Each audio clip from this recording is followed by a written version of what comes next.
Chapter 1141 Emperor's Bet. Such a graceful face can leave a very deep impression on people at a glance. So the third prince recognized the identity of the person at once. And his face changed drastically. He hurriedly stepped forward, smiling and greeting in a flattering way. Emperor Yunlu, why are you here at the academy? Many of the disciples present had not attended the state banquet and had never seen Jun Haosong. Suddenly seeing such a breathtakingly beautiful man, everyone was distracted for a moment. But suddenly hearing the third prince shout out the 4 words Emperor Yunlu, everyone was shocked, and their eyes almost fell out. Yunlu Emperor. He is Yunlu Emperor. The first person to enter the Supreme Junling Shi at the age of 18. The proud son of heaven who can rival those old guys who have lived for hundreds of years. The peak strong man who led Yunlu Dark Domain to prosperity and a stable life. Such a person. Just calling out his name is enough to make people tremble.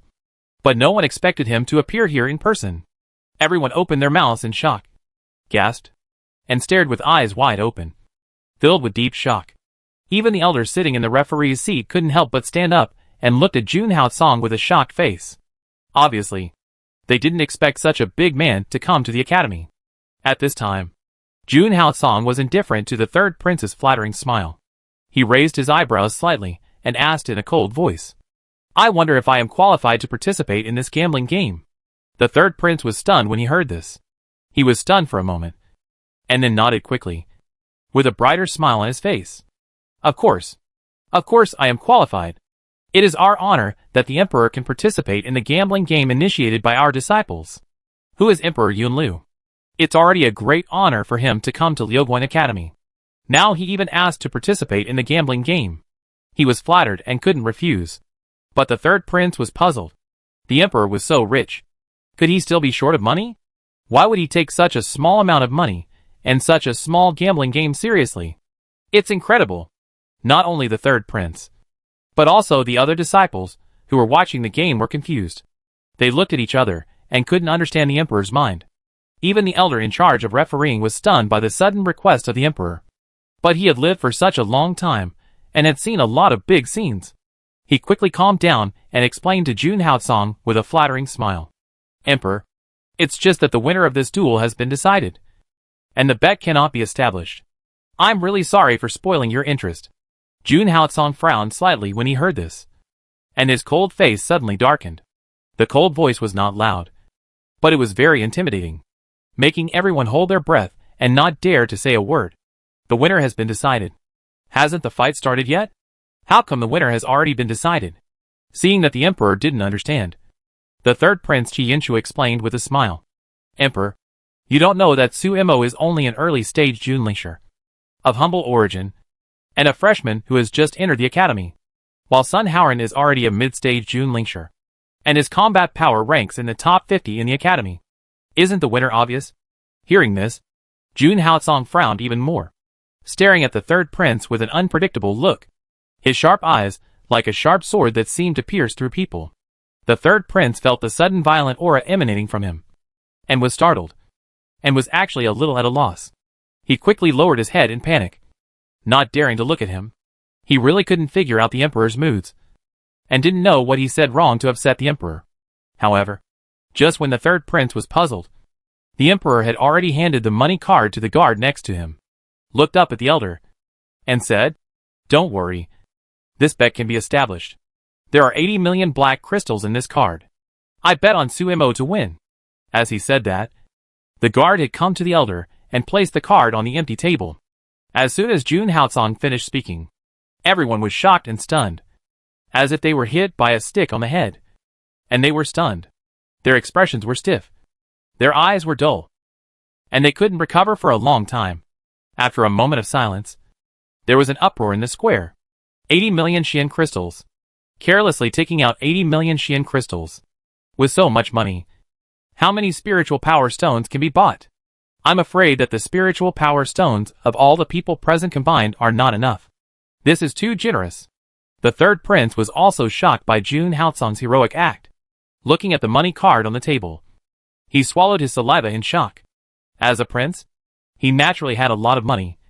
But compared with Emperor Yunlu, it was simply a world of difference. Such an inconspicuous little gambling game. Such an ordinary arena game. The emperor took out so much money without blinking an eye. Just like playing. It's really enviable. However, what is more shocking is that the emperor spent a lot of money and bet on Sumo to win. Did they hear it wrong? Is the emperor crazy? He is willing to spend so much money to support a maid. Everyone present shook their heads in disbelief. The third prince was also unsure of Jun Haotsong's thoughts. His expression was frozen, and the corners of his mouth twitched as he reminded him. Emperor, are you wrong? Sumo is only an early-stage Junlingshi, and she is also a maid. She is not up to the standard. The one who is one level higher than her in combat power is Sun Haoran. Jun Haotsong raised his eyebrows and glanced at him coldly. His voice was cold and impatient. You don't need to remind me. I know. If I win the bet, all those spiritual stones will belong to Sumo. You have no objection. Right? Qi Yanchua heard this, and dared not refuse his meaning. He quickly agreed. If the emperor wins the bet, the spoils will naturally belong to the emperor. We certainly have no right to ask how the emperor will deal with it. Qi Yanchua didn't expect Jun Haotsong to be so decisive. He didn't hesitate to bet on Sumo to win, and threatened to give all the spoils to Sumo. He was shocked, but his face was quite ugly. Just now, he bet 2 million spiritual stones on Sun Haoran to win, which clearly showed that he was on Sun Haoran's side. But the emperor deliberately bet on Sumo to win, which was clearly a slap in his face. The emperor's move is really getting more and more confusing. I don't know why he values a maid so much. Is it because of the Dongfang family? Qi Yanchua had countless guesses in his mind, but he couldn't find a reliable answer. He couldn't help but look up at Su Mayan on the stage, and his heart was indescribably shocked. Even the third prince couldn't figure out the problem, and the other disciples were even more confused. They whispered to each other, but couldn't guess the reason. Wan Qian, Xian and Xinua, who were standing in the audience, were also very surprised by the attitude of Emperor Yunlu. But their good impression of Emperor Zun rose sharply. But Sun Haoran on the stage was so angry that he clenched his fists in dissatisfaction when he saw that Emperor Zun was willing to bet on a maid instead of him. Could it be that in the eyes of Emperor Zun, a maid was actually more powerful than him? This was simply a huge insult to Sun Haoran. Chapter 1142, she's deliberately letting him win. Thinking of this, Sun Haoran was furious and didn't bother to talk nonsense. He punched Su Maoyang directly, roaring and shaking, with amazing momentum, and rushed towards her. Sumo, today is your death. How could he swallow this bad breath of humiliation by the emperor in public? He must kill this woman and save his face. At this time, his roar was like thunder, shaking everyone's heart and liver. Everyone saw that Sun Haoran's fist was instantly wrapped in the spiritual power of the middle stage Junlingshi, and a fierce power wave spread, causing a lot of pressure on the people around. Then the fist broke through the air. With the momentum of thunder, a brilliant silver light flashed in the air, accompanied by a powerful force, sweeping everything. That kind of power is indeed beyond the reach of Xiahou Jingxiang and Xiahou Hengyi. It seems that Sumo is really in danger this time. Wan Qian, Xian and Xinua saw the scene. Their hearts suddenly tightened, holding their breath and staring at Sun Haoran's fierce attack, not daring to blink. At this time, Emperor Yunlu walked slowly to the audience seat and sat down. He didn't seem to worry that Sumo would lose. His calm appearance seemed to be confident, which made Qi Yanchua puzzled. He really didn't understand why the emperor trusted a maid so much. Just as Qi Yanchua was guessing his thoughts, a shocking sound suddenly broke out on the stage. Sumo took a step forward, and the whole person turned into a phantom, floating past Sun Haoran's arm, avoiding Sun Haoran's fist and spiritual power like lightning. And his movements were graceful and amazing. After all, Sun Haoran was a top 50 expert on the battle list.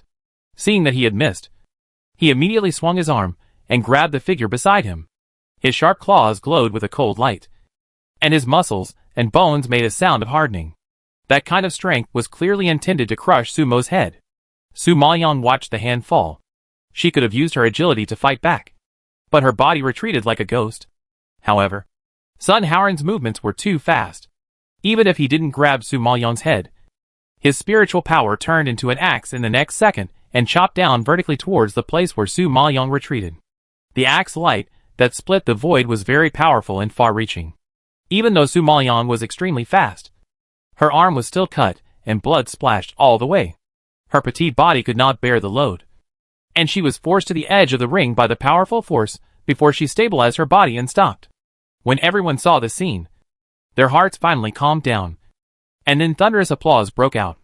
And everyone shouted Sun Haoran's name excitedly. Sun Haoran's move was extremely beautiful. And he lived up to everyone's expectations. For a while, his momentum was high. In fact, everyone had long expected that Su Imo, an early-stage Jun Lingshi, would definitely not be Sun Haoran's opponent. This was the first fight, and Su Imo was defeated. If it continued, Su Imo, a woman, would not be able to match Sun Haoran, a big man, in terms of physical strength. So the outcome was no longer suspenseful. Thinking that they could win the Emperor's 80 million Xian crystals, everyone was so happy that they smiled and were excited. Qi Yanxue nodded slightly with satisfaction when he saw this, and a smug smile appeared on his face again. He had always been very optimistic about Sun Haoran, and Sun Haoran did not disappoint him. Seeing Sumo's weak breath, he was overjoyed. He turned his head to look at Jun Haotsong on the side, and said with a smile, "Emperor, you think too highly of Su Imo. After all, she is a woman. At most, she is agile and can only defend, not attack. Sooner or later, she will be defeated. It's really not worth it for you to bet 80 million black crystals." Jun Haotsong heard this, but his expressionless face locked on the two people on the stage, and he didn't seem to change his mind. The game is not over yet. Isn't it too early for the third prince to draw a conclusion? Qi Yanxue was a little speechless because of his stubborn attitude, and his face was extremely embarrassed. He wanted to see what a maid could do. At this time, seeing Su Maoyang injured, Wan Qian, Xian and Xinua were shocked. Xinua was good at fighting, and she had seen Su Maoyang's skills last time. She knew very well that with Su Maoyang's skills, she could counterattack when she avoided the attack just now, and catch Sun Haoran off guard. Moreover, her spiritual power strength was not worse than Sun Haoran's. So if she wanted to attack, she could also have the upper hand. To put it bluntly, as long as Su Imo takes action, it should be easy to deal with Sun Haoran. But she is not in a hurry to solve it. Why? Xian and Wan Qian don't know much about spiritual power and skills, and they are anxious to death when they see Su Maoyang injured. Xinua saw that they were worried, and couldn't help but say, "Don't worry. The master should be fine. She seems to be deliberately letting him go." Xian and Wan Qian heard this, and their eyes widened in shock and looked at Xinua. Sun Haoran has signed a life and death contract with her, and it is obvious that he wants to take her life. Facing such an enemy, she is crazy and actually let him go? Xiahou Xian felt incredible. Yes, why should Su Imo let him go? It doesn't make sense? Xiahou Wan Qian was even more confused. Xinua certainly couldn't figure out Su Maoyang's thoughts, and shook her head solemnly. "I don't know." Although Xinua didn't know the reason, he told the truth. Su Maoyang was indeed more than capable of dealing with Sun Haoran. But with Jun Haotsong here, she was reserved and did not unleash all her strength. She knew very well that Jun Haotsong came here to watch her fight just to force her to admit that she was Su Maoyang. So she would not reveal her strength unless it was absolutely necessary. However, since they had signed a life and death contract, and this Sun Haoran was taking lives with every move, Su Maoyang did not intend to let him go. However, if she did not want to expose her strength and still wanted to take lives, Su Maoyang had to find another way. Just as she was thinking, she saw Sun Haoran on the opposite side curling his lips with a grim smile, and rushing towards Su Maoyang again. This time, the spiritual power at his arm turned into a sharp sword, cutting through the void and pointing directly at Su Maoyang's head. Su Maoyang soared up as light as a swallow, his toes touching his sharp sword, and the spiritual power condensed in his hand blasted out, also hitting Sun Haoran's face. Seeing this, Sun Haoran's footsteps trembled, and he quickly retreated a few steps. Taking advantage of this opportunity, Su Maoyang quickly approached and punched Sun Haoran in the belly. But the force she burst out was not strong, and did not shake Sun Haoran at all. Sun Haoran was tall and strong, and Su Maoyang's pink fist was like a tickle to him, without any effect. Facing such an attack, he was too lazy to defend himself and let Su Maoyang's fist hit him. Seeing this, everyone laughed and laughed at Su Maoyang for not knowing her own strength. With that little strength, she still had the courage to gamble with others, which was really stupid. However, just as everyone laughed and Sun Haoran relaxed his vigilance, Su Maoyang knew that the opportunity had come. A gleam of light flashed in her eyes, and a silver needle suddenly appeared between her fingers. With her fist, she hit the center of Sun Haoran's chest, before the other party could react. Her other fist with a hidden silver needle hit the 7 inches above the navel. Chapter 1143. She must have cheated. At this moment, Sun Haoran felt a sharp pain in his chest and navel. But when he noticed it, Su Maoyang had already pulled away, walked around behind him, and slapped him hard on the back of his neck. Since Su Maoyang's movements were too fast, Sun Haoran had no time to think about what the 2 sharp pains were, so he had to concentrate on dealing with her next attack. For some reason, Sun Haoran suddenly felt dizzy and weak in his limbs, and he slowed down a lot in the face of Su Maoyang's attack. Seeing that he was slow to react, Su Maoyang found the acupuncture points and hit them. To outsiders, Su Maoyang's spiritual power as an early June Lingshi was completely useless. Every attack was like blocking a car with an arm, which was extremely ridiculous. But only Sun Haoran knew that every move of Su Maoyang was a needle hidden in cotton. Although no injuries were caused to the outside world, every move made his body turbulent, his internal energy scattered, and his blood stagnated. It was unknown what strange means she had used. After several rounds, her light attack not only stimulated his internal organs, but also stimulated his nerves. His clear head gradually began to hallucinate, and he became a little flustered and confused. In addition, Su Maoyang was agile and moved like a rabbit. She swayed in front of him, circling around, making him dizzy, and irritated him so much that his eyes turned red with anger. Being teased by her like this, Sun Haoran had exhausted all his patience and was extremely irritable. He couldn't bear it anymore and waved his arms, suddenly bursting out all his spiritual power to bombard. However, his burst caused his blood to flow backwards, and his powerful spiritual power was completely out of control. It suddenly collided fiercely in his body, and his internal organs and even the meridians in his body were not spared, and all were severely damaged. At this time, Su Maoyang, who was forced back by his spiritual power, did not need to make any move. Sun Haoran raised his head and spit out a mouthful of blood. His body trembled suddenly, and he fell backwards with his eyes bulging with fear and his mouth full of blood. When everyone saw the scene, they were shocked as if they were struck by thunder. They were all scared and stood there like wooden figures. Their voices were frozen, and even their breathing was suffocated.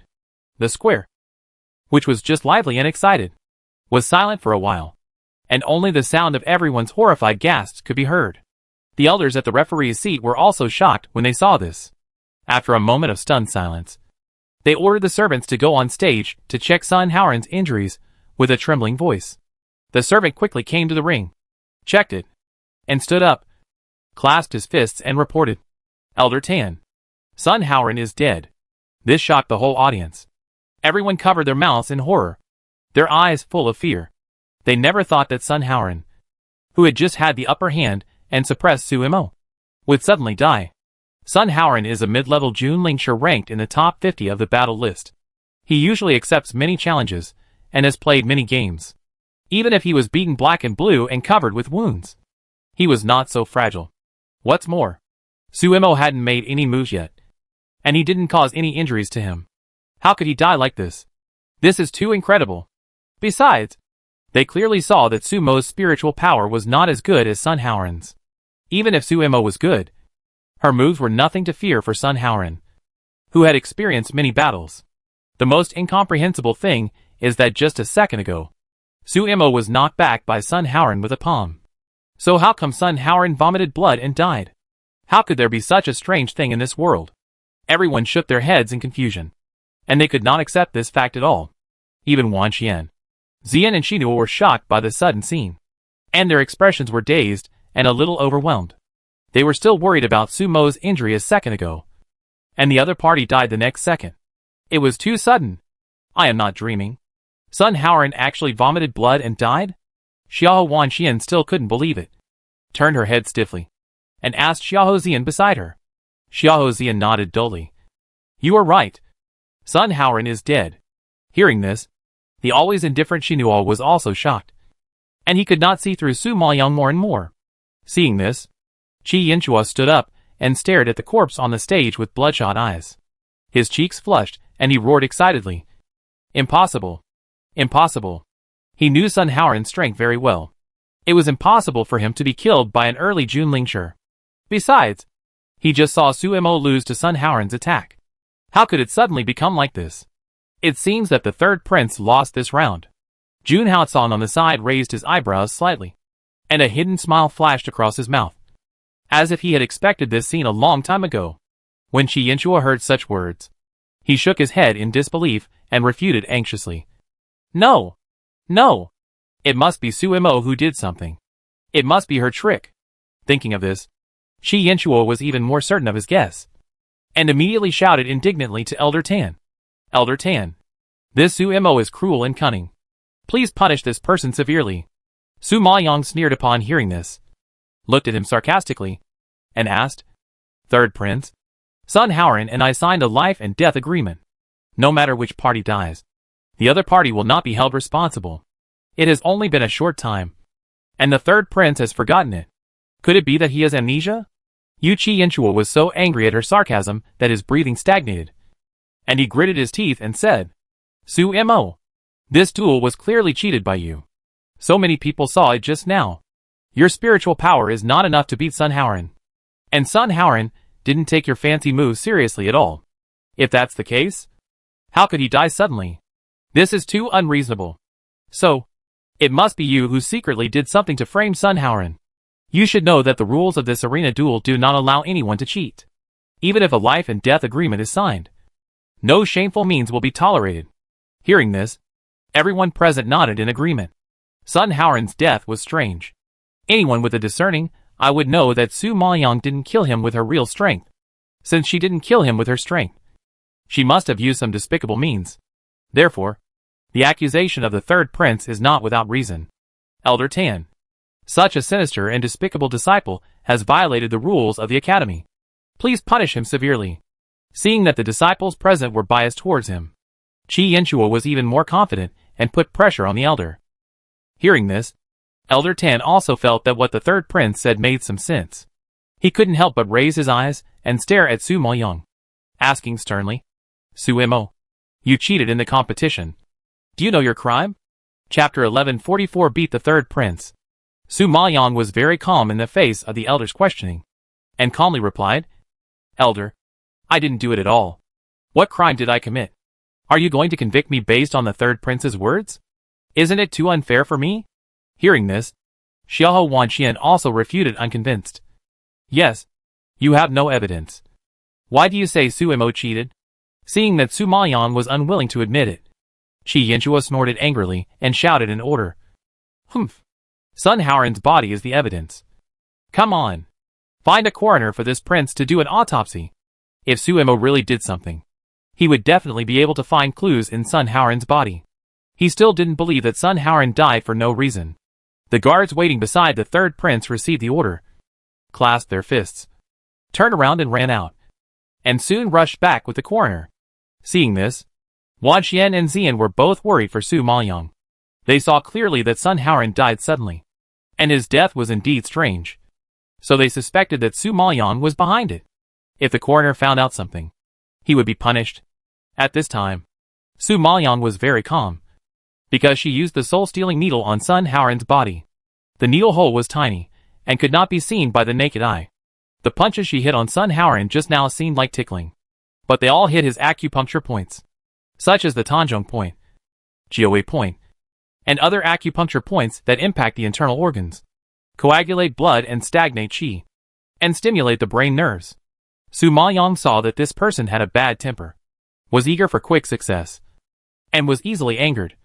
So she used these acupuncture points to stimulate his nerves and confuse his mind, deliberately going around and around to anger him. You have to know that these acupuncture points are fatal. Once he gets angry and uses his energy forcibly, his internal organs and meridians will definitely be damaged. The stronger his spiritual power is, the greater the damage to his body. It can be said that Sun Haoran was indeed killed by his own power. Of course, Su Maoyong is not unrelated, but outsiders can't find evidence. Sure enough, after the coroner who came to perform an autopsy on Sun Haoran, he hurriedly raised his head and reported to the third prince. Third prince, this young man did not use his energy properly, which led to a heart attack, blood reflux, and death due to possession. What? Possessed? How is it possible? How could he be possessed? This prince doesn't believe it. The third prince didn't expect this result. He widened his eyes in shock, walked out of his seat excitedly, and quickly came to the side of the corpse, seeing Sun Howren bleeding from all 7 orifices and a painful expression. The third prince was like a blow to the head, and his face was as pale as paper. The third prince was shocked and shook his head in disbelief. He could not believe that Sun Howren would go crazy at this critical moment. His face was pale, and he shouted anxiously, "Impossible. He is not crazy. He must be poisoned. Check it again for me. Check it clearly." The coroner saw that the third prince did not believe it, so he carefully checked Sun Howren's body from head to toe in front of him, but still found nothing. "Third prince, there is no poison in this young man's body. It is absolutely true. The damage to his internal organs and meridians is indeed caused by stagnation of qi and blood and improper exercise. I dare not lie to you." Hearing this, the third prince was deeply shocked and took a step back, unable to bear it. Although Sun Howren's strength in the Evil Moon Alliance is not the best, his ability to flatter and get things done has won him great praise. Qi Yanchua just lost Xiao Qingyi, and now he has lost Sun Howren. Suimo has killed the people around him who helped him twice. It's really hateful. Thinking of this, he was so angry that his teeth were glaring. The muscles on his face trembled angrily, and his veins were exposed. He stared at Su Maoyang with murderous sparks. "You Suimo! You dare to touch my people! I will make you die without a burial place." Su Maoyang faced his murderous eyes, but he was indifferent. He said indifferently, "Third prince, the coroner has checked it clearly. He died because of improper exercise, which led to the reverse flow of qi and blood and the death of demonic possession. It has nothing to do with me. The third prince put this account on me. Isn't it too much? Humph! If he hadn't dueled with you, how could he have improper exercise? This prince must kill you today." Qi Yanchua couldn't control his anger and called out to Su Maoyang. However, before his power could hit Su Maoyang, he was knocked away by a force from the audience and fell to the ground with a thud. Seeing that the third prince had fallen flat on his face, everyone in the audience was shocked and trembled. They didn't expect that someone would dare to attack the third prince. What's more, the third prince was a powerful peak Junling Shi. If someone could knock him down with one move, wouldn't his strength be above the peak Junling Shi? At this time, the third prince got up from the ground in a rage and wiped the blood from the corner of his mouth. His noble face couldn't hold up, and he shouted at the audience, Who was it just now? How dare you attack me? You're so brave. Stand up for me." Everyone on the field was frightened and silent. "If you offend the third prince, you will die." Just when everyone was worried, Jun Haotsong spoke coldly. "It's me. What does the third prince want to do?" Hearing this, the third prince was shocked, and his arrogant attitude was immediately restrained. He frowned and asked in confusion, "Emperor, what do you mean? He is still the third prince of noble status." Emperor Yunlu was so disrespectful that he attacked him in front of so many people. It was too much. Jun Haotsong glanced at him coldly. His voice was as cold as ice spikes, with a chilling air, as if it floated out of hell. Suimo and Sun Howren signed a life and death contract in front of so many people. Now that Sun Howren is dead, the third prince turned his face and wanted to hold Suimo responsible. Isn't that a violation of his promise? The third prince dared to touch his woman. It seems that he is really tired of living. Hearing the question from Emperor Yulu himself, the third prince's face turned pale and blue, and it was even more ugly. Xiaozian also took the opportunity to accuse him. Yes, and what's more, Sun Howren died of his own infatuation, and it had nothing to do with Suimo. The third prince made specious arguments and went back on his word, which was really too much. Hearing this, Qi Yanchua was so angry that he trembled all over and glared at Xiaozian fiercely. However, due to the majesty of the emperor, he did not dare to act rashly. He could only hold back his anger and warn Su Maoyang fiercely. Humph! You are lucky today. You better be careful next time. Chapter 1141 for my wife.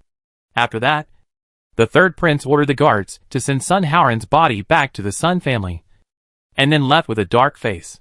After Qi Yanchua left, the field gradually became noisy, and everyone was whispering about this matter. The elder in charge of the referee knew that the Sun family and Sun Howard's master would not let it go. But because Emperor Yunlu was here, he really couldn't do anything unfair. So he could only smile at the Emperor and said, "Emperor, you won this bet, and these spiritual power stones belong to you." Jun Haosong heard this, and took a deep look at Su Maoyang on the stage, and ordered, "I said, if you win this game, these spiritual power stones will belong to her." Elder Tan was slightly stunned, followed his line of sight, looked at Su Maoyang, and then nodded in understanding, and hurriedly shouted, "Su Mo, why don't you come over and thank me?" The great kindness of the Emperor. Everyone felt a pang of pain when they heard this. It was because they knew that this duel was a foregone conclusion, that they were particularly ruthless, and bet almost all their spiritual power stones. However, the result was contrary to their wishes, and they lost everything. When they heard that all these spiritual power stones would belong to Su Mo, they almost cried. I really don't know how Su Mo is so lucky. She was about to lose the fight, but her opponent went crazy and died suddenly. Now the Emperor Yunlu gave all these bets to her. Such a good thing fell on her head. It's really enviable. Wan Xian and Xian were ecstatic when they heard the words of the Emperor. With so many spiritual power stones, Su Mo could practice for a while. However, just as they were happy, Su Maoyang refused unkindly. These bets were won by the Emperor himself. I won't accept the reward without merit. I'm sorry that I can't accept this amount of spiritual power stones. Jun Haosong was clearly using sugar-coated bullets to soften her. But she wouldn't fall for it, since she had made up her mind to stay away from him. She wouldn't accept his bribe. Wan Xian and Xian were shocked by Su Maoyang's words and looked at her in disbelief. Su Mo, you know what you were saying. Okay. It's getting late. We should go to the practice room. Su Maoyang interrupted them without waiting for them to finish, and then walked down from the arena quickly, came to the elders, and after getting the rewards for the arena competition, he led the three people to the direction of Jinhua Tower, leaving behind a large group of disciples who were stunned by her. Su Mo is probably the only one in the world who can be so disrespectful to Emperor Yunlu. Even those old guys standing at the top of the Maple Forest Empire have to give Emperor Yunlu 3 points of face. So they have to admire this woman. She is really brave. Elder Tan was also shocked when he saw this scene. He didn't know how to react. Then he looked at Emperor Yunlu awkwardly and apologized in fear, fearing that he would anger the Emperor. Please forgive me. Please forgive me. Su Mo is a girl from the countryside. She has never seen the world and doesn't know what's good for her. Please don't bother with her.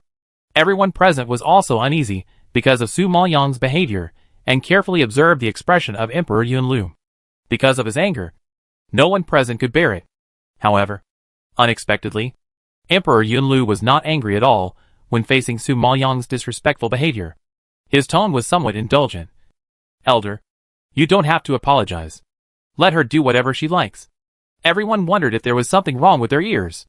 Just as everyone was shocked, Jun Haosong gave a look to the guard next to him, and the guard understood and walked to the gambling table and looted all the spoils. When Elder Tan saw this, he was confused and couldn't help asking, Emperor, with your strength now, I'm afraid you don't need the spiritual power stone. Why, although he didn't finish his words, everyone understood what he meant. Yunlu Emperor is a super strong man standing at the peak of strength. Logically speaking, these spiritual power stones in front of him are useless to him. So everyone is very confused. Why would a big man like him participate in the gambling game? Is he really trying to win these spiritual power stones? Jun Haosong raised his eyebrows and glanced at Elder Tan coldly. I want it for my wife. What? Do you have any objection? When everyone heard this, they were choked speechless. Although they didn't know much about the Emperor's concubine, they had heard that the Emperor favored the Emperor's concubine, and heard that the Emperor had always praised the Emperor's concubine. It hurts in my palm. Today, I see that he is indeed worthy of his reputation. When he arrived at the Maple Forest Empire, he did not forget to bring some gifts back to his imperial concubine. Elder Tan's expression was also twitched by his answer. He laughed dryly and explained, Haha. The Emperor misunderstood. How dare I have any objection to the spiritual power stones that the Emperor won personally? Jun Haosong was too lazy to pay attention to Elder Tan. He directly retracted his gaze, turned around and walked out of the audience. In the stunned eyes of everyone, he got on the carriage and drove away. Everyone was stunned and couldn't recover for a long time. The arena was quiet. But Su Maoyang's ears were calloused. Suimo. There are so many spiritual power stones. Why don't you take them? Xiahou Wanxian was very anxious for her. No merit. No reward. Su Maoyang simply perfunctorily said. But you helped Emperor Zun win the game. To some extent. It is also your credit. Wanxian disagreed and refuted. Sun Haoran himself went crazy. It has nothing to do with me. Xiahou Zian, who was standing aside, smiled and shook his head when he heard this. Suimo. You can deceive others. But not me. Your methods are endless. If it's not about you, then who is it about? He knew that Suimo was not simple in the forest before. And today's move was beyond his expectations. Su Maoyang was exposed by him. And glanced at him helplessly. You are smart. When Wanxian and Shinua heard this, they were surprised. They didn't expect that it was really Suimo who did it. Suimo. You are really hidden. How did you kill Sun Haoran? I didn't even see you do it. Xiahou Wanxian asked curiously. Su Maoyang smiled. It's a trick. If I change to someone stronger than Sun Haoran, my trick won't work. The reason why she used this method is that she can completely suppress Sun Haoran. If she changes to someone slightly stronger, she won't dare to take this risk. What method? What method? Just tell me.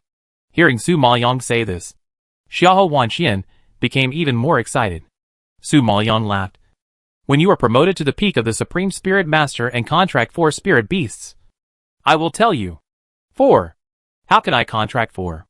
Are you kidding? Xiahou Wanxian was shocked by her request. Su Maoyang looked at her very seriously. I'm not kidding. Your soul power is very strong. Let alone 4. 10 are possible. How bad can the talent of contracting beasts be that can be favored by the old man Jinjuan? Chapter 1146 Dongfang Family Birthday Banquet. Xiahou Wanxian didn't expect Suimo to have such high hopes for her. She was so touched that she couldn't speak for a while. Xiahou Zian also looked at Su Maoyang in shock. He couldn't believe what it would be like to contract 10 spirit beasts. Because among the disciples of the Beast Hall in the Academy, the most powerful beast contract master had never contracted so many spirit beasts. Besides, being able to contract 2 spirit beasts was already very remarkable. Let alone 10. It's easy to know that with such combat power, even if you don't take action, you can scare the enemy to death. Realizing this, Xiahou Zian nodded gratefully at Su Maoyang. Suimo. Thank you. She gave them hope and gave them a direction for the future. Such a favor is really precious. Don't thank me. Thank yourselves. Su Maoyang has always been a person who returns 10 feet to others if others give her 1 foot. The two of them have done her a favor. So she can't just sit back and watch. After that, Su Maoyang didn't say much. He patted Xiahou Wanxian's shoulder and walked into Jinhua building with Shinua. She stayed in the training room for several days. But unfortunately, she used up the spiritual power stones she got in the arena on the first day. So after breaking through to the level of midterm Jun Lingshi, she had to stagnate due to lack of spiritual power stones. But after the next few days of training, although her spiritual power did not increase, at least most of her damaged meridians were repaired. I think it won't take long for her injuries to heal. Shinua, Wanxian and Zian are not as abnormal as Su Maoyang. They can stay in the training room for 3 consecutive days, which is already the limit of their bodies. They can't bear the pressure of the training room. So they came out of the training room early. Shinua was guarding Su Maoyang's door, not going anywhere, waiting for Su Maoyang's orders at any time. Wanxian went back to the Beast Hall and took a few classes on beast contracting, which gave her a deeper understanding of the profession of beast contracting master. Zian was even more busy. In addition to learning to identify poisons in the alchemy hall, he also made several toxins based on his own knowledge, and became more and more handy in making poisons. Time passed quickly, and 7 days passed in a flash. When Su Maoyang was still lingering in the training room and refused to leave, Shinua suddenly knocked on the door outside. Su Maoyang heard this, and then opened his eyes, restrained his breath, stood up, took out the token, and walked out. Seeing her coming out, Shinua clasped his fists and reported, Master, Butler Fan sent someone to tell you to go back. Wanxian and Zian are already waiting downstairs. Suimo Liang heard that it was the Dongfang family's matter, so he naturally couldn't neglect it, and immediately straightened his face. Let's go. Don't let them wait anxiously. The 4 of them rushed back to the Dongfang family. only to find that the entire courtyard was decorated with lights and filled with a festive atmosphere. The servants were also busy, and it was much more lively than usual. Seeing that Butler Fan was giving orders in the yard, Su Maoyang stepped forward and asked, "Butler Fan, is there any happy event in this family?" Butler Fan nodded with a smile, in a very good mood. "Yes, tomorrow is the master's 50th birthday, and the 6th master plans to hold a birthday party for the master. Look, the 6th master has told me a lot of things, and I am preparing them." Hearing this, Su Maoyang and the other 3 nodded in sudden realization. No wonder they were called back. It turned out that they were to attend the birthday party of the head of the Dongfang family. They are now disciples of the Dongfang family, so they naturally have to help with the birthday banquet of the Dongfang family master. "Butler Fan, is there anything we can help with? They live, eat, and wear other people's clothes, so they still have to contribute to this family." "Haha, no need. The old servant has almost arranged it. You just need to accompany the master tomorrow to make him happy. By the way, there will be many guests coming to celebrate the birthday tomorrow. You can help greet the guests then." Butler Fan smiled and waved his hand. Hearing this request that was not a request, Su Maoyang smiled and nodded. "Well, don't worry, Butler Fan. The Dongfang family is powerful and has a very high prestige in the Maple Forest Empire. It seems that there should be many dignitaries at the birthday banquet of the Dongfang family master, and the Dongfang family is sparsely populated, so it is indeed a bit too busy to deal with people. I've asked the maid to prepare new clothes for you. Go back and take a look. You have to see them tomorrow," Housekeeper Fan said with a smile. Xiahou Wanxian was very excited when she heard about the new clothes. She took Su Maoyang back to the yard. It must be said that the Dongfang family treated them very well. They prepared several sets of beautiful clothes for the 3 girls and encouraged them to choose. Just by touching the fabric, you can tell that it is the best material, not just for show. In addition, the table was full of jewelry boxes. When you open them, they are all gold and silver jewelry. They are really generous to them. Su Maoyang was moved when she saw this. Not only did the Dongfang family take them in, but they also treated them like their own children. This kindness really made her feel ashamed. The next morning, the entire Dongfang family was busy, but Su Maoyang wanted to help. But Dongfang Yaoyu didn't allow her to do it, so the 4 of them had nothing to do. It wasn't until the evening that guests came one after another, and Wanxian and Xian helped a little by greeting the guests. In this way, after almost an hour of busy work, the garden where the banquet was held was gradually filled with people. Seeing that the guests had almost arrived, Su Maoyang and the other 4 were also pulled by Dongfang Yaoyu to sit next to him. But not long after they sat down, they saw Mr. Xiahou and the head of the Xiahou family walked in quickly with a group of children. They are so upset with the Dongfang family. Why are they running here? Xiahou Wanxian hated the Xiahou family. Seeing Xiahou Yuanshan and her group, her pretty face, which was originally happy, suddenly collapsed. Dongfang Yaoyu knew that she had something against the Xiahou family, and couldn't help but explain with a smile. Even if things get awkward, we still have to save face and go through the motions. Otherwise others will say that the Xiahou family is too narrow-minded and doesn't have the magnanimity of a big family, and will be ridiculed by the world. Hee hee. The Xiahou family is so thick-skinned. I thought they were not afraid of being ridiculed. Xiahou Xian couldn't help but take over the conversation, full of sarcasm. Maybe Wanxian and Xian's voices were loud, which immediately attracted the attention of the Xiahou family. When the people of the Xiahou family saw his 2 siblings, they also had bad faces. Xiahou Yuanshan, who had a hot temper, couldn't sit still when she heard their sarcasm and wanted to refute. Xiahou Mingxi was worried that she would make trouble again, so he quickly held her down and warned her seriously. The 3rd prince has his own arrangements today, so you should say less and don't cause trouble for the 3rd prince. Hearing this, Xiahou Yuanshan took a deep breath and endured it.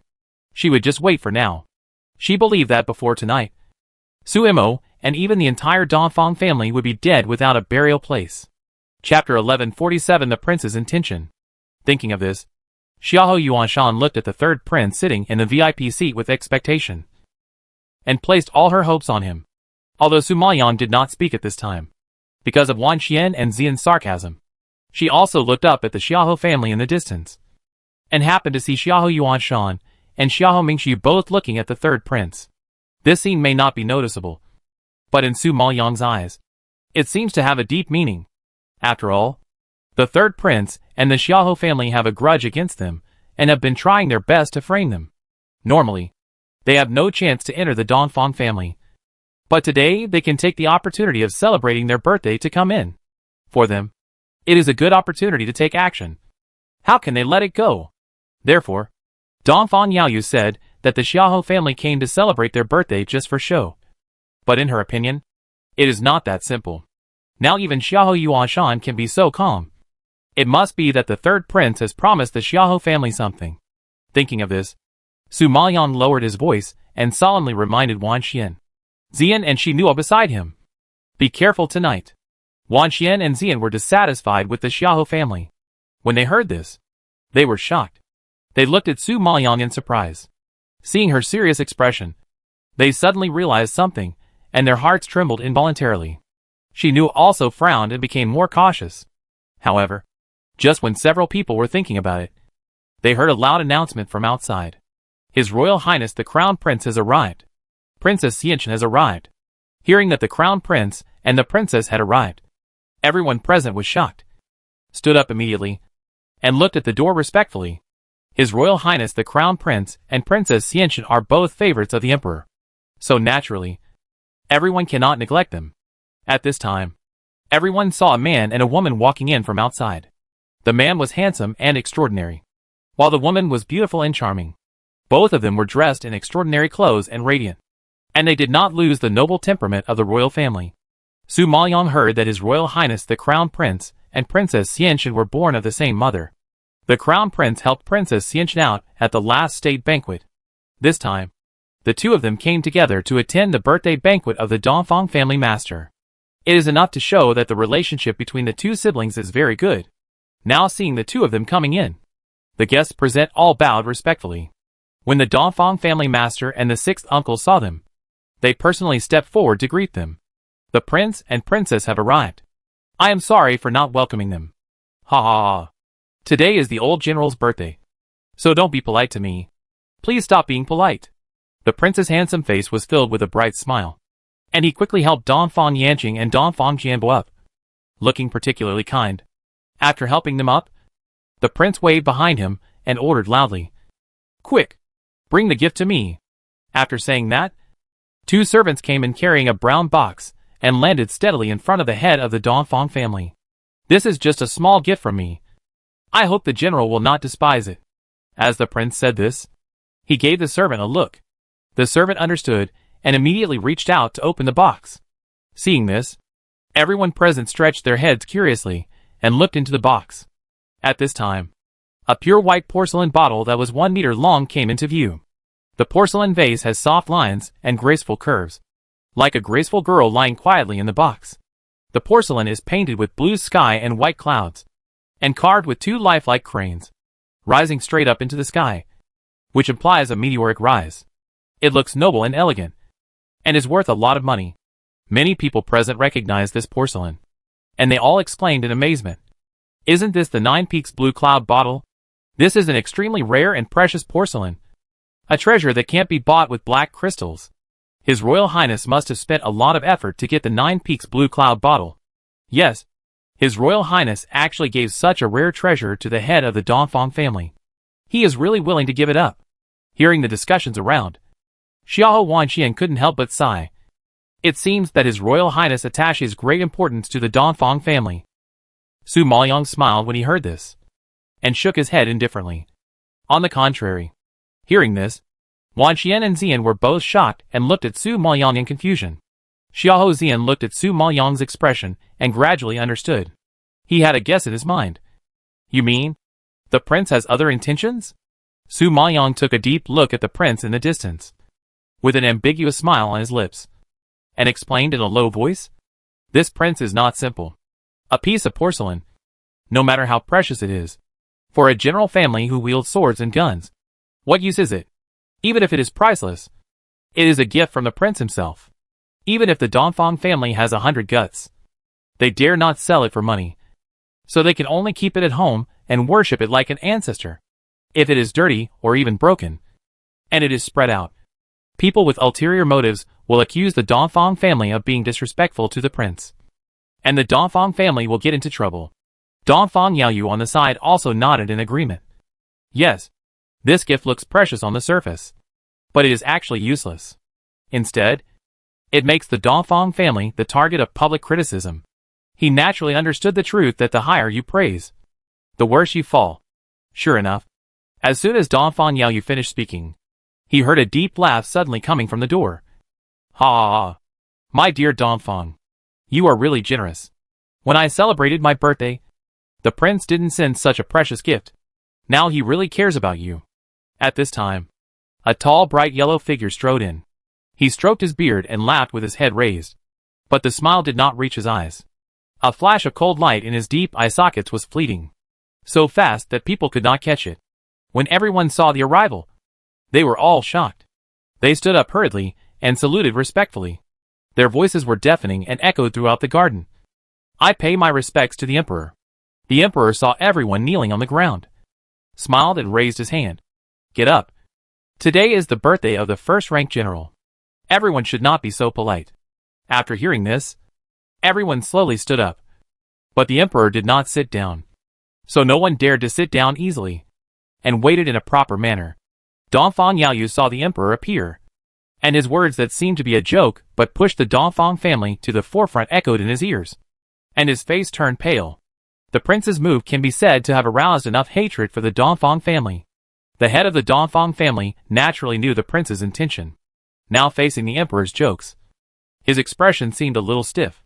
He laughed dryly and replied, Your Highness, the prince is kind, and I feel it deeply in my heart. Okay, you are the birthday boy today, so don't stand, and take a seat with me. The emperor smiled and waved his hand, seemingly not caring, and then walked to the upper seat. When the emperor sat down, everyone's heart also fell, and they sat back in their seats. The head of the Dongfang family saw that almost everyone had arrived, and simply said a few polite words to thank everyone, and then ordered the servants to serve the dishes and the dancers to come on stage. Chapter 1148 Killing All Around. At this time, a group of dancers came to the center of the garden with lotus steps, and the melodious sound of the piano rose. All the dancers danced with long sleeves, and countless beautiful figures, like blooming flowers, blended into the whole garden, dazzled everyone, applauded repeatedly, and the atmosphere quickly reached a climax. However, just when everyone was intoxicated by the beauty, the dancers raised their sleeves and suddenly shot out sleeve darts, which shot straight in the direction of the emperor and Su Maoyang. At this time, Shi Nua, who was standing behind Su Maoyang, rushed forward with quick eyes and hands, and drew his sword, and immediately knocked out all the hidden weapons. On the emperor's side, the third prince rushed over at a flying speed and blocked all the weapons for the emperor. The dancers suddenly attacked, and everyone present was frightened, and they all stood up and fled back.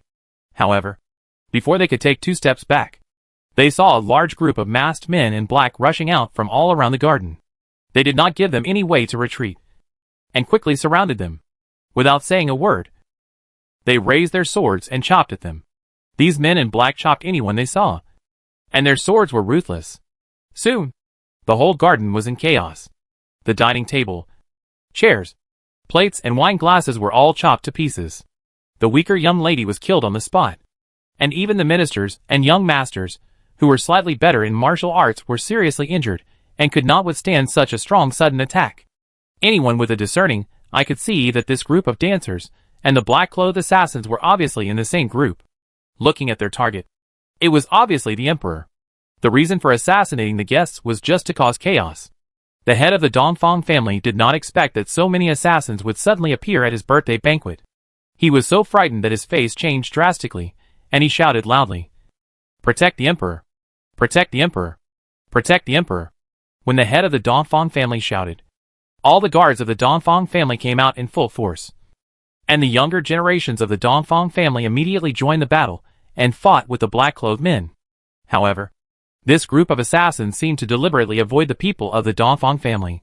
They did not confront them head-on, but only hacked and killed people from other families. However, their attacks on Su Maoyang and Xiahou Wanxian were extremely fierce. They surrounded Su Maoyang and others in groups of 3 or 5. and every move took their lives. Due to the strong strength of the black-clothed men, Shi Nua was not their opponent, and was hacked in a few rounds. Dongfang Youyu helped Su Maoyang fight off 2 waves. But there were too many people on the other side, and his body was not very good, facing the enemies that kept coming. Even he was a little tired. He could have activated the formation, but the guests and enemies were mixed together. Once he activated the formation, innocent people would be involved. Most of his formations were killing formations, which were too violent and murderous. There was almost no chance of survival after entering, so they could not be easily activated. Su Maoyang saw that the battle was getting more and more intense. After stabbing a man in black to death with a sword, he was ready to summon the Sky Demon Martin. However, at this moment, a strong breath came from a distance. A black shadow fell from the sky. His black robe was billowing. His black hair was flying. And he gently raised his sleeves, which brought a powerful force. The force broke through the air and hit the black-clothed people around Su Maoyang. Before the black-clothed people could resist, they were directly blasted into a blood mist and drifted in the air. The power was so great that it affected the entire garden. Everyone in the distance was shocked by the residual power. When they looked up and saw the identity of the person coming, everyone widened their eyes in surprise and couldn't help but sigh. It's Emperor Yunlu. It's Emperor Yunlu. Seeing that Emperor Yunlu killed a group of black-clothed people as soon as he arrived, Princess Xianxun's pretty face was filled with surprise. The Emperor Yunlu came to save us.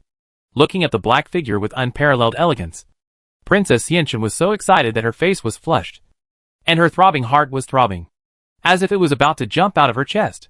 At this time, Jun Haocong landed in front of Su Maoyang in the astonished eyes of everyone, and with a wave of his sleeves, he killed all the black-clothed people who rushed up. And a word popped out of his thin lips coldly. Kill! As soon as the word kill came out, a large group of guards wearing Yunlu dark domain costumes suddenly rushed out of the garden, and soon surrounded the black-clothed people. Seeing that the black-clothed men were about to be slaughtered, Su Maoyang hurriedly shouted to stop them. Leave one alive. She knew very well that the Dongfang family was definitely not free from responsibility for such a large-scale assassination in the Dongfang family this time. If the mastermind behind the scenes was not found, the Dongfang family would be charged with the crime of usurping the throne, which was a serious crime that would implicate all 9 clans, and no one in the Dongfang family could escape. So, one must be left alive and interrogated properly. The head of the Dongfang family also knew this truth. He hit the black-clothed man in front of him with a palm and grabbed his shoulders fiercely, trying to restrain him completely. But the next second, the black-clothed man vomited blood and died, falling to the ground. Seeing this scene, the head of the Dongfang family was shocked and shouted, "They have poison in their mouths. Don't let them take it." However, his reminder was too late. Before he could finish his voice, the few remaining men in black all committed suicide by taking poison, leaving no one alive. In an instant, the whole garden fell into a dead silence. Fortunately, the emperor was protected by the 3rd prince and did not suffer any harm. Now seeing the corpses all over the ground, the emperor was furious and yelled at Dongfang Yanqing. "Asshole! Master Dongfang! What is going on? Shouldn't you give me and the guests an explanation?"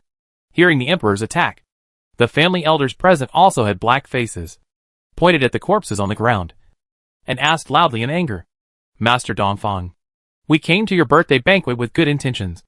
Is this how you treat us?" At present, in addition to the death of a large group of black-clad assassins and dancers, even some family ladies and sons were not spared. Among them, the Han, Qi and Song families suffered the most casualties, while the Sun and Xiaohou families were not killed, but they were also injured. You know, these young people are the reserve forces of the family. Now they died inexplicably here. The Dongfang family cannot escape the blame. Dongfang Yanqing and Dongfang Jianba knew that they were guilty of serious crimes. They were frightened by the emperor's roar and trembled all over. They immediately knelt on the ground. "Your Majesty, I will find out the identity of this group of black-clothed people and give an explanation to the emperor and the ministers." The 3rd prince Qi Yanxua heard this, but he sneered with a stern face. "General Dongfang, what you said is really funny. These dancers are obviously in the same group as these black-clothed people, and these dancers are invited by you to perform. How are you going to investigate? What results can you find? I think it's you who want to usurp the throne." So you sent this group of assassins to assassinate my father. The righteous accusation of the third prince frightened everyone in the Dongfang family, and they all knelt on the ground. Chapter 1149 The Third Prince's Evil Plan. Dongfang Yanqing was loyal to the Maple Forest Empire. How could he allow the third prince to slander him? He loudly and indignantly refuted. Third prince, I have devoted my life to the Maple Forest Empire and the Emperor until my death. How could I possibly do such a treasonous thing as plotting to usurp the throne? Now that the matter has not been investigated clearly, you should stop slandering me. Yes, Your Majesty. Our Dongfang family has been protecting the imperial power for generations and is loyal to the Emperor. How could we kill the Emperor and seize the throne? Please be careful and clear the name of the Dongfang family. Dongfang Jianba also refuted loudly and passionately, and then kowtowed heavily to show his loyalty. Qi Yanchua was indifferent when he saw this scene. He snorted sarcastically. Humph. Don't be so hypocritical here. The dancers were invited by your Dongfang family. These assassins also appeared at the birthday party of your first-rank general. These innocent family members died in your Dongfang mansion. You said it was not your Dongfang family who did it. Then you tell me who did it. Dongfang Youyu couldn't sit idly by when he heard this. He refuted unconvincingly. Third prince, it is precisely because it happened in our Dongfang family that it is even more impossible for our Dongfang family to do it. How could you be so stupid as to pick your own territory to attack? Isn't this clearly asking for trouble? Trouble? Your Dongfang family is so powerful now that even the royal family has to tolerate you. Are you still afraid of getting into trouble? This prince thinks that you think your status is above that of the emperor and want to replace him. So even if you assassinate my father, no family or force dares to stand up against you. Do you think this prince is right? Qi Yanchua's words were very sharp, and they hit the sore spot of the emperor and the heads of the families present. Everyone was afraid of the power of the Dongfang family because they held military power, practiced formations, and had a dean of Liuguang Academy in their family. So everyone was afraid that the Dongfang family would dominate and exclude the 6 major families, and they would have no place to stand in the Maple Forest Empire in the future. The emperor was even more afraid that the Dongfang family would be more powerful than the emperor and rebel. He was always worried that his throne would be in jeopardy. Now that Qi Yanchua had said it, he was even more suspicious of the Dongfang family. So many assassins appeared today, obviously targeting him. Once he died, his crown prince and prince were still young and their wings were not yet full. Wouldn't the Dongfang family hold the emperor hostage to control the princes? Thinking of this possibility, the emperor trembled all over and was furious. Dongfang Yanqing, what else do you have to say? This tone and attitude clearly showed that he believed the slander of the third prince and was going to take action against the Dongfang family. Su Maoyang saw that the emperor was completely enraged by the words of the third prince, and had to admit that the third prince had some tricks. She saw clearly that the assassin's assassination of the emperor just now was fake, and they really wanted to assassinate her.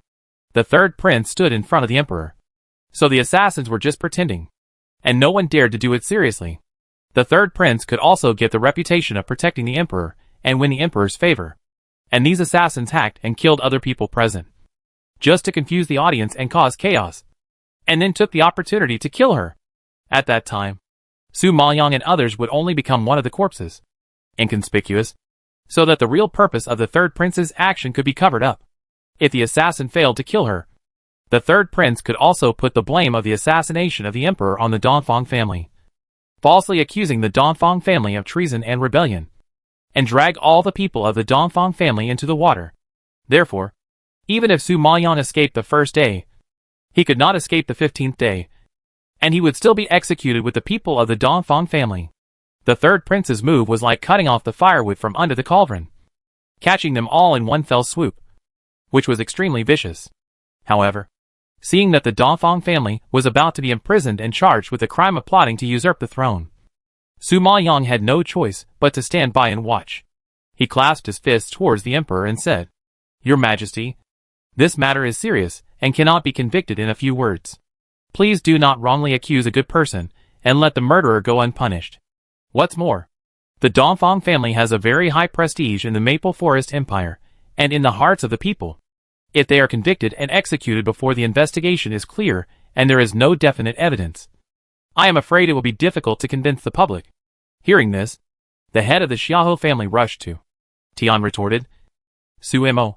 You said it lightly? Now several families have suffered heavy casualties.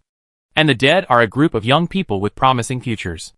This is undoubtedly a huge loss for several families. You are still defending the Dongfang family. Where do you put our 5 major families? Yes. You said that it is difficult to convince the public to execute the Dongfang family. Then, there are so many innocent people who died on the scene. Who can seek justice for them? Can they die in vain? The head of the Sun family also stood up and scolded righteously. In fact, the Xiaoho family and the Sun family are both enemies of Su Maoyang. Needless to say, the Xiaoho family has long been resentful. And the Sun family, Su Maoyang killed Sun Haoran in the arena a few days ago. And I think the Sun family has hated her. Now, the 2 major families have spoken out against her. And she is not surprised at all. Head of the Xiaoho family. Head of the Sun family. I have no intention of defending the Dongfang family. And I have never said that I will not seek justice for the innocent people who died. It is precisely because we want to seek justice for them that I suggest to find out the truth. Now there are too many doubts that have not been investigated clearly. And it is really unfair to convict people at random. Don't you all want to know the truth and find out the real murderer? Su Maoyang's words were sonorous and powerful. And they were very important to everyone's hearts. The innocent family naturally wants to know the truth and find out the real murderer. Hearing this, the head of the Xiaoho family snorted in dissatisfaction and retorted. Humph! Find out the truth? How are you going to find it? Now all the assassins have been killed. And even the last few have committed suicide by taking poison. These are clearly the assassins you sent. There is no clue or confession. The purpose is to avoid investigation. You are telling me to find out the truth now. What are you kidding? Hearing this, everyone nodded in agreement and shouted in dissatisfaction. Yes, they are all dead now. There is no way to investigate. Since it is a desperate assassination, they must have made all the preparations to prevent anyone from finding any evidence. Yes. Did our people die in vain? No matter what. The Dongfang family must give us an explanation. Hearing the people around him shouting excitedly, the 3rd prince flashed a smile in his eyes, and then said coldly, Suimo, don't make the last struggle. The Dongfang family has already been proven to have assassinated the emperor. Why do we need to investigate again? When the head of the Dongfang family heard this, he immediately retorted angrily, 3rd prince, you said the evidence is conclusive. Then please show the evidence. Otherwise, I will never plead guilty even if I sacrifice the lives of my entire family. Chapter 1150 Corpses Don't Lie. Hee. General Dongfang. Don't be too confident. You want evidence. Aren't you all here the evidence? The 3rd prince smiled and pointed at everyone. He looked so confident that he didn't seem to be lying. When everyone heard what the 3rd prince said, they were all stunned. They looked at each other in confusion, as if they didn't quite understand what he meant. The head of the Dongfang family asked excitedly, 3rd prince, what do you mean? Speak clearly. Qi Yinchua glanced at him coldly and said, just now, everyone fought with a group of black-clothed men. You should know that the other party is quite skilled. It can be seen that they are a group of well-trained dead men. Even the younger generations of several big families with good strength have been killed. But you see, among the 6 big families, only the disciples of the Dongfang family have no casualties. Not even any injuries. Why is that? After being reminded by Qi Yinchua, everyone looked at the disciples of the Dongfang family. Sure enough, none of the people of the Dongfang family were injured. They were all safe and sound. Seeing this, everyone suddenly became angry and clamorous. It was obvious that the Dongfang family was behind this. They assassinated the emperor and plotted to usurp the throne. But they were afraid that other families would oppose them after the success. So they took this opportunity to weaken the power of other families. They were so cruel. The people of the Dongfang family were framed by the 3rd prince. And they suddenly realized what was going on. It turned out that when they were fighting the men in black, the men in black always avoided them and were unwilling to confront them head-on. Their purpose was actually here. The assassins deliberately did not hurt them, just to create the illusion that they were the Dongfang family's assassins and frame the Dongfang family. Everything was the conspiracy of the 3rd prince. Everything was set up by him. Thinking of this, all the people in the Dongfang family turned pale with fear and broke out in cold sweat. Even Dongfang Yanqing and Dongfang Jianbo were shocked by the accusation of the 3rd prince. and their bodies softened and fell to the ground. Now, all the assassins were killed, leaving no one alive, and all the families suffered heavy casualties. But only the people of their Dongfang family were safe and sound. Their Dongfang family really couldn't wash themselves clean this time. Seeing that the people in the Dongfang family were pale and speechless, Qi Yanchua had a hidden and complacent smile on his lips. This time, he had made a perfect plan. The Dongfang family had no chance of turning over. Su Imo was definitely dead. Su Maoyang was not at all flustered in the face of the angry condemnation of the crowd. He looked up and glanced at the Sun family and the Xiahou family, and asked with a sneer, "Third Prince, you seem to have missed one thing. This time, it was not 5 families that suffered heavy casualties, but 3 families. They were the Han family, the Qi family, and the Song family. Many disciples died in these 3 families, and the losses were the most serious. On the contrary, the people of the Sun family and the Xiahou family only had some superficial injuries. At most, they could apply some medicine and rest for 2 days. But as far as I know, the Han family, the Qi family, and the Song family are the strongest among the 6 major families, and they are stronger than the Sun family and the Xiahou family. How come many disciples of these 3 stronger families died, but the weaker disciples of the Sun family and the Xiahou family only had superficial injuries? Isn't this very strange?" Su Maoyang's question immediately made Qi Yanchua speechless. He never expected that a maid could be so careful and even notice these things, which really shocked him. Hearing Su Maoyang's words, the Han family, the Qi family, and the Song family were all shocked and looked at the Sun family and the Xiahou family in shock. If she hadn't reminded them, they wouldn't have noticed this subtle detail. Now that they saw that the disciples of the Sun family and the Xiahou family really only had some insignificant skin injuries, the 3 families had some ideas in their minds. Su Maoyang saw that everyone gradually understood, and raised her eyebrows. Then she looked at His Royal Highness the Crown Prince and said calmly, "Your Royal Highness, please forgive me for being so rude. I have heard a little about your Highness before. I heard that the Han family, the Qi family, and the Song family have a close relationship with your Highness. Now these 3 families have had such a thing. I guess that the mastermind behind the assassin not only wants to assassinate the Emperor, but also wants to target your Highness. Prince Qi Yanchua is such a smart person." From the moment Su Maoyang mentioned that the Sun family and the Xiahou family were only superficial injuries, he understood the deep meaning of it and guessed the identity of the mastermind behind it. Now, hearing Su Maoyang's words, his mouth corners grinned with a cold arc, and looked at Qi Yanchua faintly. "It seems that the other party wants to eliminate me as well." Hearing this, the people from the 3 major families shot sharp eyes at Qi Yanchua, because Su Maoyang made it very clear that their 3 families were the prince's forces, while the Sun family and the Xiahou family were the 3rd prince's forces. Who else could have tried to eliminate the prince except the 3rd prince?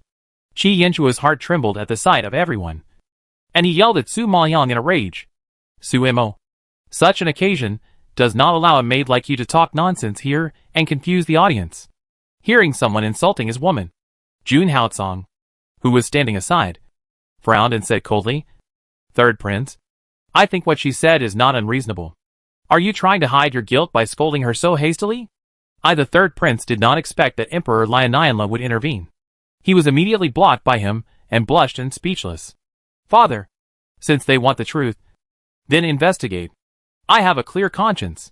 The 3rd Prince saw that everyone suspected him, and immediately clasped his fists and made a righteous request. Upon hearing this, the Emperor looked at the corpses on the ground and snorted angrily. "Investigate? How to investigate? A group of dead men, and no confession. Where to start?" Su Maoyang heard this and stepped forward, clasped his fists and said, "Your Majesty, confessions can be falsified and lie, but corpses will never lie. If you want to investigate, you must start with these corpses." As soon as these words came out, everyone was shocked and stared at Su Maoyang with curiosity. Even the Emperor was aroused by her appetite, narrowed his eyes slightly, and asked, "Tell me, how are you going to investigate? Although these assassins are dead, as long as you look carefully, you will always find clues. If the Emperor trusts me, I can give it a try," Su Maoyang said sincerely. Now the Emperor is helpless in the face of this large group of corpses. Since someone volunteered to investigate, he will give her a chance. Okay. Anyway, Suemo is also checking under the eyes of so many people. She dare not do anything casually. Su Maoyang was delighted to get the emperor's permission, and clasped her fists and said, "Thank you, Your Majesty." After she finished speaking, she looked at Xiahou Zian next to her. "Go, and help me check what kind of poison these assassins have in their mouths." Chapter 1151 No Clues. Xiahou Zian is quite good at toxins, and he has learned a lot in the Dan Palace during this period, so testing poisons is no problem. Hearing Su Maoyang's instructions, Zian nodded, walked over quickly, opened the assassin's mouth, dipped a little of the venom in his mouth with a silver needle, and then held it to his nose to sniff, looking at its color and smelling its flavor. Xiahou Zian roughly knew the ingredients inside, and then raised his head and answered Su Maoyang. "This is a poison made from 3 medicinal herbs: dragon knot grass, blue-purple flower, and white sand leaf. Each medicinal herb is extremely toxic and can kill people instantly. But these 3 medicinal herbs are relatively common and sold in many pharmacies. The price is also relatively cheap, and there is nothing special about them." When Xiahou Zian heard Su Maoyang asking him to check the poison, he understood her intention. She should want to start with the poison to investigate the other party's identity. But this poison is too common. It seems that several major families present may have used this poison on the dead soldiers. It is still difficult to identify who it is. Qi Yinchua couldn't help but raise a mocking arc at the corner of his mouth when he heard this, and sneered, "I thought you were going to investigate. But it turns out it's just a poison test." Since the murderer dared to take such a risk, he must have made full preparations. How could he be negligent about the poison? "You are just wasting your time." Su Maoyang chuckled when she heard this, and looked at Qi Yinchua meaningfully. "Ha. The third prince is wrong. Sometimes, people can be careless even if they have made all the calculations." Qi Yinchua's heart trembled when he was stared at by her sharp eyes, and his expression became a little stiff. He didn't know why, but every time he met Sumo's eyes, he felt a little scared. Ha. Then this prince must open his eyes and see clearly. What flaws can you find in order to cover up his guilty conscience? The third prince sneered disdainfully. Su Maoyang smiled and nodded. "I will do my best not to let the third prince down." As she said that, she retracted her gaze and clasped her fists towards the emperor. "Your Majesty, in order to avoid suspicion, I can't search, so please send someone you trust to search the clothes of these assassins." Upon hearing this, the emperor said to the eunuch next to him, "Eunuch Fang, take a few guards with you to help me check and search carefully." Eunuch Fang took the order, found a few guards to protect the emperor, and walked quickly to the corpse in front of the room. Under everyone's curious gaze, he searched it carefully from inside to outside, then stood up, bowed to the emperor and reported, "Your Majesty, the assassin didn't carry anything on him. His clothes and pants were not unusual, and even his weapons were ordinary treasures, not precious." At this time, the other guards also reported with a fist, "Your Majesty, I didn't find anything suspicious." When everyone heard that no clues were found, they immediately became anxious and shouted anxiously again. "Now that the person is dead, there is no clue about the poison, clothes and weapons. How can we investigate this?" Qi Yinchua had long expected such a result. When he heard what Eunuch Fang said, a confident smile flashed in his eyes. In order to avoid leading any clues, he was extremely cautious about the poison, clothes and weapons of these assassins, and sent them to act after repeated confirmation. Therefore, it was almost impossible for Su Mo to find any clues from these assassins. Hearing the people around him getting agitated, Su Maoyang was very calm and pointed at the assassin's shoes to Eunuch Fang. "Eunuch, you forgot one thing. Their shoes." Eunuch Fang was reminded by her, and then remembered the shoes. He nodded quickly, took off the assassin's shoes, and carefully checked his feet and shoes again to see if there was anything. But after searching for a long time, he still found nothing and shook his head at Su Maoyang. Still nothing. Su Maoyang was helpless. "I mean the soles." "Sole?" Everyone present was shocked when they heard this, and they all frowned in confusion and looked at the soles of the shoes. Even the emperor didn't quite understand what Su Maoyang meant, and asked in a deep voice, "What's wrong with the soles of these assassin's shoes? Explain clearly." Su Maoyang clasped his fists and replied, "Your Majesty, although there are no clues on the assassins' bodies, their shoes can leave traces. You can tell where they have been by looking at their souls.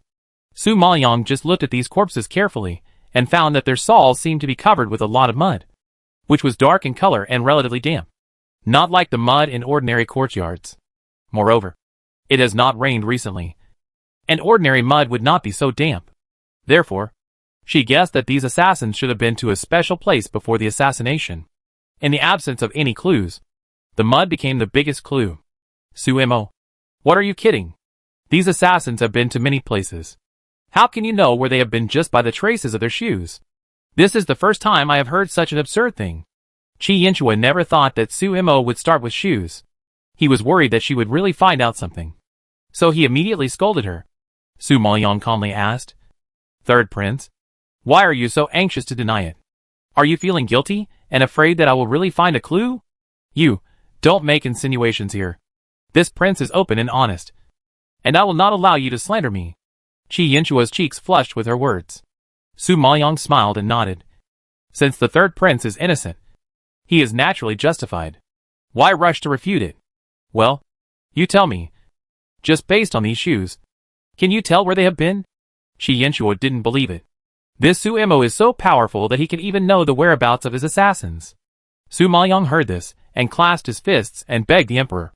Your Majesty, please let me check the assassin's shoes. Well, it's allowed.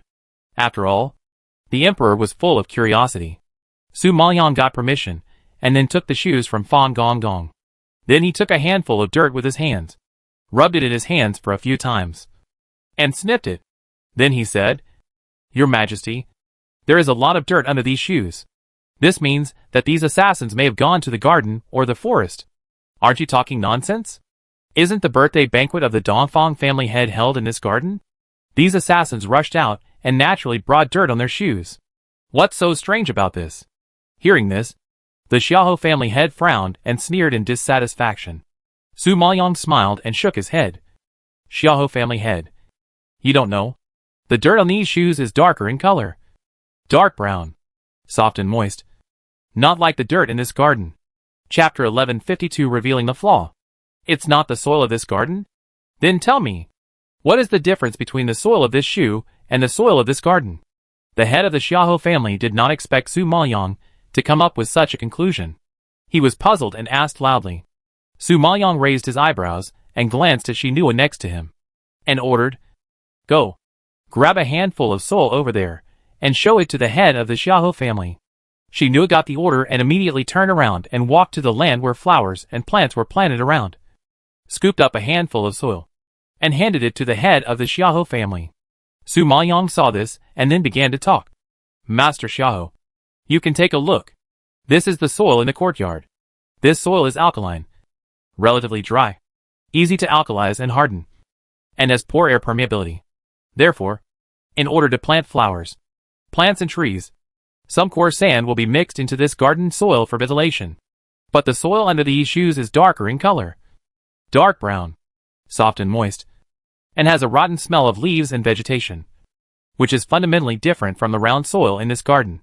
Soil with such characteristics is generally a forest with abundant vegetation and humid climate. So, I conclude that this soil comes from the forest, not the ordinary garden or forest.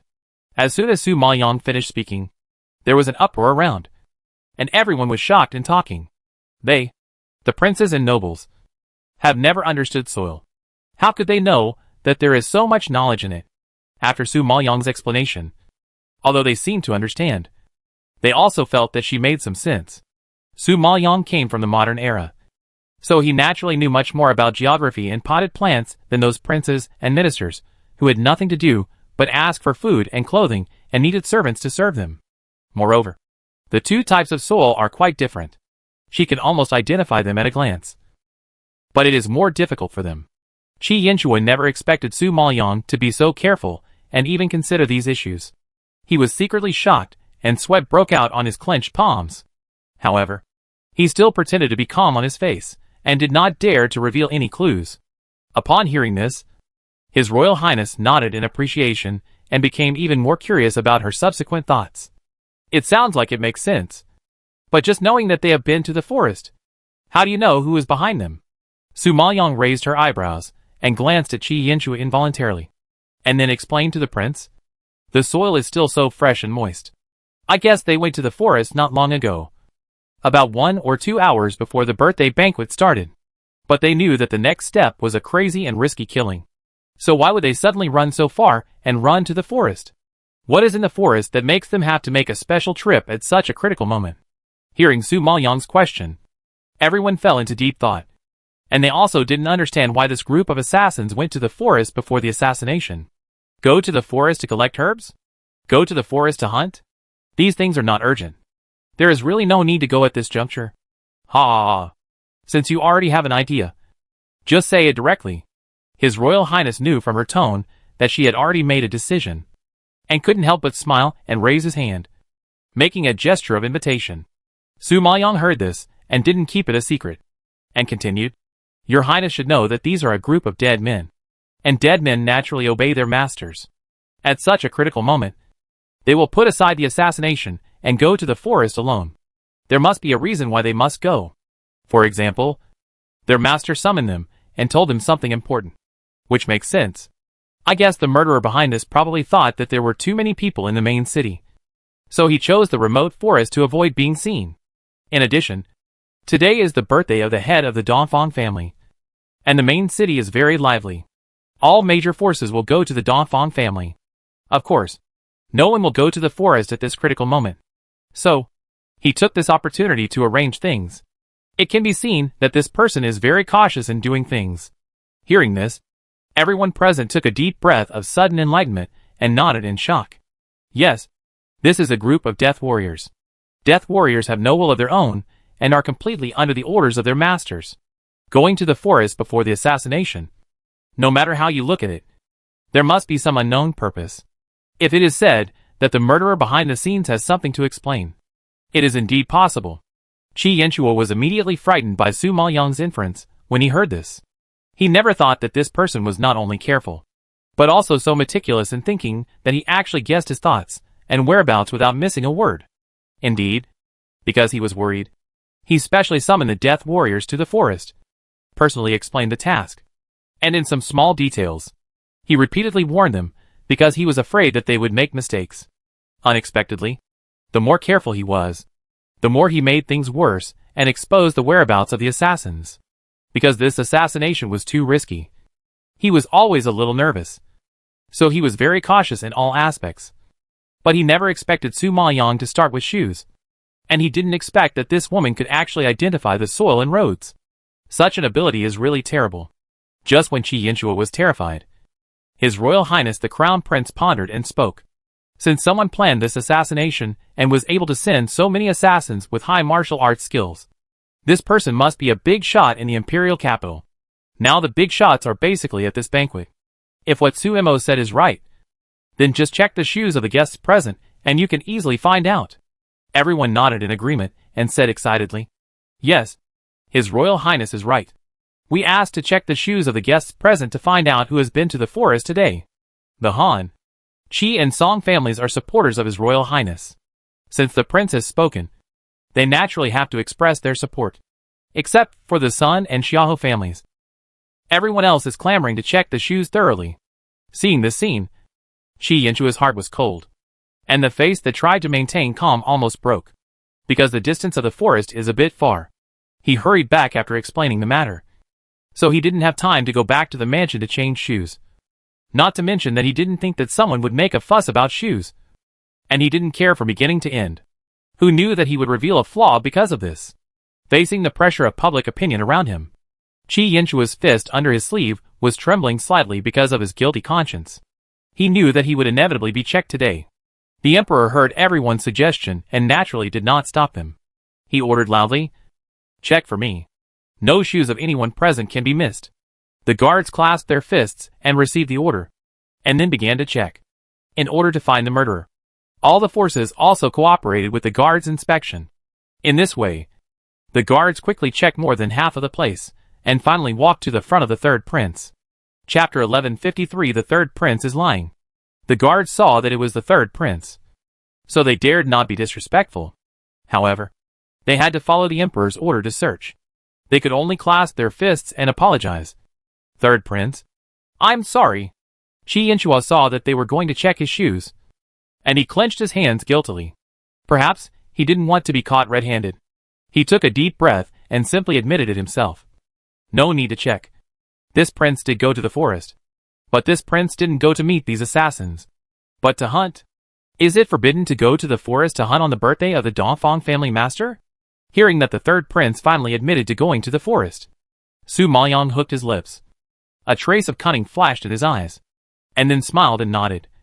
Yes, of course there is no such rule. But I would like to ask the third prince, which forest did you go to?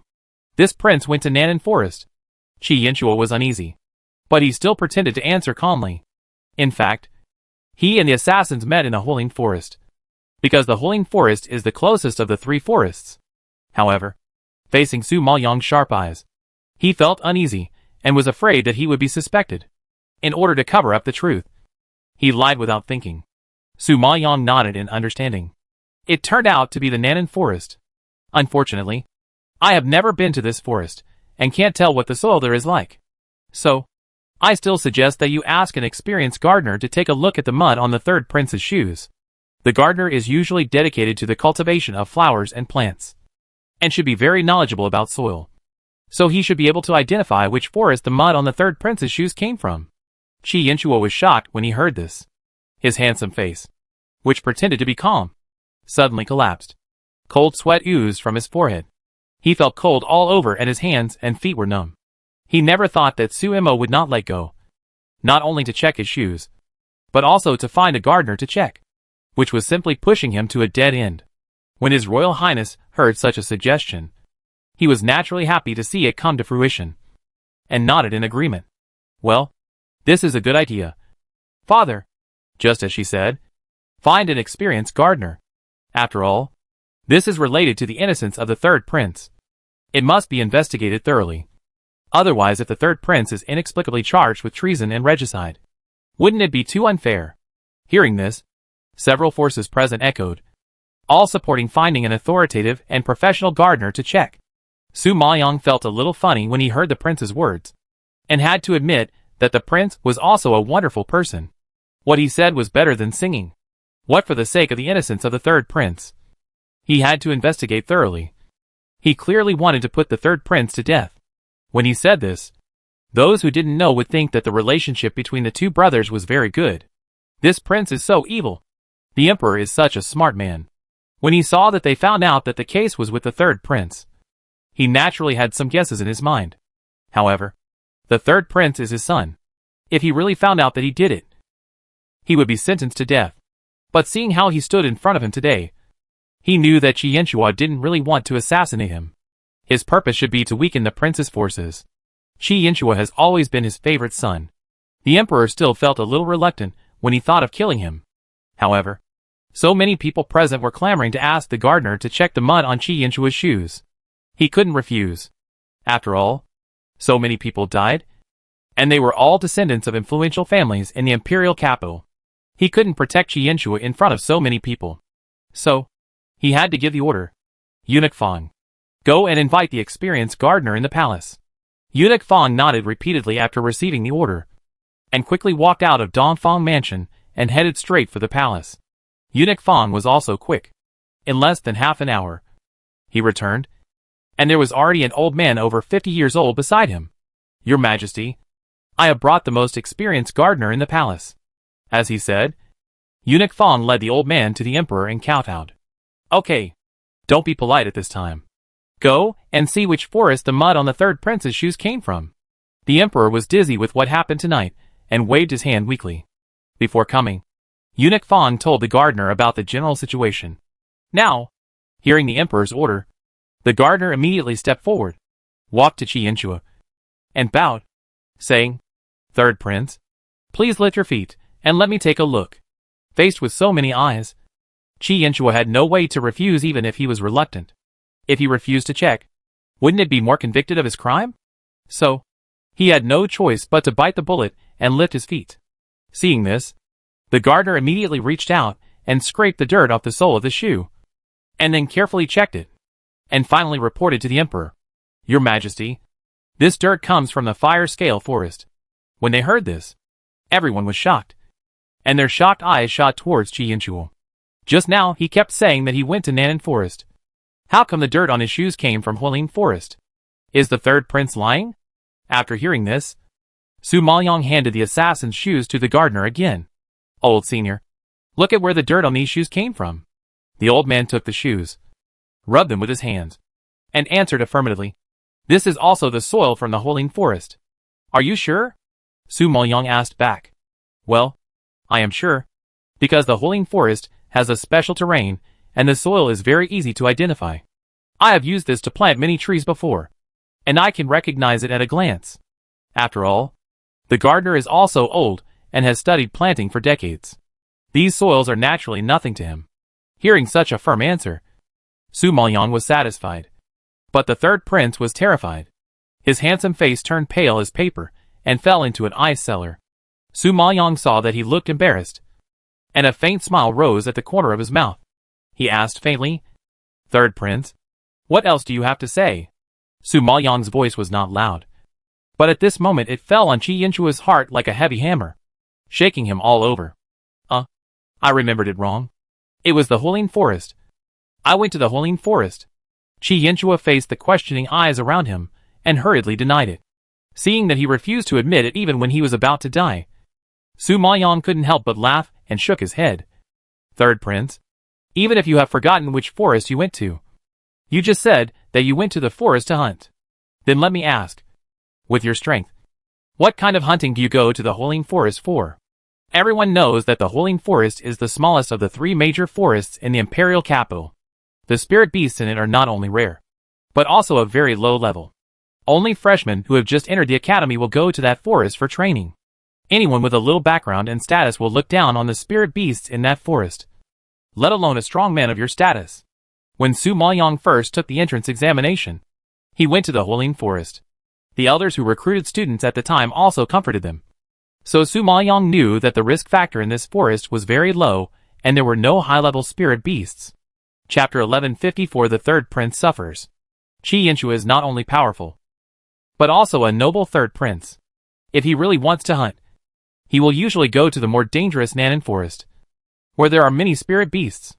How could he go to the Hualien Forest, which ordinary disciples do not look down on? Perhaps it is because he often went to the Nanan Forest before. So when Su Maoyong asked him which forest he went to just now, he reported the Nanan Forest without thinking to hide the truth. Now that the gardener has checked the source of the mud on his shoes, he has no choice but to pretend that he remembered it wrong. But because of this, he ignored the actual situation and the logic of the matter. How could he go to the Hualien Forest to hunt low-level spirit beasts with his status? Don't say that others don't believe it. Even Qi Yinchuo himself doesn't believe it. Suddenly, he heard Su Maoyong's sharp question, and he realized that he had said the wrong thing. He was choked by Su Maoyong and couldn't speak. His whole face was gray and pale, as ugly as death. When everyone present heard this, they all suddenly realized what was going on and started to make a noise in excitement. Originally, other families suffered heavy casualties, and only the Sun family and the Xiaohou family were slightly injured. So the third prince was already suspected. Now the mud on his shoes was found, proving that he had been to the forest. Now he is full of lies and talking nonsense. If he says that this matter has nothing to do with him, who will believe it? So, the facts are in front of us. Who else can be the murderer behind this assassination except the third prince? Well, third prince, not only did you assassinate the emperor, but you also deliberately weakened the power of several of our families and killed so many of our disciples.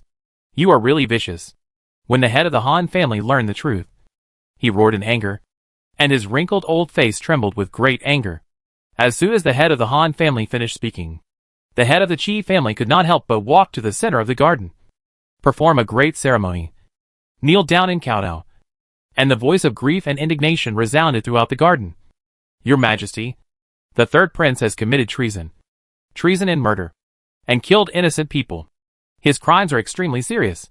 Please punish him severely and give justice to the dead disciples. When the people from other families saw that these two families took the lead, they all knelt down and kowtowed, denouncing the third prince in indignation. The voice was deafening, forcing the emperor to issue an order to severely punish him. After all, this is a capital crime of treason, not to mention that so many lives have been killed. How can these princes and ministers let it go? Even if the emperor couldn't bear to kill Qi Yanchua, he couldn't favor him in public. Thinking of the terrible disaster he had caused and the mess he had created, the emperor was furious. His face was dark and gloomy. His eyes, which were flashing with sparks, shot straight at Qi Yanchua like two sharp knives. His roar was like thunder, and the momentum was terrifying. You rebellious son! Come! Take this rebellious son to me and put him in jail. He will be executed in 10 days. When Qi Yanchua heard that he was going to be executed, his legs softened in fear, and he knelt on the ground. He cowed out in horror. Father! No! It's not me. I would never do such a thing as assassination. Father's matter. Father! Spare my life. I was wronged. You know how much I respect you. You know me. Wronged? Third prince? If you were wronged, then aren't these disciples lying on the ground more wronged? They have never provoked you, and have always been respectful to you. But now they have suffered from your vicious hands. Have you ever thought about their injustice? This time, it was not easy to catch the third prince with such a big handle. How could the head of the Han family let him go easily? At this time, facing Qi Yanchua's denial, he refuted angrily. Qi Yanchua heard this, staring at the corpses on the ground, his pale face full of fear, and shook his head vigorously in resistance. No! It's not me! It's really not me! It's Su Mo who framed me. I have never done such a thing. She was the one who said it from the beginning to the end.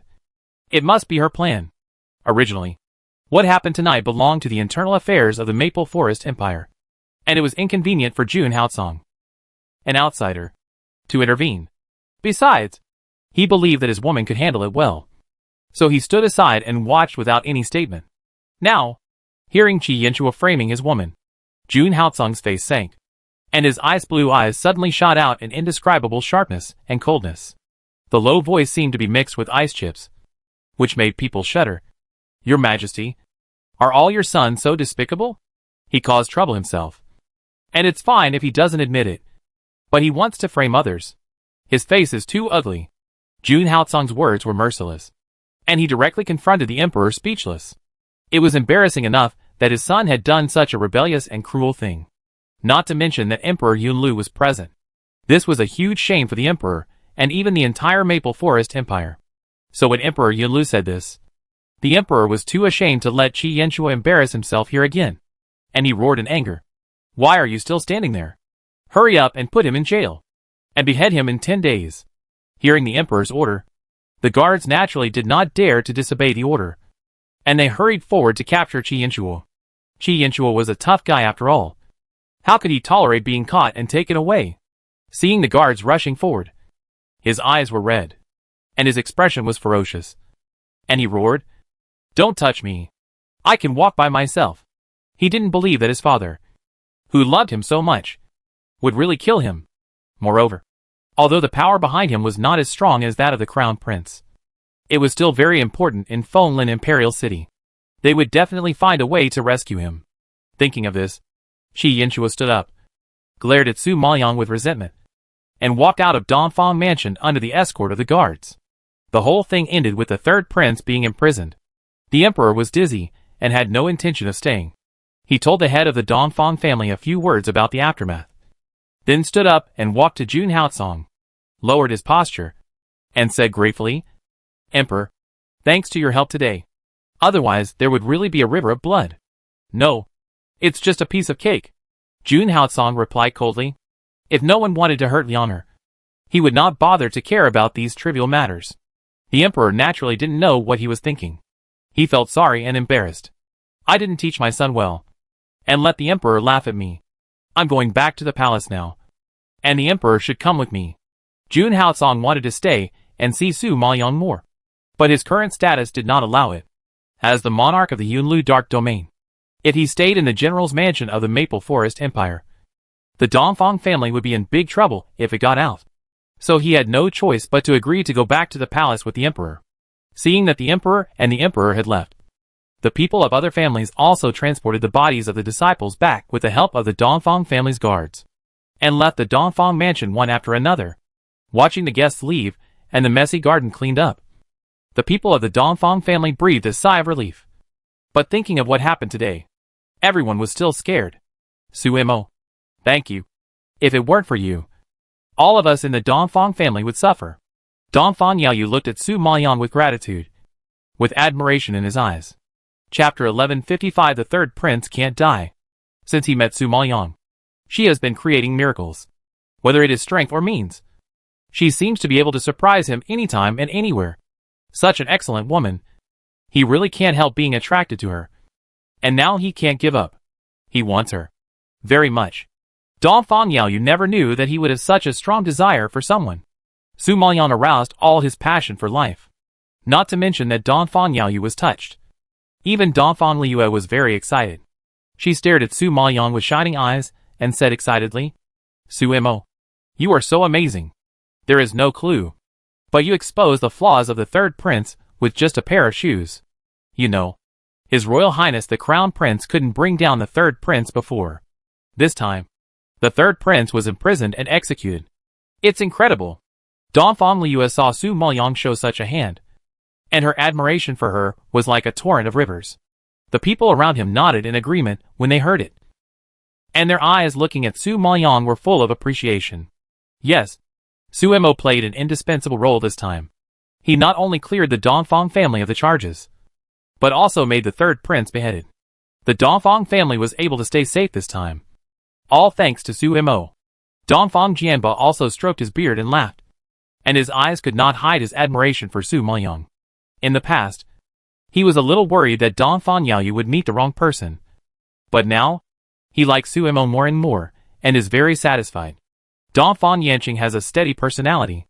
Although he didn't say anything, he had a smile on his face, and it was obvious that he was very satisfied with Su Maoyang. At first, he was grateful to Su Maoyang for her kindness to Dongfang Yaoyu. After observing her for a while, he found that this woman was dignified and elegant, not inferior to those ladies from big families. Now she is even more calm when encountering danger, and can calmly analyze the problem, use clever means to find out the truth, find out the real murderer, and help the Dongfang family clear the charges. It can be seen that this Suimo is a very smart and even knowledgeable woman, with excellent conversation and agile thinking, which even ordinary ladies can't catch up with. Sooner or later, he will hand over the Dongfang family to Dongfang Yaoyu. Only a smart, capable, and thoughtful woman can become Dongfang Yaoyu's virtuous wife and manage the entire Dongfang family. Therefore, seeing this scene today, the head of the Dongfang family is relieved. He has to admit that his son's vision is indeed good. No wonder he said so confidently in front of him that Suimo is the best woman in the world. This Suimo is indeed very outstanding.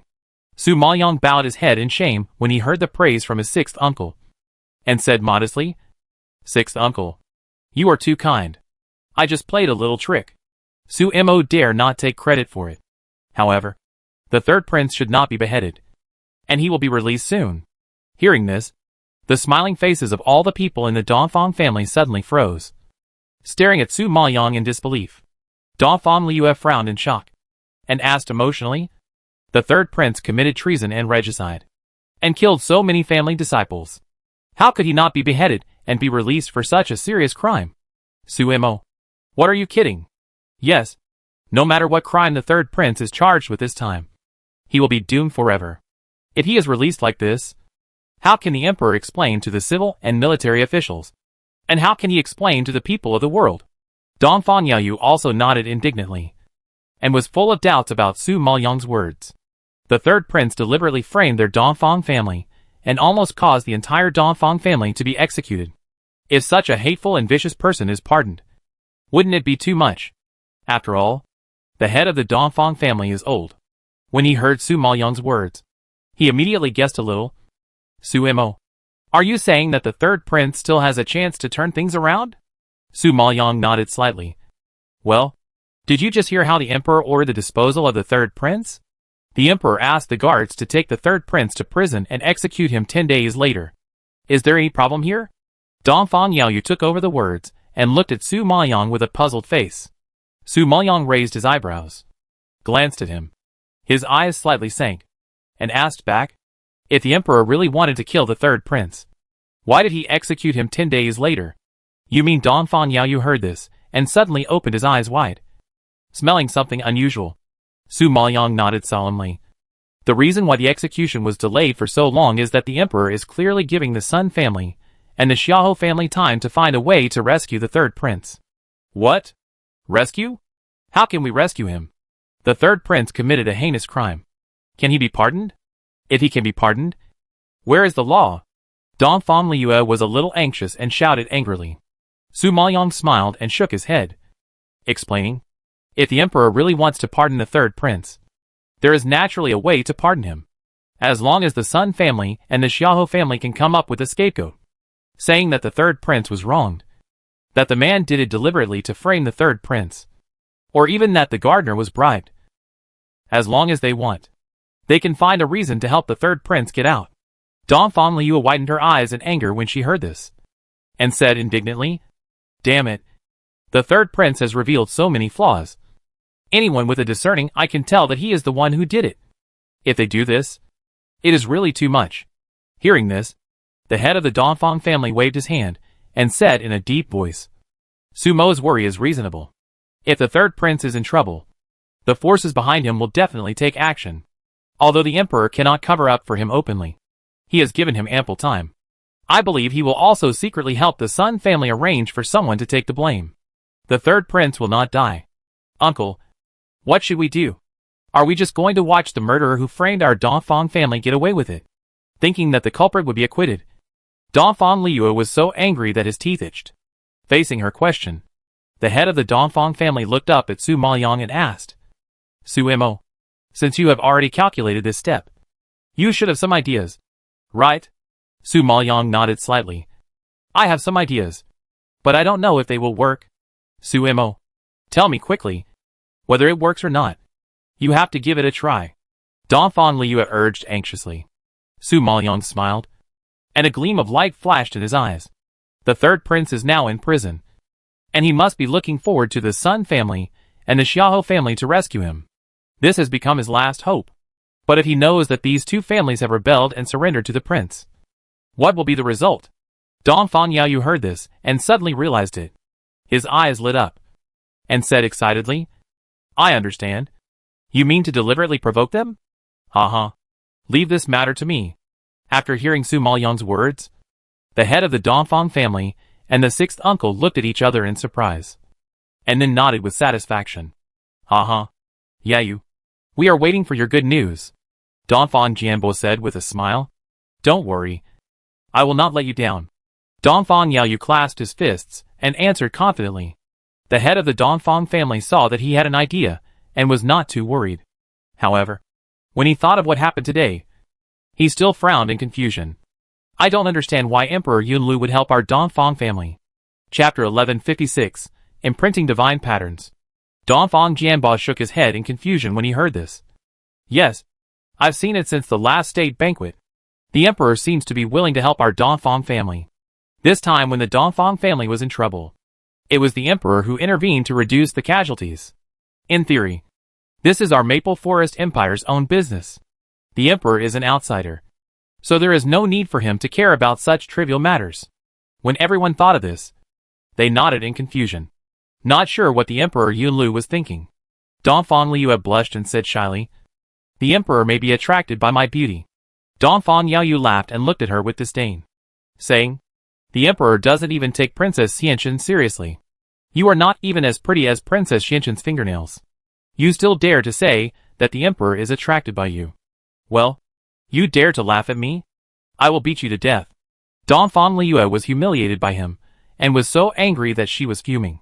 She waved her fist, and rushed towards Dongfang Yaoyu. Dongfang Yaoyu saw her chasing him, and dodged immediately. The fight between the two immediately caused everyone to laugh. The whole Dongfang mansion swept away the haze brought by the banquet, and became lively. Su Maoyang saw that the problem was solved. But he was still thinking about cultivation. So he said goodbye in advance. Master, sixth uncle, I'm a little tired. You guys can chat slowly. I'll go back to my room first. Dongfang Jianbo heard this, and immediately nodded enthusiastically. Okay. You've been tossed around enough today. You really need a good rest. Go back to your room, kid. Dongfang's master also nodded, and said to Xiahou Xian and Xiahou Wanxian, It's getting late. You're tired too. Go back and rest. And leave the rest to the servants. Wan Xian and Xian were indeed a little tired after what happened tonight. They didn't refuse and bowed and left directly.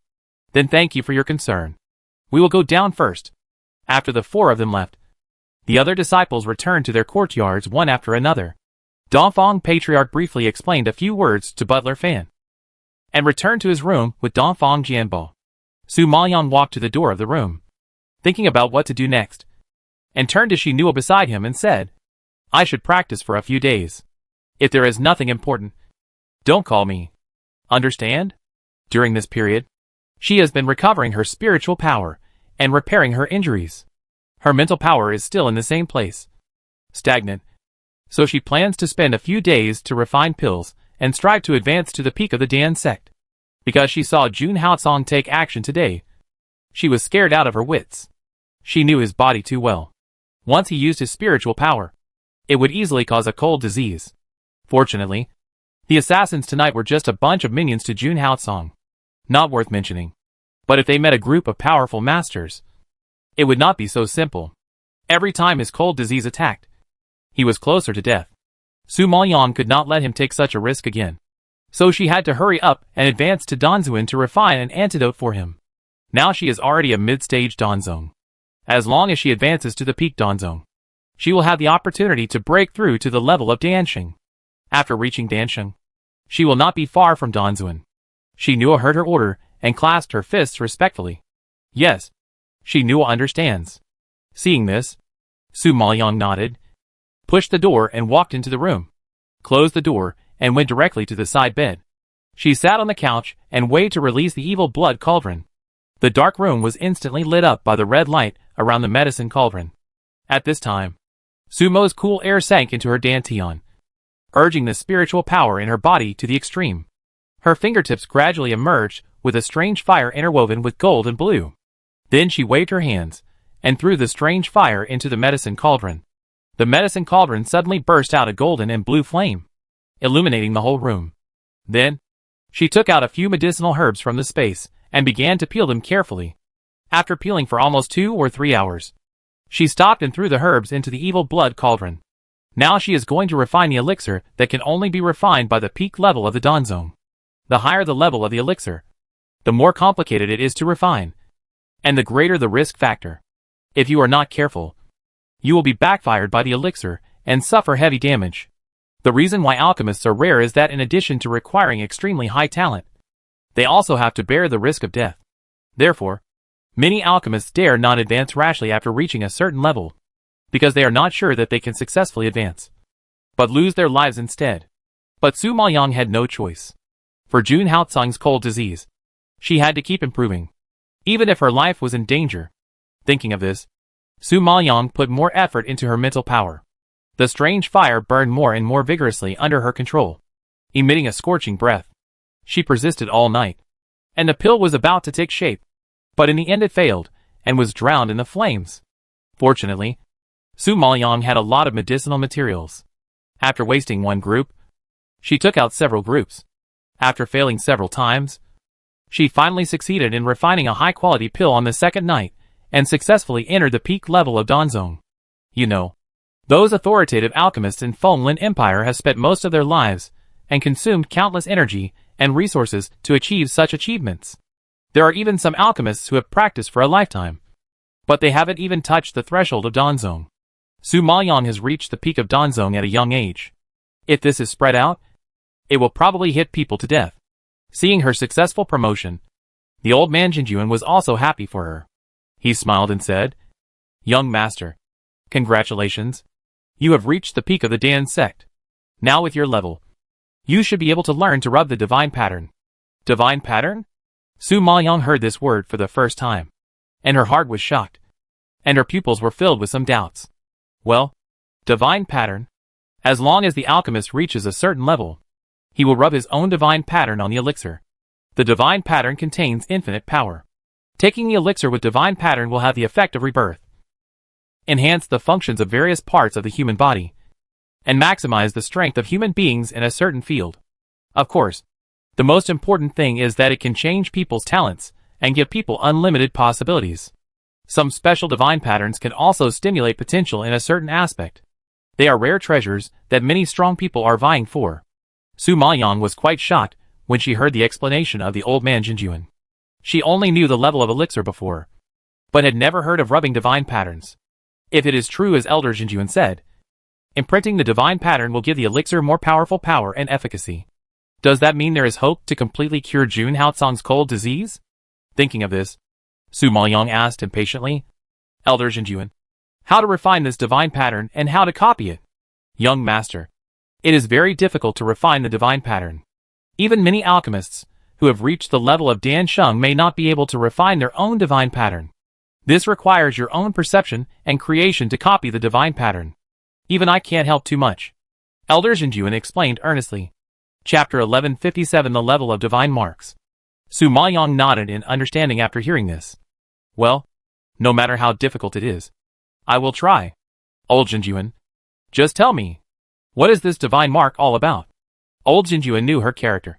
She was never afraid of hardship or difficulty. As long as she could achieve her goal, she would do it even if she risked her life. Which was exactly what he admired.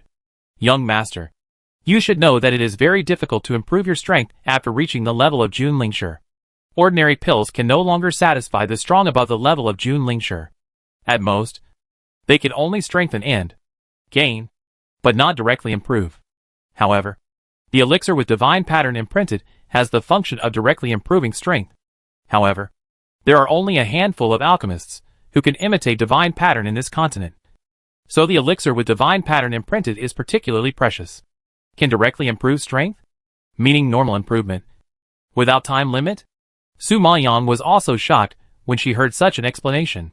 Although the elixir she refined before can improve strength, it is mandatory and can only improve combat effectiveness for half an hour. Once the time limit is over, the body will return to its original state. And this kind of elixir that forcibly improves strength is particularly harmful to the body and talent. Unless it is a critical moment, most people are unwilling to take this kind of elixir. If such an elixir that can improve strength normally, rather than forcibly, can be refined, it is indeed a great thing for the strong above the level of Jun Lingshi. Elder Jinjuan nodded slightly. Well, it's just like you usually improve your level through practice. It doesn't cause any harm to your body. But after improving your spiritual power level, you still need actual combat experience to better apply your spiritual power. Otherwise it will just be a showpiece. A pill with divine patterns can only improve one small realm. For example, from the initial stage of the acquired Jun Lingshi to the middle stage of the acquired Jun Lingshi. But don't underestimate this small realm. The level after the Jun Lingshi level. Even if there is only a small realm difference, the strength is also very different. So for them, it is very difficult to improve a small realm. Su Maoyang nodded slightly in understanding. Then this divine pattern should also have a strong and weak level. Right? Seeing that she had too many doubts about the divine pattern, the old man Jinjuan patiently explained. This divine pattern is divided into 9 levels in total. The first level of divine pattern can help the strong acquired Jun Lingshi to improve one realm, or help the alchemist of Danzong level to improve one realm.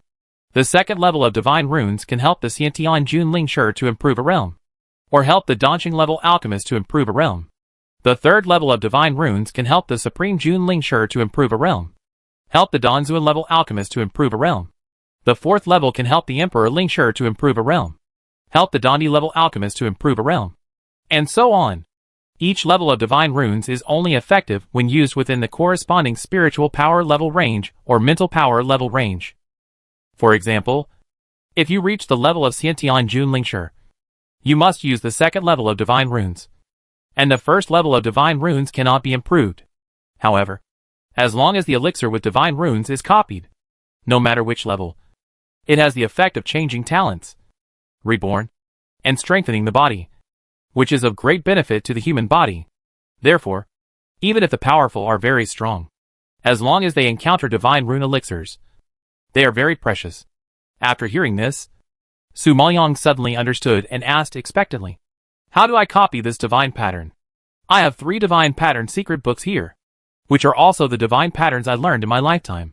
These 3 secret books respectively record the first, second, and third levels of divine patterns. Because it is extremely difficult to copy divine patterns on elixirs, I have spent my whole life to successfully copy the third level, and I have never seen the divine patterns of the later levels. As for how to copy, I can't teach you with words. You just need to follow the divine pattern in this book, and use your mental power to comprehend it. When you comprehend it, your mental power will condense into a pen. You use your powerful thoughts to drive the pen to copy the divine pattern on the elixir, and then you will succeed. As he said, the old man Jinjuan took out 3 secret books and threw them out from the space. Seeing this, Su Maoyang quickly caught it, and quickly opened the secret book of the first level of divine pattern. There was a picture of an old man in golden armor, with his hands clasped together, sitting there motionless like an old monk in meditation.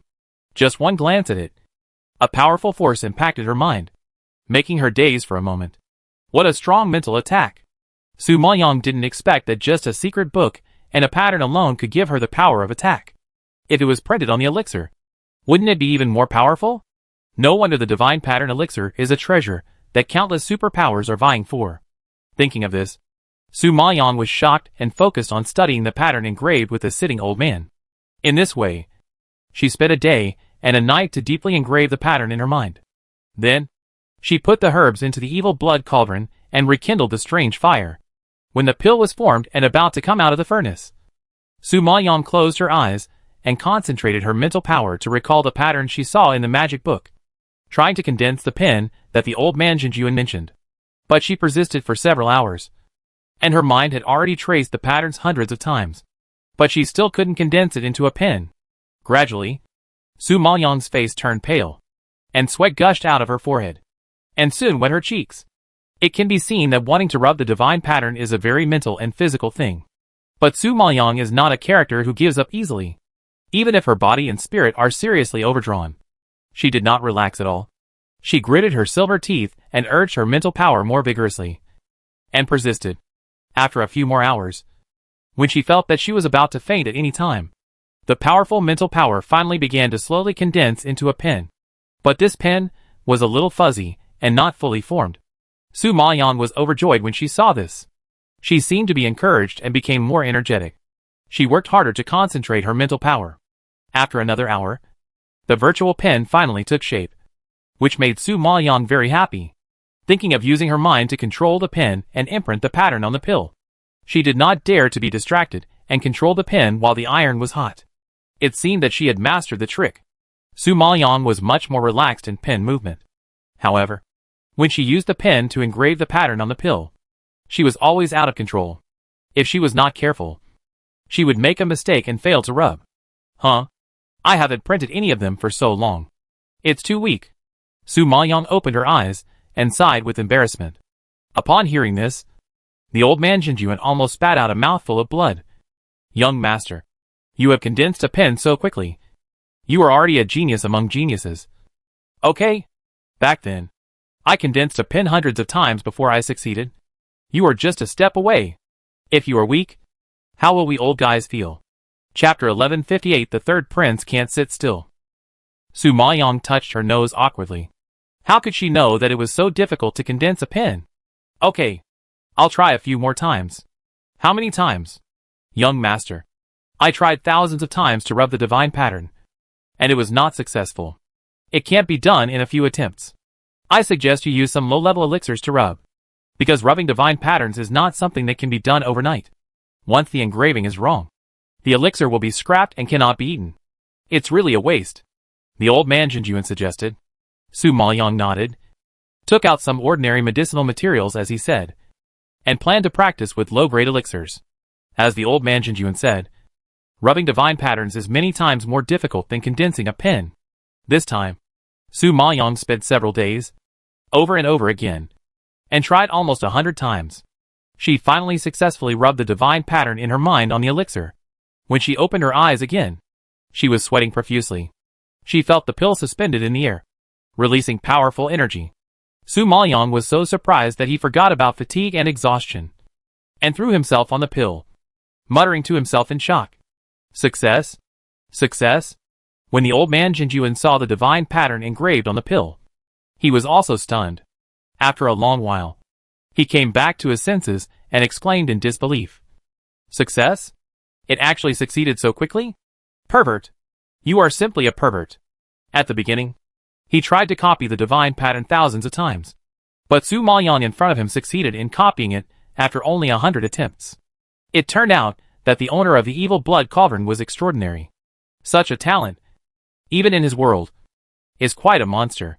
While the old man Jinjuan was smacking his lips and sighing, Su Maoyang, who was in excitement, was still unwilling to give up. She took out the medicinal materials for refining the supreme-grade elixir, peeled them off, and put them back into the evil blood cauldron. Now that she can successfully copy the divine pattern, of course she has to review and consolidate it again. Not to mention that she is in urgent need of elixirs to improve her strength.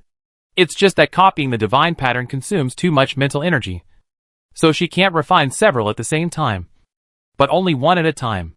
Fortunately, Su Maoyang's mental strength and perseverance are much stronger than ordinary people, so she forced herself to refine twice in a row, and finally successfully produced 2 supreme-grade spiritual root young pills. With such an overloaded alchemy, no matter how strong she is, she collapsed on the couch, panting weakly, and no longer had the strength to continue refining the elixir. After a long time, she waved her hand and held the 2 pills with divine patterns in her hands. She could feel the patterns and temperature on the pills and said with relief, "Now, I should be able to recover my strength quickly. Young master, although this pill with divine patterns can directly improve your strength, it is too strong. You can't take it again within half a year after taking it. So you should wait until the critical moment of breaking through the peak realm before taking it." Old Jinjuan was worried that she would overeat, so he couldn't help but remind her, it is much easier to improve a small realm than a large realm. If you use divine patterns to improve a small realm, it would be a waste of resources. Many people are at the peak realm, and it is difficult to enter a higher level.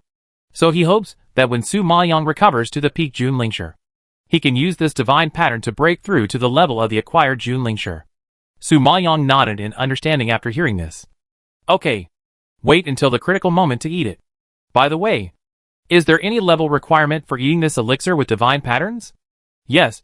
Only those who have reached the level of a venerable spiritual master can take it. Those below the venerable spiritual master cannot withstand such a high-intensity improvement. Su Maoyang frowned slightly. The reason why she refined 2 pills was that she originally planned to give one to Xiahou Wanxian, because Wanxuan's body and strength are too weak. If she eats the divine pattern elixir, it should be greatly improved. But she is only a holy spirit master now, and has not yet reached the venerable spiritual master, so she is afraid that she can't bear the power in it. Elder Jinjuan seemed to have guessed her thoughts and suggested, Xiahou Wanxian can't eat it, so you can give it to Xiahou Zian. He has reached the level of a master of the spirit for a long time, but has not been promoted. He can use this pill to improve his strength and transform himself, which will be of great benefit to his future cultivation. It is really a waste of resources to use the divine pattern to improve the level of a master of the spirit. You should know that this pill with the divine pattern can improve the strength of a powerful master of the acquired spirit. Now it is used on a master of the spirit. If outsiders know about it, they will probably be so angry that they will vomit blood. It's okay. I have learned the first level of divine pattern now. I can print more pills in the future. Brother Xiahou has done me a favor, so it's nothing to give me a pill. Su Maoyang has always been generous to his benefactors and didn't take it to heart. However, as soon as she finished speaking, she heard a burst of hurried footsteps coming from outside. Su Maoyang immediately put the evil blood cauldron into his space. Just as he was done packing, he heard a knock on the door. Su Mo, are you there? Su Maoyang heard that it was Dongfang Yaoyu's voice, so he quickly put on his clothes, walked to the door, and opened the door. Dongfang Yaoyu knew that she had been practicing in seclusion these days, so he had not disturbed her. It was because today's news made him so excited that he could not help but knock on her door. So, without waiting for Su Maoyang to speak, he excitedly said, Su Mo, it's successful. As you expected, the third prince finally couldn't sit still and escaped from prison last night. He killed a lot of people on the way out of prison. Many soldiers who surrounded him at that time were present and saw it with their own eyes. It was absolutely true. Now no matter how the Sun family and the Xiahou family helped him to clear his name, it would be useless. This is a nail in the coffin. Su Maoyang was not surprised to hear such news. At that time, she asked Dongfang Yaoyu to provoke the relationship between the third prince and the 2 families for this purpose. The reason why the third prince was fearless was that he knew that the Sun family and the Xiahou family would help him. When he knew that the two families rebelled and became the people of His Royal Highness the Crown Prince, he was completely panicked. He was in prison and could do nothing. He could only rely on his people to tip him off, seeing that the deadline for execution was approaching. If he could not wait for the news from the Sun and Xiahou families, how could he sit still? So, he would suspect that the two families really turned to His Royal Highness the Crown Prince when they saw that he was in trouble. When he thought that the two families were unreliable, he would find a way to escape by himself. It seemed that she won this gamble. His Royal Highness the Crown Prince should have made a lot of efforts in this matter. Su Maoyang raised his eyebrows and asked back. Haha. Nothing can be hidden from you. This time His Royal Highness the Crown Prince really helped a lot. He seemed to have guessed our plan. In the past 7 days, he visited the Sun and Xiahou families every day. To outsiders, these two families really seemed to be bought by him. In addition, our people interfered and blocked the contact between the third prince and the Sun family. The third prince was in prison and was suspicious. How could he sit still after hearing such news? Chapter 1159 Invite her to dinner. Su Maoyang has long known that His Royal Highness the Crown Prince is a sinister and treacherous person. Now that the third prince is in trouble, how could he let go of such a good opportunity? So it is beyond doubt that the Crown Prince is taking advantage of the situation. Therefore, Su Maoyang simply gave Dongfang Yaoyu a few pointers, and was not too worried.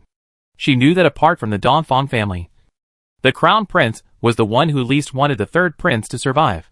Once he took action, it would be difficult for the Sun family and the Xiahou family to deal with it. When will he be executed?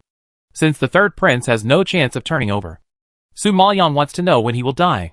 Speaking of this topic, Dongfang Yaoyu's face was full of excitement. Haha. The third prince has been taken to the execution ground now, and he will be beheaded at 3:30 noon. It is the first time that a prince has been beheaded. The scene must be very lively.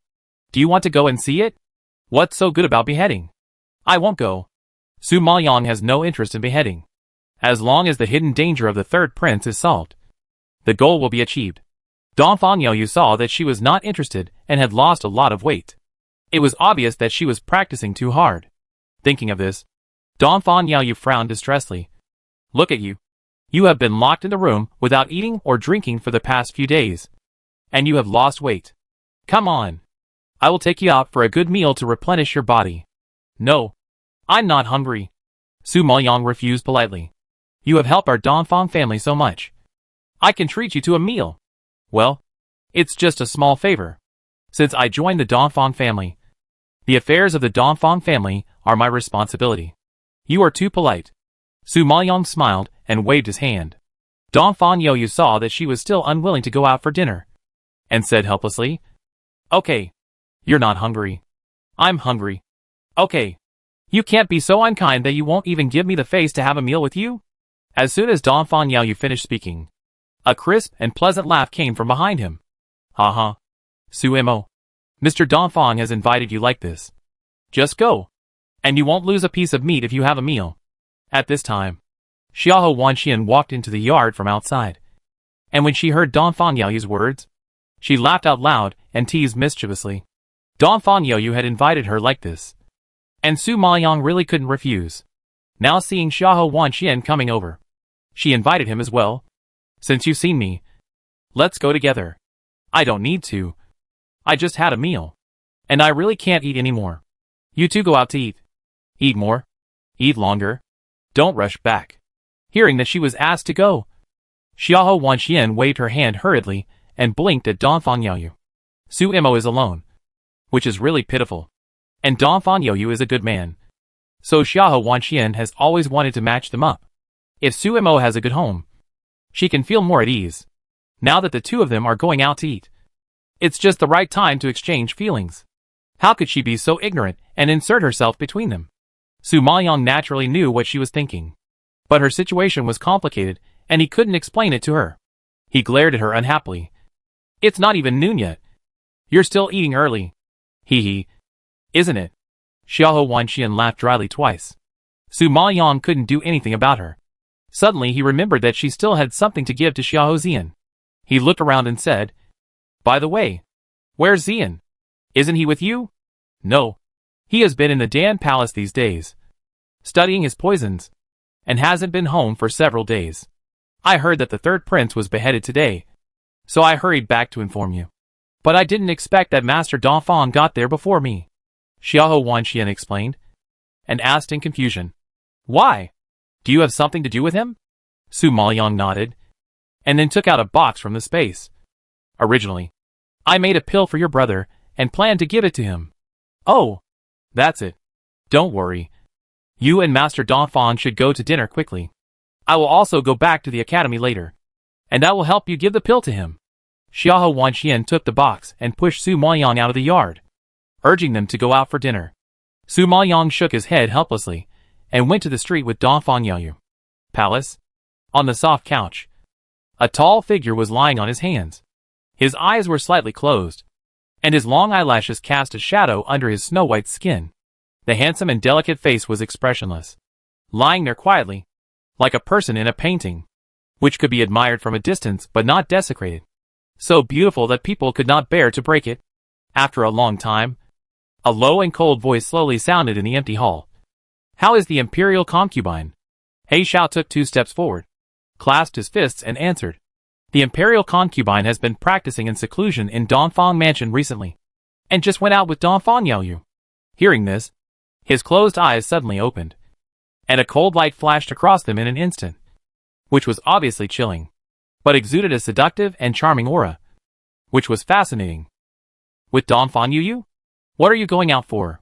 He twisted his sword-like eyebrows, stared at He Xiao with a torch-like gaze, and asked coldly. Black Owl sensed the hostility in him, and knew that this was the prelude to anger. He immediately lowered his head, not daring to look into his eyes, and answered anxiously. Let's go out for dinner. Having been with the emperor for so long, he knew his temper too well. He couldn't sit still when it came to anything related to the emperor's concubine. Now that he knew that the emperor's concubine was having dinner with another man, wouldn't she be furious? Sure enough, the next second, he heard a sinister voice coming from the front. Although the voice was low, it was filled with a chilling coldness that made people tremble with fear. Eat? I didn't expect that she was still living so freely.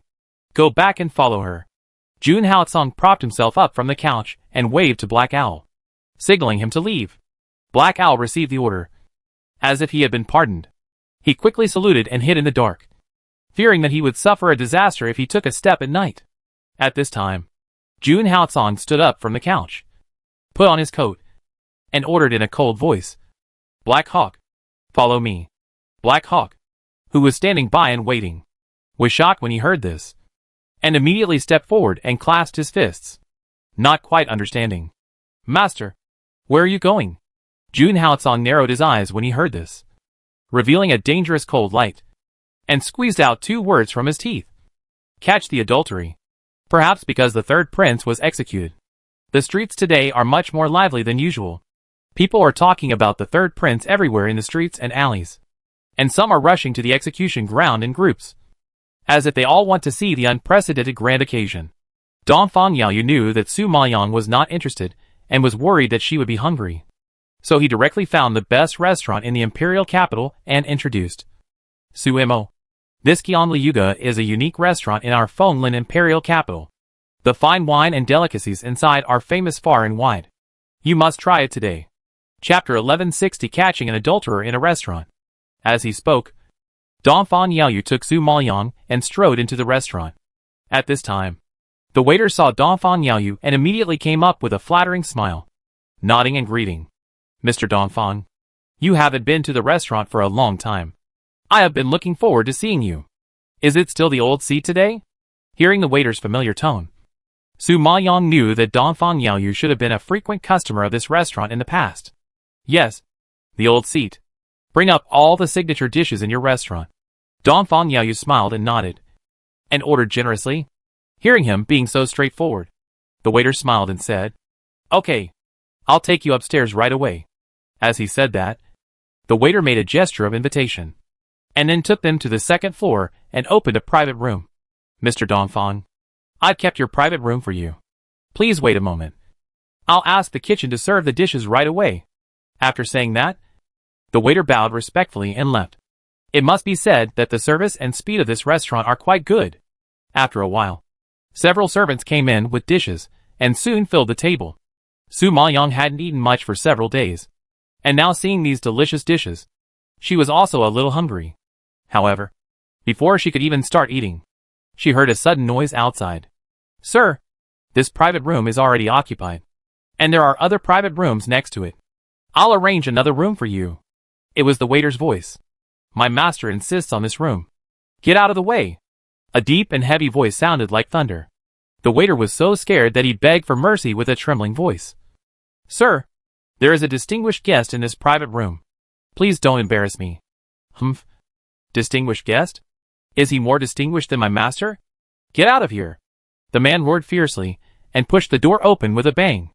At this moment, what came into view was the peerless beauty engraved in Su Maoyang's bones and blood. The deep and sharp ice blue eyes shot straight at her like two sharp knives.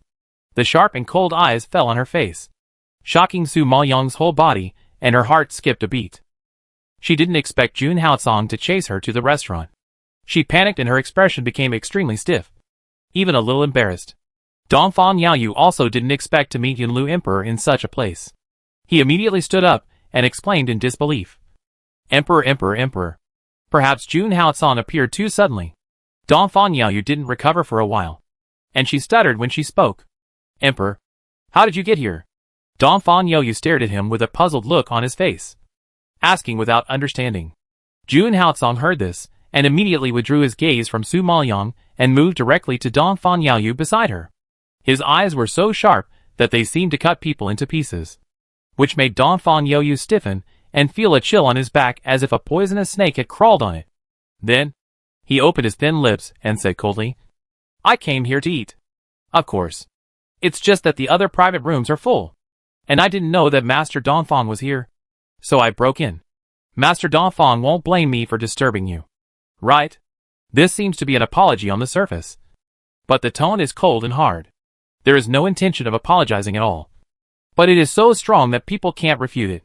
After hearing his explanation, Su Maoyang was speechless. "What do you mean he didn't know they were here? He obviously knew they were here, so he came here specially. Otherwise, with his indifferent personality, how could he suddenly come here to eat? I didn't expect that Jun Haotsong was so shameless to monitor her. He even lied with his eyes open and said it with confidence, which really seemed to be the case." He Ying, who was standing by, was also ashamed when he heard it. He also didn't expect that the powerful and influential Yunlu Emperor would have such a rogue side. Even he felt that his master was too shameless. "Really? We just came in from outside, and saw that several private rooms next to us were empty. How come they are all full in such a short time?" Su Maoyang pretended to be stupid and asked seriously. Jun Haotsong followed her and insisted on making trouble, so she had to destroy his stage and make him ashamed to stay. Jun Haotsong raised his eyebrows and looked at her deeply. His voice was as cold as if it floated out of an ice cellar, and it was frightening. "What? Miss Su, do you think that I disturbed you and Mr. Dongfang's love affair?"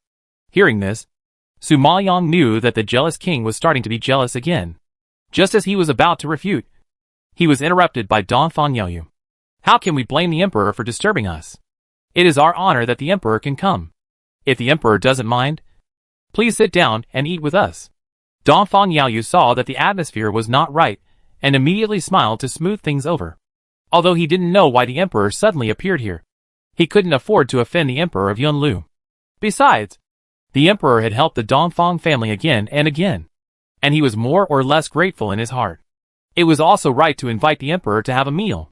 When Jun Haotsong heard Dongfang Yaoyu's words, he strode to the table and sat down shamelessly, without any embarrassment. Seeing this, Su Maoyang wanted to say something, but Dongfang Yaoyu quickly held her down and shook his head at her.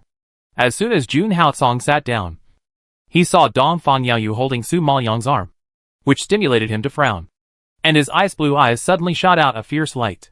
Then, Dongfang Yaoyu suddenly felt a pain on the back of his hand, and quickly let go of Su Maoyang. He looked at the back of his hand with a puzzled look on his face. He didn't know why he suddenly felt an inexplicable tingling pain. It was strange. At this time, Jun Haotsong retracted his gaze and said coldly, "Let's eat." Hearing Jun Haotsong speak, Dongfang Yaoyu came back to his senses and nodded repeatedly. Yes, yes, Eat quickly. Otherwise the food will get cold. As he said, Don Fan Yayu immediately picked up the chopsticks, picked up a piece of food, and put it in Su Maoyang's bowl. Suimo. This dish is called fairy carp. It is a specialty of Qianliuga. You can't get it in other restaurants. You should try it quickly. Seeing this, Su Maoyang just picked up the chopsticks and was about to start eating.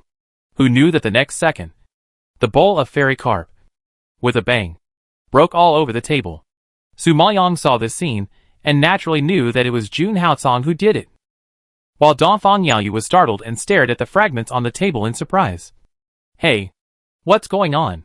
Why did the bowl explode by itself? Waiter, the quality of your bowl is too bad. Quickly bring a new one. Jun Haocong calmly ordered the waiter. The waiter was shocked when he heard it. And he also understood why the bowl exploded. The quality of their bowls has always been very good. It was just that the distinguished guest ordered him to do so. So he had to turn around and get a new bowl.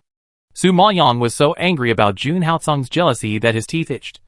But he didn't want to reveal his identity, and didn't want to argue with him in front of Don Fan Yaoyu. So he had to endure it, and took the new bowl that the waiter had replaced. Carp is not suitable for you. You are so thin. You should eat more meat. This time, Jun Haocong didn't wait for Don Fan Yaoyu to make a move. He took the lead and put a bunch of meat towards Su Maoyang. In a short while, her bowl was full, leaving Don Fan Yaoyu no chance to pick up any food. Chapter 1161. Two men are jealous. When Don Fan Yaoyu saw this scene, he was shocked by Jun Haocong's behavior. He was stunned and stared at Jun Haocong. He was so shocked that he even forgot to eat. Don Fan Yaoyu had been in the dark area of Yunlu for so many years. Although he was not qualified to see the emperor, he had heard rumors about the emperor. He knew that he was cold-blooded, taciturn, and always cold. But now, he would pick up food for others? Did he see it wrong? Thinking of this, Don Fan Yaoyu rubbed his eyes in disbelief. It felt like a dream. Too unreal. And Su Maoyang was speechless when he saw the pile of meat in front of him. So much that it was about to overflow. Jun Haocong usually looks very arrogant in front of outsiders. But he is so childish in front of her. In order to prevent her from eating Don Fan Yaoyu's food, he forcefully filled her bowl. This is simply the rhythm of stuffing her to death. Why are you still standing there?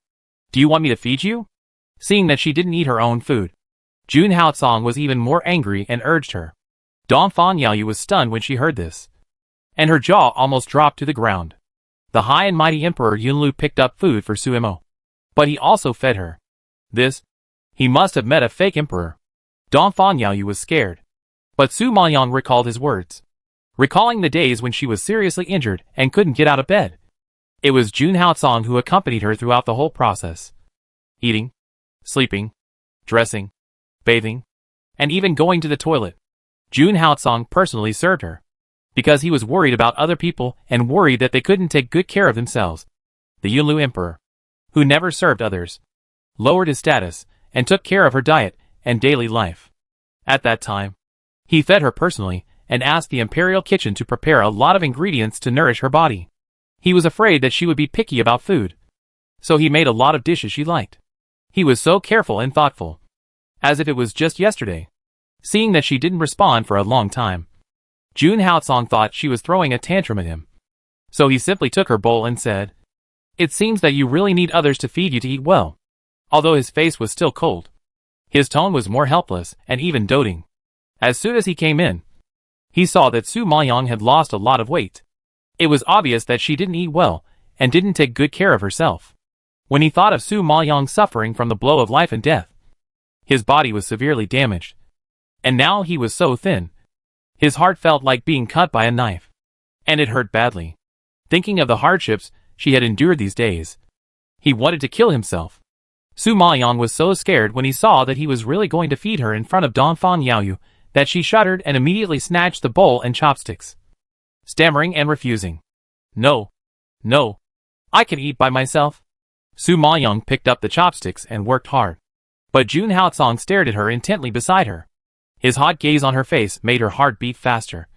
Her heart was in a mess, and her whole body was very uncomfortable. Don Fan Yaoyu didn't understand the interaction between the two of them. Seeing that Emperor Yunlu didn't move his bowl and chopsticks, and just stared at Su Maoyang. He also felt a little awkward in his heart and frowned unhappily. Emperor, why don't you eat? Dongfang Yaoyu didn't like Jun Haocong staring at Su Maoyang, so he couldn't help but interrupt him. I feel full just by watching her eat.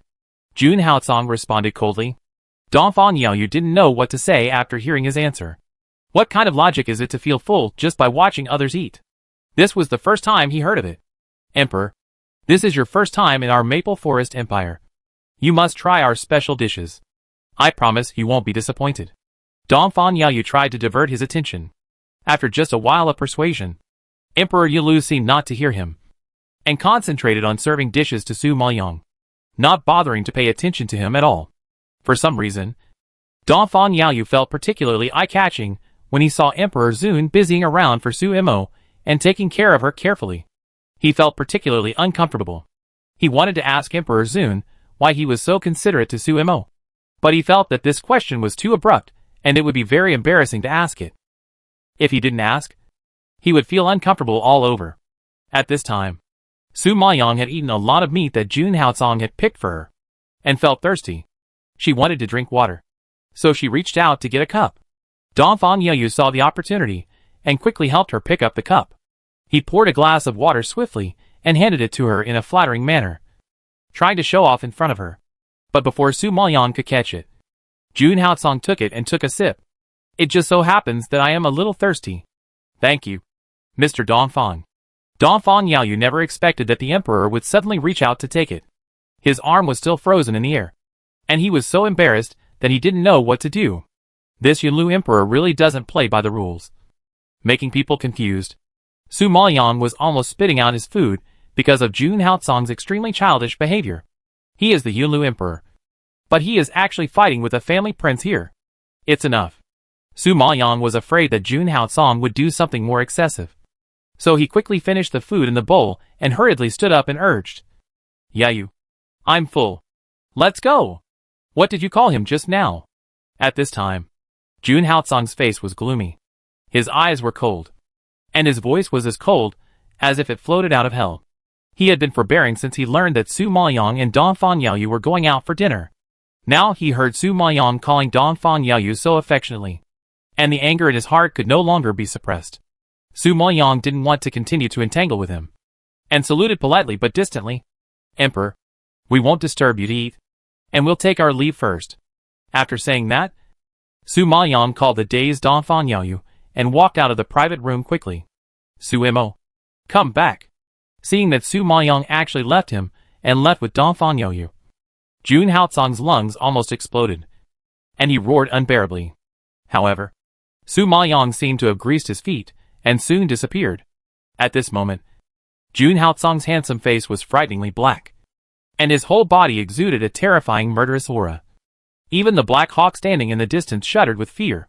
The master was angry, and the consequences were very serious. Master, are you still eating this meal? Seeing this situation, Black Hawk asked uncertainly. Hearing this, Jun Haocong slightly side-eyed him and glanced at him coldly. If you want to eat, stay and eat. After saying that, he stood up and strode out of the private room. He had originally planned to give Su Maoyang some more time to let her grow up, but now that he saw Dongfang Yaoyu's feelings for her, he couldn't just sit back and watch, and had to quickly declare his sovereignty. He still didn't believe that his status as the emperor of Yunlu couldn't do anything to a woman who lived in the Dongfang family and had no name or status. Black Hawk saw that his master had left, so he didn't dare to stay for dinner, and quickly chased after him. Chapter 1162 bumped into someone. After coming out of the Jade Pavilion, Dongfang Yaoyu had a question in his mind, and he couldn't help but ask, Su Imo, do you know Emperor Yunlu? Su Maoyang knew that Jun Haocong had behaved so obviously today, and Dongfang Yaoyu was not a fool, so how could he not notice it? It was just that Jun Haocong was present at the time, so he couldn't ask him in person. Now he must have a lot to say. But Su Maoyang didn't want to be involved with Jun Haocong anymore, so he pretended to be stupid and responded, Emperor Yunlu. His name is known throughout the underworld, and everyone knows him. You know I'm not asking this.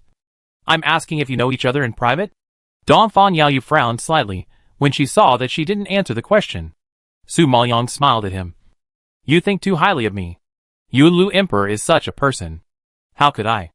An ordinary person. Know him privately. Really? Then why is Emperor so good to you? Even picking food for you and feeding you. Don Fan Yaoyu's tone became more and more excited as he spoke, and his eyes were filled with a trace of barely perceptible resentment. Don Fan Yaoyu felt bad when he thought of the intimate interaction between Su Maoyang and Emperor just now. I think Emperor is kind-hearted, and he took good care of me because I am weak. Su Maoyang is now good at lying. Don Fan Yaoyu knows who Yunlu Emperor is. So how could he believe her words? Just when he was about to refute, he was interrupted by Su Maoyang. The academy is ahead. I have to go to the practice room to practice. And I won't go home tonight. If there is anything, just tell Shi Nuo. Without waiting for Don Fan Yaoyu to speak, Su Maoyang quickly walked towards the direction of the academy. Don Fan Yaoyu saw that she didn't want to talk more, and there was no way to force her. He sighed helplessly and turned to leave. At this time, Xiahou Wanxian arrived at the academy first. Thinking of what Su Maoyang had told her, she took the box and rushed to the Dan Palace without delay. Perhaps she walked too fast. As soon as she walked to the gate of the Dan Palace, she bumped into the Dan Palace disciples who came out from inside. Who is it? You are so blind. Are you tired of living? A sharp voice suddenly rose, which immediately attracted the attention of many people. Xiahou Wanxian heard the words and quickly bowed her head to apologize. I'm really sorry. I was in a hurry just now and accidentally bumped into the girl. To be honest, Xiahou Wanxian didn't bump into her whole body, but there were many disciples coming and going, so it was inevitable that her shoulders rubbed against each other. But she was unlucky and ran into a woman who was high and mighty. The woman who was hit was petite, wearing a pink dress. She looked cute and playful, but her expression and aura were very sharp. She looked up and down at Xiahou Wanxian and snorted contemptuously. Are you sorry enough? I am a delicate lady and an alchemist. If you break my arm, can you afford to pay for it? Xiahou Wanxian naturally knew that the status of an alchemist was noble. Hearing this, she was so scared that her face turned pale, and she bowed quickly. Sorry.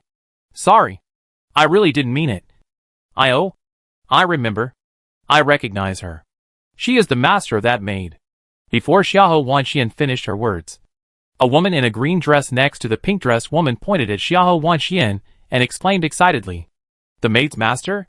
The pink dress woman had never seen Xiahou Wanxian, and when she heard this, she frowned in confusion. Seeing that she didn't know, the green dress woman smiled and explained, Su Mo. You must have heard of her. The woman in front of you is Xiahou Wanxian, Su Mo's master. The pink dress woman had naturally heard of Su Mo's name, and now she nodded in sudden realization after hearing the green dress woman's explanation.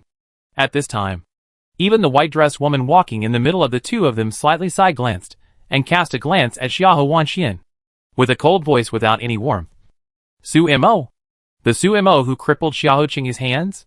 Xiahou Qingyi was also a genius alchemist in the Alchemy Palace. Her hands were crippled, and she bid farewell to the alchemy world, which naturally caused quite a stir in the Alchemy Palace. Such a big event. I believe every Alchemy Palace disciple knows about it. Seeing the interest of the woman in white, the woman in green immediately nodded and explained in a flattering manner. Yes, Sister Sinew. She is the freshman who made a mess of the academy as soon as she entered the academy. I heard that she not only crippled Xiahou Qingyi's hands, but also killed Sun Haoran of the Sun family. Now she is a celebrity in the academy. The woman in white looked at Xiahou Wanxian coldly, with a cold arc at the corner of her mouth. Celebrity? It's just Xiahou Qingyi. But she has become a celebrity in the academy. It seems that the academy is not as good as before. Although the words of the woman in white were cold, they were very ironic. Ha! What Sister Sinew said is that a village girl from the countryside can cause a sensation. Everyone is really making a fuss. The woman in pink listened, and seemed to be deliberately trying to please the woman in white, and immediately followed her words. Judging from the attitudes of the pink dress woman and the green dress woman, the white dress woman in the middle is of high status, and the tone she used when she mentioned Xiahou Qingyi clearly showed that she did not take the latter seriously. You should know that Xiahou Qingyi is a well-endowed Dan King alchemist. If she can ignore Dan King, this woman's alchemy skills should be above Dan King. In a country like the Maple Forest Empire, Xiahou Qingyi, a Dan King, can be called a genius. Then this woman's status in the Maple Forest Empire must be quite extraordinary. No wonder these two women are surrounding her, and trying to please her. Thinking of this, Xiahou Wanxian became even more uneasy. Although Xiahou Wanxian is simple, she still has the ability to read people's expressions. Now that she has encountered a hard point, she knows in her heart that this matter is probably not going to end well. Ladies, I'm really sorry. I really didn't mean to offend you. I have something urgent to do. Can you let me go? Xiahou Wanxian expressed great apologies and was respectful to them, not daring to cross the line. The pink-dressed woman was immediately interested when she learned that she was Sumo's master. How could she let her go? Hee. Urgent matter? As far as I know, you and Sumo are both from the Beast Palace. Right? What urgent matter do you have to come to our Dan Palace? Hearing the question, Xiahou Wanxian showed them the box in her hand. Girls, I have something to give to my brother. I hope you ladies can be accommodating. Seeing this, the pink-dressed woman was curious, and took the box from Xiahou Wanxian while she was not paying attention. If you want to enter the Dan Palace, I have to check it. What if I let you bring in something harmful? Wouldn't it be a disaster for the Dan Palace? Chapter 1163, Seizing the Pill. Xiahou Wanxian was frightened when someone took away her box. She immediately reached out to grab it. Girl, this is my brother's thing. How can you force it? The pink-dressed woman didn't take Xiahou Wanxian seriously at all. She ignored her attempts to stop her and opened the box directly. At this time, a strong and strange fragrance came to her nose and instantly filled the air. Not only did the women who had embarrassed Xiahou Wanxian change their faces, but even the disciples who were coming and going around couldn't help but stop and look at the box in the pink-dressed woman's hand. Everyone present was a disciple of the alchemy hall. They were naturally very sensitive to the aroma of pills, now that they could smell such a strong and pure medicinal fragrance. Everyone's pupils were all shocked. Even the indifferent white-dressed woman frowned slightly. A flash of surprise flashed across her eyes, and she couldn't help but glance at the pill lying in the box. However, before she could speak, the pink-dressed woman beside her had already cried out in shock. Oh my god! It's a pill with divine patterns printed on it. Perhaps because she was too shocked, the pink-dressed woman couldn't even speak clearly, and her eyes were as big as two black grapes, almost falling out. Her voice was loud, and all the disciples around her heard it clearly. Everyone was shocked and gasped in shock. A pill with divine patterns printed on it. Did they hear it right? A pill with divine patterns printed on it is a rare treasure. Even the old Dansheng, who is famous for his alchemy at Liuguan Academy, doesn't have the ability to print divine patterns. Such a pill appeared in Xiahou Wanxian's hands. It's incredible. Feeling the shocked eyes around her, the pink-clothed woman realized that she had made a big noise. She quickly covered her mouth in fear, and could not speak for a while. The green-clothed woman next to her was also quite frightened, but she was more cautious. After a moment of shock, she suddenly woke up and quickly whispered to the white-clothed woman's ear. Sister Sinew, haven't you reached the peak of the Dan Emperor now, and are only one step away from Dan Zong? This elixir with the divine pattern can just help the alchemist to reach a higher level. Besides, I heard that the divine pattern elixir has a miraculous effect on improving talents. As long as you take it, your future cultivation will be like a fish in water. The white-clothed woman was also very shocked to learn that there was a divine pattern elixir in the box. Now, hearing the green-clothed woman's reminder, some other thoughts suddenly came to her mind. She had advanced to the peak of the Dan Emperor a year ago. She was the first person in the Maple Forest Empire to reach the peak of the Dan Emperor at a young age in all these years. It's just that she worked hard for a year and exhausted the resources provided by the Han family and the academy. But her mental power seemed to stagnate, without any improvement, and she has not yet been promoted to the level of Danzong. Although she looked fine on the surface, she was somewhat anxious in her heart, so she tried all kinds of ways to enter Danzong this year. But unfortunately all the methods failed. Now the pill to improve her strength is in front of her. As long as she takes it, she can completely enter Danzong and become the most powerful genius alchemist among the younger generation of the Maple Forest Empire. By then, even in the Nine Nether battle, she will have a place, not inferior to the geniuses of several other countries. This is definitely a once-in-a-lifetime opportunity. If she misses it, she may never be able to advance to the level of Dan Wang. Thinking of this, Han Sinew, who has always been indifferent and arrogant, is a little eager to move and salivate. Seeing them check the contents of the box, Xiahou Wanxian immediately reached out to take it back. Girl, you can see it too. This is my brother's elixir. It's not something shameful. Can you give it back to me now? Xiahou Wanxian came from a place like Yuxing Town where no one lives, and had never heard of any divine pattern elixir. She only knew that this was the elixir Suimo gave to her brother. She promised Suimo to make this trip, so she naturally had to hand the elixir to her brother in person. The green-clothed woman heard this, but her eyebrows were raised, and she shouted angrily, "How dare you? This is obviously my sister Sinyu's elixir. When did it become your brother's?" Xiahou Wanxian was stunned by her sudden roar. Her eyes gradually widened, and she stared at her in disbelief. "Sister Sinyu?" After a moment, she angrily retorted, "What are you talking about? Suimo clearly asked me to give this pill to my brother. How can it belong to Sister Sinyu? I don't even know who Sister Sinyu is. How can you talk nonsense? Humph. You country bumpkin. You don't even know Sister Sinyu. She is the top-ranked alchemy genius in the Liuguang Academy alchemy competition. She is the most powerful and talented alchemist among the younger generation of the Maple Forest Empire." The pink-clothed woman saw that she didn't know Han Sinyu's name, and immediately growled with disdain. Xiahou Wanxian was shocked to hear that the other party was such a powerful figure. When she was in Yuxing Town, she was not well informed. She heard the most about Xiahou Qingyi from the Xiahou family, and regarded her as an alchemy genius in her mind. Who knew that this woman in white was actually more powerful than Xiahou Qingyi? Seeing that she was shocked, the woman in green rebuked her with a righteous attitude. "I think you are the one who is talking nonsense. Your brother is a new disciple of the academy. Even if he is lucky enough to enter the Dan Palace, he has no mental power at all.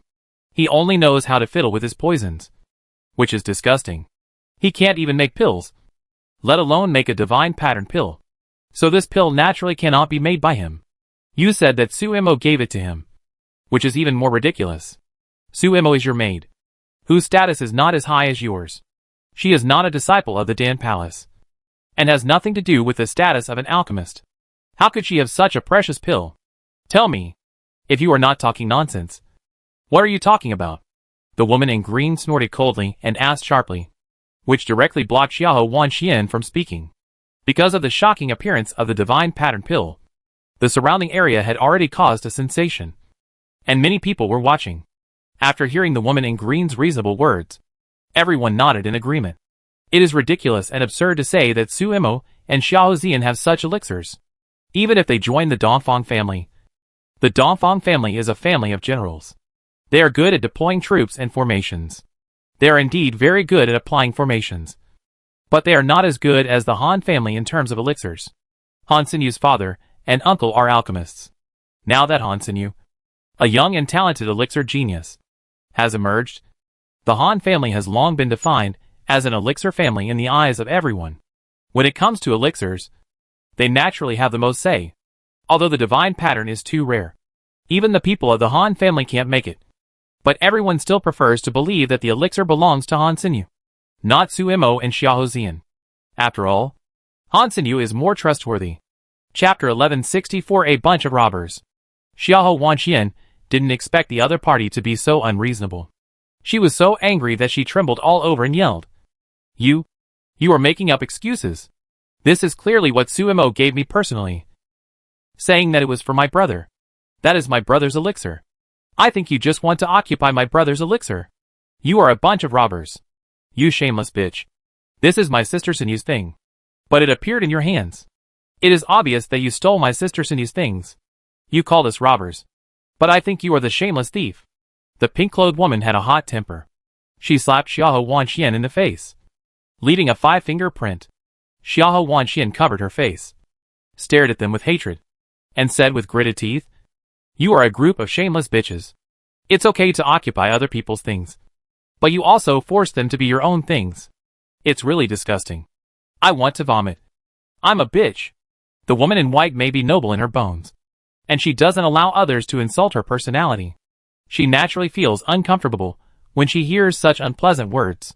So in order to save her face, she pretends to be generous and speaks. Xiahou Wanxian, although you stole my elixir, considering that it is your first offense, as long as you reform in the future, I can spare you. If you don't want to investigate, just pretend it never happened. But if you insist on doing so, don't blame me for being rude and dragging you in front of the elders. At that time, You will inevitably be severely punished. Not only you, but also your brother, and even Suimo will all suffer. You must think it through. Xiahou Wanxian didn't expect that there would be such a shameless person in the world, who occupied other people's things, and falsely accused others of stealing her things. Now he is threatening her with severe punishment to make her give up and voluntarily give up the elixir. This woman in white is so insidious and cunning. So hateful. Thinking of this, Xiahou Wanxian was furious, gritting her teeth and spitting at her. Bah! Who do you think I am? Xiahou Wanxian? Do you think I will succumb to your tyranny if you threaten me? Although I, Xiahou Wanxian, have no ability, I still have the ability to distinguish right from wrong. It is impossible for me to deliberately distort the facts and kowtow in front of you just to survive. Although Xiahou Wanxian is a gentle person and usually doesn't want to say a harsh word, she is stubborn in her bones. Now that she can say such hateful words, it seems that she has been forced to a certain extent by them. Although she is shallow and doesn't know what the divine pattern is, she still recognizes that the box contains the upper-grade spiritual root Qingyang pill, an upper-grade pill. But only the top alchemists of the Dan sect can refine the pill. And this level alone is extremely precious. Suimo gave her such a valuable thing, and she lost it. How could she explain to Suimo, and how could she live up to Sumo's kindness? Moreover, she couldn't let such a valuable thing fall into the hands of these bad guys. So, she had to get the pill back. Hansen Yu didn't expect that Xiahou Wanxian would not listen. She had made it very clear that as long as she gave up voluntarily, she would let them live. If she didn't want to give up, she would have to suffer physical pain, or even lose her life, which was not worth the loss. How could she not understand this account? Hansen Yu never liked to talk to stupid people, because she could never make sense with them. In this case, she was too lazy to talk nonsense. Well, since you are unwilling to admit your mistakes, and are unwilling to change, then I have no choice but to take you to the elders to argue right and wrong. Let's see whether the elders believe me or you. Hansen Yu raised her eyebrows slightly, and glanced at Xiahou Wanxian from a high position.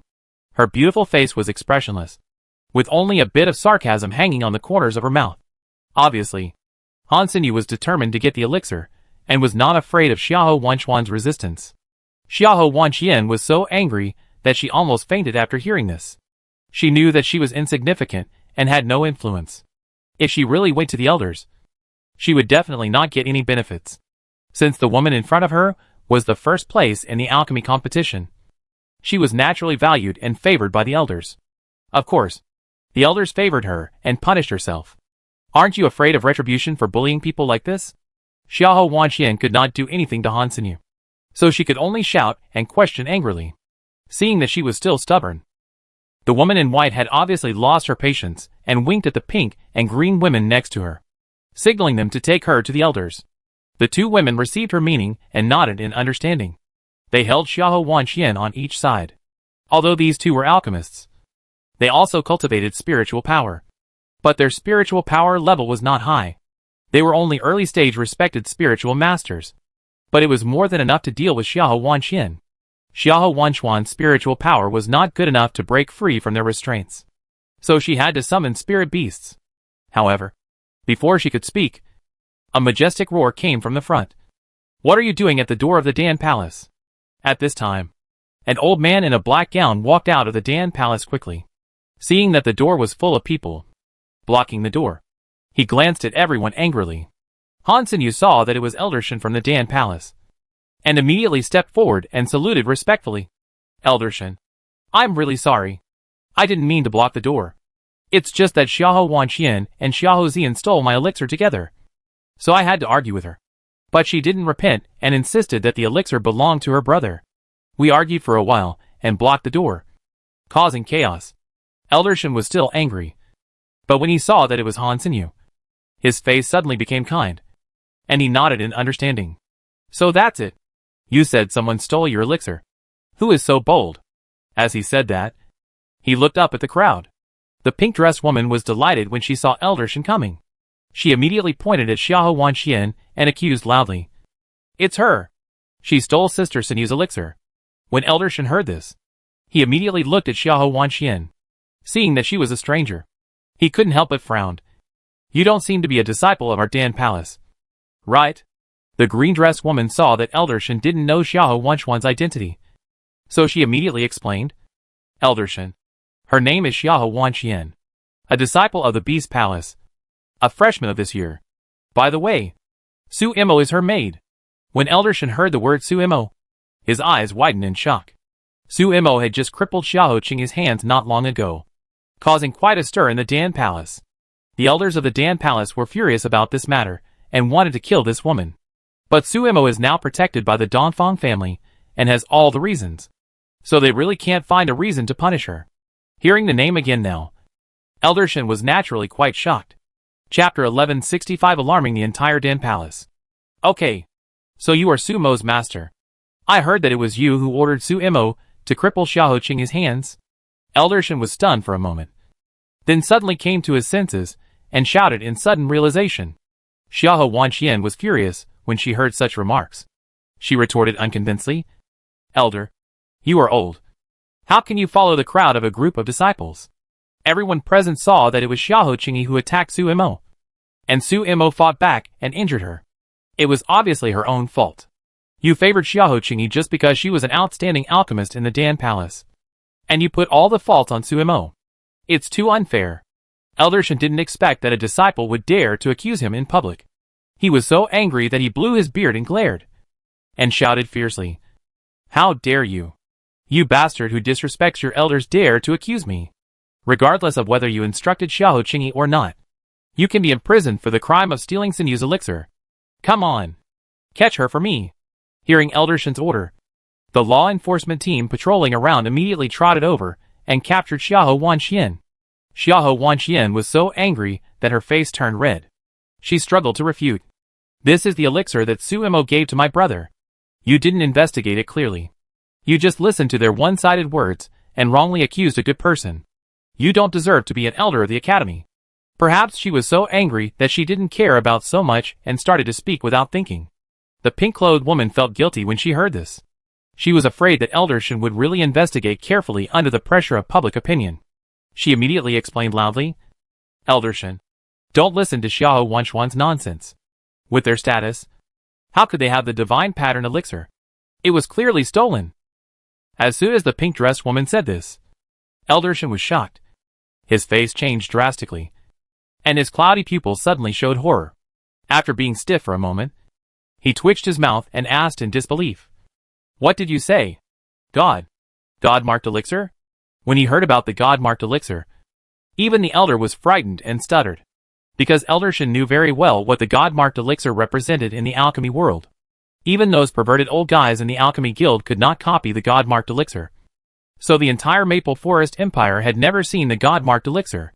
Besides, he had lived for most of his life and had never seen the God-marked elixir. Now he had touched it. How could he not be shocked?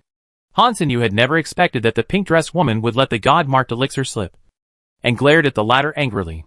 Once the news of the God-marked elixir spread, it would definitely cause a sensation in the entire Liuguan Academy. She originally wanted to embezzle it, but now that the elders knew about it, it was probably not that simple. The pink-dressed woman received Han Sinyu's fierce eyes, shivered with fear, and quickly covered her mouth. As expected, when he learned that it was a divine pattern pill, Elder Shen's eyes changed, and he quickly waved to the pink-dressed woman. Quick! Quick! Show it to me! The pink-dressed woman had no way to refuse Elder Shen, so she had to bite the bullet and hand over the box. Elder Shen immediately reached out to take the box, and saw that there was a top-grade spiritual Ru Qingyang pill lying inside. On the pill was an old man in golden armor, and the golden armor burst into a dazzling golden light, accompanied by a powerful mental attack that rushed into his mind, frightening him so much that he trembled and hurriedly stabilized his mind before breaking free from this attack. At this moment, seeing the pill in the box, Elder Shen exhaled a breath of turbid air and sighed in his heart. What a powerful mental attack! The alchemist who can print such a divine pattern must have a very strong and talented alchemy ability. Thinking of this, Elder Shen looked at Han Sinyu with a shocked face. His face was gentler than before, even to the point of flattery and humility, and his heavy voice suddenly became soft and intimate. Sinyu girl, is this divine pattern pill really yours? Since Han Sinyu has already announced the ownership of the pill in front of so many people, even if she feels a little guilty, she can only bite the bullet and admit, yes, it's mine. If she denies it at this time, Not only will she not get the divine pattern pill, but she will also lose face, and become a robber who occupies other people's things in the eyes of everyone. As the first alchemy genius of the Maple Forest Empire, how can she afford to lose face like this? Fortunately, her alchemy skills are here, and she has the support of the Han family behind her. I believe that with her identity, she is still very convincing. Elder Shen was shocked to see her endure it, and swallowed his saliva in shock. Sinew girl, this theft of the divine pattern pill is a serious matter. I think it is better to report it to Elder Wang and let him handle it. Now that the divine pattern pill has appeared in the world, it is enough to attract the attention of the entire academy. So many disciples present have watched this scene, and the news is easy to leak out. If their academy or the alchemy guild knows about it, they will definitely try their best to investigate this divine pattern. Han Sinew is only a peak Dan Wang now, and this divine pattern pill can only be refined by a super strong person at the peak of Danzong. Therefore, it is obvious that this pill is not from Han Sinew's hand, and there must be someone else who refined this pill. If other colleges and forces were to investigate the owner of the divine pattern and find the master first, then their Liuguang College would lose the opportunity to make friends with such a person. Therefore, for such a big thing, it is still necessary to inform the other elders of the Dan Palace and discuss it together. The Elder Wang you mentioned is the highest person in charge of the Dan Palace. He is an alchemist in the middle stage of the Dan sect. He has great authority in the Dan Palace and arranges and manages all matters. There was such a big commotion today. Even if he did not report it, Elder Wang and other elders would come to him. At that time, he would be charged with knowing but not reporting, which would be more trouble than gain. When Han Sinew heard that he had to report to Elder Wang, he knew that this matter could not be concealed. However, under the pressure of the elders, she could only nod and agree. Okay, then please ask Elder Wang to handle it personally. Seeing Han Sinew agree, Elder Shen immediately ordered a disciple next to him. Quick! Go and invite Elder Wang. The disciple nodded and ran towards the hall. However, in the blink of an eye, a large group of elderly people suddenly ran out from inside. The anxious rotting posture was very inconsistent with their age and identity, and it looked a little funny. Obviously, they were all scared when they heard the news about the God Mark pill. They didn't dare to delay for a moment and rushed out. Elder Shen, where is the God Mark pill? Let me see it. Before the person approached, the old man in a gray and white gown in the distance shouted at Elder Shen. Chapter 1166 Terrifying Alchemy Talent. After saying this, Elder Wang ran to Elder Shen and quickly reached out to ask for the pill. At this time, the other 6 elders behind Elder Wang also followed and surrounded Elder Shen, staring at him expectantly. Seeing this, Elder Shen hurriedly handed the box in his hand to Elder Wang. Elder Wang and the other 6 elders took a deep breath when they saw the spiritual Ru Qingyang pill in the box, and their pupils jumped into horror. What a strong mental attack! It's a divine pattern. It's a divine pattern for sure. Elder Wang was stunned for a while, and smacked his lips in shock. Another elder in a brown gown beside him was also excited, shaking his cheeks, and couldn't help muttering, "What exquisite patterns! What pure fragrance! This is the first time I have seen such a rare elixir. Yes, this person's talent in alchemy is too terrible. Even the few of us are afraid that we can't compare to him." Another old man in a navy blue gown nodded solemnly, and was also shocked. Elder Wang heard this, but shook his head seriously, and his low voice seemed a little depressed. Not only us, even the old guys in the alchemy guild can't print the divine pattern. This person's attainments in alchemy are not something we can spy on and guess. Hearing this, the other elders all changed their expression slightly, and looked at each other with shock in their hearts. Everyone saw the shock in each other's eyes. They already felt that the old guys in the alchemy guild were perverted enough, and the owner of this divine pattern might be more powerful than those old guys. They simply couldn't imagine how talented and powerful this person was. However, no matter what level he was, if he could make a divine pattern, he was the big shot that Liuguang Academy wanted to win over. Thinking of this, Elder Wang immediately looked at Han Sinew standing beside him, and lowered his posture and asked gently, "Sinew girl, who gave you this pill?" The disciple who had just informed him had roughly explained the situation. So he had already learned that this divine pattern pill belonged to Han Sinew. So he was very curious about where Han Sinew got this pill from. When Han Sinew heard that she had to report to Elder Wang, she thought of a countermeasure and calmly replied, "I met a master before. and he saw my talent for alchemy. So he gave me a divine pattern pill. Who knew it would be stolen by Xiahou Wanxian, Su Imo and others? Hearing this, all the elders present widened their eyes with curiosity. Master? What's the name of the master you mentioned? Where is he? Elder Wang caught the most concerned news and asked immediately. Well, the master is very low-key. He doesn't want to tell me his name. I still don't know his identity. As for where he is, he comes and goes without a trace. And I can't find him. Han Xinyu lied without blushing or panting. And it really sounded like it. Several elders nodded in conviction. Alchemists who can copy divine patterns are naturally transcendent and different. Masters like this are generally very low-key and mysterious, with eccentric personalities. And their whereabouts are even more elusive. They are indeed not seen by ordinary people.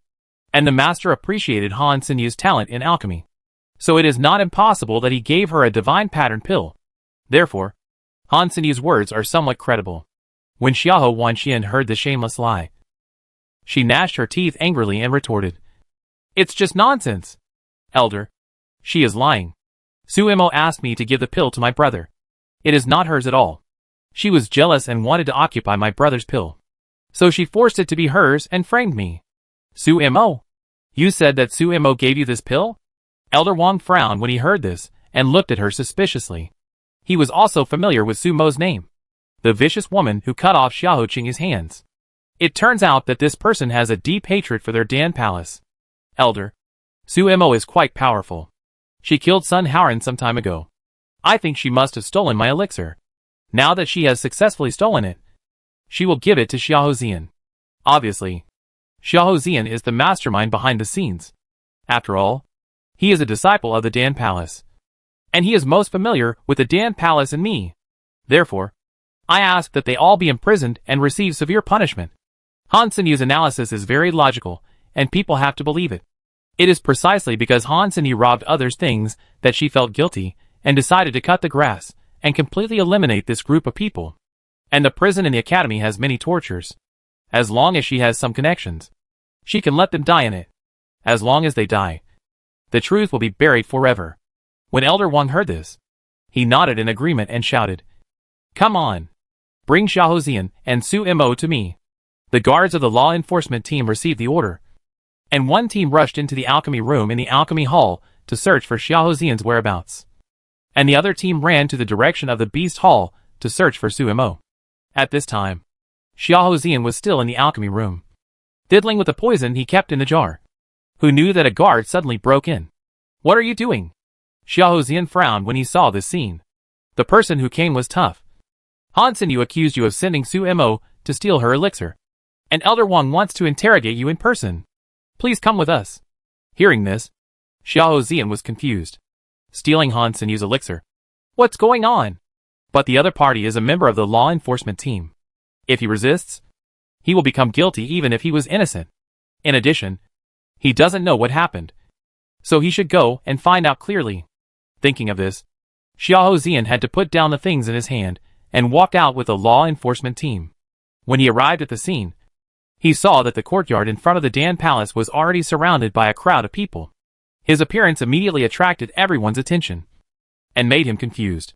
At this time, the law enforcement team strode to Elder Wang and said, "Elder Wang, Xiahou Zian has been brought here." "Humph. Xiahou Zian, you instructed Su Imo to steal Han Xinyu's divine pattern elixir. Do you know your crime?" Elder Wang saw Xiahou Zian and asked him directly and sternly. When Xiahou Wanxian saw him, she explained anxiously, "Brother, that bitch Han Xinyu framed us. The elixir was originally given to you by Su Imo. But Han Xinyu fell in love with it and wanted to take it for herself. So she framed us for stealing her elixir."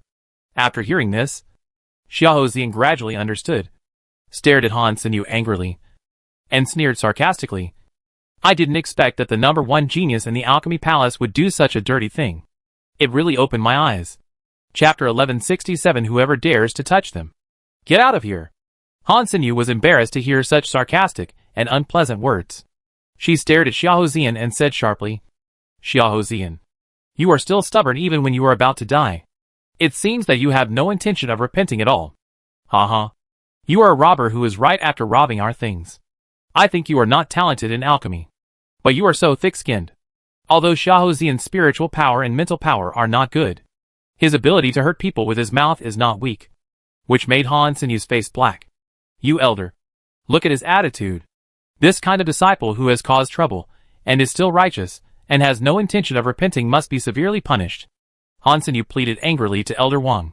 Elder Wang was optimistic about Han Sinyu's talent, now that he knew that she had the support of a hermit behind her. Her words were even more important, perhaps to please Han Sinyu and the master behind her.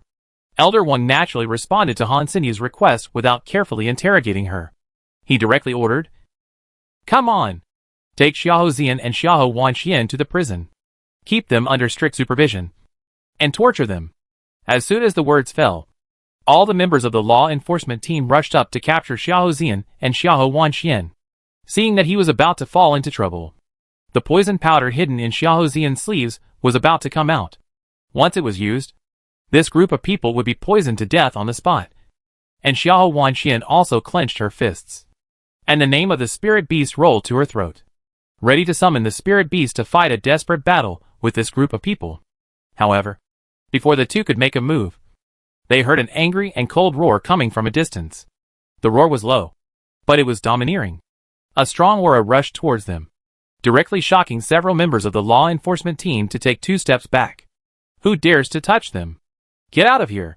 After the roar, everyone saw a blue figure walking from a distance. Accompanying her were the slave girl who fought in the Colosseum that day and Dongfang Liyue, the daughter of the Dongfang family.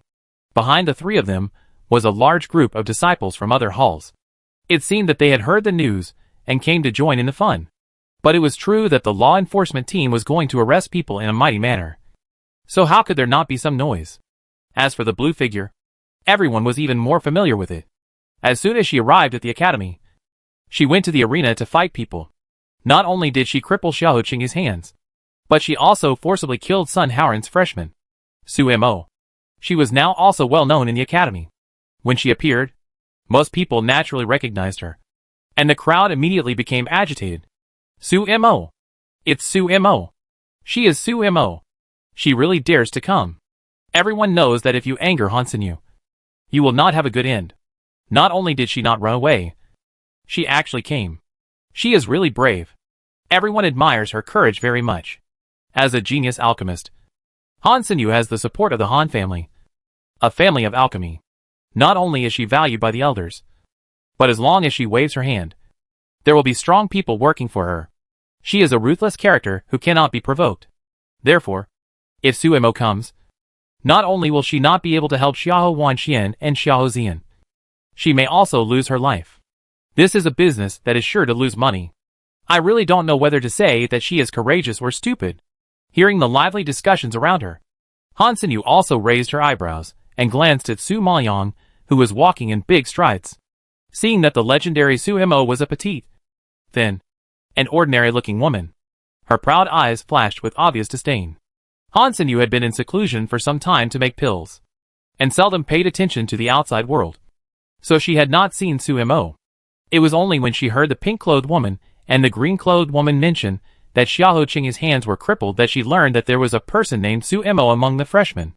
As a pill-making genius at the peak of the Dan Emperor, she was of noble status, and even the elders of the academy had to please her. So she always looked down on other disciples, not to mention the ugly girl from Yuxing town in front of her. In her mind, such a humble person was not even qualified to talk to her. So, she just glanced at Su Maoyang hurriedly and retracted her sight. Obviously, such a person was not worthy of her attention. Elder Wang, since Su Mo is here, let's jail them together. Han Sinyu reminded Elder Wang coldly. Su Maoyang heard this and asked loudly without waiting for Elder Wang to speak. Her cold voice pierced people like a sharp sword. Go to jail? Who do you think you are? You can go to jail just because you say so? Su Maoyang was originally practicing in the practice room with Xinyu. But Dongfang Liyue hurried over to find her and told her that something big had happened and asked her to leave quickly.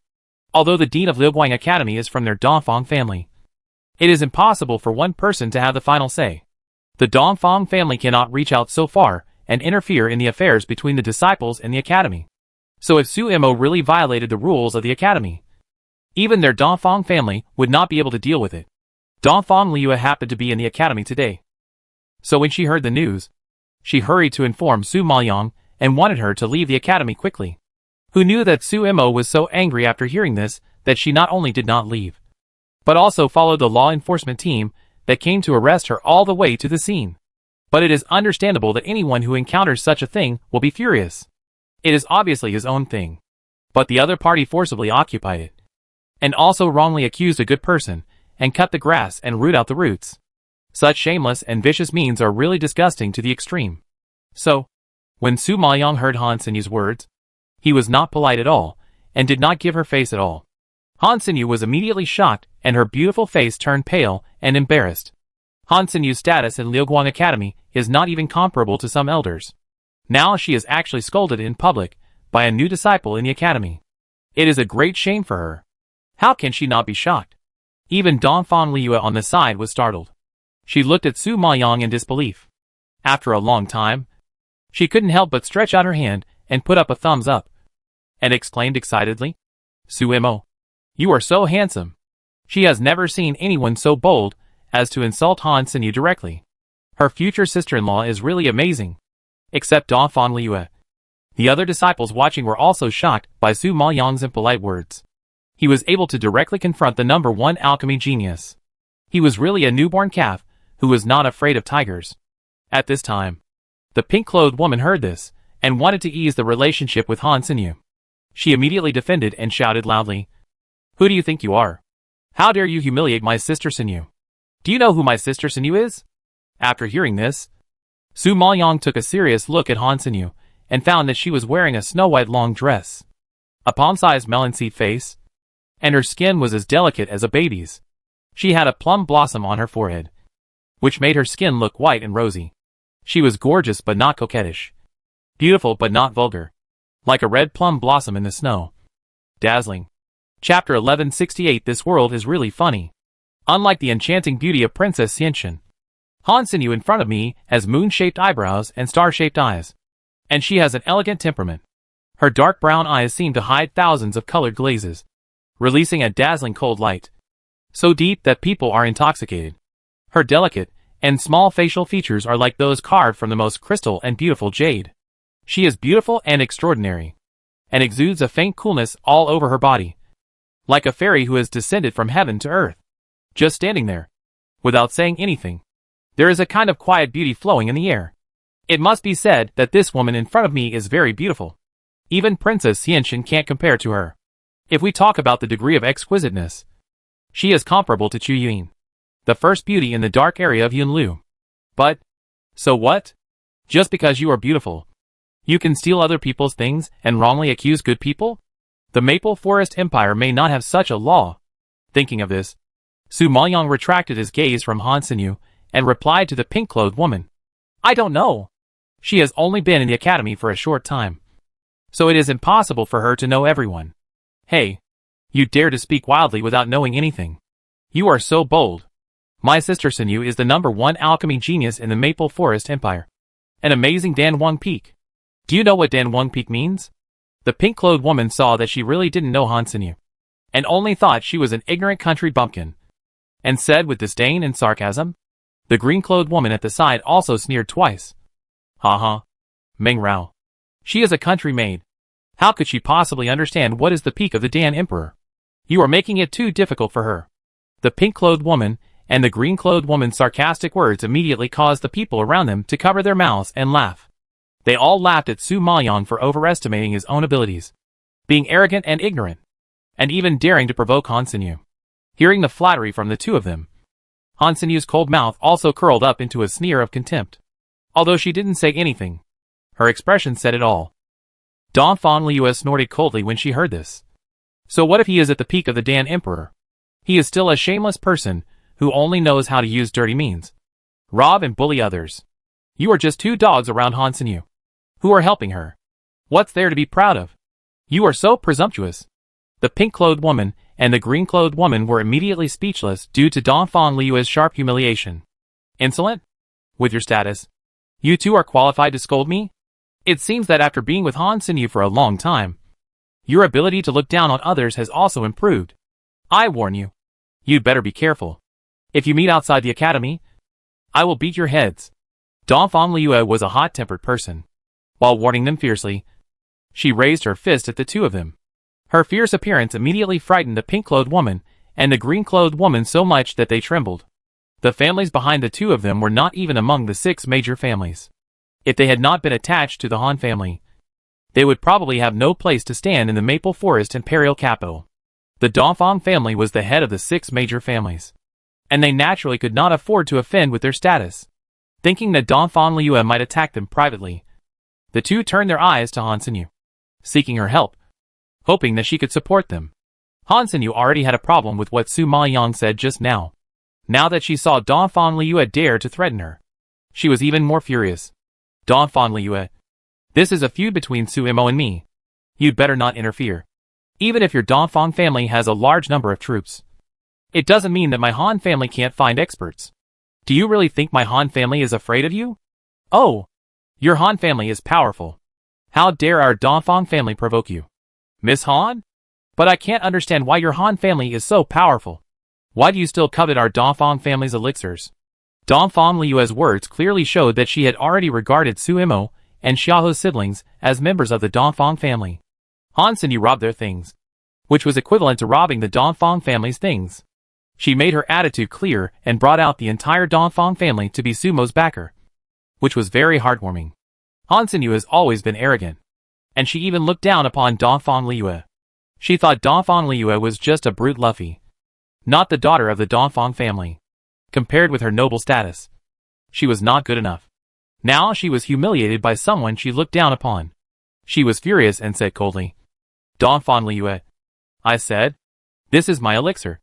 And Su Imo stole my elixir. No matter how hard you try to argue, it's useless. Elder Wang, you should quickly arrest these thieves and execute them on the spot. Now that more and more people are watching, Han Xinyu has no way out. She will definitely take this elixir. So, she doesn't want to continue to entangle.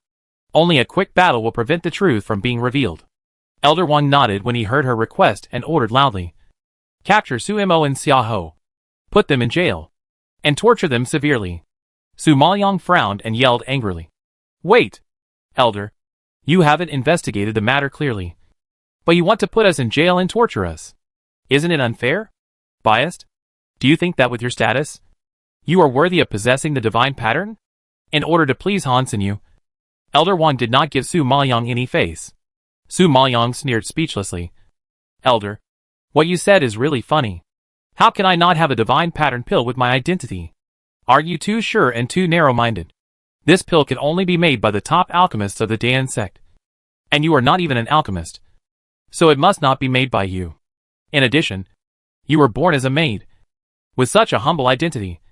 How could you own such a precious treasure? If you didn't steal it, could you have made it yourself? Now you say that this pill is yours. It's too shameless.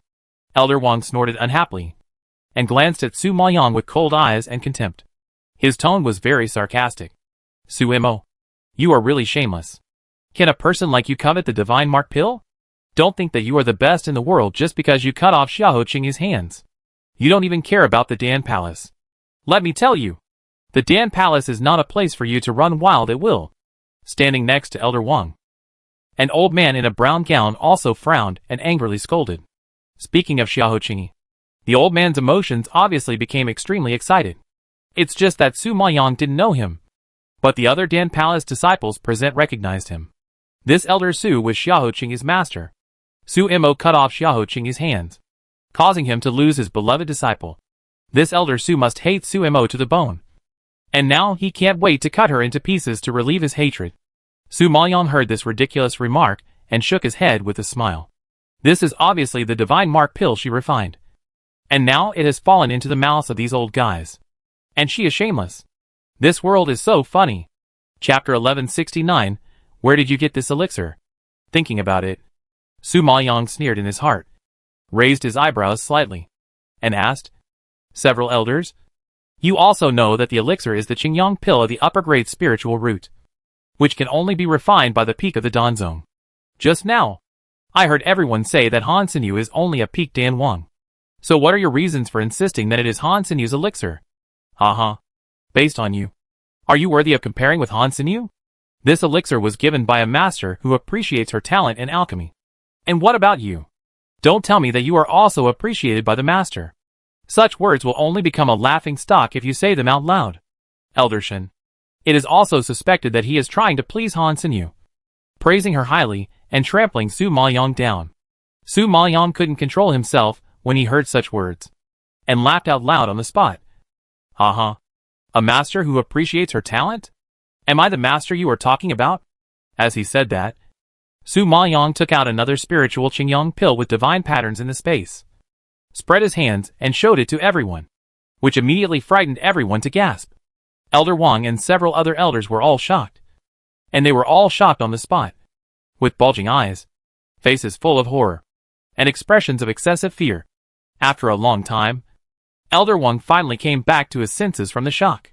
He rushed towards Su Maoyong with his old legs, held her hand, and exclaimed in shock, God! God pattern pill. Another God pattern pill. Don Fan Liue, who was standing by, frowned when she saw this, and immediately reached out to knock Elder Wang's hand away, scolding him harshly. Men and women should not touch each other. Elder Wang, please be respectful. Su Mo is my future sister-in-law. Do you think you can touch my future sister-in-law? Being scolded in public by a disciple like this was a shameful thing. But Elder Wang didn't care about the shame at this moment, and he was focused on the divine pattern pill in Su Maoyong's hand.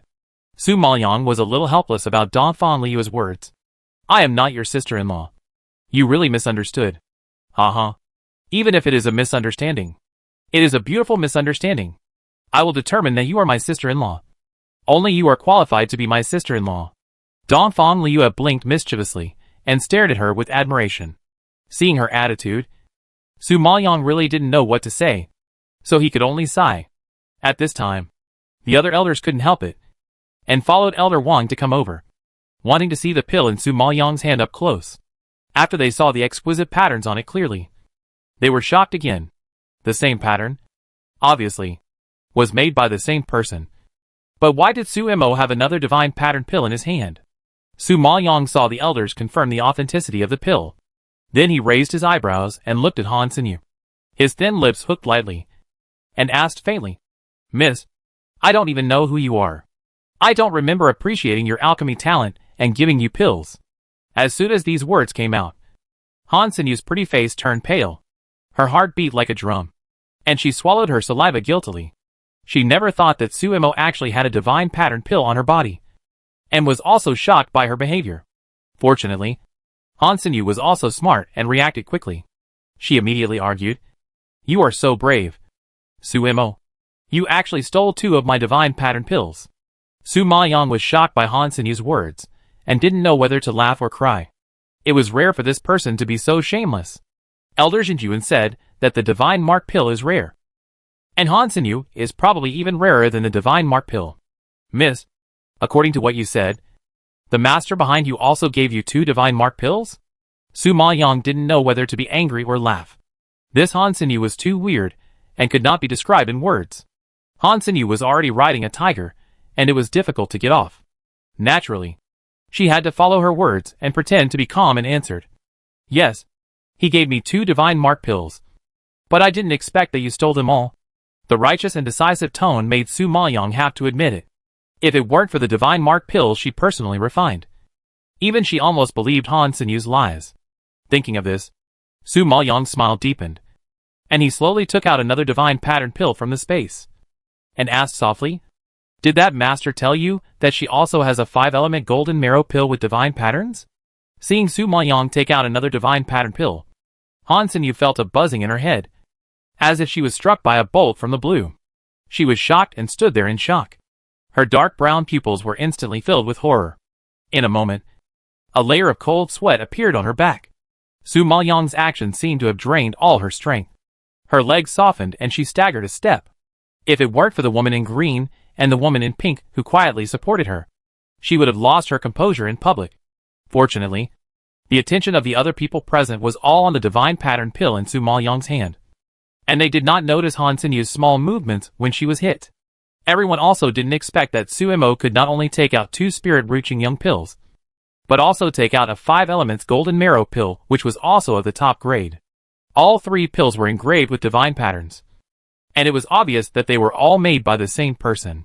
Just now, Han Sinyu only said that the master gave her 2 divine pattern pills, and obviously did not know the existence of the 5 elements golden marrow pill. However, Suemo took out a pill that even Han Sinyu did not know about. What this means is clear to everyone. In fact, this 5 elements golden marrow pill was made by Su Maoyang when she was practicing in the practice room. She thought that Dongfang Youyu was in poor health, so she made a pill to improve his physical condition, hoping to relieve his pain. She had not intended to expose these divine pattern pills to others. But now, after being tossed around by Han Sinyu, all her pills were exposed. At this moment, the faces of Elder Jean and several other elders who saw this scene were not much better than Han Sinyu. They were also scared to death. Their faces were pale, their eyes were wide open, and their eyeballs seemed to be nailed on Su Maoyang's pills, almost falling out. After a long time, they shook their heads in shock, muttering, "How is this possible? Another divine pattern pill. Another one. When did divine pattern pills become so common?" Suemo just stretched out his hand and got one. "This is too amazing. It's unbelievable." Sumo's move was a slap in the face of everyone present, especially Han Sinyu and several elders who looked down on her. Their sneering, contemptuous scolding just now was still in their ears, and their arrogant and condescending attitude was still vivid in their minds. But now it seemed very ironic and ridiculous. What Suemo stole Han Sinyu's pills? It was obviously Han Sinyu, who was jealous and wanted to snatch Sumo's pills. "Where did you get these pills from?" Elder Wang was so scared that his face turned pale. His tongue was tied, and he asked with a trembling voice. To ask this question, it was obvious that he believed that the pills belonged to Su Maoyang. Chapter 1170 The Arrival of the Elder Dan Sheng. Su Maoyang is now hiding her identity in the Maple Forest Empire, just to practice in a low profile, recover her strength, and fight back to Burning Blood Sky City. If she reveals that the divine pattern was made by her, it may cause a sensation in the entire Joyo continent, which will inevitably alarm the enemies of Burning Blood Sky City. Once the enemy knows that she is here, they will definitely come to kill her and take her life. Now that her strength has not been fully recovered and she is still young, it is not a wise move to face the enemy at this time, since Han Sinyu said that it was given by a master. Su Maoyang also used this reason to answer, "I met a master. I helped him a little, so he gave me 3 pills. Are you also a master?" Several elders heard the same answer and exclaimed in disbelief, with obvious doubts in their expressions. "What? Only Han Sinyu is allowed to lie, and I am not allowed to tell the truth? Her master was fabricated by her. But my master cannot really exist?" Su Maoyang raised his eyebrows. His cold voice was not loud, but very imposing, questioning several elders so that they could not speak. Yes, if Suemo did not have a master behind him, how could he have the divine pattern elixir? Otherwise it would be too unreasonable. Thinking of this, several elders nodded half-believingly.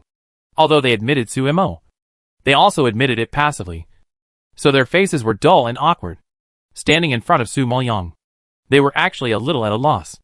They just scolded and ridiculed Suemo so disrespectfully, and said so absolutely, which completely offended Suemo. Now it is useless to want to save it. But Elder Wang was thick-skinned, and still had a glimmer of hope in his heart. He wanted to build a good relationship with Suemo. His embarrassed old face twitched a few times, and then he smiled. "Ha ha ha. Suemo, I didn't investigate it clearly and blamed you wrongly. When I heard about this, I was angry for a while, and I didn't mean to target you. Don't take it to heart." Everyone was very surprised that Elder Wang of the Dan Palace could apologize in person. After all, this Elder Wang was a very arrogant person. "You sent me away with just one sentence. Don't take it to heart? Who is Su Maoyang? How could he let it go after being framed?" Seeing that Suemo was not easy to get along with, and directly hit back his apology, Elder Wang's old face froze, and the smile on the corner of his mouth was really a bit hard to hold. He thought that he was the head of the Dan Palace and had a high status in Liuguang College. Even the elders in the college had to be polite to him, not to mention the disciples. Now he could lower his status to apologize to Suemo, which was beyond his bottom line. He was very respectful to Suemo, who knew that the other party didn't appreciate it at all, which was beyond his expectation. "Suemo, then tell me, what do you want?" Elder Wang took a deep breath, trying to hold back his anger, and asked back. Su Maoyong saw him give in, raised his eyebrows and glanced at Han Sinyu in the distance, and said faintly, "Since that lady likes to snatch things that don't belong to her, she likes to snatch them.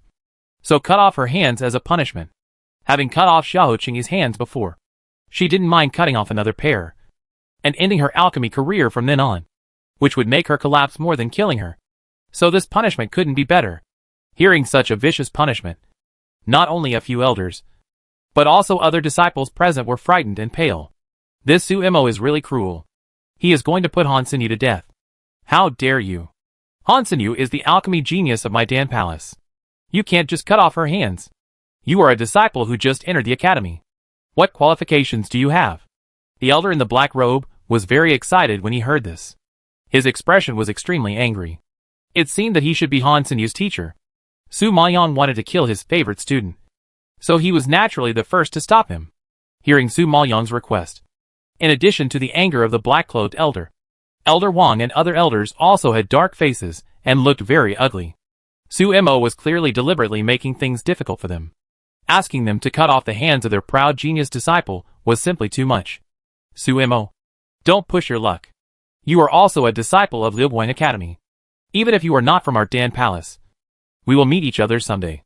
You are so harsh and your relationship is so stiff. Do you want to stay in the academy in the future? Elder Wang was dissatisfied with her attitude and reminded her in a deep voice with a dark face.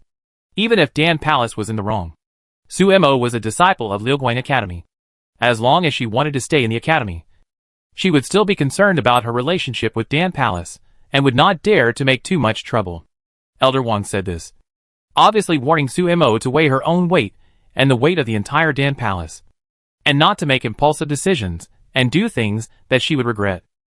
However, just when the two sides were deadlocked and the atmosphere became depressing, a deep and loud voice suddenly came from a distance, like a thunder rolling over, with a huge momentum, shocking everyone and turning their heads to look into the distance. You guys are old. Bullying a little girl. If it gets out, will Liu Guan Academy still have face? 3 white-haired old men strode in. They were wearing the black robes unique to the Alchemy Guild, with the badges of alchemists on them. Although they were old, they walked vigorously and had upright figures. They were no different from young people. It was obvious that they had profound skills and good status. At this time, the 3 of them appeared, like a huge rock falling on a calm lake, which immediately made the crowd agitated. Oh my god! It's the old Dan Sheng and the 2 presidents. Am I seeing things? Are they really them? How can such big shots like them come back here? Yes, it's them. They actually came to our academy in person. Oh my god! I can't believe it. Obviously, these 3 old men are very famous in the Maple Forest Empire. Almost everyone present knew them. Soon the whole yard was in chaos, and everyone was very excited. At this time, Su Maoyong was also startled by such a movement and raised her eyebrows slightly, turning around and looking back, although she didn't know the 3 old men who strode towards her with a smile. Just looking at the reactions of the disciples around her, she knew that these 3 people were probably from a big background. Thinking of this, Su Maoyong asked Dongfang Liu next to her, people from the Alchemy Guild? Seeing that they were wearing the robes of the Alchemy Guild, Su Maoyong's first reaction was that they should be from the Alchemy Guild. Dongfang Liu looked at her in surprise. Don't you even know the old Dan Sheng and the president of the Alchemy Guild? Su Maoyong has been devoted to cultivation recently, so how can she have time to ask so many questions? I don't know them. Chapter 1171 The Humble Old Dan Sheng. Dongfang Liu glared at her speechlessly after hearing this. I really admire you. The one walking in the middle is the most authoritative alchemist in our Maple Forest Empire's alchemy world. He is a 200-year-old guy.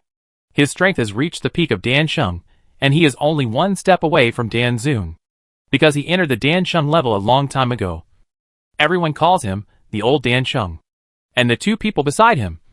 The older one is the president of the Alchemy Guild, named Yu Jingming, who has now reached the level of the middle Dan Sheng, and the younger one is the vice president of the Alchemy Guild, named Duan Chenghong, who has now reached the level of the early Dan Sheng. All 3 of them are unshakable bigwigs in our Maple Forest Empire. After hearing her introduction, Su Maoyong suddenly realized that it was no wonder that these disciples were so excited and surprised to see these three old men coming to the academy in person. It turned out that the other party was actually three Danshin-level alchemists. Such alchemy skills are indeed enough to cause a sensation. I think facing such a strong man, even the elders of the Dan Palace can only stand aside. Sure enough, when Elder Wang saw the arrival of the dancing old man and the president, he suddenly put down his airs, and his strong arrogance also disappeared at this moment. Although Elder Wang is the person in charge of the Dan Palace, he is only a Danzong. In front of a group of dancing strongmen, he is not even qualified to fart. So how dare he use power to suppress others? Now seeing such a big man appear, the other elders of the Dan Palace also froze their expressions. They basically guessed the other party's intention. Except for the news of the divine pattern. Nothing can alarm these old guys who don't show up easily. I just didn't expect them to act so quickly. They came to our door before the matter here was resolved. It seems that they also attach great importance to this divine pattern. Old Dan Sheng. Two presidents. You suddenly come to the academy. I wonder what you are doing. Elder Wang politely clasped his fists and saluted. His posture was obviously very humble. Although he knew the thoughts of these three old guys, he still had to greet them for the sake of face. The appearance of the divine pattern is such a big thing. I naturally have to come and take a look. Old Dan Sheng is a straightforward person. He smiled and explained his purpose, and then looked at Su Maoyang. His deep eyes were bright and wise. After a quick look at Su Maoyang, his sharp eyes finally fell on the pill in her hand. Seeing the divine pattern pill, he couldn't help but move a few steps closer and carefully examined it. Seeing the exquisite patterns, even he was so excited that his eyes lit up, and he smacked his lips in shock. Wonderful. Wonderful. It is indeed a rare divine pattern pill in the world. This mental attack alone is not comparable to ordinary pills. If you take it, the effect will definitely be very significant. The two presidents who followed him also nodded in amazement, and were also immersed in the shock of the divine pattern pill. Su Maoyang saw that the three old men coveted his divine pattern pills, and he could even hear the sound of them swallowing their saliva. He was shocked and put away the pills cautiously.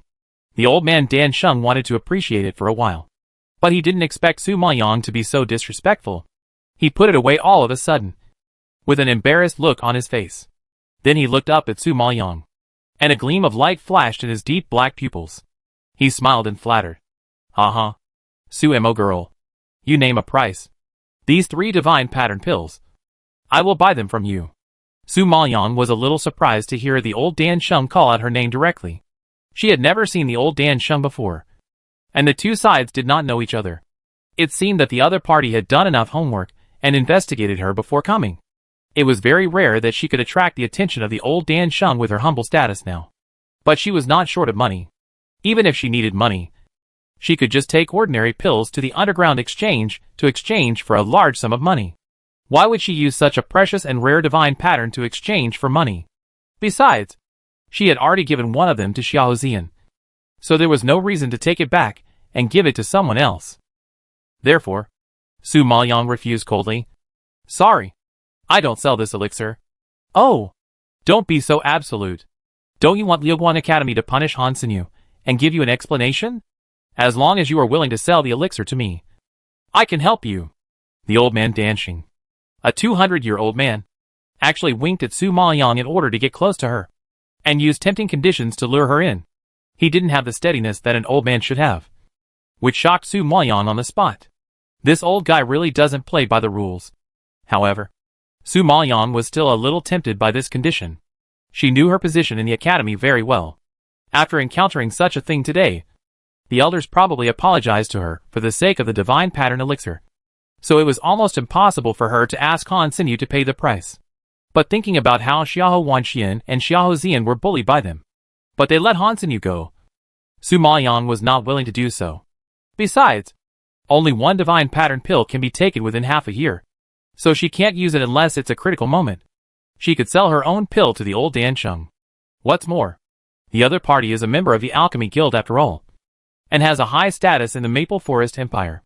It is always beneficial to make friends with such a big man. Thinking of this, Su Maoyang nodded slightly. Okay, today I will give you this face, the old Dan Sheng, and sell you the divine pattern pill. But I have already given away 2 of them, so I can only sell you one. What? Give away? You gave away the divine pattern pill? When the old Dansheng heard the word give away, he was like a hairy explosion. His eyes widened, and he roared in shock. The divine pattern pill is such a precious and priceless treasure. But she actually gave it away. Does she know the value of this pill? At this moment, the old Dansheng collapsed in his heart. His expression was hurt, and it was obvious that he had suffered a great blow. The disciples present were also quite frightened. And then, they thought of what Xiahou Wanxian said just now about coming to the Dan Palace to give pills to her brother. Everyone reacted immediately, and looked at Xiahou Zian and Xiahou Wanxian with envy. It was obvious that the person Su Mo sent could only be Xiahou brothers and sisters. I really didn't expect that Xiahou brothers and sisters, who were of humble status and not very powerful, would have such a good fortune to eat the elixir that even the old Dansheng dreamed of. They were really envious of others. Can you really only sell one? The old Dansheng looked at Su Maoyang with grievance and asked pitifully. When everyone present saw the scene, they were stunned as if they were hit on the head by a stick. The high and mighty Dansheng old man, who was admired by thousands of people, actually humbled himself in front of a maid, which was really surprising. Seeing Su Maoyang's cold face and no intention of giving in, the old Dansheng was deadlocked for a moment, and could only nod and agree. Okay, one is better than nothing. Su Mo girl, you name a price. Chapter 1172, Slaughter him. Su Maoyang nodded when he saw that he agreed. I don't lack money, but I lack a medicinal ingredient. You just need to exchange it with a medicinal ingredient. The old Dansheng didn't expect her conditions to be so simple, and immediately promised confidently. Su Mo girl, what medicinal ingredient do you want? Just tell me. Our alchemy guild has nothing else but pills and medicinal ingredients. Don't be polite to me. Seeing that he was so generous, Su Maoyang nodded with satisfaction and reported the name of the medicinal ingredient without hesitation. What I need is the nine-tailed purple Ganoderma flower. As soon as the word flower fell, the old Dansheng seemed to be struck by thunder. His whole body was shaken, and his expression suddenly froze. Even the two presidents beside him stared at Su Maoyang in shock. Their expressions were very ugly. Most of the people present were disciples of the Dan Palace, and they were naturally very familiar with medicinal ingredients. Now they were stunned when they heard the name of the medicinal ingredient. They knew too well what this medicinal ingredient meant, because the nine-tailed purple Ganoderma flower blooms once every 100 years, and it must bloom in a very special and very suitable climate. So even after 100 years, if the conditions are not met, it will still not bloom. Those who can pick this kind of flower can be said to have the best of time, place and people, which is quite difficult. Therefore, everyone knows clearly how precious and rare the nine-tailed purple Ganoderma flower is, and its value cannot be measured by any amount of black crystals. Hearing this, everyone suddenly realized that it was no wonder that Su Mo didn't want money, but wanted a medicinal material instead. She was smart and actually asked the old man Dansheng to exchange it with a nine-tailed purple Ganoderma flower. This was simply a lion's mouth. After hearing her request, the old Dansheng wanted to cry, but had no tears. His whole old face was tangled up. He said bitterly, Su Mo girl, you are too cruel. You are going to rip me off. Didn't you say that your alchemy guild has nothing but a lot of elixirs and medicinal materials? For your alchemy guild, one medicinal material should not be a big deal. Su Maoyang's calm retort made the old Dansheng want to vomit blood. He was wrong. Can he take back what he just said? Girl, you are too cruel. The nine-tailed purple Ganoderma only blooms once every 100 years. It is rare in the world. You actually said it is nothing. You know, not only our alchemy guild, but even the auction house and the underground exchange can't get it. You made this request. Isn't it unreasonable? The old Dansheng looked embarrassed. Su Maoyang looked at his pitiful appearance, but still didn't give in. Since you don't have this medicinal material, then forget about this deal. Su Maoyang didn't believe that the old man didn't have the nine-tailed purple Ganoderma. After all, he was 200 years old and a Dansheng alchemist. He must have hidden a lot of precious medicinal materials, but he just couldn't bear to take them out. Her divine pattern was so precious that it couldn't be measured by money. Naturally, she had to exchange it for an equally precious treasure. Otherwise she would lose money. Su Maoyang never did a business that would lose money. Seeing that the Dansheng elder hesitated and refused to agree, Su Maoyang pretended to turn around and leave, as if she really didn't want to entangle with him. Seeing this, the Dansheng elder was frightened and his face became anxious. He immediately grabbed her. No. No. No! Change! Can't I change it? Just saying this. The dancing elder's heart was bleeding. That was his treasure, which was more important than his life. He was reluctant to use it to make pills. He didn't expect that it would fall into the hands of others today. He felt that his heart was about to burst. Just thinking of the divine pattern pill. He had to endure everyone's reluctance. Now, for him, the divine pattern pill was the most important. Hearing that he finally gave in, Su Maoyong raised a faint smile at the corner of her mouth. She knew that this old guy was cunning. He would not take it out unless he was forced. Girl, you are so unkind. You generously gave away the other 2 divine pattern pills. But let me exchange them for such precious medicinal materials. You are deliberately cheating me. The old Dansheng complained dissatisfiedly, feeling very wronged. Su Maoyong smiled and said, Old Dansheng, you said you wanted to buy this divine pattern elixir. I didn't force you. Even if it was a trap. You jumped into it voluntarily. What does it have to do with me? If you don't want to trade, you can refuse at any time. You cunning girl. Forget it. Since I promised to give you the 9-tailed purple Ganoderma flower, I don't want to break my promise. You give me the divine pattern elixir, and I will trade with you. Old Dansheng was speechless and shook his head helplessly, which was considered a compromise. Su Maoyong frowned and said cautiously, one hand handed over the medicinal materials, and the other hand handed over the elixir. What if I give you the elixir, and you cheat and refuse to admit it? Then I will lose a lot of money. I am a well-known figure in the Maple Forest Empire. How could I do such a shameless thing of breaking my promise? Besides, so many people are watching me. If I cheat, I can't afford to lose face. Seeing that she doubted him, the Dansheng elder immediately refuted her righteously. Su Maoyong laughed twice, obviously not believing him. How much is face worth? How much is my divine pattern pill worth? You probably know this account better than me. For someone of your age, it's nothing to lose face if you can get the divine pattern pill. Besides, with your status, even if people are ashamed of your behavior, they don't have the courage to blame you. Are you afraid of losing face in front of everyone? Hearing this, the Dansheng elder suddenly laughed and thought Su Maoyong was very interesting. Then he stroked his beard and nodded in praise. Ha ha ha. What a sharp-tongued, smart and cunning girl. You really do things without any mistakes. Okay. I trust you. This is the 9-tailed purple Ganoderma flower. Take it. As he said, the Dansheng elder really handed the 9-tailed purple Ganoderma flower to Su Maoyong.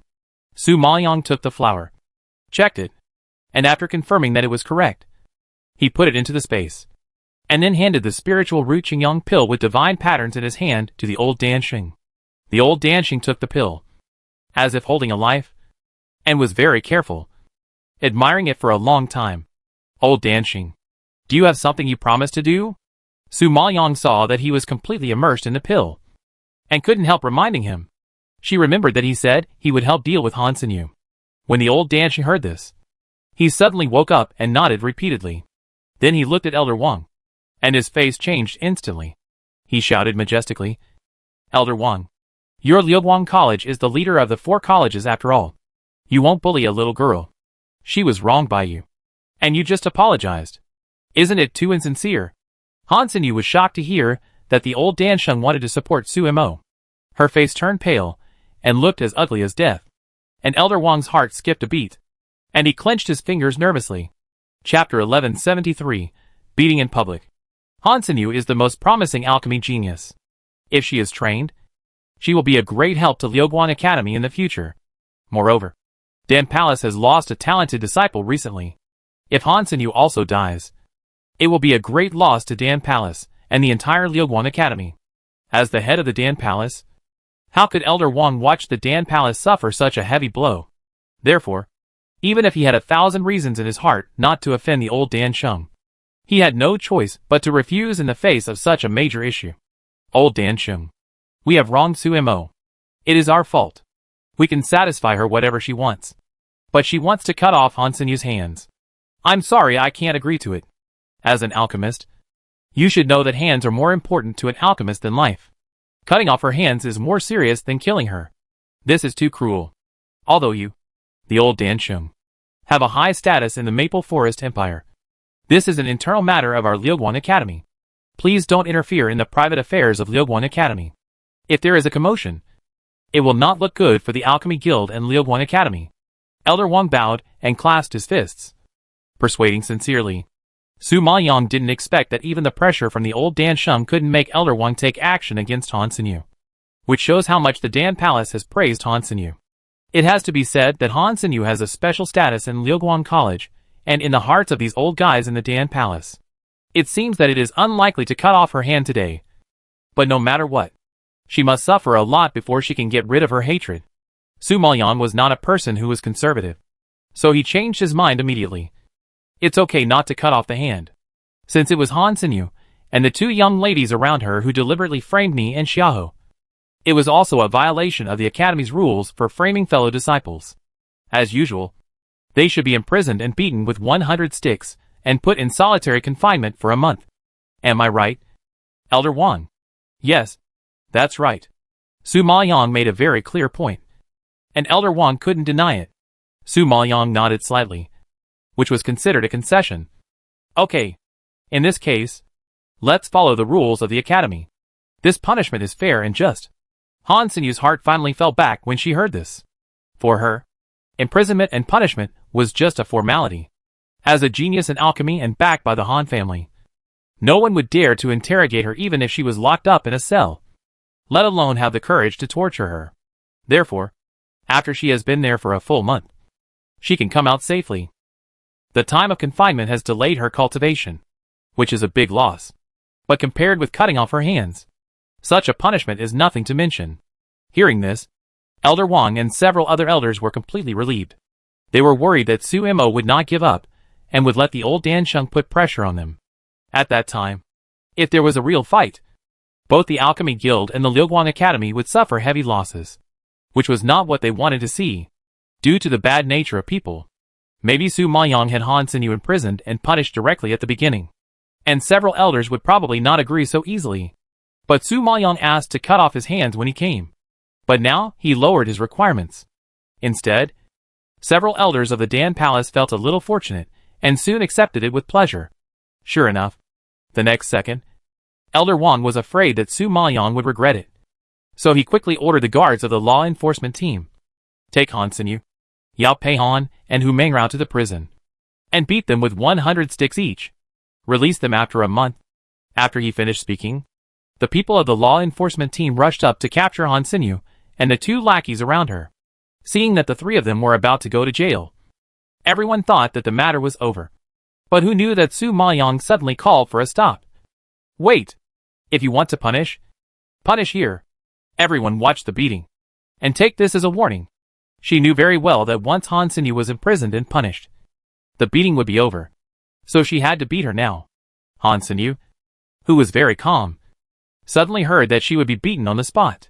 Her face changed in shock, and she asked angrily, Su Mo, what do you mean? Do you want me to embarrass myself in public? Su Maoyang raised his eyebrows, glanced at her coldly, and asked with a sarcastic arc at the corner of his mouth, embarrass yourself? You have no shame to occupy other people's things and frame good people. Are you afraid of embarrassment? You Han Sinyu was in the wrong. So she naturally couldn't argue with Su Maoyang, facing her sharp rebuttal and humiliation. She, who had always been very well-mannered, was almost ruined. Su Maoyang had no sympathy for such a shameless and vicious person. What should I do? I just want to teach you a lesson and remind everyone to take this as a warning. So, don't set your eyes on other people's things. What's not yours will never be yours.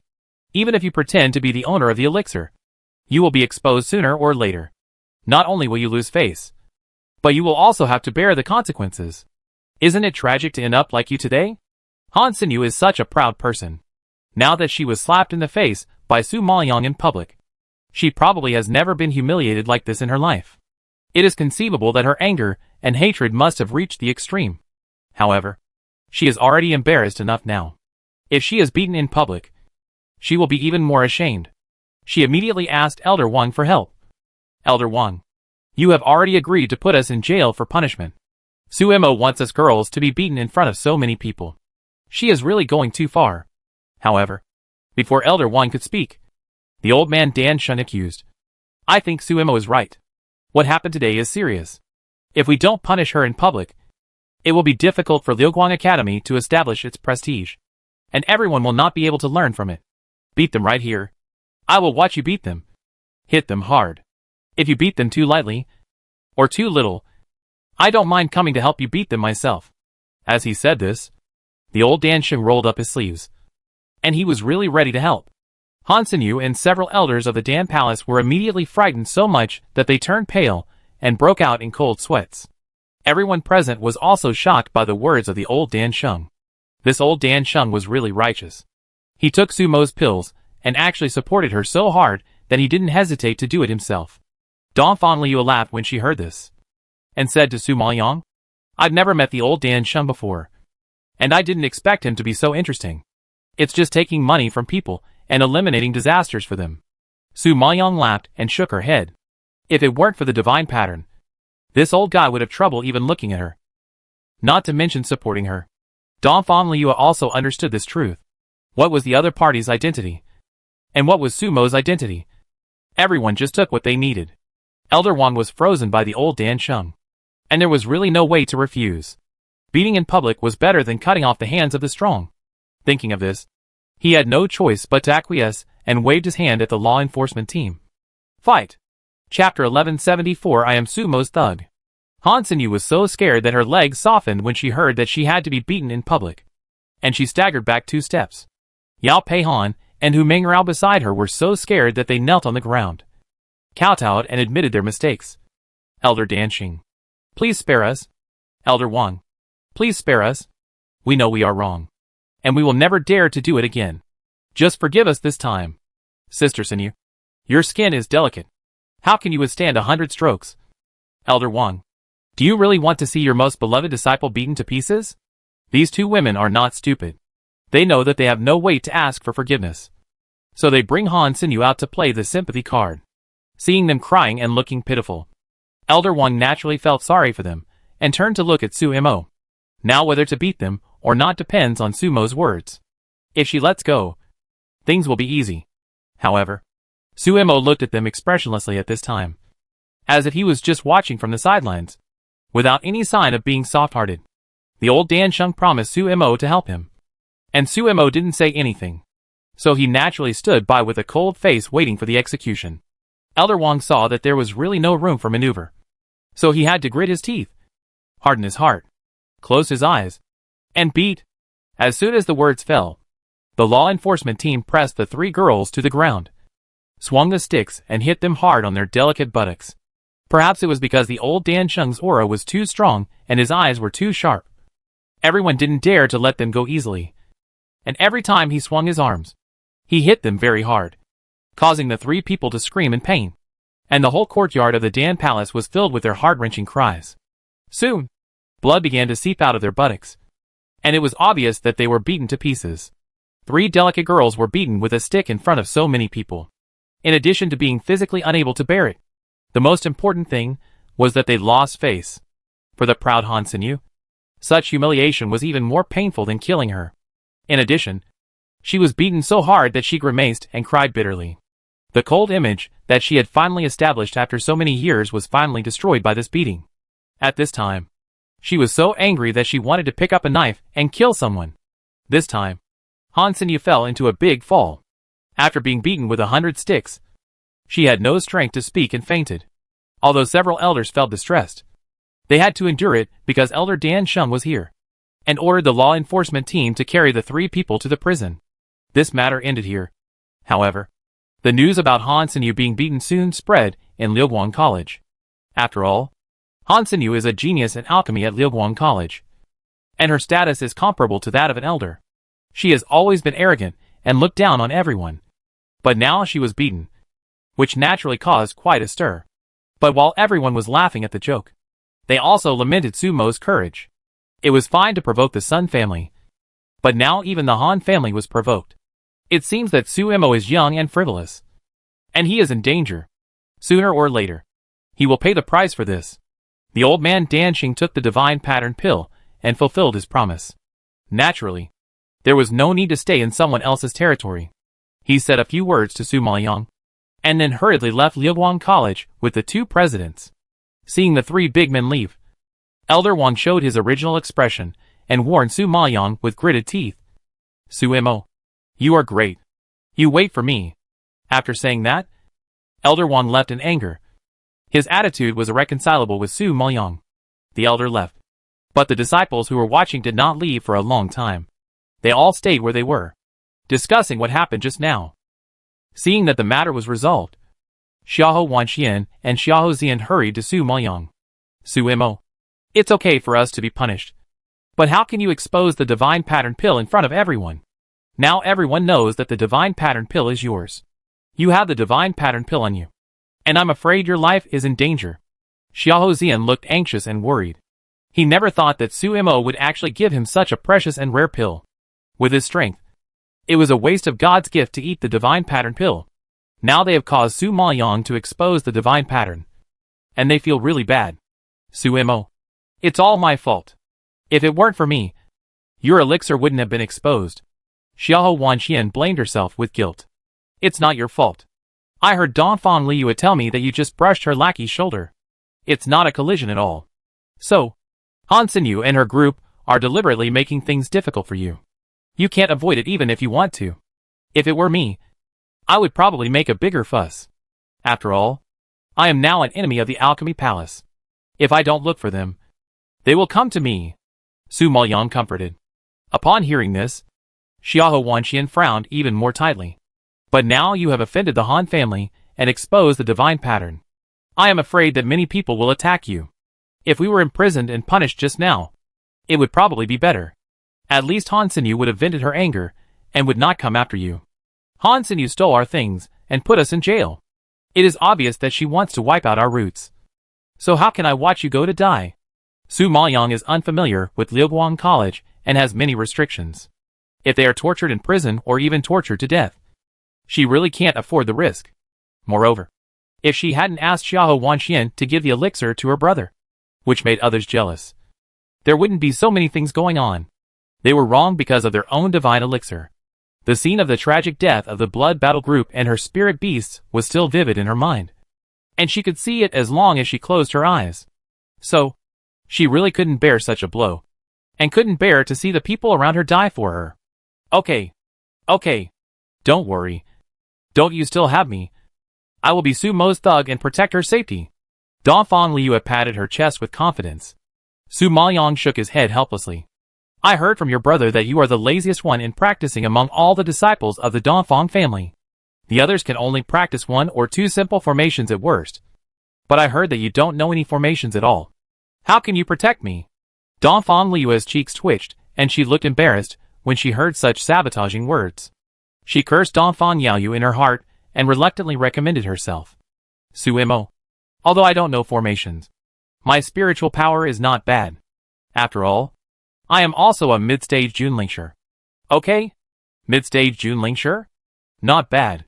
Su Maoyang looked at her carefree and didn't expect her strength to be so good.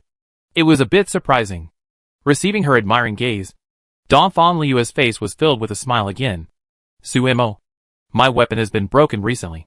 Please accompany me to the Divine Weapon Pavilion to pick a weapon. With a suitable weapon, I can protect you better. Seeing her excited look, Su Maoyang couldn't refuse. So he nodded and agreed. Let's go! The Divine Weapon Pavilion is the largest weapon supplier in Fenglin Imperial Capital, with many spiritual products and even immortal products. However, this place is a place for rich people to spend money, and ordinary people dare not go in and out casually. Chapter 1175 Encountering Princess Xianxian. Su Maoyang followed Dongfang Liyue to the gate of the Divine Weapon Pavilion.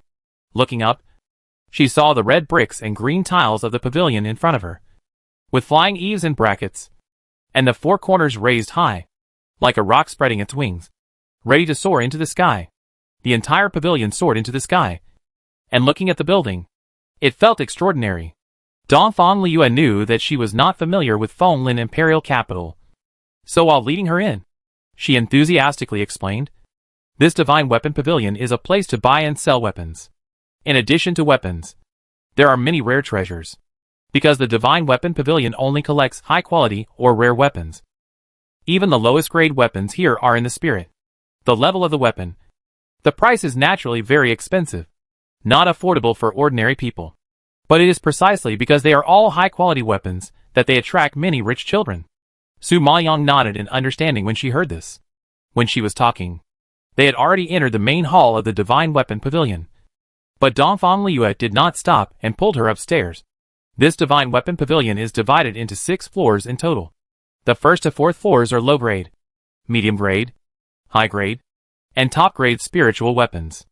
The 5th floor is holy weapons, and the 6th floor is immortal weapons.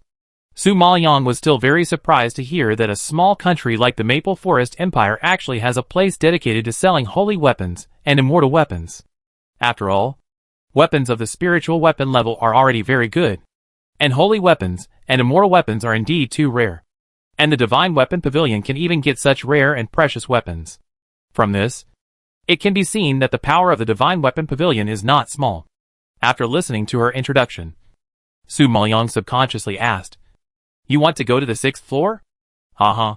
I do want to. But I can't afford it. And I don't have the qualifications to go in.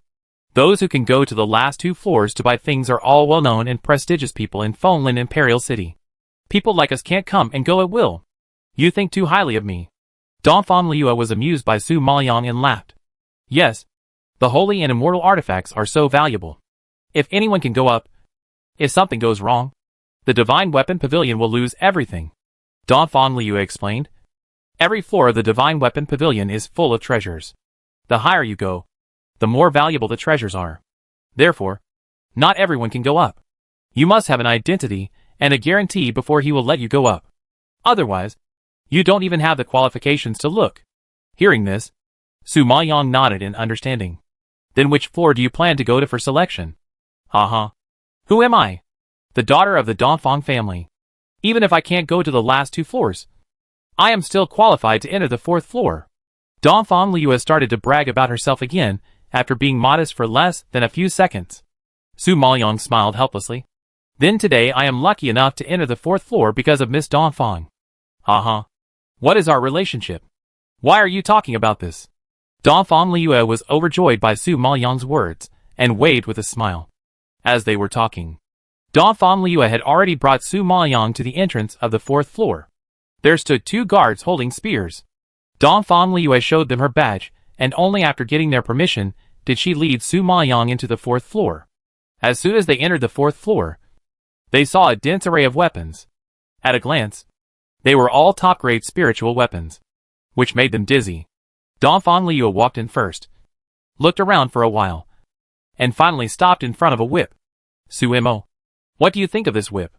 Su Maoyang walked to her side, looked at it for a moment, and nodded slightly.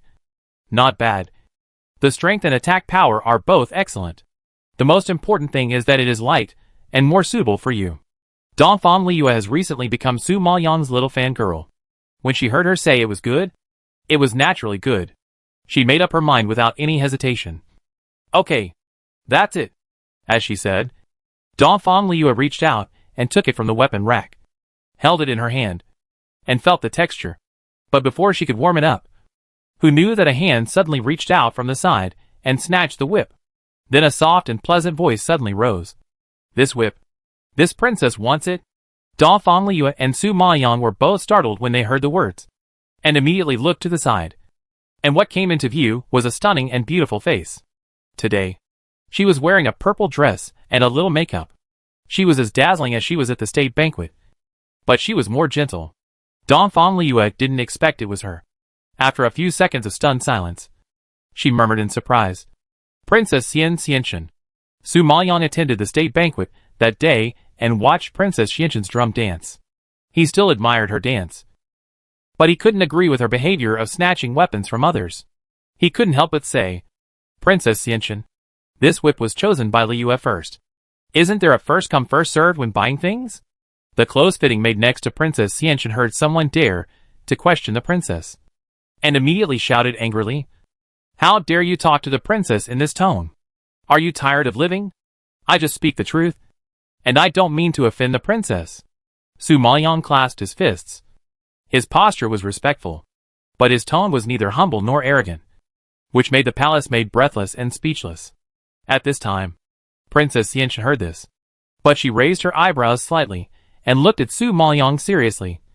You are Su Mo, right? Speaking of which, Princess Xianxian also met Su Maoyang at the state banquet that day. And she had some impression of her. Because in Qi Xianxian's view, a woman who was attacked by the Xiahou family and the third prince could remain invincible. And her ability was not small. Of course, what surprised her most was that Dongfang Yaoyu, who was held in the palm of the Dongfang family's hand, was willing to die for her. In her opinion, this Su Mo was not a beauty, and she couldn't even catch up with the appearance of an ordinary lady. It was said that she was still a humble maid. Such a mediocre and lowly woman could make a man so devoted, which showed that her fox charm was still very powerful. You know, her father hinted several times that the Dongfang family wanted to marry her to Dongfang Yaoyu. But the other party did not make any statement and kept pretending to be stupid. Now he is willing to die for an ugly woman who is inferior to him in every way. This is a naked humiliation for the proud Qi Xianxian. What's more, she has heard some rumors about the emperor recently, and she is quite dissatisfied with Su Mo. Now that she dares to question her, Qi Xianxian is even more unhappy. Su Maoyang listened to the princess's question and answered respectfully. It's me. Hee. I heard that you had dinner with the emperor a few days ago in the Qiangli Yuga, and he personally picked up food for you. Is this true? Princess Xianxian tried to restrain her anger and asked in a low voice. Princess, you may have made a mistake. The one who had dinner with me that day was Dongfang Yaoyu, not the emperor. The emperor is so powerful. How could he pick food for me? Princess, please don't joke with me like this. Hearing this, Princess Xianxian frowned slightly and snorted. I know whether it's true or not. Don't try to fool me here. Chapter 1176. Invite her to the birthday banquet. I just didn't expect that you, a mere slave, could not only let the Dongfang family protect you, but also let the emperor eat with you. You are really capable. However, since you are now a member of the Dongfang family, then this princess should invite you. Li Zhu, give her the invitation. Qi Xianxian glanced at Su Maoyang coldly and ordered the maid behind her. These days, she wanted to say a word to the emperor of Yunlu. How could she tolerate a woman who was not as good as herself to eat with the emperor? The maid didn't expect the princess to invite a lowly maid. She couldn't help but change her face and whispered, Princess, how can she go to such a solemn occasion with her unspeakable identity? Isn't it an insult to your noble status? This princess's noble status is there. Who dares to say a word? Give her the invitation.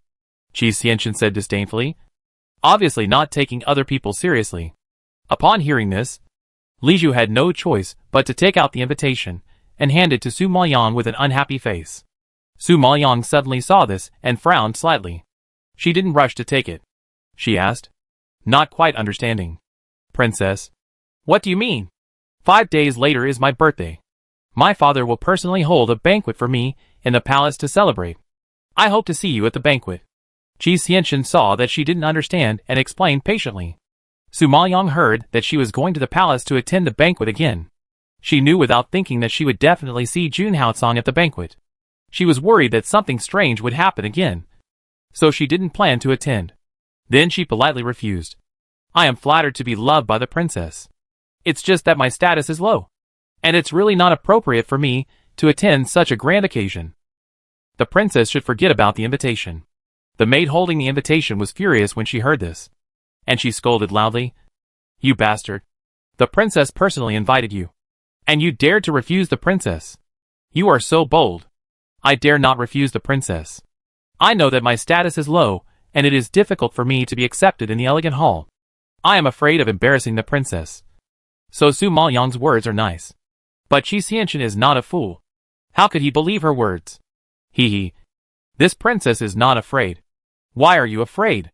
Or is it that my status is not as high as that of the emperor, and I am not qualified to invite you?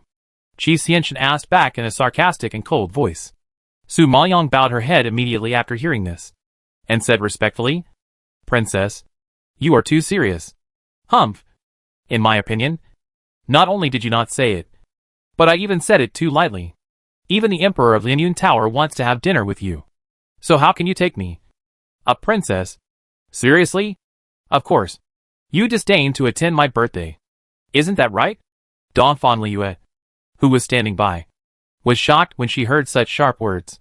She immediately took the invitation from the maid and apologized. Princess, calm down. Suimo didn't mean to offend you. The princess birthday banquet will not only have Suimo, but also the elders and disciples of our Dongfang family will come to the palace to congratulate. The princess personally invited us, which shows that she thinks highly of us. How dare we refuse? The princess is worrying too much. It's the princess' birthday. I was worried about what gift to buy for her. Since the princess likes this whip, I will give it to her. I hope the princess won't bother with Suimo. Dongfang Liu knew that the other party was a person who could not be provoked. If she accused him of a crime, Suimo would be in great trouble. Therefore, she had no choice but to use a whip to calm Princess Xianxin's anger. Hearing Dongfang Liu's sensible words, Princess Xianxin's expression eased a little, and she snorted disdainfully. You are sensible. Since you gave this whip to this princess, then this princess will not be polite. Liju, let's go! After saying that, Qi Xianxin took the whip and took the palace maid and slowly turned away. Seeing her walk away, Dongfang Liu breathed a sigh of relief, and reminded Suimo with lingering fear. Suimo, you can provoke anyone, but don't provoke this Princess Xianxin. She is the emperor's most beloved daughter. The emperor usually agrees with her in everything. If she exaggerates and accuses you in front of the emperor, you will be miserable. In addition, I heard that the emperor seems to have plans to marry the emperor of Yunlu. The candidate for this marriage is of course his most beloved daughter, because once Princess Xianxin marries the emperor, with her means, she is likely to become the emperor's consort of Yunlu Dark Domain. With such an identity, none of us can afford to offend. Hearing this, Su Maoyang was shocked. His face changed slightly, and he asked in surprise, Emperor's consort? Doesn't the emperor of Yunlu have an emperor's consort? Seeing that she didn't quite understand, Dongfang Liu lowered her voice and explained gossipingly. You don't know this? I heard that the emperor's consort is not of high status. It seems that she comes from the lower plane and is not worthy of the emperor. Although our fallen empire is only a small country and cannot compare with the Yunlu Dark Domain, Qi Xianxin is at least a princess of a country. And she is beautiful. Not to mention that she is a midterm Junlingshi with good strength. In comparison, Princess Xianxin is naturally better. But these are not important. What's important is that I heard that the emperor's sister was murdered. It is said that the emperor's concubine and the eldest princess were not on good terms. So someone was sent to murder the eldest princess. Therefore, the forces in the dark domain of Yunlu are very opposed to the current emperor's concubine.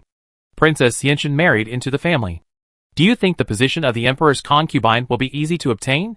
Hearing this, Su Maoyang frowned slightly, raised his eyes, and looked in the direction where Princess Xianxin left. With mixed feelings in his heart, the demon Martin in her space rode on the back of the Tontian Flamingo and cursed indignantly. Bah! The Princess Xianxin who can dance a few dances and dresses like a turkey like you has the nerve to compete with my woman and even wants to snatch the position of the imperial concubine. I have never seen such a shameless and self-defeating bitch. What is beautiful as a flower?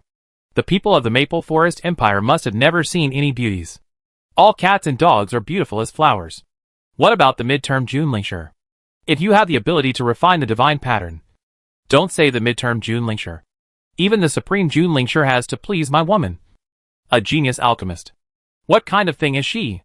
The demon Martin pulled the red hair of the Tontian Flamingo while cursing and venting, as if he regarded the Tontian Flamingo as the Princess Xianxin who wore a red dress and dressed like a firebird at the state banquet. The flamingo wanted to cry, but had no tears. However, due to the strength of the demonic Martin, it dared not resist, and could only ask Su Maoyang for help. Master, please take care of the demonic Martin. It is going to pluck out all my hair. Su Maoyang's mind was in a mess, and he heard the quarrel in the space, which made him even more irritable. Okay, you guys should be quiet. Demonic Martin, if you bully the flamingo again, be careful that I will pluck out all your hair. Woman, you are so heartless. I am not worried and angry for you. The demonic Martin was yelled at by her, and immediately grumbled aggrievedly. Chapter 1177 Like a proud peacock. Don't worry about it here. I know Jun Haosong better than anyone else. I'm actually worried that he won't accept this marriage, Su Maoyang said in his heart, and then sighed helplessly. If Jun Haosong really lets go so easily, that would be great. Since she decided to leave him, she naturally hoped that someone would take good care of him on her behalf. She was afraid that he was stubborn and would not easily accept another woman. Dongfang Liu saw Su Maoyang's embarrassed face, and thought she was brooding over what happened just now. So she tried to persuade her again. Su Mo, the princess invited you personally. If you don't go, you will slap her in the face and embarrass her. You make her lose face. How can she let you go, and let you have an easy time? So why bother? It's just a banquet. Just deal with it for the sake of face. Which is better than getting yourself into trouble. Don't you think so? Su Maoyang understood the reason. She knew that the princess invited her personally. So she couldn't refuse. To be honest, she was not afraid of Princess Xianxin's action. But she was afraid that the prince behind her would stand up for her. The prince gave her the impression that he was a man with deep Chung family and heavy scheming. He was a tough character who was not easy to deal with. Her strength has not fully recovered. So she should try not to provoke some big shots if she can. Thinking of this, Su Maoyang nodded slightly. Don't worry. I will go. 5 days passed in a flash. And soon Princess Xianxin's birthday came. As the head of the 6 major families, the Dongfang family was naturally invited. And it was unprecedented that Su Maoyang could get the invitation letter from the princess alone. Which meant that Su Mo had attracted the princess's attention. At night, Su Maoyang sat in the Dongfang family's motorcade and drove into the palace. Although the distance was far, the carriage was fast and arrived in a short while. Perhaps because of the princess' birthday, the emperor specially set up a banquet in the imperial garden. The flowers were in full bloom and the fragrance was pleasant, which was pleasing to the eye. Such a banquet was not as solemn as the usual palace banquet, but was more warm and playful. Su Maoyang, Shi Nu and Xiahou brothers and sisters mixed among the disciples of the Dongfang family. They followed the large group into the garden, and found a seat under the guidance of the palace maid. Su Maoyang looked around, and saw that many forces had come to the scene. He had decided that Princess Xianxin was indeed very respectable. It was fine that the emperor personally held a banquet to celebrate for her. But these forces also gave her face, and came to the scene. This Princess Xianxin was indeed the most favored person in the world. No wonder she was so arrogant, and looked down on others. Just as Su Maoyang was looking for Princess Xianxin, a report suddenly came from afar. The emperor has arrived. The emperor of Yunlu has arrived. After the voice fell, the emperor and Jun Haocong both walked quickly from the entrance of the garden. Seeing this, everyone stood up and saluted, and the deafening sound resounded through the sky. The two walked to the front and sat down. The emperor smiled and raised his hand, saying in a good mood, "Ha ha ha. No need for courtesy. No need for courtesy. Today is the princess' birthday. Everyone does not need to be polite. Just eat and drink well and have fun. Thank you, Your Majesty." Everyone saluted and sat back again. Jun Haocong noticed Su Maoyang's figure as soon as he came in, and couldn't help but raise his eyes and cast a glance at her, mixed with too many emotions: anger, dissatisfaction, jealousy, and deep longing. Thinking of her leaving him behind last time, he still had a lot of anger to vent. Su Maoyang felt his burning gaze and unconsciously lowered her head, trying not to have an eye contact with him. She was afraid that once she met those ice blue eyes, she would not be able to be cruel. Dongfang Yu, who was sitting next to her, became particularly sensitive to the things between Yunlu Emperor and Su Maoyang after what happened in Qiangliyuga. He was always paying attention to the movements of the two. At this time, he naturally noticed that Jun Haocong's gaze just happened to fall in the direction of Su Maoyang. This cognition shocked him, and his face became not very good. Sure enough, he guessed right. There must be something between Yunlu Emperor and Su Mo. Otherwise, how could the dignified emperor go to Qiangliyuga for dinner for no reason? And how could he choose their private room alone? So no matter how you look at it, it was deliberate. Not a coincidence. Just thinking of this level, Dongfang Yaoyu's heart ached like a needle, and he couldn't help but clenched his fists. As for Xiahou Wanxian and Xiahou Zian, they didn't know what happened in the restaurant last time. They ate and drank without thinking, and didn't know what Su Maoyang and Dongfang Yaoyu were thinking. However, just when everyone was talking and looking for today's birthday boy, 8 strong men suddenly appeared in the distance, carrying a huge drum and running over, stopping in the middle of the garden. When they got closer, they could see clearly that there was a woman in a snow-white long skirt, with bare shoulders and ankles, sticking to the drum. Just when everyone was confused, the woman had slowly raised her slender neck and slowly rose from the drum, exposing her charming and beautiful face to everyone's sight. Seeing this scene, Xiahou Wanxian next to her couldn't help but exclaimed. It's Princess Xianxin. Is she going to perform her specialty again? The drum dance? But before Xiahou Wanxian could finish her words, Princess Xianxin had already spread out her slender arms and began to dance on the drum like a proud peacock. Su Maoyang saw this familiar movement and recognized the dance at a glance, shaking his head slightly. No, she is not going to dance the drum dance, but the peacock dance. While speaking, Qi Xianxin's white and tender fingers, like the roots of green onions, moved softly, dancing out a wave, passing to the whole arm. The arm was sometimes low, sometimes high, rolling up and down, making her whole body soft but not losing strength. As her body continued to rise, she was completely standing on the drum surface. Then she lifted her skirt embroidered with peacock feathers, and her whole body flew up, sometimes leaning over and tapping lightly, sometimes spinning rapidly, sometimes moving slowly, and sometimes jumping and running. The way she strode with her head held high really looked like a proud peacock. This time, her outfit was bold and extremely revealing, and coupled with her soft and sexy movements, it was even more fascinating than the last powerful drum dance. Men might not be able to control themselves after seeing it. It was obvious that Princess Xianxin danced this dance to seduce men. And who else could she look up to except Emperor Yunlu? So, to put it bluntly, this was Qi Xianxin's dance for Jun Haocang alone. But the others just got the benefit of following Emperor Yunlu. This Princess Xianxin seemed to have put in a lot of effort during this period of time to get Jun Haocang's special treatment. Chapter 1178 Emperor agrees to marry. The demon Martin in the space saw this scene and shouted in dissatisfaction. Last time it was like a turkey. This time it's like a chicken. It's disgusting all day long. It's annoying to watch. However, just when the demon Martin was spitting, Qi Xianxin's dance had ended in the astonished eyes of everyone. And then the whole audience burst into thunderous applause. Everyone praised Princess Xianxin's dance, which immediately pushed the atmosphere to a climax. At this time, Qi Xianxin did not rush to get off the drum, but slightly side-eyed and cast a proud and even provocative look at Su Maoyang. Although it only stayed for a few seconds, it was enough to make Su Maoyang pay attention. It seems that because of a series of previous events, Princess Xianxin had a deep opinion of her. The reason why she was invited alone this time was to give her a warning. Although the purpose is a bit ridiculous, once a woman's jealousy swells, it is still very scary.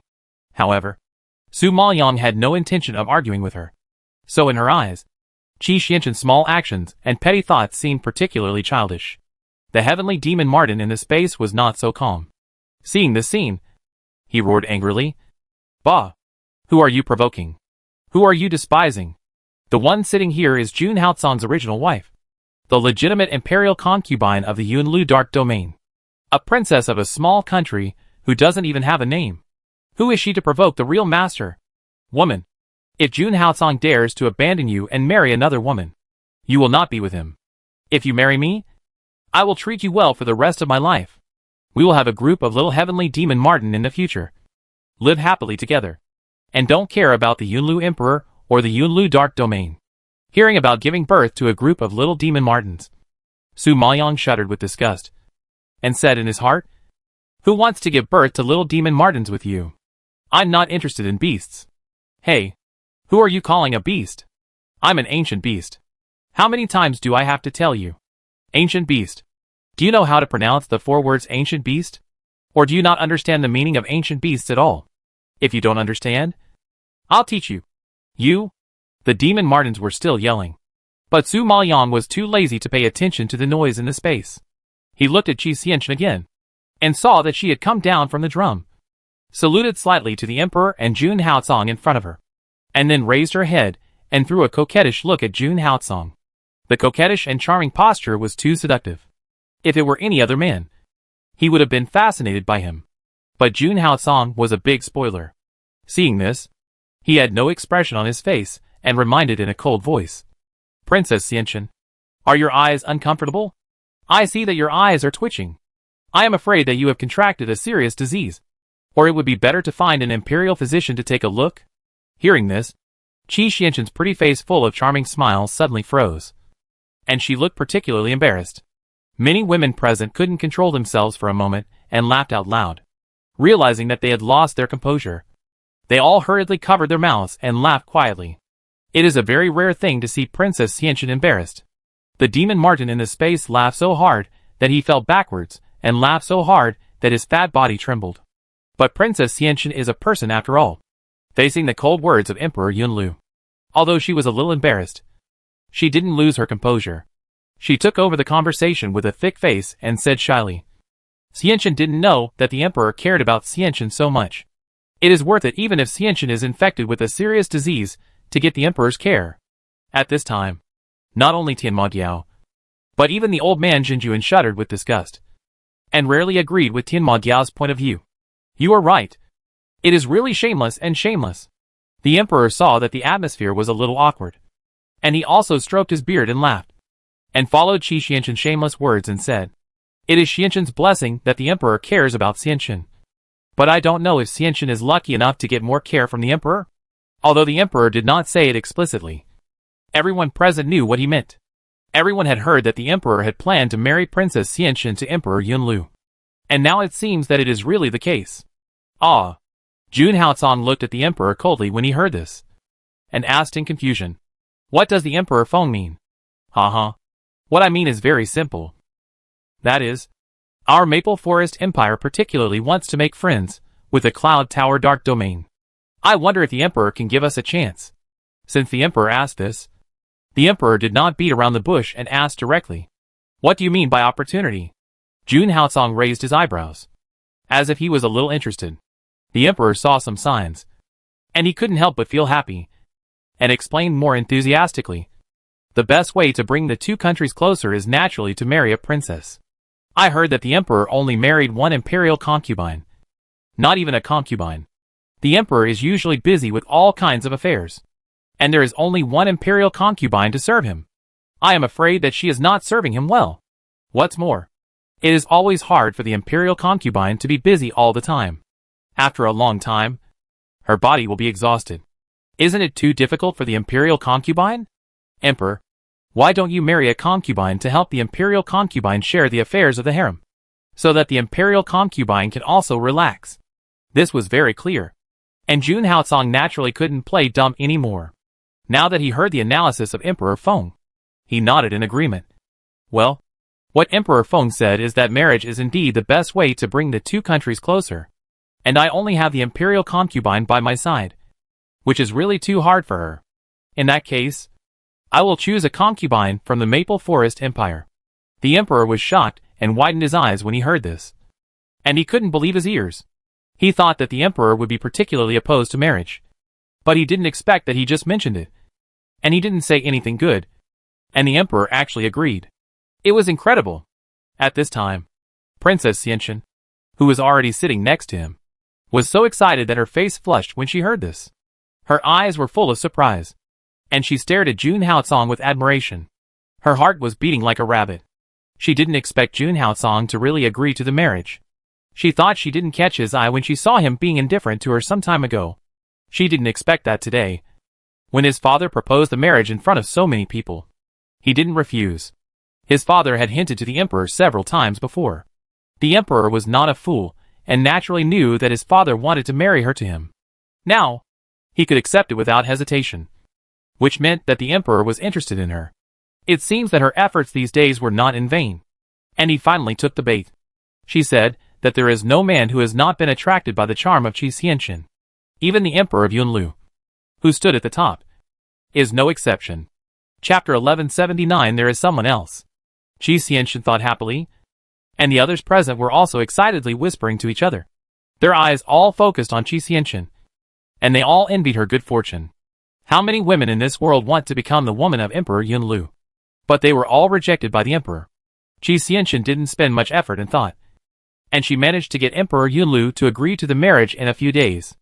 This is probably more difficult than pie in the sky. How can people not envy her? Princess Xianchen is going to be very successful now. If she really becomes the imperial concubine, our emperor will have to pay respect to her in the future. Yes. Yes. Princess Xianchen is lucky. Not only does she have a charming face, but she is also a mid-term monarch spiritualist with good strength. She is also a princess who is loved by thousands of people. Now she is going to marry the Emperor of Yunlu. She is really envied by others. Everyone was talking loudly, and Qi Xianchen heard it all clearly, receiving the envious and jealous eyes around her. She felt like she had eaten honey, and her heart was sweet. There was a proud look on her beautiful face, and her little head was held high, and she was so arrogant that she didn't take other people seriously. At this time, Qi Xianchen may have thought of the previous things, and couldn't help but look sideways slightly, looking at Su Maoyong in the distance, and saw Su Maoyong sitting in an inconspicuous corner, looking eclipsed by her halo. Qi Xianchen couldn't help but curl up a smug smile at the corner of his mouth, staring at Su Maoyong with eyes full of thick sarcasm and disdain, as if to say, "What's so great about the emperor having dinner with you? In the end, it's not her who will marry the emperor and become his woman." Su Maoyong received her contemptuous look, and just looked at her expressionlessly, ignoring Princess Xianqin's ridiculous provocation. At this moment, the emperor was shocked by the emperor's reaction for a moment, and then laughed heartily. "Ha ha ha, Emperor, then I will hand over my most beloved princess to you. I hope that the Maple Forest Empire and the Cloud Tower Dark Domain can live in harmony, and be friends for generations through this marriage." Hearing this, everyone present applauded excitedly. With the protection of the Cloud Tower Dark Domain, their Maple Forest Empire has a layer of protection. And this is all thanks to Princess Xianqin. After hearing her father's words, Princess Xianqin blushed and stared at Jun Haocong shyly, and her girlish charm was undoubtedly exposed. When Jun Haocong heard this, his sword-like eyebrows slightly frowned, and a hint of coldness flashed across his blue eyes. He glanced at the emperor. "Princess? When did I say I would marry the princess?" As soon as Jun Haocong said this, the happy noise stopped abruptly. Qi Xianqin's shy and smiling expression suddenly froze, and even the emperor froze his expression, staring wide-eyed in surprise, and asked in confusion, "Didn't the emperor just agree to the marriage? How come?" Perhaps because the situation changed too suddenly, the emperor didn't react for a while, and his words were a little unclear. Hearing the emperor's question, the guests present stared at Jun Haocong with puzzled faces, and suddenly couldn't figure out what he meant. And Qi Xianqin tightened his fingers, looked at Jun Haocong nervously, and became uneasy. She didn't understand why the emperor suddenly said this. Did he change his mind at the last minute? Facing everyone's puzzled gazes, Jun Haocong explained expressionlessly, "I promised to choose someone from the Maple Forest Empire as a marriage partner, but I didn't say I would marry the princess." Emperor Feng, you must have misunderstood. The emperor had never expected such a mistake. When he heard this, his face became very ugly, and he twitched his mouth in embarrassment. "Emperor, do you mean to choose someone else? Is there any woman better than my Princess Xianqin? His Princess Xianqin is excellent in all aspects. If it comes to worthy of the emperor, only his daughter has this qualification." When Qi Xianqin heard that the emperor was unwilling to choose her, she was also full of dissatisfaction and tensed her pretty face, and was furious. In the Fenglin Empire, the only one who can compare with her is Han Sinyu, the daughter of the Han family.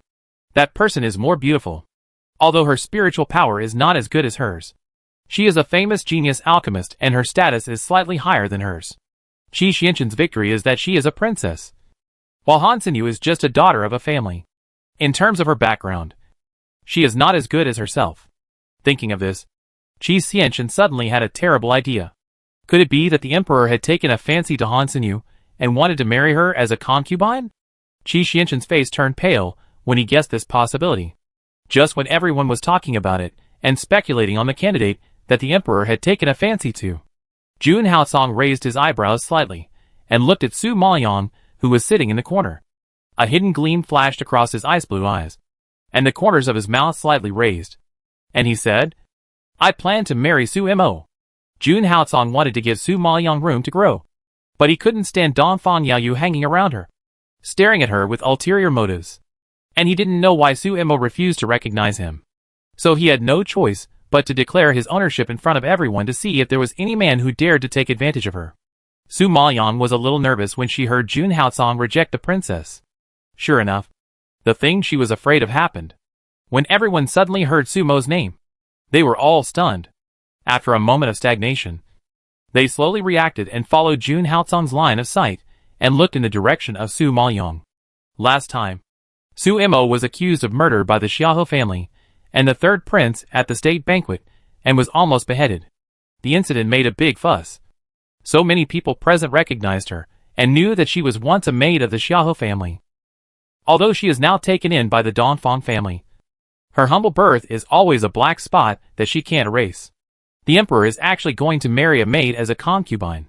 Upon learning the truth, the whole audience was in an uproar. Everyone gasped in shock and shook their heads repeatedly in disbelief. The emperor seemed to have been hit by a stick. His head was dizzy, and he couldn't turn around. His tiger eyes were wide open and almost fell out of his eye sockets. Qi Xianqian was hit hard. Her face was as pale as paper. Staring at Su Maoyang numbly, her beautiful face looked uglier than if she had eaten shit. After a long pause, Qi Xianqian seemed unable to accept the result, and asked excitedly, "Emperor, what did you say just now? Su Mo? Are you talking about Su Mo? That maid of Xiahou Wanqian? Su Mo?" In order to confirm the authenticity of this matter, Princess Xianqian asked several questions in a row, fearing that the emperor had made a mistake or that she had heard it wrong. Jun Haocong glanced at her coldly, not paying attention to her reaction, and said expressionlessly, "Isn't what I said clear enough?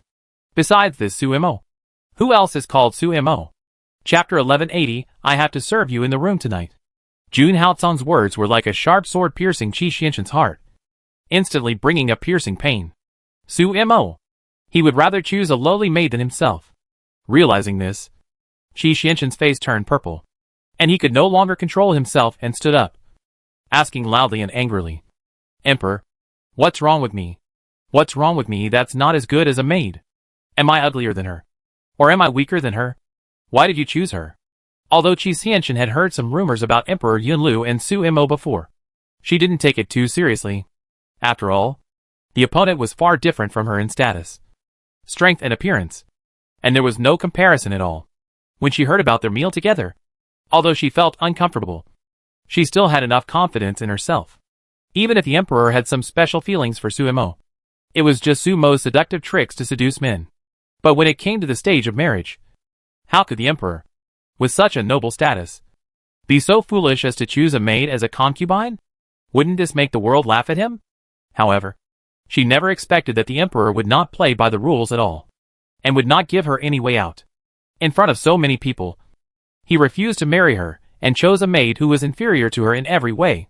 This was simply a slap in her face, and embarrassed her. No wonder Qi Xianqian was so angry. Even ordinary people would feel uncomfortable when encountering such a thing. Not to mention, how could she, a princess who was raised in the palm of someone's hand, and was proud and complacent, endure such humiliation? On the contrary to her anger, Jun Haocong had a cold face throughout the whole process, not caring about her attitude at all, and was too lazy to even tell her the reason. "Do I need to explain to you who I choose?" Qi Xianqian heard such cold words, and a chill instantly ran up her spine. She thought that the emperor would give an explanation no matter what for making such a choice. Unexpectedly, the Emperor Yunlu was unwilling to say even one more word, which clearly meant that he didn't take her seriously. He thought she was not qualified to know the reason, and he didn't need to explain so much to irrelevant people. She had heard that the Emperor Yunlu was a cold-blooded and ruthless person. Seeing it today, it was indeed well-deserved. But why? Why was it Su Mo? Not her? Qi Xianqian couldn't figure it out, turned his head and looked at Su Maoyang in the distance.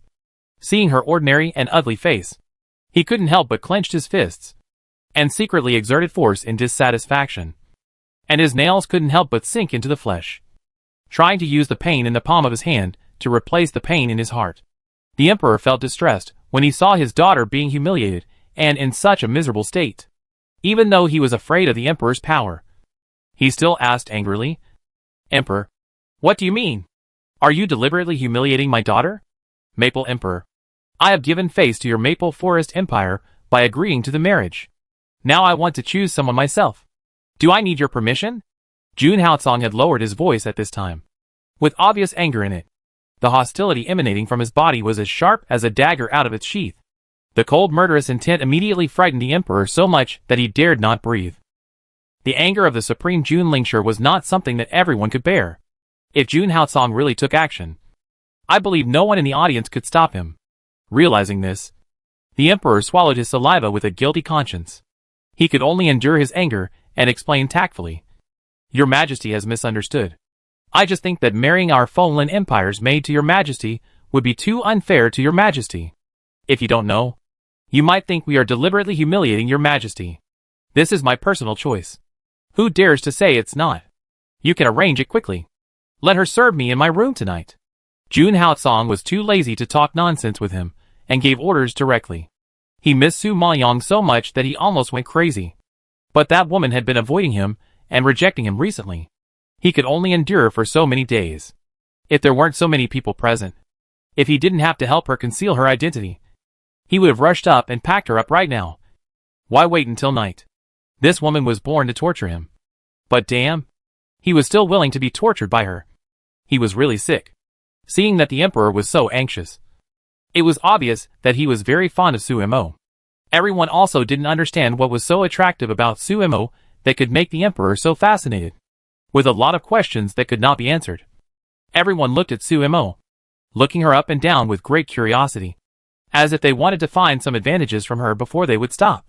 Even the people of the Dongfang family stared at Su Maoyong in astonishment, and they couldn't digest this fact for a while.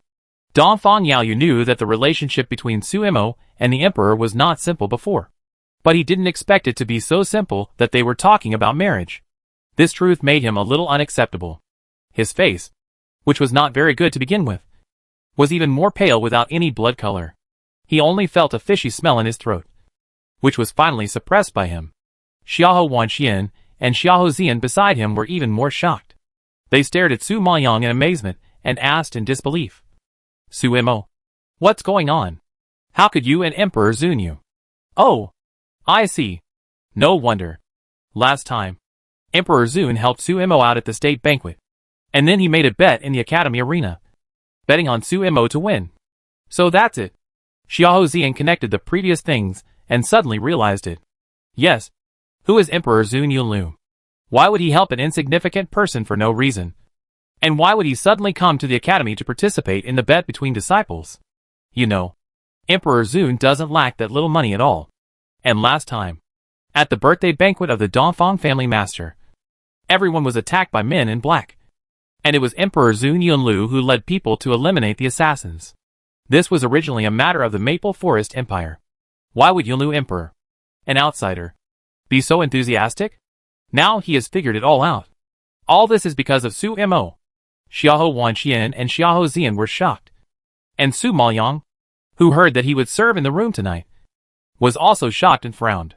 This Jun Haotsong is not only a jealous person, but also a stinky hooligan, always thinking about Fang'er's possession of her. Now he said this in front of so many people. So impatient, without the slightest shame. He is really getting more and more shameless. However, Su Maoyong has decided to stay away from Jun Haotsong. How could she let herself jump into the pit instead? Once she is trapped by him, not only will her identity be exposed, but it may also make him recover the painful memories before. She made him contract a cold disease, which has already tortured his body. If she tortures his spirit again, she will never forgive herself in her life. Just as Su Maoyong was pondering, the emperor in front of him had already spoken. Su Mo, the emperor has appointed you as a concubine. Why don't you come out and thank him quickly? Chapter 1181 Seriously injured and falling to the ground. When Su Maoyong heard the emperor call her name, even if she was reluctant, she had to bite the bullet and stand up to the center of the garden and salute respectfully. Your Majesty, I am of humble status and a weak figure, and I am really unworthy of the emperor. Besides, how can a firefly like me compete with a bright moon like Princess Xianxin? So the candidate for the concubine should be an outstanding woman like Princess Xianxin.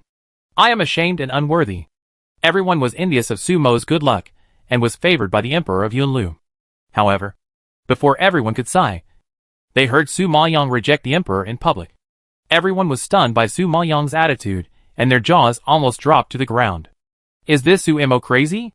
Does she know what she is saying? She actually dared to reject the emperor. For a woman of her status, being named a concubine by the emperor of Yunlu was originally unthinkable and impossible. As a result, facing such a good thing that she could not get in several lifetimes, Su Mo not only did not cry with joy and express gratitude, but refused in public, unwilling to be the emperor's concubine. Is Su Mo scared silly? The emperor was also shocked by Su Maoyong's answer, and asked in disbelief, Are you sure you don't want to be? Are you serious or joking? Do you know what being the concubine of Emperor Yunlu means? I know. But I am not qualified. And I can only live up to the emperor's love. Su Maoyang bowed humbly again. And her attitude was already very determined. Everyone saw it and felt incredible. They really didn't expect that there were people who were so stupid as to give up the position of the emperor's concubine. Everyone stared at Su Maoyang in shock. For a moment, they couldn't figure out what she was thinking. And they all started to discuss it.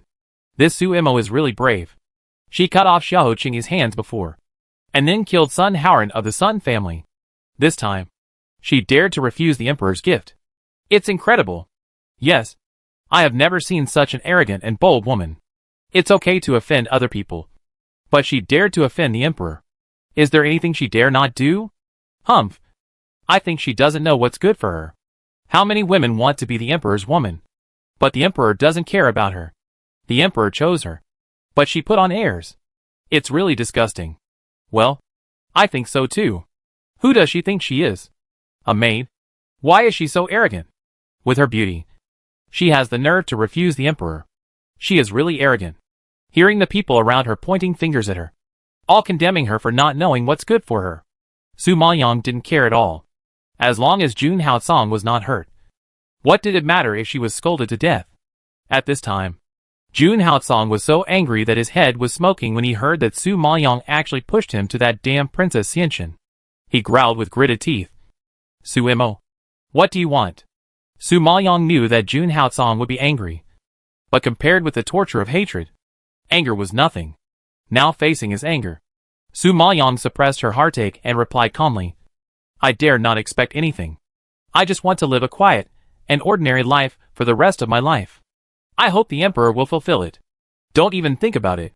I chose you today. And you are not allowed to refuse. This is an order, not a choice. Jun Haocang really had no choice but to use force to suppress her and force her to stay by his side. At this time, Dongfang Yaoyu couldn't stand what Jun Haocang said. He stood up angrily, strode to Su Maoyang's side, and retorted indignantly, Emperor, I admit that you are very powerful. But as the king of a country, you come to our Maple Forest Empire to rob women. What's the difference between you and a robber? This matter has nothing to do with your Dongfang family. You'd better not interfere. If Jun Haocang hadn't considered that Dongfang Yaoyu had done Su Maoyang a favor, he would have slapped him to death. Now facing his impolite accusation, Jun Haocang was able to warn him patiently, which was a special favor. However, Dongfang Yaoyu seemed not to notice the murderous intent emanating from Jun Haocang, and continued to speak without knowing whether to live or die. Su Imo is from my Dongfang family. How can you say that my Dongfang family has nothing to do with it? What's more, Su Imo has clearly rejected you and does not want to marry you. The emperor is forcing her to do something against her will, which is simply the behavior of a villain. I will say it again. This is a matter between me and Su Imo, and it has nothing to do with you and the Dongfang family. Jun Haocang's sinister voice squeezed out from his teeth. With a sharp chill, thinking that he coveted his woman, Jun Haocang wanted to kill him right now. Dongfang Yaoyu heard about their affairs, and it seemed as if he had become an outsider. Dongfang Yaoyu was also very unhappy and jealous, and retorted unconvincedly, Su Imo is my fiancée. Her affairs are my affairs. Is the emperor so despicable as to snatch someone else's fiancée? Jun Haocang had just tolerated Dongfang Yaoyu twice for Su Maoyang's sake. Now that he heard the word fiancé, the anger that had been suppressed in his heart surged to his head like a flood. And then he waved his sleeves in anger and slapped Dongfang Yaoyu. Dongfang Yaoyu was weak to begin with, and he could not withstand the attack of Emperor Yunlu. He was knocked to the ground, spurting blood, twitching a few times, and then fainted. Seeing the sudden scene, everyone was stunned as if they were running fast. The people of the Dongfang family were horrified and stood up suddenly and ran towards Dongfang Yaoyu. You're Yaoyu? Brother! Brother! All the people of the Dongfang family saw Dongfang Yaoyu lying on the ground, unconscious, and they were all scared out of their wits. They kept shouting Dongfang Yaoyu's name in horror, but shouting for a long time was useless. The head of the Dongfang family began to panic and became afraid. The burly 7-foot man was so scared that even his hands were shaking. Su Maoyang had not expected Jun Haocang to suddenly attack Dongfang Yaoyu. Now she was shocked to see Dongfang Yaoyu spitting blood and fainting. She squatted down and checked his injuries. Yaoyu, are you okay? Don't scare me. After checking for a while and calling for a while, Donphan Yaoyu still had no response. Su Maoyang quickly took out a pill that could stabilize the heart and stuffed it into Donphan Yaoyu's mouth, and then said to the head of the Donphan family anxiously, "Head of the Donphan family, we have to send Donphan Yaoyu home quickly and ask the imperial physician to check him. If we delay like this, his life may be in danger." After being reminded by Su Maoyang, the head of the Donphan family, who was in fear, suddenly woke up. Yes, send him back quickly, and ask the imperial physician. Ask the imperial physician. Chapter 1182. I blamed him wrongly. The sixth uncle beside him also nodded repeatedly, stood up immediately, and clasped his fists towards the emperor. "Your Majesty, Donphan Yaoyu is seriously injured and needs to be treated quickly. I hope your Majesty will allow me and the people of the Donphan family to leave first." The emperor did not expect this to happen. Seeing that the situation was urgent, there was no reason to stop it. He immediately agreed. "Well, it's approved. Take him back for treatment as soon as possible." With the emperor's permission, the head of the Donphan family hurriedly helped Donphan Yaoyu up, hugged him, and strode out of the hall, followed by other people from the Donphan family. Su Maoyang was concerned about Donphan Yaoyu's safety, and he also wanted to follow them back to the Donphan family. Seeing her being particularly nervous about Donphan Yaoyu, Jun Haotsung's jealousy rose again. With a dark face, he gritted his teeth and yelled, "Suimo, stop right there. How could he allow his woman to care about other men?" Su Maoyang was already a little angry with Jun Haotsung for injuring Donphan Yaoyu. Hearing this, he was even more furious. He glared at him angrily and ignored his orders. He turned around and ran out quickly, leaving Jun Haotsung hanging there. She knew that Jun Haotsung was jealous and had a strong possessiveness. But Donphan Yaoyu was her savior after all. She owed Donphan Yaoyu a little. But Jun Haotsung was so heavy on Donphan Yaoyu. How could she be worthy of Donphan Yaoyu and the Donphan family? Jun Haotsung received her angry eyes, and his heart seemed to be hit hard, and his face was scary. His woman was now angry with him for another man. He was already very dissatisfied when he saw Donphan Yaoyu around her. Now he saw Su Maoyang was so nervous about Donphan Yaoyu and was angry with him for him. This realization made Jun Haotsung clench his fists in anger. The hostility emanating from his body directly frightened the emperor next to him and shuddered. However, before the emperor could speak, Jun Haotsung stood up suddenly, with a gloomy face, and left the table angrily. Black Hawk saw his master leave and immediately followed him. But he had doubts in his heart and couldn't help but say, "Master, I see that you didn't even use 10% of your power just now. So how could Donphan Yaoyu be injured so badly? Could he be pretending?" Black Hawk often followed Jun Haotsung and knew his strength too well. His master just wanted to shock Donphan Yaoyu with that palm just now. He didn't use much strength at all. And he didn't really mean to hurt him. Who knew that Donphan Yaoyu would spit blood and faint?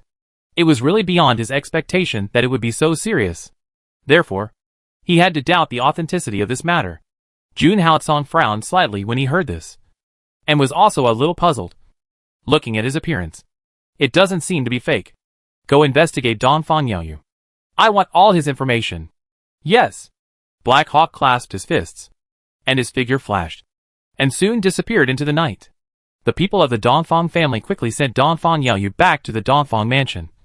And then several imperial doctors arrived one after another, because the situation was critical. The imperial doctors did not dare to delay for a moment, and they all started to diagnose and treat Donphan Yaoyu. Su Maoyang and the people of the Donphan family stood aside anxiously waiting for the results. Everyone waited for almost a cup of tea, and one of the imperial doctors stood up, facing the head of the Donphan family, clasped his fists and informed him of the condition. "General, the external injuries of Mr. Donphan are not serious.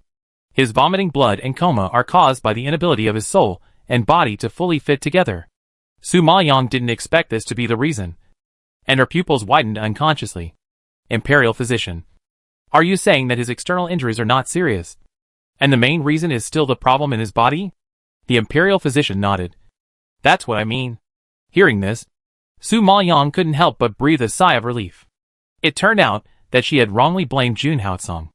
According to his strength, if the external injuries were not serious, it meant that he didn't really do anything cruel. However, although Donphan Yaoyu's serious injury and coma were not directly caused by him. It was also indirectly caused by him. If it weren't for his external pressure, Dongfang Yaoyu's serious illness would not have been induced. Thinking of this, Su Maoyang still felt guilty, and apologized to the head of the Dongfang family. Head of the Dongfang family. I'm sorry. It's all because of me. Otherwise Yaoyu wouldn't be like this. Although the head of the Dongfang family is anxious now, he still has the ability to distinguish right from wrong.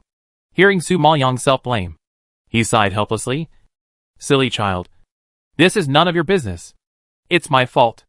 At that time, they told me that body swapping has great risks. Once the body and soul are not compatible, there will be sequelae. But I didn't listen. Because he is the only son left. I really can't lose him. So in order to save him, I selfishly let him survive after the body swap. In the final analysis, it's all my fault. If it weren't for me, he wouldn't endure such torture. As he spoke, the head of the Dongfang family, such a strong man, actually cried. His sad and fragile look made people feel particularly distressed.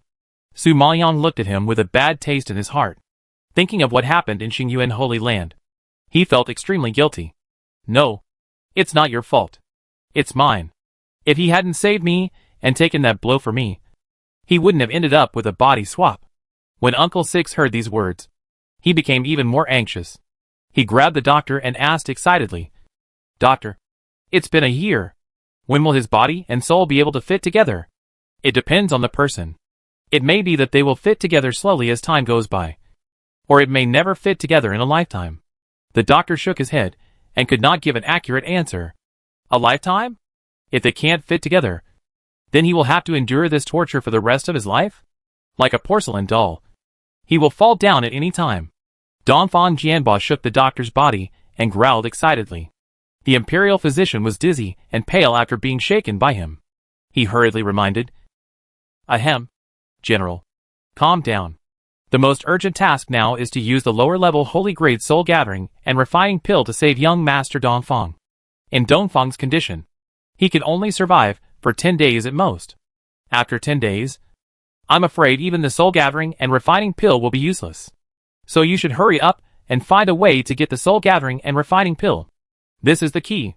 The lower-level holy-grade soul-gathering and refining pill, isn't that a pill that can only be refined by a super alchemist in the early stage of the alchemy saint? But Elder Wang of the Alchemy Hall of Liuguang Academy has only reached the level of the middle stage of the alchemy sect. And there is no way to refine a lower-level holy-grade pill. Dongfang Jianbo was immediately troubled when he heard that it was a lower-level holy-grade pill.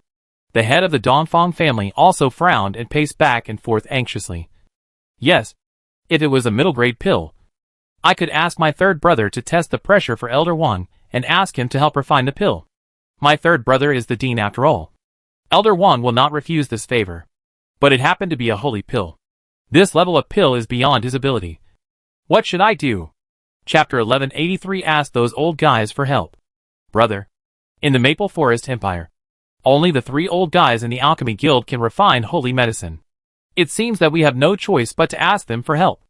Dongfang Jianbo excluded the elders of the Alchemy Hall and set his sights on the Alchemy Guild. Dongfang Yanqing heard this and sighed helplessly. I also know that the old guys in the Alchemy Guild are alchemists of Dansheng. But our Dongfang family has no friendship with the Alchemy Guild. We don't even see those old guys normally. So how can we ask them for help? What's more, these alchemists are arrogant. If you can't come up with something they are interested in, how can they condescend to help you refine medicine? Alchemy is a noble and wealthy profession. They don't look down on ordinary things at all, unless they come up with some extremely precious and rare treasures. There may be some hope, but how could their Dongfang family have so many strange things? No one in the family is an alchemist, and they don't know much about elixirs and medicinal materials. How could they possibly invite those 3 old guys? Dongfang Liu heard this, and suddenly remembered it.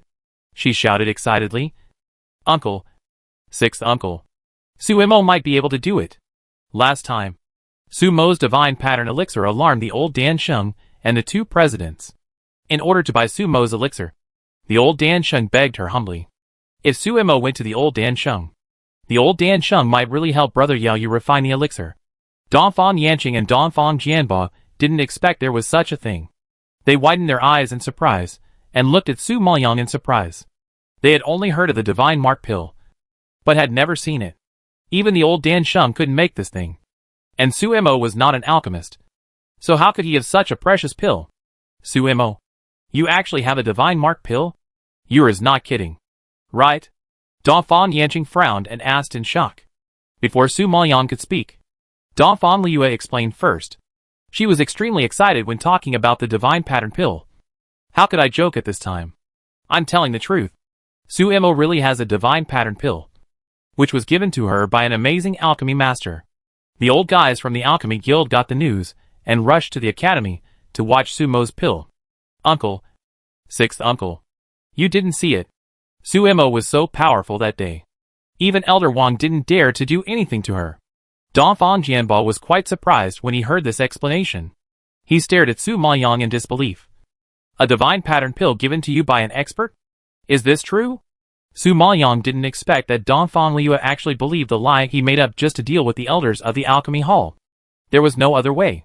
Dongfang Liu had said so. She could only follow her words and continue. Yes. Yes. Such a strange thing actually happened. So, you can really meet the old Dan Sheng? Dongfang Yanqing sighed in shock. And hope also surged in his heart. As long as he could ask the old Dan Sheng to come, his son would be saved. Su Maoyang nodded solemnly. Yes. I still have a divine pattern pill here. I was going to give it to Yao Yu. Now that he is so injured, I can only use this to trade with the old Dan Sheng. I think it should be no problem to let him refine a holy pill. However, this soul gathering and form refining pill also requires a relatively rare medicinal ingredient. I wonder if the alchemy guild has it.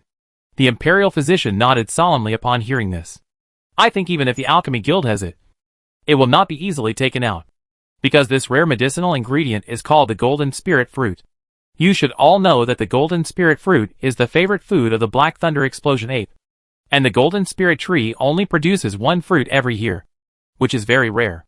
Therefore, the Black Thunder Explosion ape cherishes it very much and guards around the golden spirit tree at all times, and does not allow anyone to approach. It is quite difficult to pick the golden spirit fruit. Well, if the alchemy guild does not have it, then I can only go to the forest and try it anyway. Just now, the old man Jinjuan in the space has reminded her of the difficulty of the golden spirit fruit. Now after listening to the words of the imperial physician, she has been mentally prepared and seems particularly calm. The head of the Dongfang family did not expect Su Maoyang to take risks. He frowned in disapproval and immediately waved his hand. No. No. You can't go. The Black Thunder Explosion ape is a spirit beast of the king beast level, and its combat power is not something you can resist. Don't worry about this matter. We will find another way. He is not selfish enough to let others risk their lives to save his son. Sixth uncle also disagrees with Su Maoyang's words. Suemo girl, Yao Yu doesn't want to see you get into trouble. If he knows that you risked your life for him, he will definitely be angry. He risked his life to save you last time. If you have any accident, wouldn't it be a waste of his kindness? Su Maoyang heard that they were really worried about her safety when they stopped her, and she couldn't help but feel a warm current in her heart. Now that Dongfang Yao Yu was seriously injured and unconscious, it was enough to worry them. Su Maoyang was embarrassed to make them worry again, so he could only temporarily agree. Well, then I will go to the alchemy guild to meet the old Dan Sheng. Li Yue, Wan Qian, Xian, Xinua, you will go with me tomorrow. Yeah.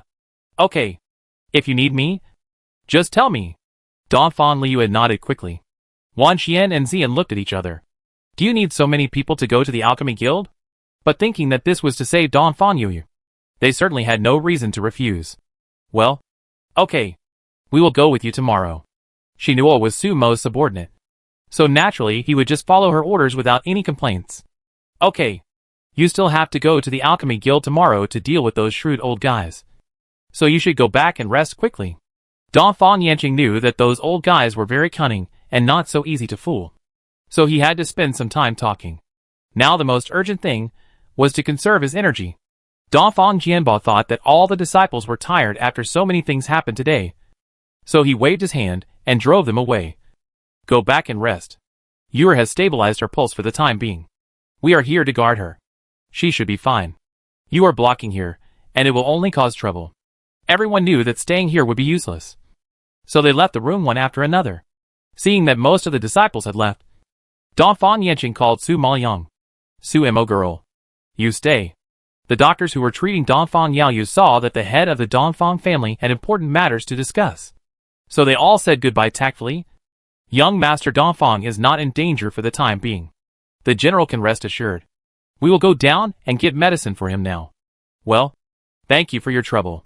Dongfang Yanqing clasped his fists in gratitude and instructed the butler Fan on the side. Send the doctors out. Butler Fan took the order and led the doctors out of the side hall. Now, apart from Dongfang Yaoyu lying on the bed, there were only Dongfang Yanqing, Dongfang Jianba and Su Maoyang. Seeing this, Su Maoyang knew that the head of the Dongfang family had something to say. Sure enough, before she asked, the head of the Dongfang family spoke directly. Su Mo girl. Tell me honestly, what is your relationship with Emperor Yunlu? Chapter 1184. What is your relationship with Emperor Zun? Su Maoyang knew that Jun Haosong had made such a big fuss today, and the people of the Dongfang family must have seen something. Now facing the shrewd Dongfang family head, if she used the same trick to fool Dongfang Yaoyu to fool Dongfang family head, it would definitely not work. So, this time she was not stupid enough to lie, but explained sincerely. Dongfang family head. I know. I can't hide it from you. Yes, Emperor Zun and I knew each other before, and we also had a history. But I have my own difficulties. And I'm sorry, I can't tell you the specific situation. But I can assure you that no matter what happens, no matter who I am, no matter what position I stand on, I will never hurt the Dongfang family. Because Dongfang Yaoyu is my benefactor. You two are also my benefactors. And I will never forget the kindness of the Dongfang family. Hearing such a sincere guarantee, Dongfang Yanqing and Dongfang Jianba slightly eased their expressions and looked at each other. However, since Su Maoyang had a relationship with Emperor Zun, they had to be more careful. Can I believe what you said? Dongfang Yanqing asked cautiously. Master Dongfang, I know you are suspicious. I am a spy sent by the Emperor to disintegrate the Maple Forest Empire. But please think carefully. If the Emperor really has this intention, he would have achieved his goal on the first day he came to the Maple Forest Empire. At worst, your birthday banquet is also a great opportunity. But he brought people to support the Dongfang family. If he wanted to harm the Maple Forest Empire, why would he do this? Su Maoyang saw that they could not dispel their doubts, and could not help but remind them. Dongfang Yanqing and Dongfang Jiabwa heard this, and remembered the scene at the state banquet that day. If it weren't for the Emperor's rescue, Dongfang Yaoyu would have died long ago, and the Dongfang family would probably have been forced to rebel, and the Maple Forest Empire would probably have really collapsed. Later, a large group of assassins suddenly appeared at his birthday banquet, and tried to assassinate him. It was the Emperor who led the troops to encircle and suppress them, and rescue the Dongfang family. It was also Su Maoyang who cleared the Dongfang family of suspicion through his intelligence. Otherwise all the people in the Dongfang family would have been executed. With so many opportunities to attack, Emperor Yunlu didn't do it, but helped them instead.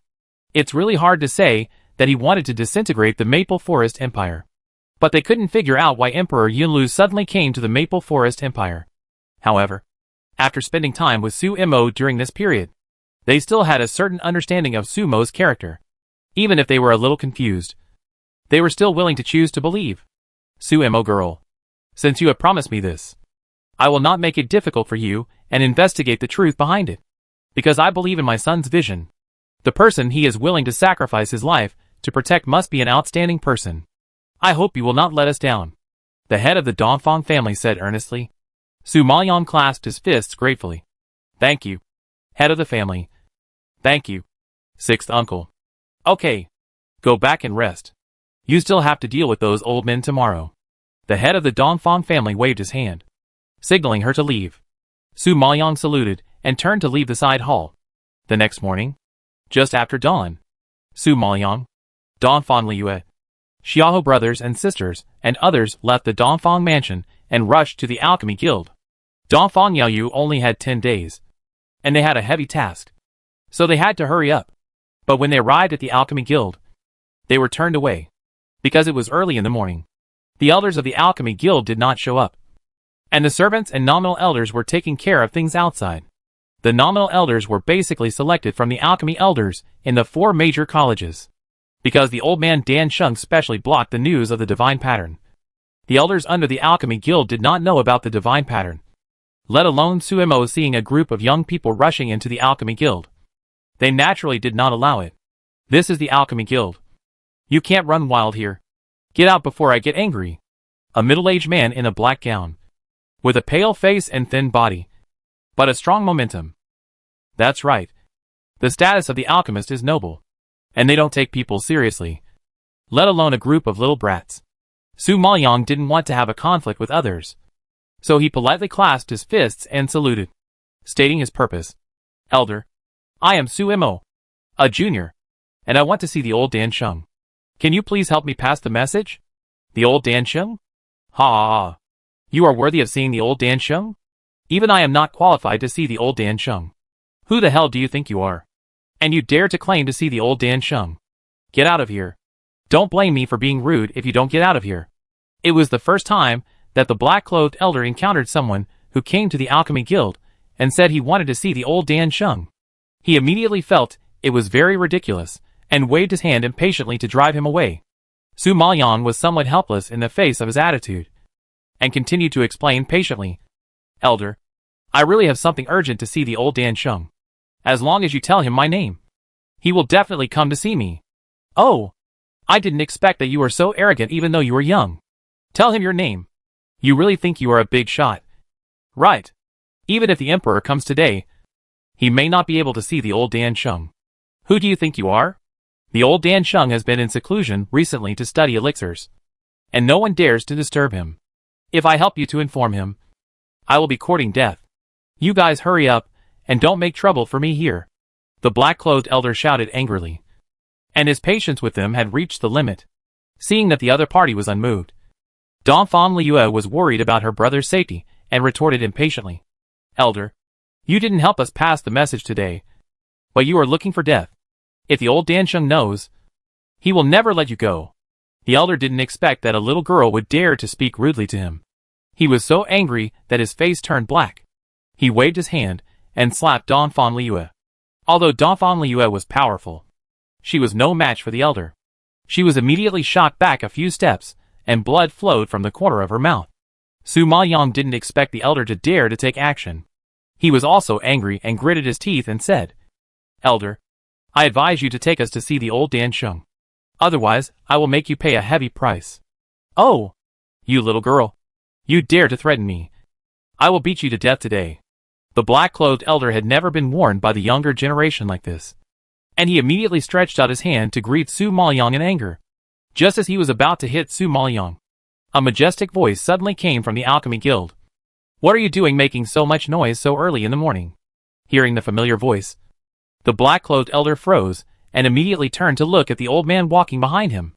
Seeing the old man's identity clearly, the black-clothed elder's face changed, and he immediately bowed respectfully. Zhou Guang meets the vice president. There are a few little brats making trouble here, and they are so shameless that they want to see the old Dan Sheng. I will deal with them now, so the vice president doesn't have to worry about it. Chapter 1185. Not recognizing a great man. When Vice President Duan Chenghong heard that someone was so bold as to ask to see the old Dan Sheng, he also felt that it was unreasonable. He waved his hand without taking it to heart. Hurry up and drive him away. Don't block the door and make trouble. When Su Maoyang heard the black-clothed elder call the person inside as vice president, he immediately remembered the two presidents who followed the old Dan Sheng last time. At that time, their attitude was not like this in order to buy his own pills. Thinking of this, Su Maoyang's face darkened, snorted unhappily, and asked loudly, Vice President, your alchemy guild is too conscienceless. After buying someone's pill, you turned your face and didn't recognize you? Duan Chenghong went to Liuguang College with the old Dan Sheng to watch the divine pattern pills that day. He was deeply impressed by Su Maoyang. Now he suddenly heard a familiar voice. His figure paused, as if he thought of something. His pupils suddenly widened, and he rushed over quickly. Seeing Su Imo, Donphan Liue, Xiaoho brothers and sisters all standing at the door, Duan Chenghong's face suddenly showed a surprised smile, and he hurriedly greeted them warmly. Oh, it's Su Imo girl. Our guild elder didn't recognize you. Don't bother with him. Please come in quickly, Duan Chenghong said to Su Maoyang with a smile, while glaring at the black-clothed elder fiercely. The two completely different attitudes made the Black Elder look confused. He didn't expect that the usually serious vice president would actually smile so brightly. And he didn't expect that the high-ranking vice president would lower his status to please a group of yellow-haired girls. This is too incredible. Just when he felt it was incredible and was at a loss, Duan Chunghong had already anxiously ordered the servant next to him. Quick! Go and invite the old Dan Sheng. And tell him that Su Imo is here. The servant was also stunned by the vice president's behavior. After he was reminded, he immediately came to his senses, nodded repeatedly, and ran into the backyard. The old Dan Sheng was still sleeping, and suddenly heard Su Mo's name. He didn't even have time to put on his coat and rushed over. His hair was messy, like a chicken coop, and his wrinkled old face looked like he had just woken up. He was so anxious at an old age that he was dumbfounded and speechless. He had been in the Alchemy Guild for so many years, and he had seen the old Dan Sheng no more than 3 times. Now he saw the old Dan Sheng, who was admired by thousands of people and had a noble status, running out to meet people in a hurry. This scene was really shocking. He couldn't figure it out. How could these little brats have such great charm that they could attract the attention of the old Dan Sheng? Is he dreaming? Although the old Dan Sheng looked sleepy at this time, his deep eyes were like a wolf seeing its prey in the forest when he saw Su Maoyang. He instantly became energetic. Ha ha ha! Su Imo girl. We meet again. I heard them say that you are looking for me. Do you have good news for me? The old Dan Sheng rubbed his hands with a smile, and his face was wretched, which made Su Maoyang shake his head helplessly. Originally, there was good news, but your alchemy guild was too arrogant and didn't allow me to come in. You also hurt my friend. Now there is only bad news. No good news. Su Maoyang had no intention of letting go of the black-clothed elder who had just attacked Donphan Liue. Su Maoyang usually kept his words. He just said that he would make him pay a heavy price. And he was not just talking. When he heard that there was no good news, the smiling face of the old Dansheng fell suddenly. His eyebrows twisted, and he shouted angrily, Duan Chunghong, who didn't allow Su Imo to come in just now, who beat her friend. Hearing that the old Dansheng was angry, the black-clothed elder was so scared that he peed his ass and knelt on the ground suddenly. Old Dansheng, spare me. Old Dansheng, spare me. I didn't know she was your guest. I was wrong. I won't dare to do it again. Please forgive me this time. What's the use of you kowtowing to me? Go and beg Su Imo yourself. The old Dansheng glanced at him with disdain. Hearing this, the black-robed elder had no choice but to endure the humiliation and kowtow to Su Maoyang. I was blind and offended Miss Su. I hope Miss Su will not hold it against me. It depends on whether Liue will forgive you. Su Maoyang was originally to vent Donphan Liue's anger, so naturally she had the final say. Donphan Liue didn't expect that the alchemy elder, who had always looked down on everyone, would actually kneel in front of her one day. She felt very satisfied and couldn't help but step forward and stomped hard on the back of the black-robed elder's right hand. Seeing that he was pale in pain and sweat on his forehead, the anger he had just received from being slapped by him dissipated a lot. We have urgent matters today, so I won't talk nonsense with you. It won't be so easy to bully people like this next time. Seeing that Donphan Liue had calmed down, the old man Dan Sheng also breathed a sigh of relief and immediately invited them warmly. Su Imo girl, let's talk slowly in the private room. Duan Chunghong, quickly ask someone to serve tea. As he said that, the old Dan Sheng led the way and took them to the private room to sit down. Su Maoyang was in a hurry and didn't want to waste time talking to him. He got straight to the point and said, Old Dan Sheng, I'm here to make a deal with you this time. Trade? Do you want to trade with me using the Divine Mark Pill? When he heard about the deal, the old Dan Sheng's eyes lit up. Su Maoyang nodded. Yes, with the Divine Mark Pill. I still have a Divine Mark Pill left, which I originally intended to give to Donphan Yaoyu. But he was seriously injured and urgently needed the Soul Gathering and Form Refining Pill to save his life. So I plan to use this Divine Mark Pill to exchange with you for the Soul Gathering and Form Refining Pill. Su Maoyang has only reached the peak level of Danzong now, and she doesn't know when she can be promoted to Dansheng. Donphan Yaoyu's illness can't wait, so she has no choice but to ask for help from the Alchemy Guild. Now she told the truth without hiding anything, because the news of Donphan Yaoyu's injury had spread everywhere, and she couldn't hide it even if she wanted to. So she might as well show some sincerity and negotiate with the old Dan Sheng. After hearing this, the old Dan Sheng's eyes flashed with a gleam of light. And he stroked his beard and said with a smile, Sumo girl. The soul-gathering and form-refining pill is a dangerous pill.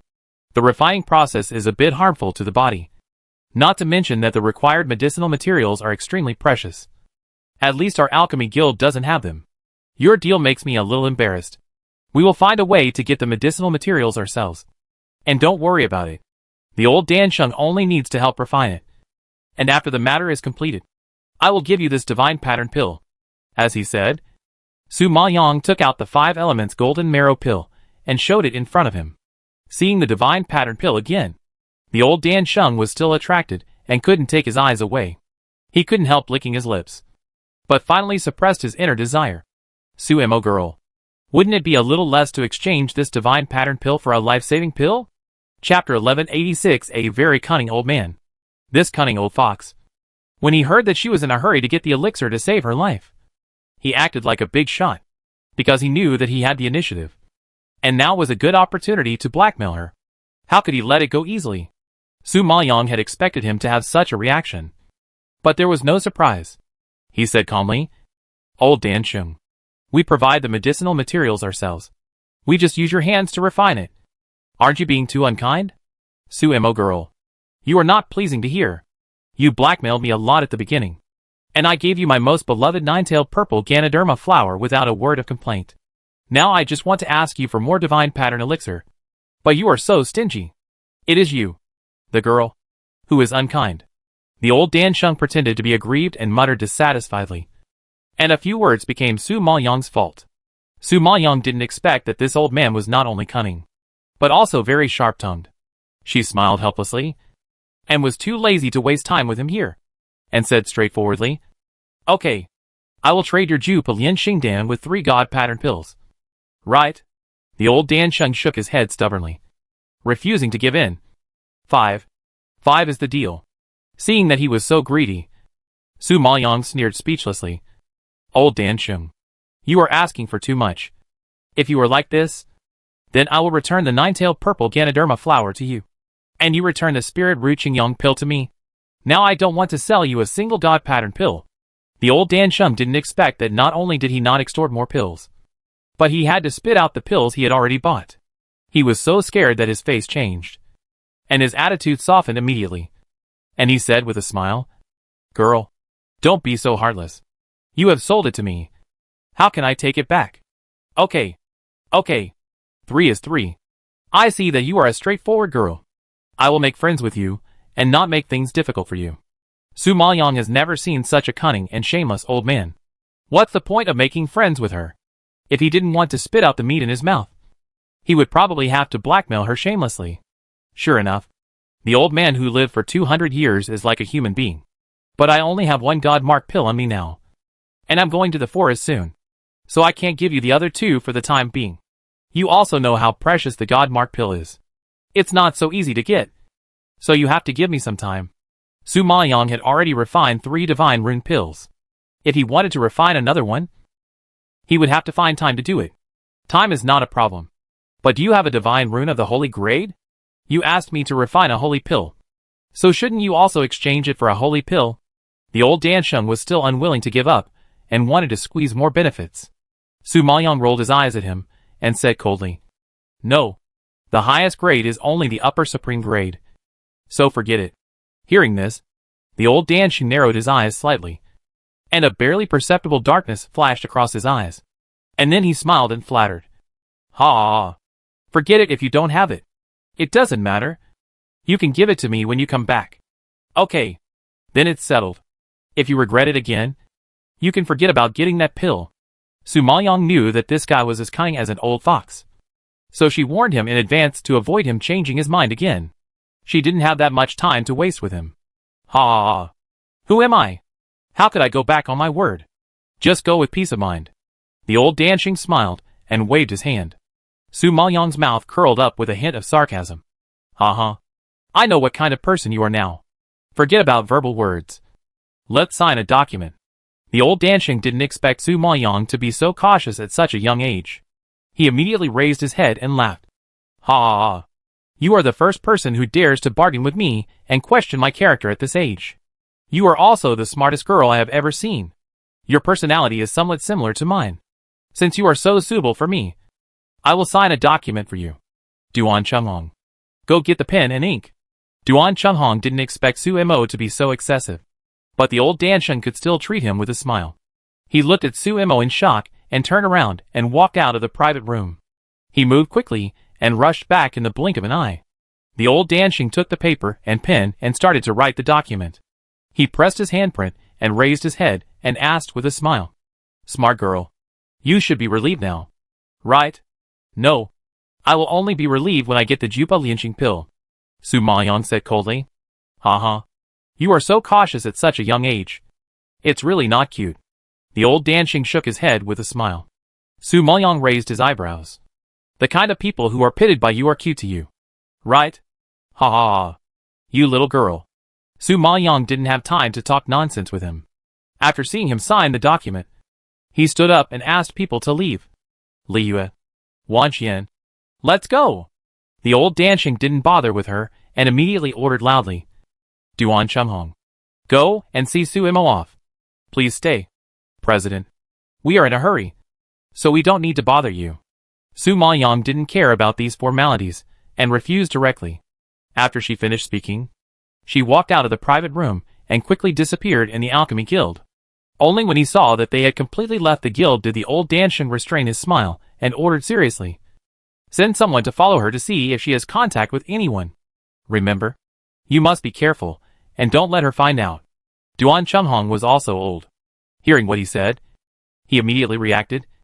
Boss, do you want to know the identity of the master behind her? Haha. What master? In my opinion, that master is herself. The old Dansheng couldn't help but chuckle, as if he had already had an idea. Duan Chunghong was shocked when he heard this. He was a little overwhelmed.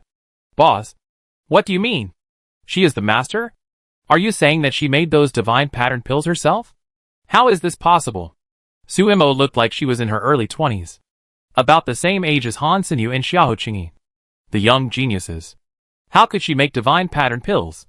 Han Sinyu's talent for alchemy was already at the top level. If the divine pattern pills were really made by Su Mo, then what level would Su Mo be?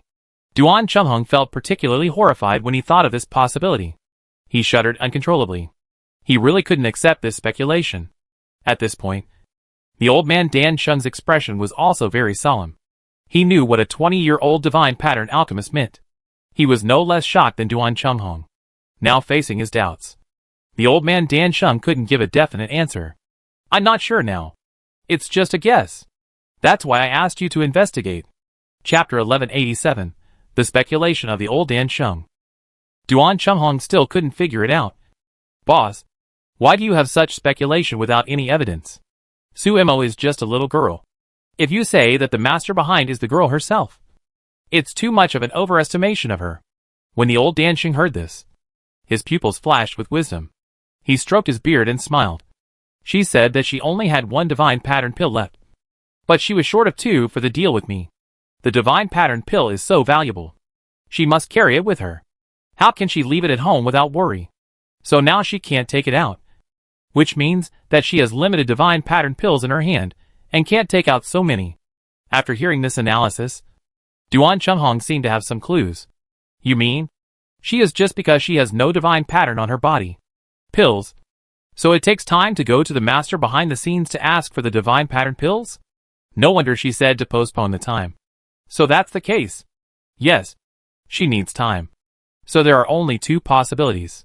One is to find the master behind the scenes, and the other is to take time to refine it yourself. And with Su Mo's identity, why would the master behind the scenes help her? Is she a great person, or does she have terrifying power against the sky?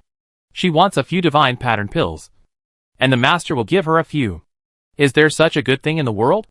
Just now, Su Mo readily agreed to 3 divine pattern pills, and she obviously didn't have that many pills on her, but she could promise him so confidently, which means that she is sure to get the other 2 divine pattern pills. But why does she have such confidence? Is it really just because of the support of the master behind the scenes? Duan Chunghong was shocked when he heard this, and continued to speculate unwillingly. Perhaps she has done a favor to the master? She wants the elixir, and the master will definitely not refuse in order to repay the favor. The old man Dansheng smiled and shook his head. obviously not believing this reason. A super strong man who can refine divine pattern elixir. Does he need the help of a little girl with no status and no strength? Logically speaking, he only needs to wave his hand, and there will be countless strong people running around to serve him. Sumo's status is probably not even qualified to help. What if Sumo has a special identity that is unknown to the public, and they have a secret relationship? This is also possible. Duan Chunghong changed his mind again. The old Danxing did not deny this speculation, but nodded after pondering. His face became more solemn. Yes, there is indeed such a possibility. But there is one thing that I find very strange. The pill that Sumo sold to me before was the Qingyang pill of the upper-level spiritual root. And the other 2 pills in her hand were also upper-level pills. Just now, I asked her for the holy-level divine pattern pill, but she said that she only had the upper-level pill. So I suspect that this alchemist who can refine the divine pattern may be just a Danzong peak, and can't refine the holy-level pill at all. What? Danzong peak? How can such strength refine the divine pattern pill? Boss, you have reached the peak of Dansheng now, and you can't refine the divine pattern. How can a Danzong peak be possible? What are you kidding? Duan Chunghong was shocked by this analysis, and refuted it completely unacceptably. In his cognition, the alchemist who can refine the divine pattern should have very high attainments in alchemy. How could it be just a Danzong peak? Nothing is absolute in the world. The old Danxing sighed softly. Boss, refining divine patterns requires a very strong talent. I really can't believe that such a pill is made by a Danzong peak alchemist. This is a disguised humiliation to Duan Chunghong, and even to the old Danxing. No wonder Duan Chunghong rejects this speculation so much. The old Danxing raised his eyebrows with a smile. Yes, it takes a very strong talent. If a young girl in her early 20s has already reached the peak of Danzong, is such an achievement considered a particularly strong talent? Duan Chunghong heard this, as if he had been struck by thunder. His eyes widened in surprise, and asked in disbelief, You mean? However, before he could finish, the old Danxing smacked his lips with his eyes shining, obviously showing great interest in Sumo. I think such talent is not only powerful, but also a little terrifying. Duan Chunghong shook his head excitedly. No, it's impossible. Sumo's words may not be completely credible. She said that she only had high-quality elixirs. What if she didn't want to exchange for holy elixirs and lied on purpose? How could she reach the peak of Danzong at her age? I won't believe it even if you kill me. Dan. Hearing this, the old saint shook his head and laughed, obviously disagreeing with his statement. If the divine mark pill was not made by Sumo herself, but was really made by that master, then since Sumo could get the precious and rare divine mark pill from the master, couldn't she get the soul gathering and form refining pill, which is only of the saint grade? If the master can make a saint grade pill, why would she bother to ask me for help? So it can be concluded that the master who made the divine mark pill is not a saint alchemist, and cannot make a saint grade pill at all. Hearing this, Duan Chunghong's eyes widened in shock. His face turned pale, and then he murmured in shock. Yeah, why didn't I think of this? If Sumo can easily find a master to ask for the elixir, he can just ask the master to help refine the soul gathering and form refining pill. Why bother to find the alchemy guild to exchange the divine pattern pill? It seems that this master is indeed very suspicious. But, is it possible for a top Danzong who can refine the divine pattern? Duan Chunghong was shocked and couldn't imagine it. So we've recently sent more people to keep an eye on Sumo, and see if she has any contact with any suspicious people. If not, then it can be basically concluded that my guess is correct. If this is true, then this Sumo is quite extraordinary. The Alchemy Guild will definitely treat her as a distinguished guest, and serve her well in the future. Hearing such an order, Duan Chunghong was shocked, and knew the seriousness of the matter. He immediately clasped his fists, and accepted the order. Yes, I know what to do. Su Maoyang and others came out of the Alchemy Guild and headed towards the Nanan Forest. Because among the 3 forests in Fenglin Imperial Capital, the Nanan Forest has the richest plants and spirit beasts, and is the forest with the greatest hope of finding the golden spirit tree. Sumo, didn't you promise your uncle not to go to the forest to find the golden spirit fruit? Why? Dongfang Liue was worried when she learned that Sumo was going to the forest to find medicinal materials, and couldn't help asking. No matter what, Dongfang Liue got sick because of me, so I should at least do my part. But Nanan Forest is too dangerous. And the Black Thunder Explosion apes guarding the Golden Spirit Fruit are all king-level spirit beasts. And they are extremely powerful. We are no match for them. So it's too dangerous to go there rashly. Donphan Liu advised anxiously. Chapter 1188 Find a Mercenary Group. Xiao Zian also nodded. Yes. There are only a few of us. And it is indeed difficult to get things done. Why don't we go to the Mercenary Guild to hire some mercenaries to join us? There is strength in numbers. And we won't be in a mess. Hearing this proposal, Donphan Liu nodded repeatedly in agreement. Yes. Find a mercenary group. Mercenaries often go to the forest to do missions. They are not only familiar with the Nanan forest, but also have good combat effectiveness. The most important thing is that they have experience, which is much better than us academy disciples. Most of the mercenaries in Fonglin Imperial Capital are composed of some older and strong young people, except for those professional mercenaries who have been living on the edge of a knife for many years. Most of them are disciples who graduated from the 4 major academies. These disciples have good combat effectiveness, but they have no background and status. After reaching the age of graduation, they have nowhere to go. So in order to make money and make a living, they join the mercenary group. In this way, they have the support of the mercenary guild and can be regarded as an organization to rely on. Su Maoyang had never been to the Nanan forest, and was indeed not familiar with it. Moreover, her current strength had not fully recovered.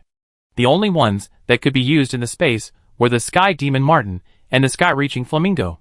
As for the blue scale-swallowing Sky Python, it had only been born not long ago and needed to rely on the beast core to grow for a period of time. If they really encountered any danger, it would be a bit risky to rely on them alone. Although time was tight, Su Maoyang was not stupid enough to joke with her life. Well, let's go to the mercenary guild. Su Maoyang did not hesitate and simply accepted their advice. Donphan Liu knew the way to the mercenary guild, and immediately volunteered to lead the way. I know where the mercenary guild is. I'll take you there. As she said that, she turned and headed in another direction, striding over. The mercenary guild is located in the east of the imperial capital, and it is just across a few streets. Su Maoyang and others followed Donphan Liu into the hall of the mercenary guild, and saw that there were many people standing in the hall, and the atmosphere was very lively. Right in front of the hall was the counter for issuing tasks. At this moment, many people gathered in front of the counter to negotiate with the head of the guild, and it seemed that business was quite hot. However, Donphan Liu is from the Donphan family. As soon as she appeared, the head of the mercenary guild immediately noticed her, quickly put down what he was doing, walked over quickly, and greeted her warmly. Miss Donphan, how come you have time to come to our mercenary guild today? Are you going to issue any tasks this time? The Donphan family is in a high position and has great power. If they issue a mercenary task, the reward will definitely not be too bad. For the mercenary group, it must be a good job with rich rewards. So the mercenary guild naturally dare not neglect such a distinguished guest. Donphan Liu didn't beat around the bush and answered directly. Yes, we are here today to issue a mission. We want to find a strong mercenary group to go with us to Nanan Forest to find the Golden Spirit Fruit. If you can complete the mission, you can name your price. What? Golden Spirit Fruit? The old man was shocked when he heard the name and exclaimed. Miss Donphan, Golden Spirit Fruit usually grows deep in the forest, and there is a group of violent black iron apes guarding it. It is an S-level mission in itself. What's more, it is the beast-tide period recently. Most mercenary groups only dare to perform missions on the edge of the forest, and dare not go deep into the interior of Nanan Forest. I don't care. Just help me find a mercenary group. We are in a hurry, and must enter the forest immediately. I hope you can move faster. Donphan Yoyu's life is in danger at any time, so Donphan Liu can't care about so much. Hearing such a resolute tone, the old man really couldn't refuse, and could only nod helplessly. Okay, I will ask the mercenary group for you now, to see which mercenary group is willing to take on this task. However, Miss Donphan still needs to be mentally prepared. This task is a bit tricky. It is not easy to find a mercenary group, so I will send someone to take you to the private room to rest for a while. When I have the result, I will personally go to the private room to inform Miss Donphan. Donphan Liu heard this and nodded slightly. Okay, I hope you can move faster and don't let us wait too long.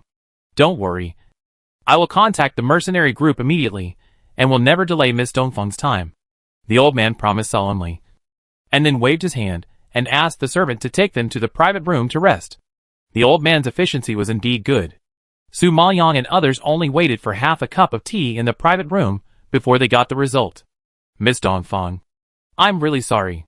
I asked all the mercenary groups, and no one was willing to take risks during this time period. So Miss Dongfang had to find another way." The old man apologized as soon as he came in. Dongfang Liyue's face became particularly embarrassed, and she asked anxiously, "Have you told them that the price is up to you, and my Dongfang family can afford it?" "I have told them that although money is important to them, life is more important. Many mercenary groups are not very sure about dealing with the Black Thunder Explosion ape, not to mention that it is still the Beast-Tide period, and the risk is too great," the old man explained patiently. Hearing this, not only Dongfang Liyue, but also the Xiahou brothers and sisters looked unhappy. If even the mercenary group is not sure, then they are even less sure. Dongfang Liyue was not giving up, and asked excitedly, "What about the most famous and powerful War Tiger mercenary group in the imperial capital? They have not only completed S-level tasks, but even SS-level tasks are no problem. Don't they want to take it?" The War Tiger mercenary group is the most powerful mercenary group in Fenglin imperial capital. It has completed many difficult tasks, and often hangs out in Nanan Forest. It is the most outstanding team among many mercenary groups. I believe that with their help, the chances of defeating the Black Thunder Explosion ape will be much greater. The old man heard this and nodded without denying it. Yes, the War Tiger mercenary group is willing to accept it. But before you, a customer has already booked them. They also happen to enter the Nanan Forest today and are about to set off. For mercenaries, reputation is very important, and it is impossible to change your mind at the last minute. So we are powerless. However, since you are all going to the Nanan Forest, I think we can discuss it and go together, which is the best of both worlds. It has to be admitted that the suggestion made by the person in charge is somewhat feasible. Su Maoyang had no time to delay any further, so he had to compromise temporarily. "Okay, where is their customer? Let's discuss it with him." "Uh-huh. It happens to be next door. The customer is negotiating with the War Tiger group. I will take you there." Seeing her agree, the old man's eyes were filled with hope again, and he quickly stretched out his hand to lead the way. Seeing this, Su Maoyang and others nodded, and all followed him to the next door. But when the person in charge knocked on the door and saw the guest inside, Dongfang Liyue's heart, which had just been full of expectations, suddenly fell to the bottom, and her whole pretty face suddenly sank. Chapter 1189. It's you. Han Jingcheng. Han Xinji. Why are you here? Dongfang Liyue frowned when she saw the Han siblings, and asked in surprise. Last time, Han Xinyu falsely accused Su Imo and Xiahou siblings of stealing elixirs, which made Dongfang Liyue have a very bad impression of the Han family. Now that she saw the Han family again here, she naturally didn't look happy. The Han siblings didn't expect to see Dongfang Liyue here. After a flash of surprise on their faces, they thought that the Dongfang family had caused Han Xinyu to be beaten in public and locked up for a month. And their faces were not much better. Dongfang Liyue, I should ask you this. My brother and I are arranging tasks here. How did you break in? You are not welcome here. Get out. Han Xinji's face turned black on the spot, and she scolded rudely. At this time, the guild leader standing next to Su Maoyang hurriedly explained with a smile. Ms. Han, this is the case. Miss Dongfang wants to find the War Tiger mercenary group to enter the Nanan Forest to look for the Golden Spirit Fruit. But the War Tiger group has been booked in advance by you. So she wants to discuss with you whether she can go together and do the mission together? No need. No way. Hearing this, Dongfang Liyue and Han Xinji both gave the answer in unison. Dongfang Liyue didn't expect that the other party was the Han family's siblings. She wanted to discuss it, but now she completely lost the desire to discuss it. The two families had just had a feud, which was quite unpleasant. Dongfang Liyue despised Han Xinyu's shamelessness to the extreme. She didn't want to walk with the sister of such a person. She felt sick just thinking about it. Han Xinji naturally would not go on a mission with the enemy who had hurt her sister so badly. Without a second thought, she refused outright, and finally said something vicious to her. Dongfang Liyue, your sickly brother has been so badly injured. He should be dying now. Why did you run out to do a mission instead of staying at home to accompany him for the last time? As a sister, you are too heartless. You, who is dead. You are the one who died. My brother is still fine. Even if you die, he will not die. Keep your mouth clean, or I will tear your mouth apart. Hearing Han Xingji's vicious curse on her brother, Dongfang Liyue's face instantly became red, and she warned fiercely. Han Xingji obviously did not take her threat seriously. She raised her eyebrows slightly, and sneered disdainfully. Don't think I don't know? Your brother's health is not good. It's just that your Dongfang family protects him well. So people outside don't know the situation and think he is so awesome. In fact, he is just a weak and sickly person. Now he has been slapped by the emperor. You don't need to think about it to know that he will not live long. Don't pretend in front of me.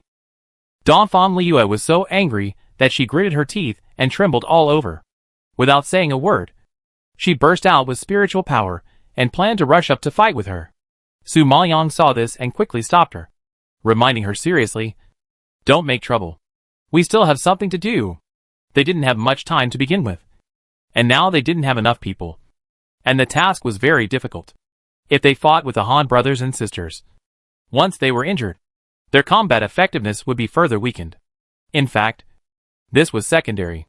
The most important thing was that once the matter got out of hand, the Han family and the Dongfang family would be alarmed, and the two families would come forward, and it would be entangled for a while. If the best time to treat Dongfang Yaoyu was delayed, it would be more than worth the loss. So now is not the time to fight or act on impulse. Dongfang Liyue came to her senses after being reminded by Su Maoyang. But the anger in her heart could not be calmed down, and she grumbled unconvinced. Suimo, this bitch is too much. I can't get rid of the hatred in my heart without beating her. Hearing Dongfang Liyue calling Su Maoyang Suimo, the Han brothers and sisters were all shocked and looked at Su Maoyang with strong hatred in their pupils. So you are the Suimo who caused my sister to be beaten in public and humiliated. When enemies meet, their eyes are particularly red. At this time, Han Xingji's eyes are like poisoned swords, piercing Su Maoyang's face fiercely, as if to pierce a hole in her face. Su Maoyang didn't bother to pay attention to her at all. He ignored her questioning and looked directly at the dozen strong men standing beside him, throwing out tempting conditions. You are the War Tiger mercenary group, right? I will offer you a price 3 times higher than the Han family. Are you willing to take this task? Han Jingcheng, who had been silent all the time, learned that the woman in front of him was Su Mo. Now seeing that she was openly poaching people, he snorted coldly in a bad tone. Don't waste your breath. No matter how many times the price you offer, the rules of the mercenary group cannot be broken casually. If they don't keep their credibility, they will not be able to survive in the imperial capital in the future. So, instead of tempting them, you might as well kneel down and beg me. Maybe if I give in, I will give the War Tiger group to you. Last time, Su Mo had tormented Han Xinyu enough. This time he finally got the opportunity to torture her. How could Han Jingcheng let it go? Dongfang Liyue was furious when she heard this. Bah! Kneel down to you? Who do you think you are? Why should Su Mo kneel down to you? Haha. Just because your brother is seriously injured and in critical condition. As far as I know, the golden spirit fruit is an extremely rare material for alchemy. And you came out at this critical moment to hire a mercenary group to find the golden spirit fruit. Isn't it to save Dongfang Yaoyu? You must know that this seriously injured person can't afford to delay. If there is no mercenary group to help, do you think you can get the golden spirit fruit with just a few of you? Han Jingcheng caught the important information that they were looking for the golden spirit fruit from the beginning. At such a critical moment, they did not accompany Dongfang Yaoyu, but ran out to look for the golden spirit fruit. He naturally thought of Dongfang Yaoyu's injury, so he made such a guess. Han Xingji hadn't thought about this question, but after being reminded by her brother, she immediately reacted, and her pupils jumped into excitement. Ha ha ha. So that's it. Dongfang Liyue. Su Mo. If you want to save Dongfang Yaoyu, you should kneel down and talk nicely while my brother gives you a chance. If you make us happy, maybe we will show mercy and let you go. Su Maoyang heard this request, and naturally knew that the other party was deliberately making things difficult for him and avenging Han Xinyu. Besides, Han Jingcheng had already guessed the purpose of their trip, so he would not give the mercenary group to them, because the Han family now wants Dongfang Yaoyu to die quickly. How could they easily let her find the golden spirit fruit? So, whether she kneels or not, the result is the same. How could Su Maoyang be so stupid as to give others the opportunity to humiliate her? Sorry. I never kneel to shameless villains. The War Tiger group is given to you. Let's go! Su Maoyang replied coldly, and then called Dongfang Liyue and Xiahou brothers and sisters to turn around and leave.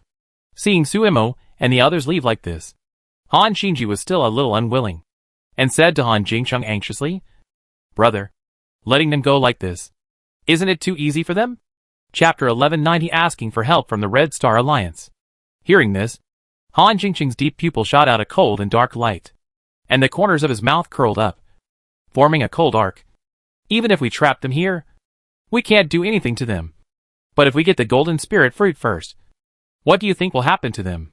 Hearing this, Han Xingji's eyes lit up, and her pretty face jumped into surprise. Uh-huh. Brother is still smart.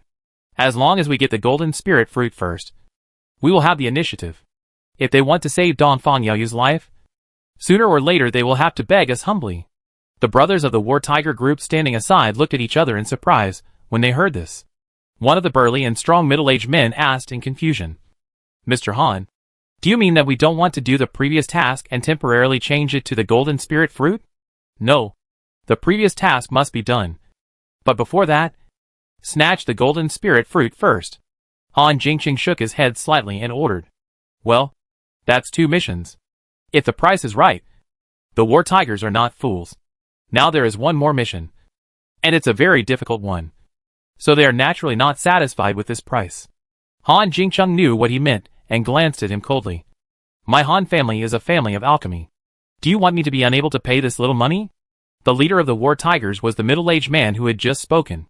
Seeing Han Jingcheng's unhappy expression and unfriendly tone, he immediately smiled and nodded. Ha! Yes. Yes. Of course I believe in Mr. Han. Since we want to grab the golden spirit fruit first, let's hurry up and set off. Han Jingcheng and Han Xingji knew that time was running out. They nodded and walked out of the private room quickly and rushed to Nanan Forest. At this time, Su Maoyang and others came to Liuguan Academy, and under the leadership of Dongfang Liyue, they found the Red Star Alliance. Su Maoyang had learned before that there were 3 alliances in Liuguan Academy, namely the Evil Moon Alliance, the Tianji Alliance, and the Red Star Alliance. The Evil Moon Alliance was basically the power of the Third Prince, while the Tianji Alliance was the power of the Crown Prince. Now that the Third Prince was beheaded, the Evil Moon Alliance had already shown signs of decline, and the Tianji Alliance naturally became the largest disciple alliance in Liuguan Academy. As for the Red Star Alliance, it was different from the other 2 alliances. It was basically composed of some disciples with good strength but no background. They could not stand the tyranny of rich children, and did not encourage the evil winds in the academy. Therefore, most of the disciples in the Red Star Alliance were upright and loyal to their friends. It was for this reason that Dongfang Liyue directly took Su Maoyang and the Xiahou brothers and sisters to the Red Star Alliance. Xiahou Wanxian was not familiar with the Red Star Alliance, and asked worriedly, Liyue, is the Red Star Alliance reliable? Our mission is so dangerous. Are they really willing to go? If they don't want to go, there's no need for us to waste time. Wanxian, don't worry. Although I'm not from the Red Star Alliance, I'm very familiar with the deputy leader of the Red Star Alliance, and we have always had a good relationship. He will definitely be willing to help, Dongfang Liyue said confidently. Seeing that Dongfang Liyue trusted the Red Star Alliance very much, Xiahou Wanxian was slightly relieved. While they were talking, they had already walked into the hall of the Red Star Alliance. As a member of the Dongfang family, Dongfang Liyue was the center of attention wherever she went. Not to mention that she brought a group of people with her today, which quickly attracted the attention of others. At this time, the young man who was explaining things not far away also found Dongfang Liyue's figure. His face was happy, and he greeted her familiarly. Hey, what kind of wind is this that blew the Dongfang family's lady here? Dongfang Liyue glared at him unhappily when she heard it, and walked over quickly with Su Maoyang and the Xiahou brothers and sisters, and said to him seriously, Huapeng, I'm not here to play today. I'm here to ask your Red Star Alliance for help. I just want to ask you, are you willing to help me? Seeing her serious and even anxious look, Huapeng seemed a little surprised. and a trace of surprise flashed across his face. And then he straightened his face. You ask me for help. You have to tell me what it is. My brother has a serious illness and is in danger. He needs the golden spirit fruit to save his life. The golden spirit fruit is guarded by the Black Thunder Explosion ape. The task is arduous, and many mercenary groups are unwilling to take on this task. So I have no choice but to find your Red Star Alliance. Dongfang Liu explained helplessly. Hearing that Dongfang Yaoyu was in danger, Huapeng was shocked, frowned, and asked worriedly, how could young Master Dongfang make such a big fuss? Huapeng was not from a big family, and did not participate in the palace banquet. So he was not very clear about what happened in the palace. The reason is long, and I don't have time to explain it now. So just tell me one sentence. Are you willing to help me? Dongfang Liu looked tangled, eager to get his answer. Help. Of course. What is our relationship? Your brother has such a big thing. How can I? Huapeng. Stand by and watch. Wait a minute. I will organize a team and set off immediately. It can be seen that Huapeng is a straightforward person. After hearing about Dongfang Liu's situation, he agreed without saying a word. Before Dongfang Liu could say his words of gratitude, he had already begun to call the disciples of the Red Star Alliance. Soon, the disciples of the Red Star Alliance came back one after another and gathered in the hall of the Red Star Alliance. The Red Star Alliance has a total of about 100 people. But some disciples were not in the academy due to something and could not come back. So there were only about 20 people gathered in the hall temporarily. However, this is better than Su Maoyang and the other 5 fighting alone. Brothers and sisters of the Red Star Alliance. The reason why I called everyone here today is because the Dongfang family is in trouble and urgently needs the golden spirit fruit to save their lives. The task of picking the golden spirit fruit is more difficult and requires everyone to work together. In the past, the Dongfang family guarded the Maple Forest Empire and resisted foreign enemies. They sacrificed their lives for our Maple Forest Empire and our people and made countless contributions. Today, the Dongfang family is in trouble. And we, the Red Star Alliance, are naturally obliged to do our part. Huapeng explained loudly when he saw that most of the people had arrived. When everyone heard this, they all looked at each other in surprise. Everyone knew that the golden spirit fruit was guarded by the Black Thunder Explosion ape, which was a king-level spirit beast. Even the experienced mercenary group had a hard time dealing with it, not to mention this group of disciples. However, since they belonged to the Red Star Alliance, they naturally had to obey Huapeng's orders. Moreover, the Dongfang family had indeed made a lot of contributions to the Maple Forest Empire. So even if everyone was not very sure, they still had to do it. But there were always 1 or 2 people in the crowd who were afraid of death. When they heard that they had to enter the Nanan Forest to complete such a dangerous task for the Dongfang family, they immediately shouted in dissatisfaction. Deputy Alliance Leader. I don't agree. Recently, it's the beast tide period. The Nanan Forest is already very dangerous. What's more, they have to deal with a spirit beast as powerful as the Black Thunder Explosion ape. Aren't you asking the disciples of the Red Star Alliance to die? At this time, a sharp female voice suddenly rose, which seemed particularly abrupt in the quiet hall.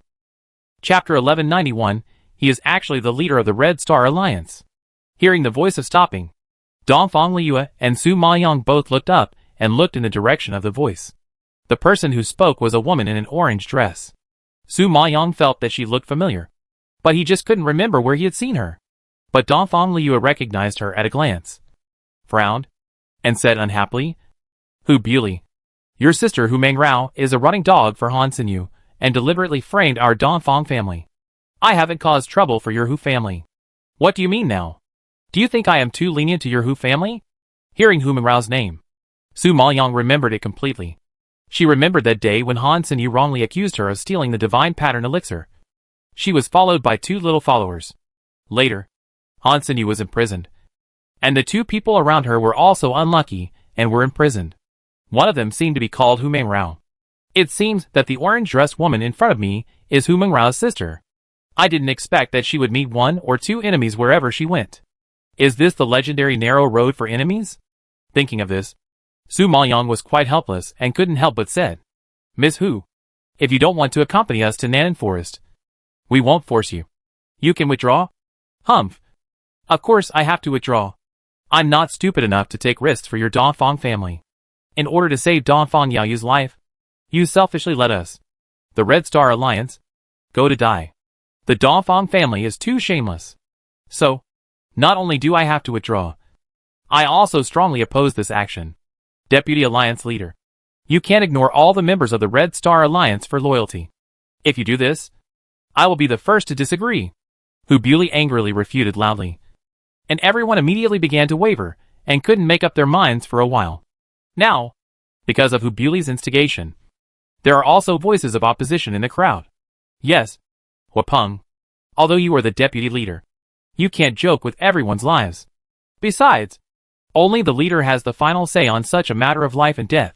You, the deputy leader, are not qualified to command us. At this point, everyone was noisy. Some were willing to help without hesitation, while others were quite dissatisfied and seemed to be not very obedient to Huapeng. Although Huapeng is the deputy leader, he does not have the decision-making power in the Red Star Alliance. Only the management power. Once encountering a major event, the leader must make the decision. When Hu Buili heard someone agree with her words, she became more confident and asked loudly, Deputy Leader, you made a private decision to send people to help the Dongfang family rescue people without the leader's consent. I'm afraid you are abusing your power. Or do you not take the leader seriously at all, and have learned to make decisions for him? Huapeng was just kind enough to help. But he didn't expect that he would become so unbearable after being criticized by Hu Buili. He was blocked by her, and his face turned pale and ugly. You? Seeing Huapeng speechless, Hu Buili couldn't help but curl her lips and sneered. So, Deputy Leader, you'd better take it easy. If the leader knows that you organized everyone to go to Nanan Forest to die in order to help the Dongfang family, he will definitely punish you. I don't know if you can keep your position as deputy leader at that time. When did Miss Hu understand my thoughts so well? You know in advance who I want to punish? Then do you know that your behavior of speculating on my thoughts makes me hate you? As soon as Hu Buili finished speaking, a clear and pleasant voice came from the entrance of the hall. Although it sounded pleasant, it was not difficult to hear that it was mixed with piercing coldness and anger. Everyone in the Red Star Alliance was shocked and turned to look at the door in surprise. Even Su Maoyang looked over curiously, because the voice was too familiar, and she clearly remembered where she had heard it. At this time, a handsome man in a crescent-colored brocade robe walked in slowly, shaking a folding fan. The two thin red lips were slightly upturned, with an ambiguous smile. But it was obviously smiling. But the pair of charming peach blossom eyes were sharp and cold, which showed a bit of frightening weirdness. He was handsome, tall, and elegant. When he appeared, others were eclipsed. All the focus of the audience fell on him, as if he was born to be the center of attention. Su Maoyang saw this scene and immediately recognized his identity. A flash of surprise flashed across her pupils. She had a very deep impression of this man. When she cut off Xiao Qing's hands in the training room, the elders of the training room wanted to punish her. But it was this man who came forward to save her. Later, she heard that this man was called Jade-Faced Young Master, the most handsome man in Fenglin Imperial Capital, with strong strength, and ranked 4th on the battle list of the academy. Although he was not a family member, he was the most beloved disciple of the vice president of Liuguan Academy. Su Maoyang had met him once before, and had a general understanding of him. But she didn't expect that this man was actually the leader of the Red Star Alliance. Speaking of which, it was really a coincidence. Alliance leader Hu Buili didn't expect Mu Jichen to appear suddenly. She widened her eyes in shock. And the next second, she was frightened by his sinister eyes, and her face turned pale. After learning that her words angered Mu Jichen, Hu Buili was shocked and hurriedly explained. Master Mu, I didn't mean to guess your thoughts. I just can't stand the Dongfang family being so selfish for their people that they let the companions of the Red Star Alliance die. So Mu Jichen raised his eyebrows and glanced at her coldly. His low voice was a little unhappy. The Dongfang family has guarded the Maple Forest Empire for generations. Without them, can you live here safely? The Dongfang family sacrificed so many sons for the Maple Forest Empire. Have you ever complained? You have enjoyed the protection of the Dongfang family. Now that the Dongfang family is in trouble, it's fine if you don't help them. But you turn around and say that they are selfish. It's too ugly. You also know that my Red Star Alliance never accepts people who are afraid of death. If you are afraid of death, you can withdraw from the Red Star Alliance. This young master will never stop you. Hearing Mu Jichen asking her to withdraw from the Red Star Alliance, Hu Beauty was like a full moon baby hearing thunderbolts. Her head banged, and she shuddered with fear. She had thought that the leader did not approve of such a risky action. But she had no idea that the leader would actually think of expelling her because of this. Leader Mu. I didn't mean that. Mu Jichen was a smiling tiger. He always smiled before. Hu Beauty had never seen him get so angry before. She was so scared that she was incoherent and at a loss.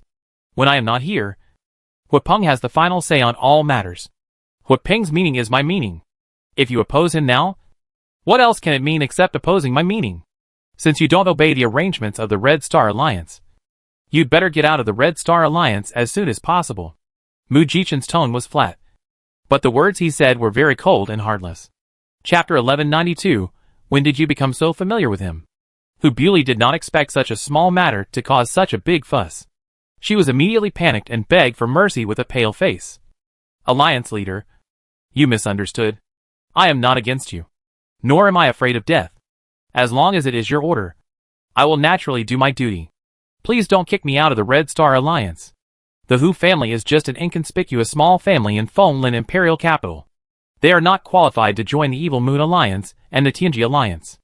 Hu Beauty was able to join the Red Star Alliance because of a friend's relationship. There is a lot of favor involved. Therefore, Hu Beauty knew very well that once she left the Red Star Alliance, she would have nowhere to go. When she was in the Red Star Alliance before, she had offended others. If she left the organization and no one supported her, she would be retaliated against miserably. At this time, the man who introduced Hu Beauty to the Red Star Alliance saw that the leader really intended to expel Hu Beauty, and he also quickly pleaded for her. Leader Mu. Beauty is also thinking about the entire Red Star Alliance. Not what you think. She knows she is wrong now. So give her a chance. Thinking about the Red Star Alliance? In my opinion, she wants to deliberately retaliate against the Dongfang family. Wasn't her sister imprisoned for framing Su Mo? Do you really think that I don't know her thoughts? Mu Jichen sneered. His tone was light, but the sarcasm was very obvious. The man who spoke for Hu Beauty was choked by him, and his face froze. And a trace of surprise flashed across his pupils. He didn't expect Mu Jichen to know about this matter. Logically speaking, Mu Jichen never liked to gossip about these intrigues and frame-ups. I don't know why he would care about this matter today. Not to mention that he had never heard that Mu Jichen had any friendship with the Dongfang family before. Why is he so protective of the Dongfang family today? Just when everyone was puzzled, Mu Jichen had already turned his eyes to Su Maoyang, who was not far away, and changed his serious expression just now. A friendly smile instantly bloomed at the corner of his mouth, and he winked at her playfully. Xiao Momo. Do you think I am right? Hearing the three words Xiao Momo, Su Maoyang was so scared that she almost stumbled and fell to the ground. Sir, do I know you well? It seems not good for you to call me like this. Su Maoyang's mouth twitched, and she refuted with some rejection. She didn't like this disgusting name. Mu Jichen looked a little hurt. Xiao Momo, you are too heartless. I helped you out when you were in trouble with the elders. Have you forgotten so quickly? Come to think of it, I am your savior. Do you know me well? Oh, by the way, I forgot to introduce myself. My name is Mu Jichen. Not this young master. Su Maoyang was pierced by his sad eyes, and rolled her eyes speechlessly. Although she didn't want to admit it, what he said was indeed the truth, and she couldn't refute it. When everyone heard these words, they were all shocked to see their leader being so shameless to get close to a woman. And they were so scared that they forgot to react. Although their leader was usually not serious and always sloppy, not every woman could catch his eye. Most of them knew Su Mo in front of them. There were so many things happening in the academy recently, and she was involved in every one of them. It was hard not to know her. But this woman is ugly, and was born as a maid. I really don't know what is wrong with their leader to stick to such a useless woman. It's unbelievable. Hu Beauty was also shocked at this time. She was already terrified when Mu Jichen wanted to fire her. Now, seeing the attitude of the leader towards Su Mo, she was even more frightened and speechless. She wanted to take the opportunity to make things difficult for Su Mo, but she didn't know that the leader had such a good relationship with her.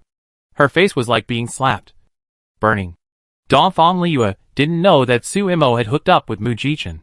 You should know that this person was a popular figure in Fenglin Imperial Capital.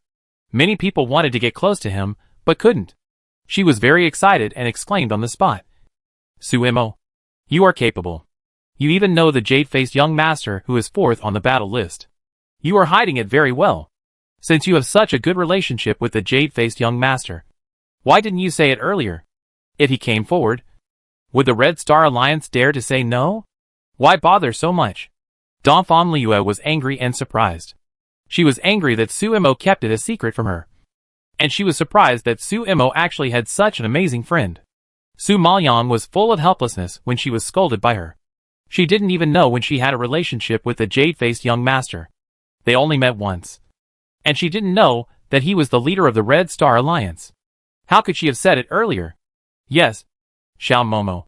Since you have difficulties, why don't you come to me directly? I am very happy to serve you. Mu Jichen was very interested in Su Maoyang. A woman who was born as a maid, beat people as soon as she entered the academy. And the people she beat were all people of great background. But she still had a way to get away, which was enough to show that she was a powerful and quite smart woman. Later, when he heard that she even took out the divine pattern pill, he felt that her identity was not simple. He hadn't met such an interesting person in the academy for a long time. And Su Imo completely aroused his curiosity. However, Su Maoyang frowned with some vigilance at his overly enthusiastic attitude. She always felt that this person had bad intentions and didn't know what tricks he was up to. It was better to be careful. Huapeng was relieved to see that the leader had expressed his position. He looked at the people of the Red Star Alliance and said, "Now that the leader has spoken, if you are afraid of death, you can withdraw from the Red Star Alliance. No one will stop you." Hearing this, everyone dared not say a word. And those who disagreed just now shut up and stopped talking. Some people already had some good feelings towards the Donphan family, and took the opportunity to immediately support them. The Donphan family has fought on the battlefield to defend the Maple Forest Empire, and has never complained. And there are no cowards who are afraid of death. What's more, the martial arts competition will be held in 3 months. Before that, we were going to organize a training trip to the Nan Forest. It just so happens that there is a beast tide recently. Isn't it the best time for the disciples of the Beast Hall to contract spirit beasts? So everyone should take this opportunity to train and prepare for the competition in 3 months. Why not? Yes. I heard that the Tianji League entered the Nanan Forest for training 2 days ago. They are not afraid. Should we, the Chixing League, be inferior to them? When Huapeng heard this, he nodded slightly. Since everyone has no objection, let's set off quickly. Seeing this situation, even if Ubuli was dissatisfied, she had to endure it temporarily because of the majesty of the leader. And she gritted her teeth and walked out of the hall with a large army. As long as the mountains remain, there will be no shortage of firewood. Although I can't deal with Su Imo now, it doesn't mean that I won't have the chance in the future. Chapter 1193 Under Siege. The Red Star Alliance had trained in the Nanan Forest before, so they were familiar with the roads in the forest. With their help, Su Maoyang and others were lucky enough not to take many detours and quickly entered the forest. However, the deeper they went into the forest, the stronger the dangerous atmosphere became. Everyone was alert and looked around vigilantly. At this moment, Su Maoyang felt a fierce breath coming towards her and couldn't help but stop. Shi Nuo followed behind her and saw her suddenly stop. He was shocked and looked up at the front. His fingers had already grasped the sword and were ready for battle. Xiahou Wanxian and Xiahou Zian also noticed that Su Maoyang looked wrong and stopped. They had been with Su Maoyang for some time and knew that her perception was much stronger than theirs. She must have noticed something. Just as they were guessing, a large group of giant silver wolves, as tall as a man, suddenly emerged from the jungle in front of them. They were silver white all over, with bright fur, as if they had just been painted with a layer of oil. Under the sunlight, they shone with silver light. On their huge heads, pairs of green eyes were slightly raised, looking particularly fierce and terrifying.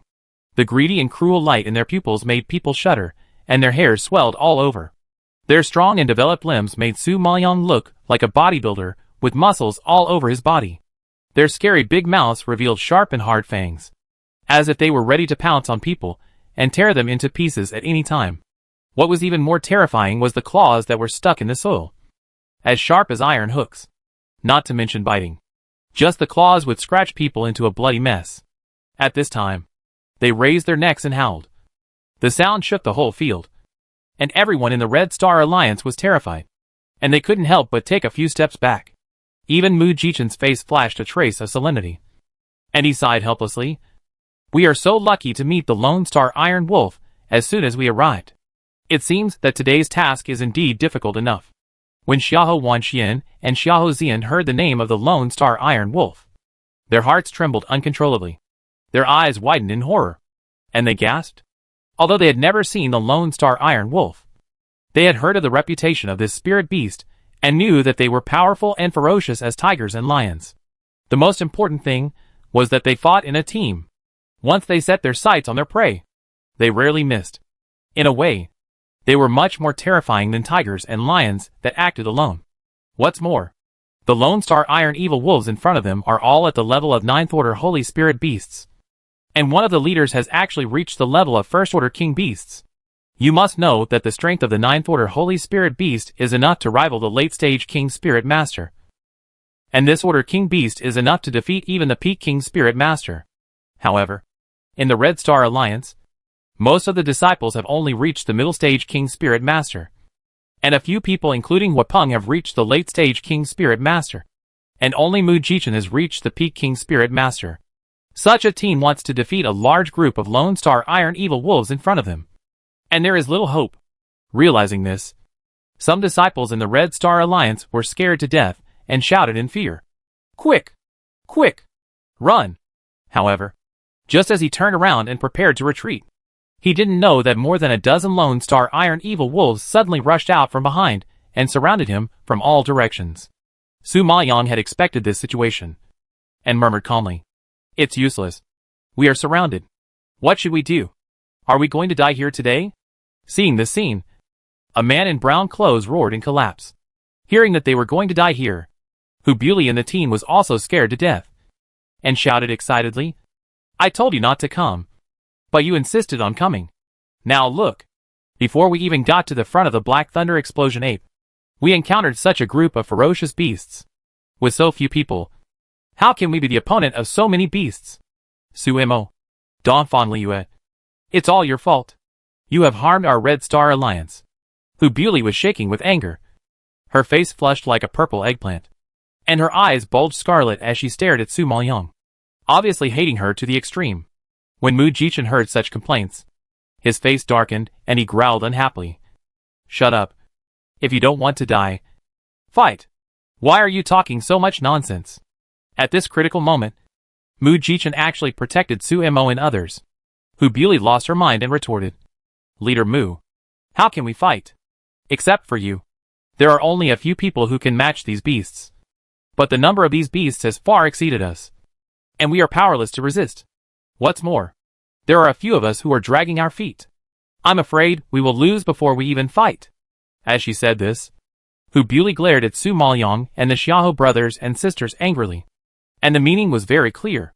The drag she mentioned was naturally Su Mo and the Xiahou brothers and sisters. Xiahou Zian was not interested in spiritual power. Although he was promoted to the next level, he was only at the level of a respected spiritual master. Not even a monarch spiritual master. Xiahou Wanxian is even more useless.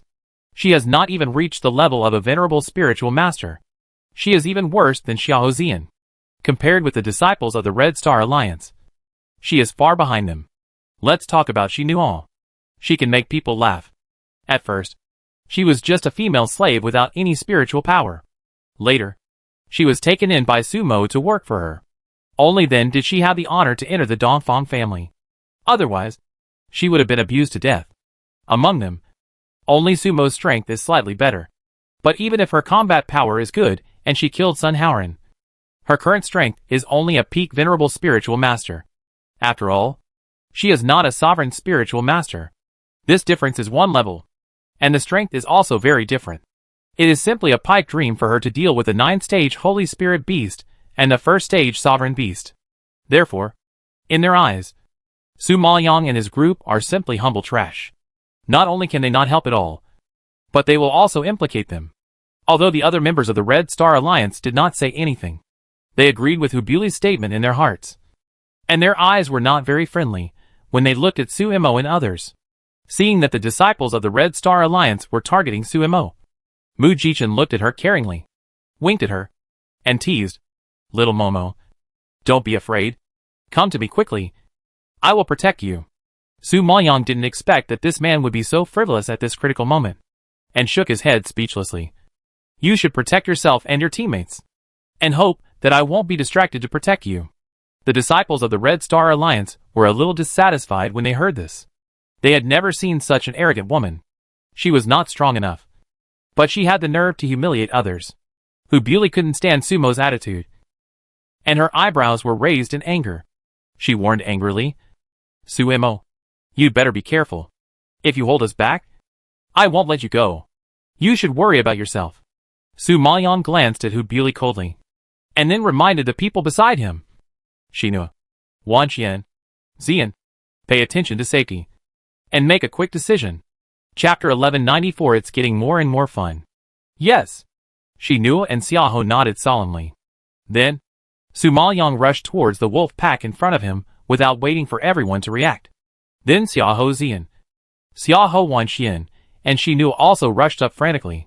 This scene was like a sudden snowstorm, which frightened all the disciples of the Red Star Alliance. They were caught off guard, and all of them were shocked on the spot, forgetting to support for a while. At this time, there was a loud bang, and everyone saw that Su Maoyang had punched the Lone Star Iron Wolf, a first-level monarch beast. The Lone Star Iron Wolf didn't seem to expect that this human with poor strength would dare to challenge him directly. As if he was enraged, he avoided her attack, opened his bloody mouth, howled at her fiercely, and then pounced on her from the side with his huge body. Seeing this, Xiaohou Xian, who rushed up, quickly waved his sleeves and sprinkled the poison powder he made towards the Lone Star Iron Wolf. The poison powder mixed into the air, and the Lone Star Iron Wolf accidentally inhaled it into his mouth. The next second, everyone saw that the Lone Star Iron Wolf's eyes suddenly turned from green to red, becoming a little weird, and its huge body trembled slightly, and its fierce and fast movements suddenly stopped for a few seconds. However, in just a few seconds, Shinua had found the right opportunity to rush behind the Lone Star Iron Wolf, and the sword in his hand stabbed out like a spirit snake, and it scratched the back of the Lone Star Iron Wolf, leaving a large blood mark. Everyone was stunned when they saw the scene. They never thought that they could stab the Lone Star Iron Wolf as soon as they came. You know, this beast has reached the strength of a first-level monarch beast. However, before everyone could recover, Xiaohou Wan Qian, who was running at the back, was unwilling to fall behind and suddenly roared, Shadow White Tiger, cover me. Blood-eyed Blue Sky Python, attack the leader with me. After the roar, a black and white, majestic and powerful tiger and a giant python 5 meters high suddenly appeared in front of him. The white tiger raised its head and howled, and rushed out of the wolf pack, blocking the Lone Star Iron Wolf that was about to pounce on Xiaohou Wan Qian. After its own efforts and the efforts of Xiaohou Wan Qian, the Shadow White Tiger has been promoted to the 8th level Holy Beast. Although it is not a match for the 9th level Holy Beast, it can at least delay time. What's more, isn't there Su Maoyang, the alchemist? Sure enough, the next second Su Maoyang immediately threw a pill to the Shadow White Tiger to temporarily increase its strength. The Shadow White Tiger swallowed it in one gulp, and its strength instantly expanded, and it was able to tie with a 9th level Holy Beast. At the same time, Su Maoyang also threw another pill to the blood-eyed Blue Sky Python. Everyone only saw that the 5-meter-tall giant python also forcibly improved its strength at this time, possessing the combat power of a 9th level Holy Beast, and then quickly twisted its fat body, spitting out its snake tongue full of venom, and attacked the leading Lone Star Iron Wolf. This Lone Star Iron Wolf had just been hit by Xiaohou Xian's poison powder, and its nerves were disturbed, and its movements became much slower, now facing the blood-eyed Blue Sky Python, which was 1 level lower than itself. It did not dare to face it directly, but quickly dodged to the side. Seeing this, Xiaohou Wan Qian knew that her chance had come. She waved her hand and threw out the flame moon-locking rope. The rope instantly wrapped around the Lone Star Iron Wolf, and suddenly a red light burst out, and then it was quickly locked, directly tying up the Lone Star Iron Wolf tightly. You have to know that this was the trophy she won from the bet with Xiaohou Qingyi in the Colosseum, a weapon specially used to contract spirit beasts. Everyone in the Red Star Alliance, even Dongfang Liyue, was shocked by this scene. They seemed to have lost their voices, opened their mouths wide, but could not make any sound. They just stared at Suemo and the Xiahou brothers and sisters with bulging eyes. And their minds were in a state of dementia, as if they had been electrocuted and could not recover. They could not believe their eyes. And they would never have thought that Suemo and the other four would cooperate so well. After only a few rounds of fighting, they actually trapped the Lone Star Iron Wolf, a first-level king beast. It was unbelievable. Fuck.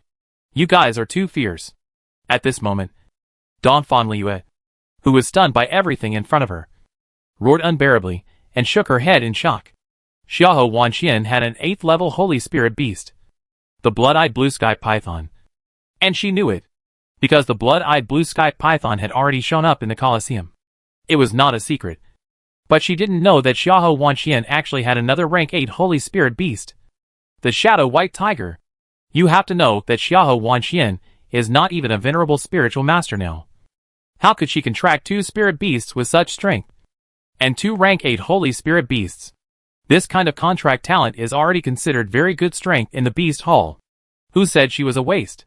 She is simply a genius in contracting beasts. As for that slave girl Shinua, her movements were as fast as a gust of wind. And she also grasped the timing of the battle very accurately. If she was a second slower or faster, she would not be able to achieve the effect of stabbing the Lone Star Iron Wolf. Because if she was a second slower, the Lone Star Iron Wolf would have avoided it alertly. If she was a second faster, the poison powder would not be completely absorbed by it, and would not interfere with its nerves at all. Then she would definitely be knocked away by the Lone Star Iron Wolf. Therefore, Shinua did not use her spiritual power. But her control and vision in the battle were quite unique, which also required a lot of combat experience to achieve. This group of people was really unexpected. Hu Beauty, who had been targeting Suemo and others, was so scared that she couldn't speak. Her face was as white as a layer of paste, and her eyes were full of horror. She stood there like a wooden man, unable to move her feet. She couldn't imagine that people like the Xiahou brothers and sisters and Shinua would have such strength. For her, everything in front of her was like a dream. Too unreal. At this time, Mu Jichan, who was watching their battle, couldn't help but brighten his eyes, and a smile of interest suddenly appeared at the corner of his mouth. He saw it clearly just now. Suemo was the first to rush up and attract the attention of the Lone Star Iron Wolf. Then Xiahou Zian used poison powder to interfere with the Lone Star Iron Wolf's actions. Then Shinua found the right opportunity and used his agility to sneak attack it from behind. The Lone Star Iron Wolf was injured and completely enraged. It turned around and prepared to attack Shinua. But at this time, Xiahou Wanxian found the right time and released 2 spirit beasts. One to protect her safety, and the other to attack the Lone Star Iron Wolf and rescue Shinua.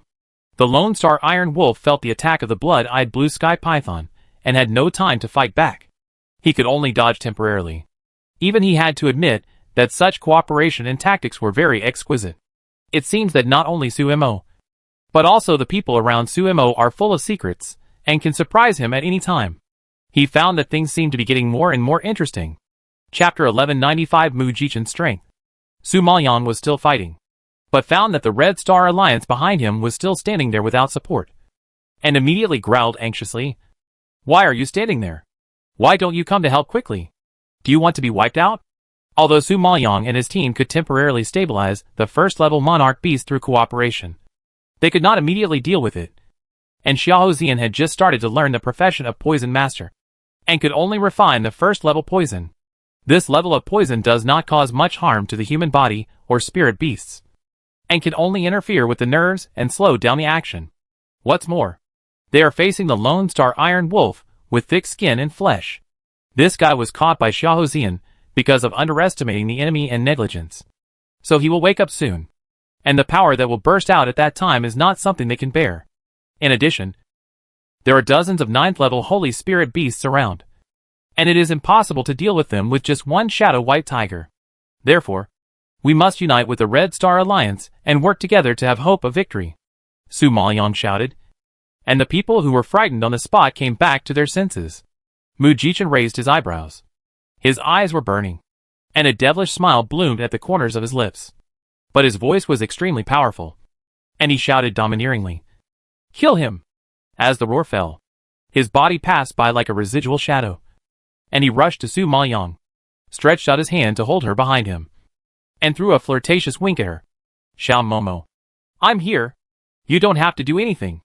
Su Maoyang was terrified by his whispers like lovers, and took 2 steps back in rejection. Defeat the Lone Star Iron Wolf first before saying such things. Hey. Xiao Momo doesn't believe me. It really makes me sad. Mu Jichen sighed pitifully. But his hands were not weak. He shook his body and floated towards the Lone Star Iron Wolf opposite like a ghost. The spiritual power of the peak Junlingshi burst out like a flame and instantly wrapped around his arm. Then, he punched and broke through the air. The Lone Star Iron Wolf had regained consciousness at this time, bursting out with powerful spiritual power, breaking free from the shackles of the Yanyu locking star rope. Now facing Mu Jichen's sharp attack, it condensed its eyes slightly, and suddenly stretched out its sharp claws like iron hooks to directly slap the fist print that broke through the air. Before it could catch its breath, Mu Jichen soared into the air as light as a swallow. With a wave of his hand, the spiritual power in his palm turned into a spear. He roared loudly, and the roar shook like thunder. The overwhelming momentum made the Lone Star Iron Wolf step back. White Flame Spear. Break it. The power of the spear was very fierce. And even Su Maoyang, who was standing far away, felt the power contained in it. But the Lone Star Iron Wolf was not a vegetarian. It pounced to the side with agility and directly avoided the vital parts. But it had to be admitted that Mu Jichen's attack was quite sharp. Even though the Lone Star Iron Wolf moved very quickly, it still stabbed its thigh. However, at this time, Mu Jichen did not give it a chance to defend. He rushed out again. The spear broke through the air, and the sharp edge was exposed, like a ball of white flame, burning towards the Lone Star Iron Wolf, directly piercing its chest, instantly burning a bloody hole. The Lone Star Iron Wolf was stabbed in the vitals, and was severely stimulated.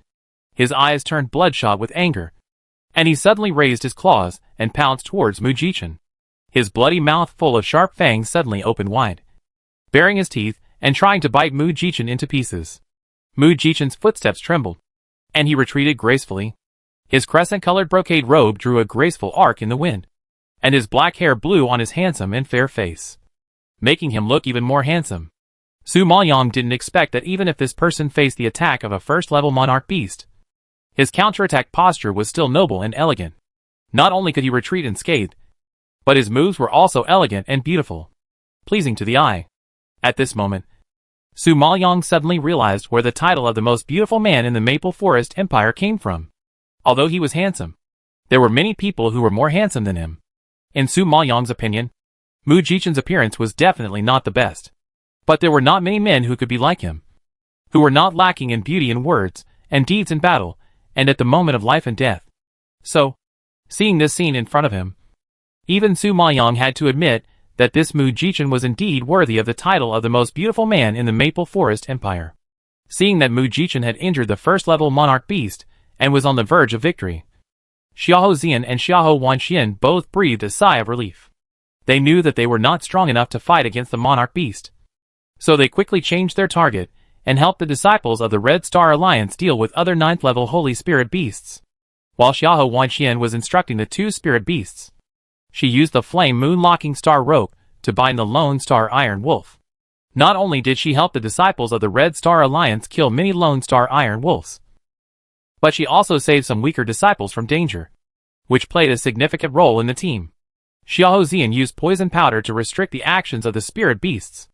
Although it was only a few seconds, it bought time and opportunities for the other disciples of the Red Star Alliance to attack, providing convenience for everyone.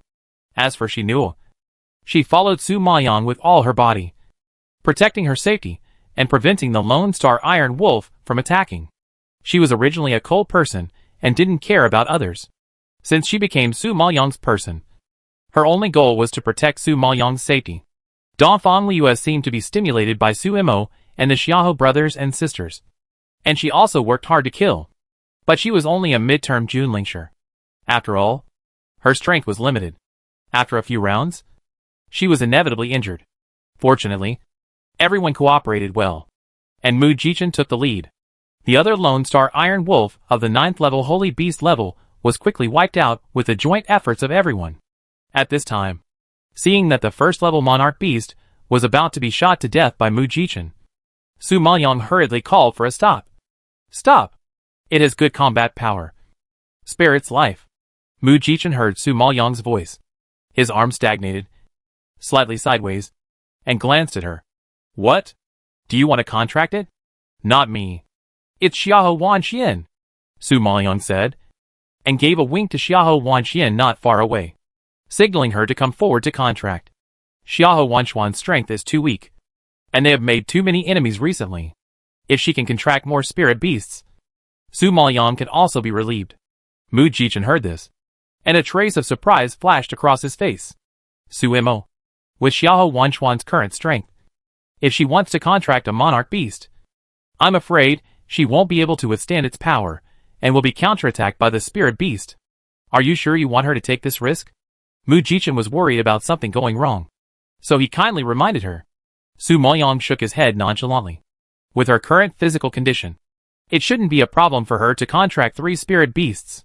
Hearing this, everyone present was shocked and looked at Xiahou Wanxian in disbelief. They really didn't understand where Su Mo got the confidence to think that Xiahou Wanxian could contract 3 spirit beasts. And 3 such powerful spirit beasts. Chapter 1196 Powerful Soul Power. Xiahou Wanxian did not expect Su Maoyang to let her contract a first-level king beast. She was so frightened that her face changed drastically, and she waved her hands quickly. Su Mo, with my strength, how could I possibly contract such a powerful spirit beast? You overestimate me. I can't do it. She was already very surprised that she could contract the Shadow White Tiger and the Blood-Eyed Blue Sky Python before, and she really didn't dare to ask for more. Hearing such words that denied him, Su Maoyang frowned in dissatisfaction and sternly blamed. Don't say no in front of me. If you don't even believe in yourself, who will believe you? If you don't even have the courage to try, how can you become stronger in the future? Didn't you see that your brother dared to touch poison in order to become stronger? Xiahou Zian heard this, and felt that Su Maoyang's words made sense. He nodded in agreement. Wanxian, go. I believe in Su Mo. And I believe in you. This is a world where the strong prey on the weak. Only by becoming stronger can there be hope of survival. If unfortunately you die because of becoming stronger, it is better than being bullied to death. Therefore, he is very grateful to Su Mo for discovering his talent in drug making and pointing him to a clear path suitable for him. Although he doesn't know how dangerous the road ahead is, he will not regret it. At least he is making progress. He is getting stronger. He can protect the people he cares about.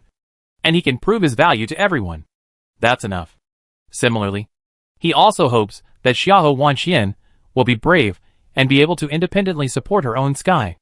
Xiahou Wanxian seemed to be awakened by the scolding. She took a deep breath, mustered up her courage and nodded. Okay, I'll try.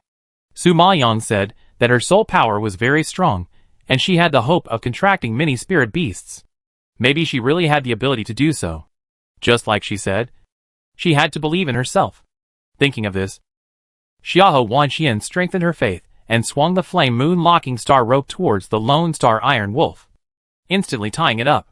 At this time, the Lone Star Iron Wolf had been severely injured by Mu Jichen, and now it was locked by the flame moon locking star rope, making it even more unable to move. However, as a king beast, it was hard to get rid of its wildness. Even if it was tied up, it still bared its teeth and refused to surrender easily. So Xiahou Wanxian still had some difficulty trying to control it. Facing its violent struggle, the arm holding the flame moon locking star rope had already bulged with blue veins, and it was obvious that it was using all its strength. Seeing Xiahou Wanxian sweating profusely, clenching her teeth, and looking painful, Su Maoyang was a little anxious and reminded her loudly. Use your powerful will to control the flame moon locking star rope. Believe in yourself. Your soul power is very strong. You are a natural beast master. Show your strength. You can do it. Hearing Su Maoyang's encouragement, Xiahou Wanxian instantly opened her eyes wide, gritted her teeth, and her veins bulged. She urged all the strength in her body, waved her hand to pull back the flame moon locking star rope, and then burst out spiritual power, mixed with her firm will, all added to the flame moon locking star rope in her hand, and swung the rope hard again, hitting the Lone Star Iron Wolf with a snap. This blow actually made the soft and harmless red rope feel like a whip. Those who were not optimistic about Xiahou Wanxian were shocked by the loud whipping sound, and their disdainful expressions just now were restrained a lot. At this time, Xiahou Wanxian was perhaps too focused and didn't notice the noise she made. She swung her arms fiercely again and hit the Lone Star Iron Wolf continuously. Everyone only saw that the red rope seemed to be injected with some terrible power, burning like a branding iron, shining blood red, and each blow carried terrible power, hitting the Lone Star Iron Wolf heavily. The Lone Star Iron Wolf just disdained the restraint of the flame moon-locking star rope. But now, he was beaten to the ground by the rope. His rough and thick skin was torn and blood kept flowing out. He looked bloody and shocking. The Lone Star Iron Wolf could no longer endure this kind of whipping from the soul, and let out a series of shrill wails, which stunned everyone and looked at Xiahou Wanxian with a complicated look. Su Maoyang saw this scene and nodded with satisfaction. What the old man Jinjuan said was indeed right. Xiahou Wanxian's soul power was very strong, but she had never felt the power in her heart before. Now she has begun to slowly understand herself, tap into her soul power, and exert it. This did not disappoint her. However, just as everyone was surprised, the Lone Star Iron Wolf, which was beaten to the ground, could no longer endure this perverted torture, and quickly crawled on the ground and surrendered at Xiahou Wanxian's feet. It looked so docile, not even a bit fierce, and was as obedient as an obedient puppy, which surprised everyone and shocked them, and shook their heads. Xiahou Wanxian was overjoyed to see that it was willing to surrender, and immediately bit her finger, and signed a blood contract with it. When her consciousness suddenly showed the information of the Lone Star Iron Wolf, she shouted to Su Maoyang in ecstasy. Su Mo. I succeeded. I really succeeded. Su Maoyang smiled and nodded slightly to show his affirmation. Congratulations. But don't be proud. This time it was all thanks to Mr. Mu that you had this opportunity. So next time, I hope you can complete the contract with your own strength. Yes, sir. One day, I will definitely sign a contract with my own ability. Xiahou Wanxian nodded heavily and promised firmly.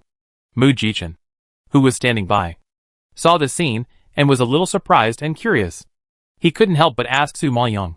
Su Mo, I have to admit that you can train Xiahou Wanxian to be a beast contract master with her strength. I really don't know how you did it. And that she knew. Where did you find her from? Why can't I touch her? It's not that you can't touch her. It's just that you are blind and can't see her. Su Maoyang saw that he was not serious, and deliberately made fun of him. Yes. I am sorry for not recognizing the great man. Mu Jichen was not angry, and he bowed to her and Xiahou Wanxian and others in a proper manner. The funny look immediately made Su Maoyang and Xiahou Wanxian laugh. Now that the crisis has been resolved, everyone is relieved. However, facing dozens of Lone Star Iron Wolves, many disciples were seriously injured in the battle. Huapeng looked around and checked everyone's injuries. He reported to Mu Jichen with a serious face. Leader, the disciples are all injured, and some are particularly seriously injured. It seems that they must be treated as soon as possible. They can't continue the mission like this. Mu Jichen glanced at the disciples lying on the ground, dying, and his face was gloomy and frowned. Just as he was thinking about a solution, Su Maoyang suddenly stepped forward, took out a bottle of pills, and handed it to Huapeng. This is a healing pill. After taking it, your injuries will heal immediately, and the mission will not be delayed. At this time, Hu Buli, who was also seriously injured and lying on the ground, heard this and gritted her teeth in anger and retorted. You Su Mo, we are all so badly injured, and you are still worried about your mission. I didn't mean that. What I meant was that if you take my pills, you will recover quickly, and there will be no major problems. So naturally the mission will not be delayed. Su Maoyang saw that she misinterpreted his meaning and frowned to explain. Chapter 1197 Disgusting Face. Hu Buli obviously didn't listen to Su Maoyang's explanation, and retorted emotionally. Bah! Stop pretending here. I don't want your pills. Han Xinyu is my sister's good sister, and gave us a lot of pills. So I just ate the pills made by Han Xinyu. And I don't need your charity. She had just taken the pills and recovered some strength. So she had the confidence to reject Su Mo. It's just that she just took the pills. The effect is not so fast, and her wounds have not healed completely. So she looks a little weak. Dongfang Liu couldn't stand her face of judging others by her own meanness, and sneered. Su Mo, the Hu family is Han Xinyu's lackeys. Han Xinyu gave them so many pills that they couldn't finish them. Just ignore her. Hey, Who are you calling the lackeys? Keep your mouth shut. Hu Buli had a problem with Don Fan Liue, and she was so angry that she trembled all over after hearing such a sharp sarcasm. Why? Your Hu family helps the Han family speak and do things. And this is a fact that everyone has seen. Am I wrong? Don't worry. Only your sister and Hansen you can do such a dirty thing of slandering people. I can't do it. Don Fan Liue glanced at her coldly and snorted disdainfully. Hu Buli was immediately speechless, almost gnashing her teeth in anger, staring at Don Fan Liue angrily. But she was injured and couldn't do anything to her. Su Maoyong naturally respected her wishes and nodded slightly. Okay. Since you have the pills, I won't force you. Brother Hua, you can give these pills to others. Hua Peng was naturally happy to hear that there was a healing pill. He quickly took it and opened the bottle cap. When he saw the pill inside, a look of surprise jumped on his face. My God. It's actually a high-level spiritual grade Qin Shen Huayu pill. When they heard about Qin Shen Huayu pill, the other disciples of the Red Star League were all shocked and looked at Su Maoyong in surprise. You should know that this pill can only be made by alchemists at the peak of the Dan Emperor. It is very precious. Now Su Imo actually took out such a large bottle and gave it to them. It's really generous. Miss Su, this pill is too expensive. You took out so much. We in the Red Star League are really embarrassed to accept it. Hua Peng knew the value of this pill, but he didn't dare to take it. Su Maoyong smiled and shook his head. Don't be embarrassed. I am very grateful that you are willing to help us on this trip. This pill is what I should do. Don't be polite to me. She already has a lot of high-level pills, and high-level spiritual pills are nothing to her. After hearing what she said, Hua Peng did not refuse in a pretentious way. He smiled and nodded. Uh-huh. Since you said so, then we will not be polite. I will give them the pills now. Hu Buli was also shocked when she saw this scene. She never expected that Su Imo would have such a precious pill as Qin Shen Huayu pill. She only had one Qin Shen Huayu pill, which her sister got by working like a cow and a horse in front of Han Sinyu. Su Imo actually had such a big bottle. This gap made her feel unbalanced. Seeing Hua Peng handing out the pills to the disciples of the Red Star League, Hu Buli was unwilling and hurriedly stopped him loudly. Wait. Su Imo is not an alchemist. Why does she have so many Qin Shen Huayu pills? Don't you doubt it? Seeing that she was targeting Su Maoyong, Xiahou Wanxian could no longer bear it and refuted. Hu Buli, are you done yet? Su Imo took out the pills to heal everyone's injuries. How did she offend you? Hee hee. She didn't offend me. But she suddenly took out so many high-grade Qin Shen Huayu pills, which really makes people suspicious. Su Imo, shouldn't you explain to everyone where these pills came from? Hu Buli sneered, raised her eyebrows and looked at Su Maoyong, waiting for her answer. Su Maoyong saw that he had tolerated her several times for the sake of the Red Star Alliance. As long as she didn't make trouble, Su Maoyong was going to turn a blind eye and not bother with her. But she had to jump out and point fingers, which was really ugly. Seeing that she was still holding on, Su Maoyong was also furious. He said in a bad tone, These are my pills. Where they come from is none of your business. Who are you to me? Why should I tell you? Humph. You can't even explain where these pills come from. I think there must be something wrong with these pills. Think about it. With Sumo's status, how could there be so many Qin Shen Huayu pills? Do you dare to take pills of unknown origin? What if they are inferior pills and leave any sequelae? Don't blame me for not reminding you. Seeing that Su Maoyong didn't answer her question directly, Hu Buli made even more accusations. The disciples of the Red Star Alliance had never thought about this problem before. Now that she was instigated, they looked at each other in surprise, and were really a little worried. Don Fan Liue was so angry when she heard such a slapping remark that she wanted to strangle her to death. Hu Buli, you are really meddling in other people's business. It's fine if you don't want to eat Sumo's pills. No one forced you. Now Su Imo gave the pills to other disciples. What's your business? What right do you have to interfere? Uh-huh. I can't stand it. As a bystander, what's wrong with expressing my opinion? Sumo's pills have problems. Can't people say it?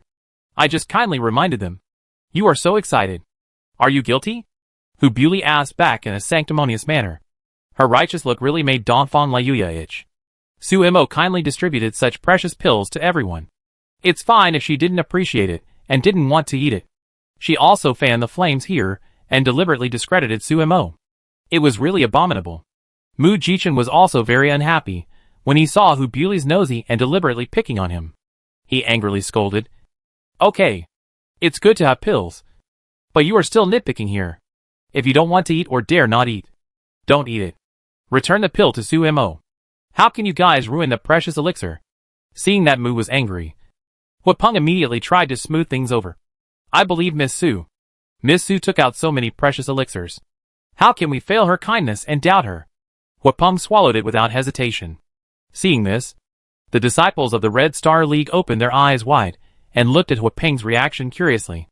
At this time, everyone only saw that the wound on his body was healing at a speed visible to the naked eye. The effect made everyone dumbfounded and shocked. Oh my god! This elixir is really amazing. It healed so quickly. Huapeng only had a minor skin injury, which was not too serious. So after taking this pill, the effect was almost immediate. Seeing this, the other disciples of the Red Star League took a deep breath in shock. After a few seconds of stunned silence, they immediately swallowed the pill without any hesitation. Then everyone's injuries also healed quickly. Although the serious injuries took a little longer, it only took half a cup of tea to recover. Such a therapeutic effect is already amazing. However, it also shows from the side that the pill Suimo took out is not only authentic, but also a fine product.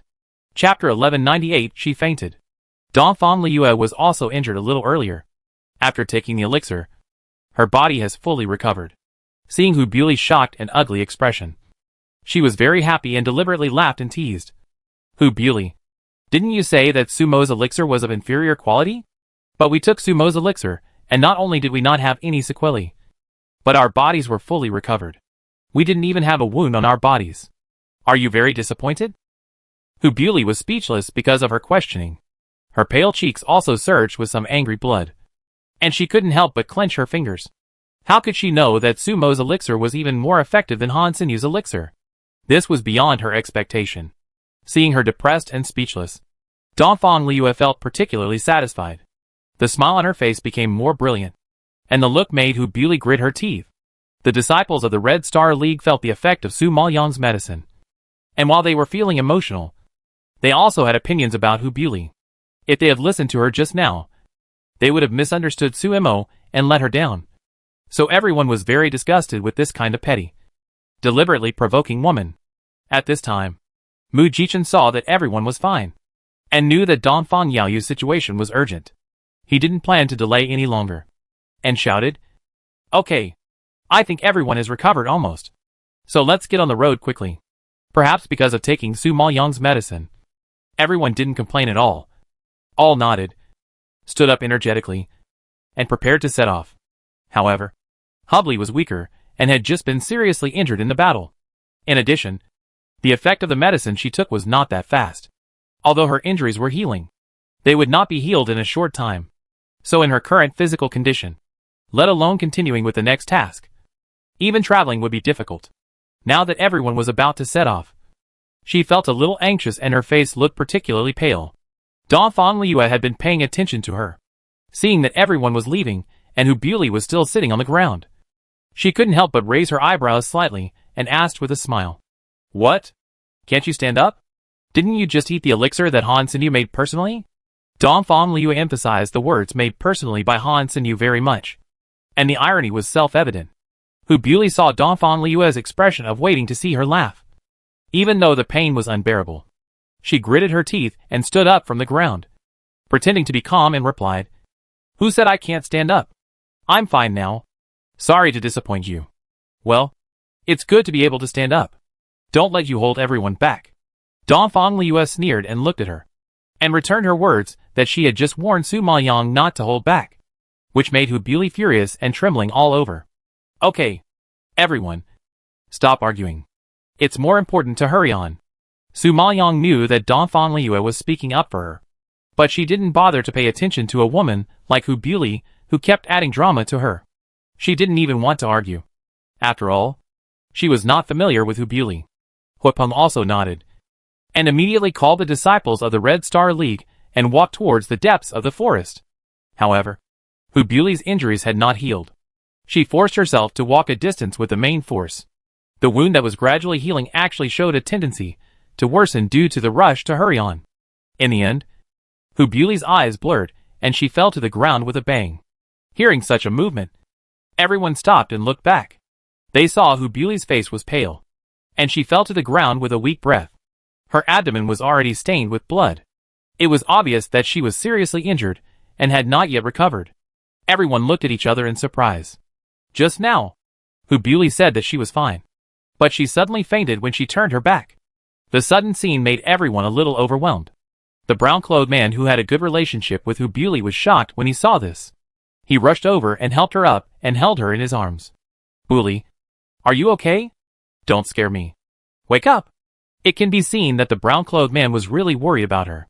Seeing her faint, his face turned pale with fear. "Tsk, tsk, tsk. She is so seriously injured. She is not going to die. Right?" Donfan Liu saw Hu Buli's weak appearance, and her heart was filled with joy. She couldn't help but interject. The man in brown seemed to be really scared after hearing her words. He asked Su Maoyang anxiously for help.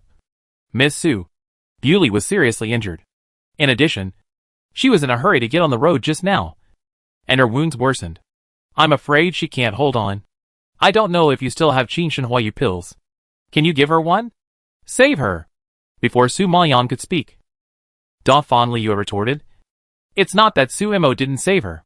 Su Mo gave her the pill just now, but she didn't want to take it. She also told us very proudly that she had already eaten the pill made by Han Sinyu, and didn't need Su Mo's charity. So no matter what, we all have to respect her wishes and not force her. Don't you think so?" Hearing this, the man in brown sweated profusely. He had no choice but to kneel in front of Su Maoyang and kowtow to beg for mercy. "Miss Su, Hu Buli offended you just now. I apologize to you on her behalf. Please save her. Please." Su Maoyang saw that he did this, and she really couldn't bear to refuse. After all, he was a member of the Red Star Alliance. Even if he was not willing to help the Dongfang family, he came anyway. Seeing Mu Jichen's face, she didn't want to do things too harshly. Thinking about it, she took out a Qin Shenhuayu pill and handed it to the brown-clothed man. "Give it to her." The man took the pill with surprise, thanked him repeatedly, and hurriedly fed it to Hu Buli. Donfan Liu saw this scene and snorted unhappily. Such a precious pill. It's really cheap for this bitch. It must be admitted that the pill refined by Su Maoyang using the strange fire and the evil blood cauldron is indeed too effective. In less than half a cup of tea, the unconscious Hu Buli woke up. "Buli, you're awake. Is your injury healed?" The brown-clothed man asked with surprise when he saw her wake up. Hearing this, Hu Buli touched the wound on her abdomen and murmured in surprise. "It's healed. Yes, you took Sumo's pills. How can you not be healed? Just now you looked down on Sumo's pills and refused to take them. And in the end you still have to rely on her pills to save your life. What a irony." Donfan Liu glanced at her with contempt and mocked her unceremoniously.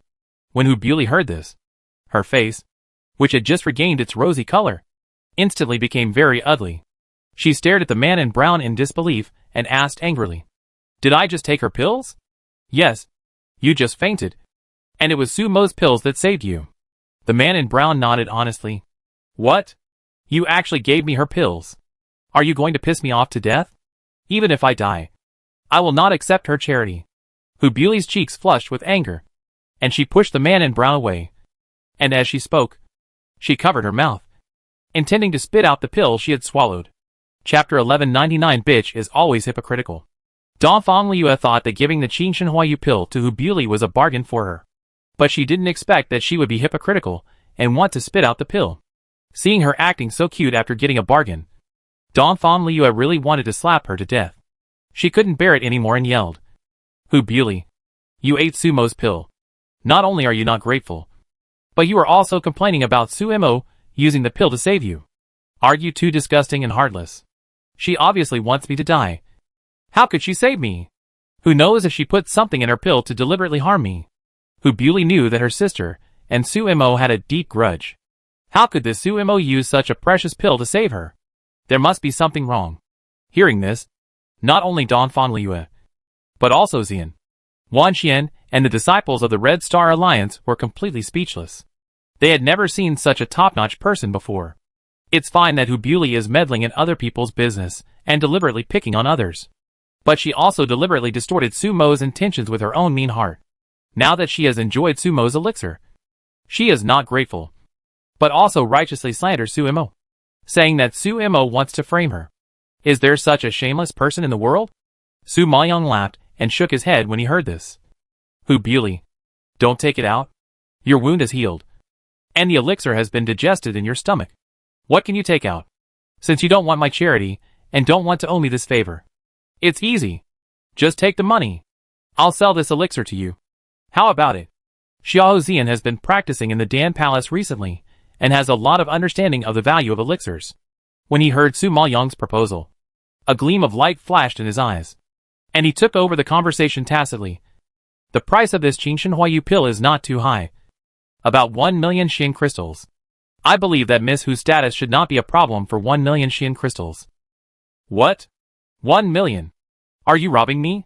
Hu Buli was so frightened when she heard the price that she yelled in excitement. Seeing her so excited, Su Maoyong raised her eyebrows, and a sly smile appeared in her eyes. Robbery? Miss Hu, you are going too far. 1 million Xian crystals is what Zian gave you according to the lowest market price.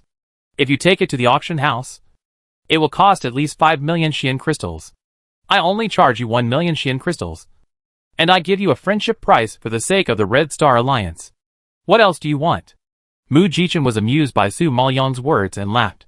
He had never seen such a cunning woman. After she said that, Hu Buli would be embarrassed if she didn't pay. This Sumo is really interesting. At this time, Donfang Liu also laughed and nodded in agreement. This is a good suggestion. There is no free lunch in the world, since you have eaten Sumo's pills and still have so many complaints. And now you don't want to owe her a favor. Then hurry up and pay. She stared at Hu Buli with a smirk on her face. Seeing the latter's face that was as red as a purple eggplant, she couldn't help but praise Su Maoyong in her heart. Her future sister-in-law is really amazing. She defeated Hu Buli in 2 or 3 moves. I admire you. However, they still underestimated the thickness of Hu Buli's face. Hu Buli was not a daughter of a rich family, and she could not afford so much money. When she heard such a request, she was furious and retorted, "Do you think I want to eat your pill? If you hadn't forced it on me, I wouldn't have eaten it. In my opinion, you fed me the pill just to blackmail me. Otherwise, why would you talk about money all the time? In your eyes, does everything have to be measured by money? Isn't it just a pill?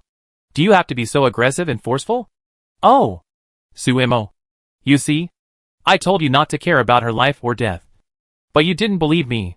You saved her life with good intentions, but she blamed you for being nosy. Now it's your fault. I really feel sorry for your Qin Shenhuayu pill." Donfang Liu rolled up her sleeves on the spot when she heard such annoying words, and she really wanted to rush up and tear Hu Buli's mouth apart. Su Maoyong was also somewhat helpless about this kind of weirdo, and warned in a cold voice, "Hu Buli, I am not familiar with you, let alone any friendship with you. You took my pills, and it is only natural for me to charge you. How can it be called aggressive? If you go out to buy something, is it aggressive for the boss to charge you? I don't know if everything should be measured by money, but I can tell you for sure that not everyone has the kindness and obligation to help you for free, because helping you is a favor. Not helping you is a duty. What you get is not taken for granted. Please understand this point." Speaking of which, Su Maoyong was willing to take out the pills to help the Red Star Alliance because he was grateful for the help of the Red Star Alliance. And Hu Buli was a member of the Red Star Alliance. Su Maoyong turned a blind eye and was too lazy to bother with her. But he didn't expect that the other party would not appreciate it, but would come out to make trouble. So why should Su Maoyong talk about favors with such a shameless person? So it is better to solve it with money. Today I have seen something. There are such shameless people in this world. They took other people's medicine and were unwilling to pay. But they were so righteous and took it for granted. Do you think that the whole world is your father and has to give in to you and protect you? Are all the daughters raised by the Hu family so shameless? First, the elder sister framed her, and then the younger sister made trouble. The Hu family is really capable. Xiao Zian's ability to mock people was enough to drive Hu Buli crazy. Now being mocked by them and receiving the contemptuous eyes from all around, Hu Buli's face felt like it was burning, and she wanted to cut Sumo and his gang into pieces before she would stop. The man in brown clothes next to her saw that things had come to this point, and was worried that she would say something excessive again. So he immediately pulled her and whispered, "Bully, just say less. If it weren't for Sumo's elixir, you would have died long ago. And you wouldn't be able to stand here and talk. Don't blame her. I took the initiative to ask her to save you. If you want to blame someone, blame me. I can't watch you die here." You after hearing what the man said, Hubuli glared at him angrily. It was not right to scold him. And it was not right not to scold him. So she had to shut up and stop talking. The man knew that Hubuli was embarrassed by Donphan Liue. So he took the initiative to stand up and take the money for her. "Miss Su, I will pay for her. But I don't have that much money now. I can only go back and give it to you. I also hope you don't bother with Hubuli." Su Mayang didn't expect that although Hubuli was not very good, her friends were quite righteous. "Forget it. I won't bother with you for your infatuation. Let's hurry up and get on the road." After saying that, Su Mayang was too lazy to entangle with them and turned to walk forward. Hearing this, the man was relieved and a look of gratitude came over his face.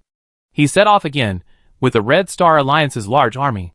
Hubuli had learned the lesson just now, and the journey was much more peaceful. But she still felt uncomfortable. However, just when she was thinking about how to take revenge on Suimo, she suddenly heard the sound of fierce fighting coming from the front.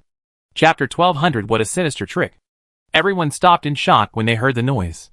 At this time, Xiaoho Wanxian recognized the other party at a glance and exclaimed in surprise, "Isn't that the Han brothers and sisters and the War Tiger group?" Su Mayan also recognized the other party. His eyes slightly fixed, and nodded slightly. "It seems that they have encountered a little trouble." "Haha. What do you mean by a little trouble?" "They are in big trouble, being besieged by a large group of Black Blood Emperor ants. Even if the War Tiger group is strong, they will suffer heavy casualties. It seems that the Han brothers and sisters are in danger." Donphan Liue saw the tragic battle ahead and laughed with some gloating. Huapeng nodded in agreement after hearing this, his face becoming a little serious. "Yes, the Han siblings and the War Tiger group are really unlucky. They actually ran into the Black Blood Emperor ant.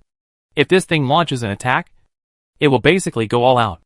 It is estimated that they have been surrounded by hundreds of Black Blood Emperor ants, all of which are first-level monarch beasts. Even if they can't be killed, they will be exhausted to death. TSK. They deserve it. This is probably the evil will be punished by heaven." Donphan Liue was originally furious because Han Sinyu framed Suimo. Now seeing the embarrassed appearance of the Han siblings being beaten and covered in blood, she finally felt a little relieved.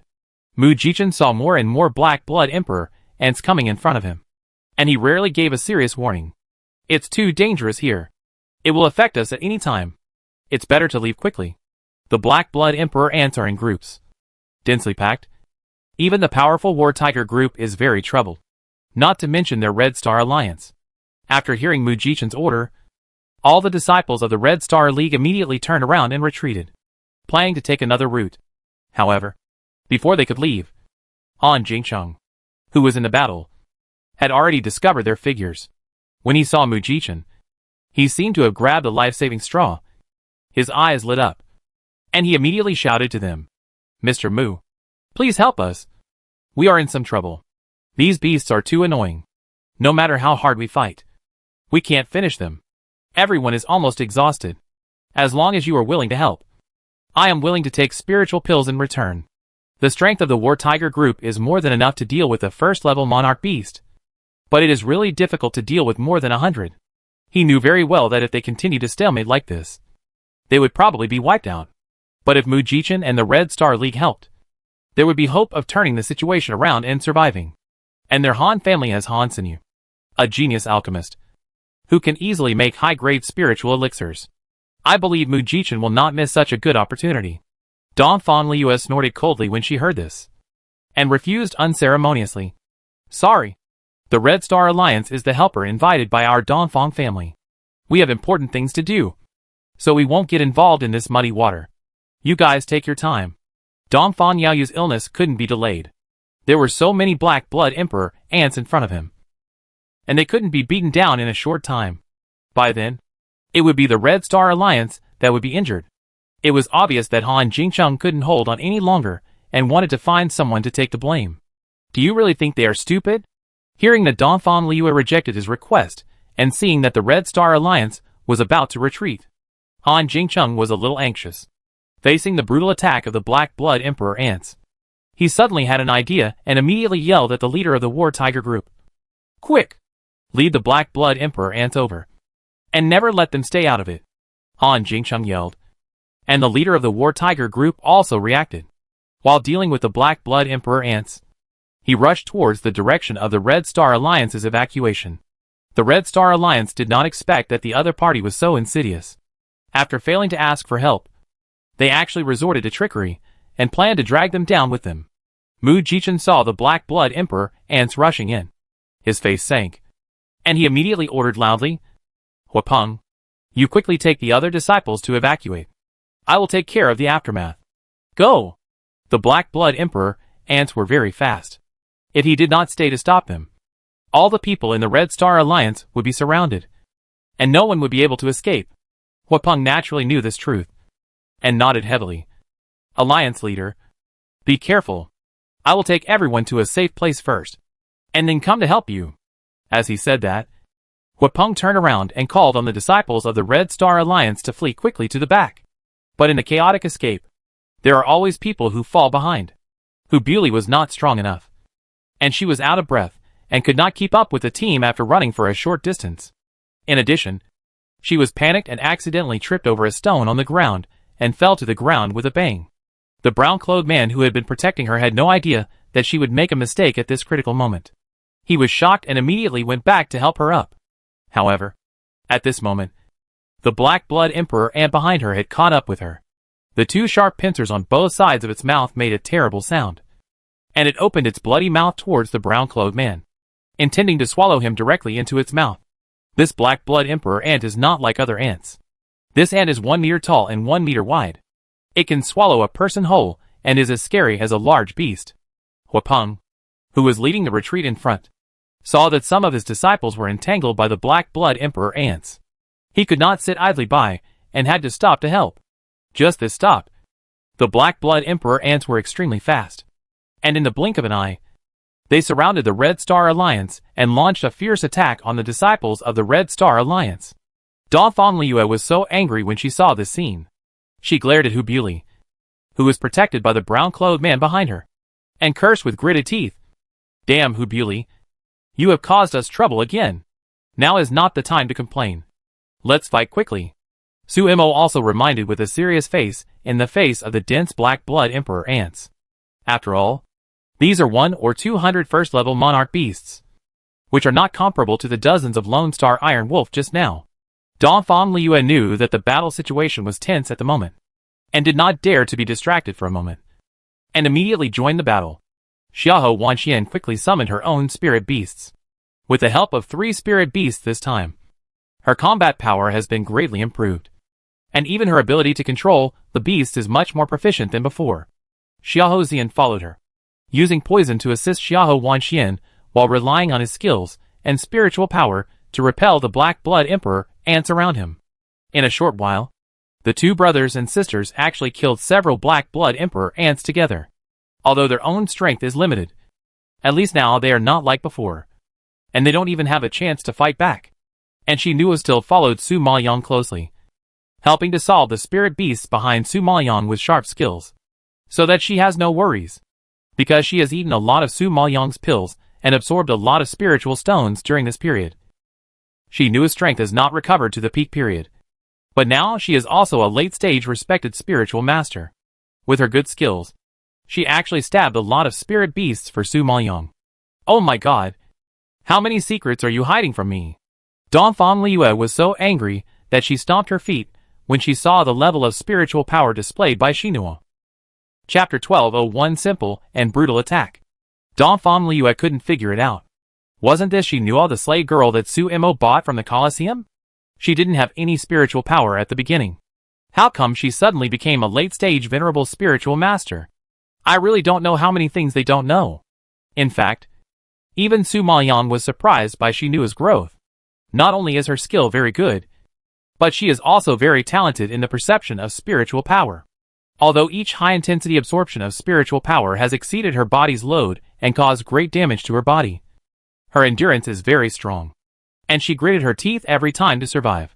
Fortunately, Su Maoyang has a healing antidote, so although she Nu's body is covered with wounds, fortunately, it is not a big deal. Perhaps because she is too eager to restore her strength and take revenge. She Nu's degree of madness and cultivation is comparable to Su Maoyang, so in such a short time, she has made great progress. However, from another perspective, it can be seen that she Nu's previous strength was probably very strong. Otherwise she would not have grown so quickly. It's just that Donphan Liu is a carefree person. She usually doesn't pay attention to these things. Now she is confused by Su Mo and others. She is shocked. At this time, she was distracted and didn't notice the Black Blood Emperor ant behind her. She was about to be bitten by the spirit beast, and her neck was about to be broken. Blood splattered on the spot. At this moment, a figure suddenly rushed out from her side. One of them stretched out his hand to cover her in his arms, and the other hand holding the poison powder immediately sprinkled it on the Black Blood Emperor ant that rushed in front of him. The poison powder sprayed into the eyes and mouth of the Black Blood Emperor ant, which immediately made it pause and freeze. Taking advantage of this moment, Xiahou Zian shouted to Xiahou Wanxian, "Xian, hurry!" Hearing this, Xiahou Wanxian swung the Yan Yu locking star rope over and instantly wrapped it around the Black Blood Emperor ant. But her current spiritual power was not enough, so she could only restrain it for a short time. But this move had bought time for the blood-eyed blue sky python and the Lone Star Iron Wolf. The two spirit beasts pounced fiercely and tore the Black Blood Emperor ant into pieces in 2 or 3 strokes. Seeing that the crisis was resolved, Xiahou Zian breathed a sigh of relief with lingering fear. Donphan Liu was almost going to die here. Donphan Liu was also startled by this scene. After a few seconds, she realized that she was still in Xiahou Zian's arms. She pushed him away reflexively and growled angrily. "Hey, Xiahou Zian. You dare to take advantage of me? Are you tired of living?" Donphan Liu's personality is like a man's, and her hands are very strong. Xiahou Zian was pushed by her suddenly and almost stumbled to the ground. He was very dissatisfied with her attitude of not knowing how to be kind. "Donphan Liu, do you have any conscience? I just saved you. Why do you have such an attitude? If it weren't for Mr. Donphan, with your bare chest and body like a man, do you think I would want to hug you?" Xiahou Zian has always been vicious and has a lot of tricks to insult people. Donphan Liu was so angry that she frowned and glared. "You, Xiahou Zian, you bastard. How dare you humiliate me like this? What do you mean by breasts are not weak? She has the same body as a man. Is he suspecting that her breasts are small? Damn it! If you have the energy to scold me, why don't you put more energy into dealing with the Black Blood Emperor ants? Otherwise, I wouldn't bother to save you." Xiahou Zian glanced at her unhappily, then turned around and continued to deal with the spirit beast. Donphan Liu had never been humiliated by a man like this before. Not to mention that the other party was a senior spirit master who was several levels lower than her. Hearing such sarcastic words and seeing his disdainful attitude, she was so angry that her head was smoking and gnashing her teeth. You Xiahou Zian, you are so outrageous that you dare to talk to me like this." Su Maoyang didn't notice the little episode between them. Now that there are more and more Black Blood Emperor ants, all the disciples of the Red Star Alliance have been seriously injured. It is obvious that they can't hold on for too long. And the Han brothers and sisters and the War Tiger group are also retreating step by step. They are also not much better, and can't stop the waves of attacks from the Black Blood Emperor ants. Su Maoyang knew very well that if they continued to waste time like this, everyone would die here, and no one would be able to escape. But Donphan Liu was still waiting for her to go back and save his life, and he must not be delayed by these beasts. Thinking of this, Su Maoyang had to harden his heart and shouted, "Diao, the Black Blood Emperor ants here are handed over to you. Don't waste the beast core of the monarch beast." Originally, she didn't want to expose the Sky Demon Marten in front of others, but judging from the current situation, there was no way to hide it. The Sky Flamingo's injuries have not fully recovered, so it is inconvenient to fight. And the blue scale swallowing Sky Python is still too young and has not grown up. It can't help much if it is released, so it can only rely on the Sky Demon Marten. Fortunately, this guy has always been competitive and is more than enough to deal with this group of first-level monarch beasts. The Demon Marten had been rubbing its hands in space for a long time, and couldn't wait. Now that it had a chance to show its skills, it was very excited. although it looked chubby. As soon as it came out of the space, its fat body, like a meatball, rushed into the air at once, like a monkey flying into the sky. Without any cool moves, it simply and roughly pounced on the Black Blood Emperor Ant fiercely, punched through the chest of the Black Blood Emperor Ant, and dug out the beast's core with flesh and blood. However, before the Black Blood Emperor Ant with a bloody hole punched by the fist fell to the ground completely, the petite and white body of the demon marten rushed to the front of another Black Blood Emperor Ant like lightning, and directly swung its arms, only to see the furry bye-bye meat tremble a few times in the air, and instantly burst out a violent sound, and punched the body of the Black Blood Emperor Ant again, and directly took out the bloody beast's core from it. The fleshy and furry little hand, which obviously looked harmless, was holding the bloody beast core taken out from the body of the first-level monarch beast. The scene was too discordant and too bloody, shocking the people of the Red Star Alliance to be stunned and forget to react for a moment. However, at this moment, the Sky Demon Marten once again took off into the air and rushed into the herd of Black Blood Emperor Ants alone. Although it was small and fat, any of its movements seemed to contain the power of thunder. Each of them could directly blow up the head of the Black Blood Emperor Ant and explode into a blood mist. The Sky Demon Marten mixed in the ant colony was almost invincible. In the blink of an eye, the surrounding corpses were scattered all over the ground and blood flowed like a river. On the open space next to Su Maoyang, the beast cores thrown by it were piled up into a small hill. Seeing such a brutal and bloody scene in front of them, everyone present was shocked and frightened to the point of being stunned. Chapter 1202. It turns out to be a little devil. Dongfang Liu hadn't recovered from the shock caused by Xinua yet, and when she turned around, she was frightened by the spirit beast summoned by Su Maoyang. Xiahou Wanxian had contracted 3 powerful spirit beasts, and Xinua was a late-stage venerable spirit master, so she was slowly digesting it. But what was this furry guy in front of her? Looking at the appearance, it looked like a snow ferret. But was the fighting power of a snow ferret so terrifying? It had reached the point where it could kill a king beast with one punch. Is this a dream or is it real? How could so many strange things suddenly pop up? Dongfang Liu had suffered too many blows today, and her face turned pale with shock. She stared at Su Maoyang's eyes, which were so round and big that they almost fell out of her eye sockets. Suimo, you really opened my eyes. She never thought that Suimo would actually have such a powerful spirit beast. She had threatened to protect him at the beginning. But I really don't know who is protecting whom. Not only her, but even Xiahou Xian and Xiahou Wanxian were once again frightened by the fighting power of the heavenly demon Marten. When Xiahou Wanxian picked up Suimo by the river, she knew about the existence of the heavenly demon Marten. Seeing its pitiful appearance, they thought it was just a little snow marten without any fighting power. Later, when they saw its strength during the entrance examination, they knew that this guy was a ruthless character. But they never thought that he would be so ruthless. He didn't even take the first-level monarch bees seriously, and could blow their heads with one move. This strength is too terrifying. Now seeing the flying fists and exploding flesh and blood in the air, Xian and Wanxian couldn't help but shudder, and the shock in their hearts was beyond words. Seeing this scene, Mu Jichen also opened his eyes wide in shock, with a stunning color in his pupils. He had never seen Su Maoyang reveal her strength. But just now when he saw her commanding the people around her to fight, he knew that Sumo's identity was not simple. But he didn't expect that she would hide so deeply and actually contracted such a powerful spirit beast. The key is that even he couldn't understand the species and strength of this spirit beast. At this moment, his curiosity about Suimo swelled even more.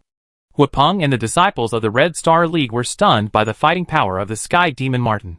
They stared at it dully like wooden people, until the Sky Demon Marten clapped his hands, walked back and jumped into Su Maoyang's arms, and everyone came back to their senses. Compared with the shock of others, Su Maoyang seemed unusually calm. He touched his head and praised him. You did a good job this time. These beast cores are rewards for you. With that, Su Maoyang waved his hand and put all the beast cores into the space. The demon Marten was extremely happy when he heard this. He raised his head and combed his hair arrogantly. His smug look made everyone twitch their lips. But no one recognized its species or saw through its strength. They just felt that it was too shocking that such a small group could have such strong fighting power. Now all the Black Blood Emperor ants were solved. But the disciples of the Red Star League were still seriously injured. They fell to the ground gasping for breath. and the wounds on their bodies kept gushing blood. They looked very embarrassed. Han Jingcheng, who was not far away, saw the tragic situation of the Red Star League and suddenly came up with a plan. A hint of ambiguous smile flashed in his black pupils. And then he gave a look to the leader of the War Tiger group beside him and ordered in a low voice, "Surround them for me." When the War Tigers heard this order, they immediately realized his next move and asked with some concern, "Mr. Han, that woman's spirit beast is quite powerful. We are also seriously injured. If we force it, I'm afraid we won't get any benefits." "Don't worry. I have a lot of healing pills here. Take them, and you will recover soon. As for the snow ferret, this young master has his own way to deal with it. As long as you help me kill Su Imo and Dongfang Liue, we, the Han family, will take care of your War Tiger's pills in the future." As he said this, Han Jingcheng took out a bottle of pills and threw it to the leader of the War Tigers, and made a promise. When the leader heard this, he caught the bottle of pills with surprise. Seeing that it was full of high-quality pills, his eyes lit up, and he immediately distributed the pills to other members. All the mercenaries of the War Tigers are very powerful. Although they were injured just now, they were not serious. After taking the pills, they recovered more than half of their strength soon. Now facing the severely injured Red Star Alliance, the leader of the War Tiger group naturally had confidence. Not to mention that Han Jingcheng offered such attractive conditions. It was hard not to be tempted. So he quickly made up his mind and called on his brothers to quickly surround the Red Star Alliance. Their War Tiger group is the chief mercenary group of the Maple Forest Empire. And naturally they do not take the Red Star Alliance, an alliance spontaneously organized by disciples, seriously. Therefore, for them, of course, they would rather offend the Red Star Alliance than miss the elixir provided by the Han family. Although the Dongfang family is a bit tricky. This is the Nanan Forest. As long as the group of people in front of them die, no one will know who killed Dongfang Liue. Mercenaries seek wealth and honor in danger. For the Han family's elixir, their War Tiger group really has no reason to refuse the good opportunity that came to their door. At this time, the disciples of the Red Star Alliance had not recovered from the battle, and they were surrounded by the War Tiger group. Seeing this scene, the disciples were shocked and changed their faces, looking at Han Jingcheng and Han Xinji, who were slowly walking towards this side, with astonishment. Seeing this posture, Mu Jichen guessed the other party's intention at once, and couldn't help but calm his face and sneered. "Mr. Han, I have heard that you are insidious and cunning, and good at playing tricks. Today, I see that your reputation is indeed well deserved. You were still asking us for help the previous second, and you turned your face and refused to recognize us the next second. Haha. Don't make you look aggrieved. Just now I asked you for help. Didn't you? The Red Star Alliance plan to turn a blind eye and leave us? What? Are you here to take credit now?" Han Jingcheng raised his eyebrows, and his low voice was a bit sinister. "Bah! Even if we refused to help you just now, we helped you to kill these spirit beasts. If it weren't for us, you would have been killed by these Black Blood Emperor ants. This is a fact you cannot deny. What's more, you are the one who framed us just now. Not only are you not ashamed of it, but you also blame us. Now you are taking advantage of others' misfortune. You are really shameless." Dongfang Liue felt sick when she heard such words, and couldn't help but spit fiercely. Hearing this, Han Xinji raised the corners of her lips and laughed triumphantly. In this world, the strong prey on the weak, and the strong survive. No matter what means you use, survival is the hard truth. Who told you to be so bold and dare to provoke Sinew and our Han family?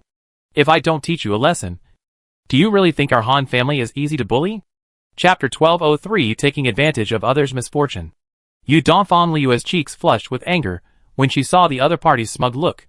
It's fine that the Han siblings deliberately framed them, but they were so insidious that they took advantage of the Red Star Alliance's serious injuries to attack them.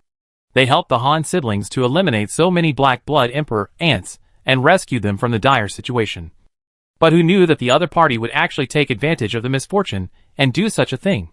Which is really disgusting. Hearing this, Mu Jichen raised his eyebrows and glanced at the leader of the War Tiger group, and asked lightly, "Why?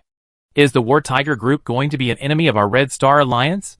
Mr. Mu, you should know that our mercenary group has always been taking money from others to help them get rid of disasters. There are many things that we can't help. I hope you can forgive me.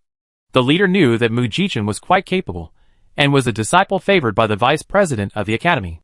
He admired him a little, and spoke politely. Han Jingcheng also knew that the other party was a tough character, who was not easy to deal with. He didn't want to provoke the Red Star Alliance from the bottom of his heart. In order not to cause more trouble, he planned to give them a chance. Mr. Mu.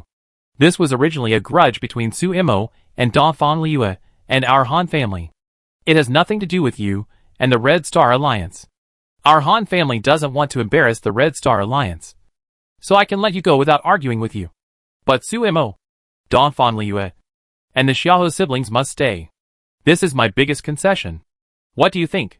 Hearing this, the disciples of the Red Star Alliance looked at each other in surprise. Obviously, they didn't expect that the Han siblings were willing to let them go. Just abandoning the people of the Dongfang family and running away to live a miserable life is really not a gentleman's behavior. Most of the disciples of the Red Star Alliance are relatively upright people. Faced with such a proposal, they are somewhat unacceptable. And Mu Jichen rejected it without thinking. No matter what you said, in my opinion, is an insult to me and the disciples of the Red Star Alliance. The disciples of my Red Star Alliance have never been cowards of death. It is absolutely impossible to abandon your companions and leave. Since you have surrounded us, why so much nonsense? Mu Jichen's righteous and powerful rebuttal was loud and resounding, shaking the hearts of the disciples of the Red Star Alliance, arousing their blood, and they all shouted excitedly. Very dissatisfied with Han Jingcheng's proposal, Su Maoyang was also quite surprised by Mu Jichen's words. From the first time she saw this man and knew this man, she felt that he was a dandy boy. He likes to joke around and smiles all the time. I didn't expect that he also has such an upright and righteous side, which made Su Maoyang change his mind a lot. Han Jingcheng didn't expect that the other party was so stubborn that he would not budge. His face suddenly darkened, and he snorted coldly. Mr. Mu, I hope you know that this is the last chance for the Red Star Alliance to survive. You don't ask other disciples of the Red Star Alliance, and you act on your own. Isn't it too overbearing? They have followed me for a long time. I know them. There is no need to ask more. Mu Jichen refused directly. Seeing that he was so sure, Han Jingcheng suddenly laughed and looked up at the disciples of the Red Star Alliance. You are smart people. You should know what it means to judge the situation. The strength of your Red Star Alliance is not as good as that of the War Tiger group.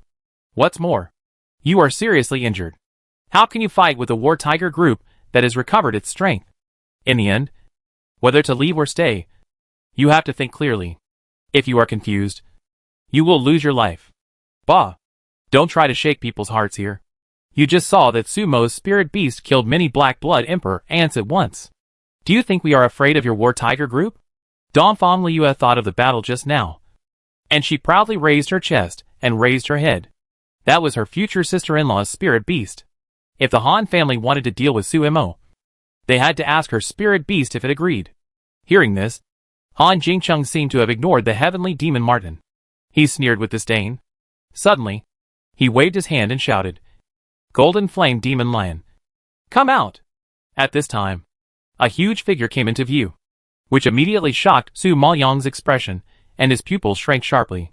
It was a lion with golden hair. It was huge, estimated to be 2 meters long. Although it was not as tall as a human, it was 4 times as wide as a human. The huge head was covered with thick sideburns, which made the face look broad and majestic. The muscular limbs stepped firmly on the ground, like 4 unshakable pillars. The unique and even weird golden pupils released a sinister and majestic fierce light. The teeth were extremely sharp, like a saw that could tear people into pieces. Seeing its golden hair all over its body, Su Maoyang immediately thought of the Golden Lion King, which was also wearing a beautiful golden coat and looked majestic as if it was just yesterday. If there had not been that chase, if her strength could be a little stronger, it would not have exploded to save her and completely disappeared from this world. If it was still there, it would probably be very conceited and want to compete with the lion in front of it that looked similar. Thinking of this, the piercing pain surged up again, making her eyes red. The others present were frightened by the lion in front of them and shivered. Their faces turned pale, and they stammered. Oh my god! It's actually a 3rd-level monarch beast. The Golden Flame Demon Lion. 3rd-level monarch beast. Hearing this strength, everyone seemed to be struck by thunder, and was immediately scared to death. This third-level monarch beast can only be dealt with by a postnatal monarch spirit master who has reached the middle stage. Mu Jichen is now only a peak monarch spirit master. Even if he is good at fighting or has a terrible trump card, it is almost impossible to deal with a third-level monarch beast. No wonder Han Jingcheng doesn't even care about Sumo's spirit beast and Mu Jichen. No wonder he is so confident that he can catch them all in one fell swoop. It turns out that he is such a trump card. The leader of the War Tiger group did not expect that he actually had such a powerful spirit beast. Thinking of how they were besieged by the Black Blood Emperor ants just now, they were extremely embarrassed. He frowned angrily and asked, "Mr. Han, we were almost killed by the Black Blood Emperor ants just now. Since you have the ability to lead us out of the siege, why didn't you summon the Golden Flame Demon Lion? You were not killed. My spirit beast is not an ordinary spirit beast. How can I easily take action unless I have no choice? I still needed to participate in the martial arts competition in 3 months. There can't be any mistakes." Han Jingcheng explained slowly. To be honest, he didn't want to expose the existence of the Golden Flame Demon Lion at all. He wanted to keep a trump card for himself. Fortunately, he was caught by surprise in the competition. Who knew that now he had a good opportunity to kill Suimo and Dongfang Liue? So he had to summon it to help him. You would rather sacrifice our fighting tiger regiment than summon your own spirit beast. You are too selfish. When the leader heard this, he immediately understood his thoughts and said angrily, Chapter 1204 Abandon them and run away. Captain, are you sure you want to offend my Han family and reject my Han family's elixirs for what happened just now? If so, isn't your idea too stupid and immature? Han Jingcheng raised his eyebrows and reminded him sinisterly. The captain naturally knew that although the Han brothers and sisters were selfish, they were an alchemy family, and they had an alchemy genius like Han Senu. Han Senu had reached the peak of the Dan Emperor at a young age. If she had another 2 years, she would probably become an alchemist of the Danzong level.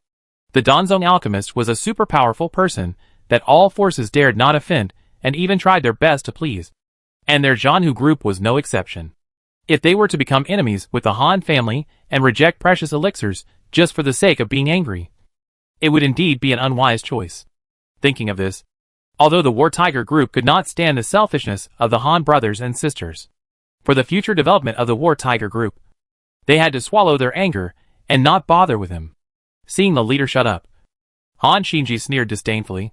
She knew that the War Tiger group would not be as stupid as the Dongfang family and really offend the Han family. Seeing this scene, Huapeng couldn't help but feel disgusted inside. Originally, we in the Red Star Alliance respected the War Tiger group as a group of iron men. But I didn't expect that they were just villains who curry favor with the powerful. Today really opened my eyes. Huapeng, don't fan the flames here. I just gave you the Red Star Alliance a chance to leave. You didn't want it. So don't blame me for being cruel. Finally remind you again. You still have time to change your mind now. If you really start fighting, my spirit beast will bite people. But it hurts. Han Jingcheng narrowed his eyes slightly, revealing a sinister cold light, and his low voice was even more dangerous. As he spoke, the Golden Flame Demon Lion beside him raised his head and howled, erupting with a roar like a huge bell, which was so terrifying that everyone trembled. Seeing the terrifying Golden Flame Demon Lion and hearing Han Jingcheng's warning, Hu Buli from the Red Star Alliance could not stay any longer. She quickly got up from the ground and waved her hands in panic. I want to leave. I don't want to stay. I have nothing to do with Suimo and Dongfang Liue, and I will not get involved in the grievances between the Han family and them. Please, Mr. Han, please spare me a way out. The disciples of the Red Star Alliance did not expect Hu Buli to be so greedy for life and afraid of death. When threatened by the other party, she immediately abandoned her companions and ran away. It was really a shame for the Red Star Alliance. The brown-clothed man who introduced Hu Buli to the Red Star Alliance was also shocked by her actions and opened his eyes wide. He urged anxiously, Bully, what are you doing? Are you going to abandon the Red Star Alliance and leave alone? I didn't agree with the Red Star Alliance helping Dongfang Liue from the beginning. It was you who insisted on coming. Now the Red Star Alliance is going to pay the price of life for the Dongfang family. I'm not that stupid. I can't control you if you want to die. But you have no right to let me stay and die with you. Hu Buli roared emotionally. The brown-clothed man didn't expect her to say this. He shook his head in shock. Bully, Our Red Star Alliance is a team. No matter what happens. How can we abandon our teammates? The reason why the Red Star Alliance can come to this day is because of unity and cohesion.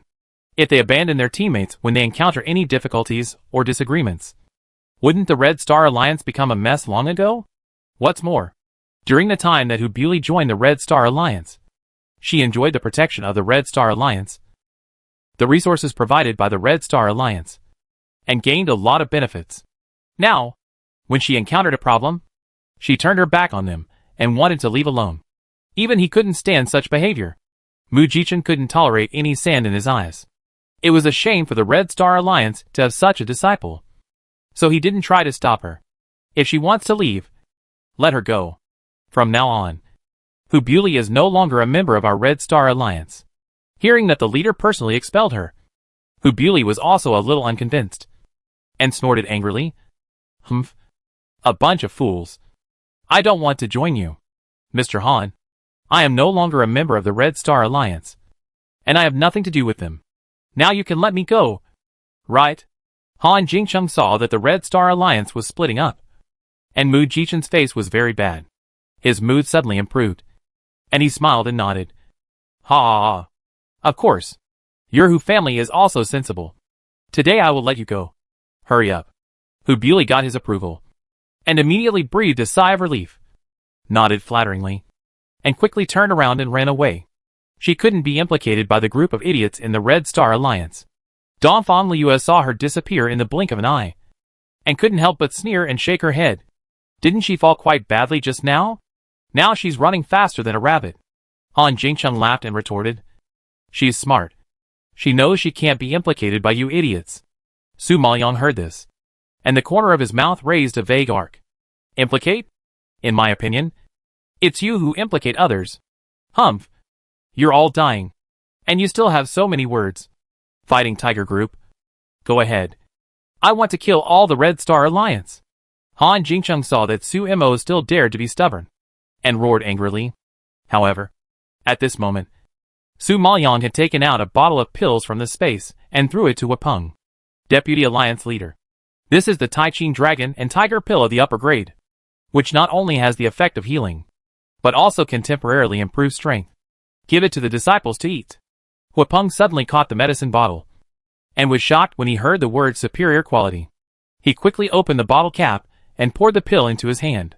At this time, a strong medicinal fragrance came to his nose, which immediately shocked Wapeng and the disciples of the Red Star Alliance. They all focused on the pill. My God, it's really a superior quality Tai Chin Dragon and Tiger Pill. Seeing the quality of the pill clearly, the disciples of the Red Star Alliance were all shocked and amazed, and their faces were filled with excitement. The mercenaries of the War Tiger Group were well informed and naturally recognized the Tai Chin Dragon and Tiger Pill. Seeing the scene in front of them, they were all shocked and stunned. The superior quality Tai Chin Dragon and Tiger Pill. That is a pill that can only be made by the top alchemists of the Dan sect. Now even the elders in the Dan Hall of Liuguang Academy do not have that ability. In the entire Maple Forest Empire, only the authoritative alchemists of the Alchemy Guild have this ability. However, Su Mo actually took out a bottle of top-grade elixir and threw it to the Red Star Alliance without any care. Is she crazy or stupid? Such a precious treasure. She just gave it to the Red Star Alliance to heal. It's incredible. Everyone in the War Tiger Group stared at the elixir in Wapeng's hand in astonishment, and it took a long time to recover. However, just when everyone was shocked, Wapeng exclaimed in shock. Su Mo, you have at least 50 elixirs here. We only have so few people now. There is no need to give so many. The rest, just consider it as a reward for everyone. Su Maoyang replied lightly. Chapter 1205 The Sky Demon Martin in Full Explosion. 50 Tai Chin Dragon and Tiger Pills. Just give them away like that. Hearing this, not only the War Tiger Group, but even the Han brothers and sisters were shocked and widened their eyes. They didn't expect Su Mo to have so many precious high-quality pills, and they didn't expect her to give them away so easily. If it were them, they would treasure this kind of pill as if it were their life. How could they give it away? Su Mo's move was too shocking. The War Tiger Group was even more shocked at this time. They were already very happy to get the high-quality pills from the Han family. Now compared with the Red Star Alliance, their treatment was far worse than that of the Red Star Alliance. which seemed particularly ridiculous. Now seeing that the disciples of the Red Star Alliance swallowed the high-quality Tai-Chin dragon and tiger pills and recovered from their injuries quickly, everyone in the War Tiger group swallowed their saliva with envy, and they felt indescribable in their hearts. The disciples of the Red Star League were so excited that their faces turned red. They had never eaten such a high-quality pill in their lives. According to their family background, they probably could not afford to buy a high-quality pill in their lifetime. Now they not only ate it, but also took the rest back home. How could they not be excited about such a great thing? Humph. So what if you have recovered your strength? You are still no match for my spirit beasts and the War Tiger group. I think you have wasted such a precious pill in vain. Han Jingcheng clenched his fists in anger and snorted in dissatisfaction.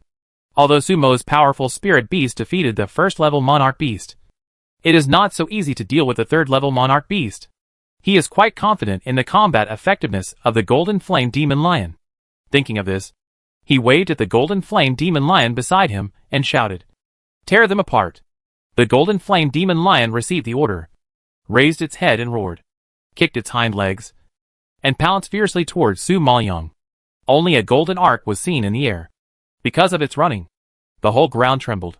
All the disciples of the Red Star League were frightened and pale when they saw the huge figure rushing towards them. They were ready for a desperate fight.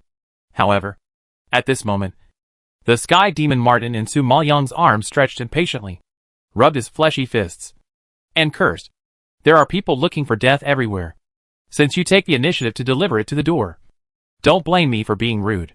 Its voice fell, and before everyone could react, they saw a white figure swooping out like a rainbow light, without any fancy moves, like an arrow shot straight at the Golden Flame Demon Lion, not giving the opponent a chance to defend, and punched it in the stomach.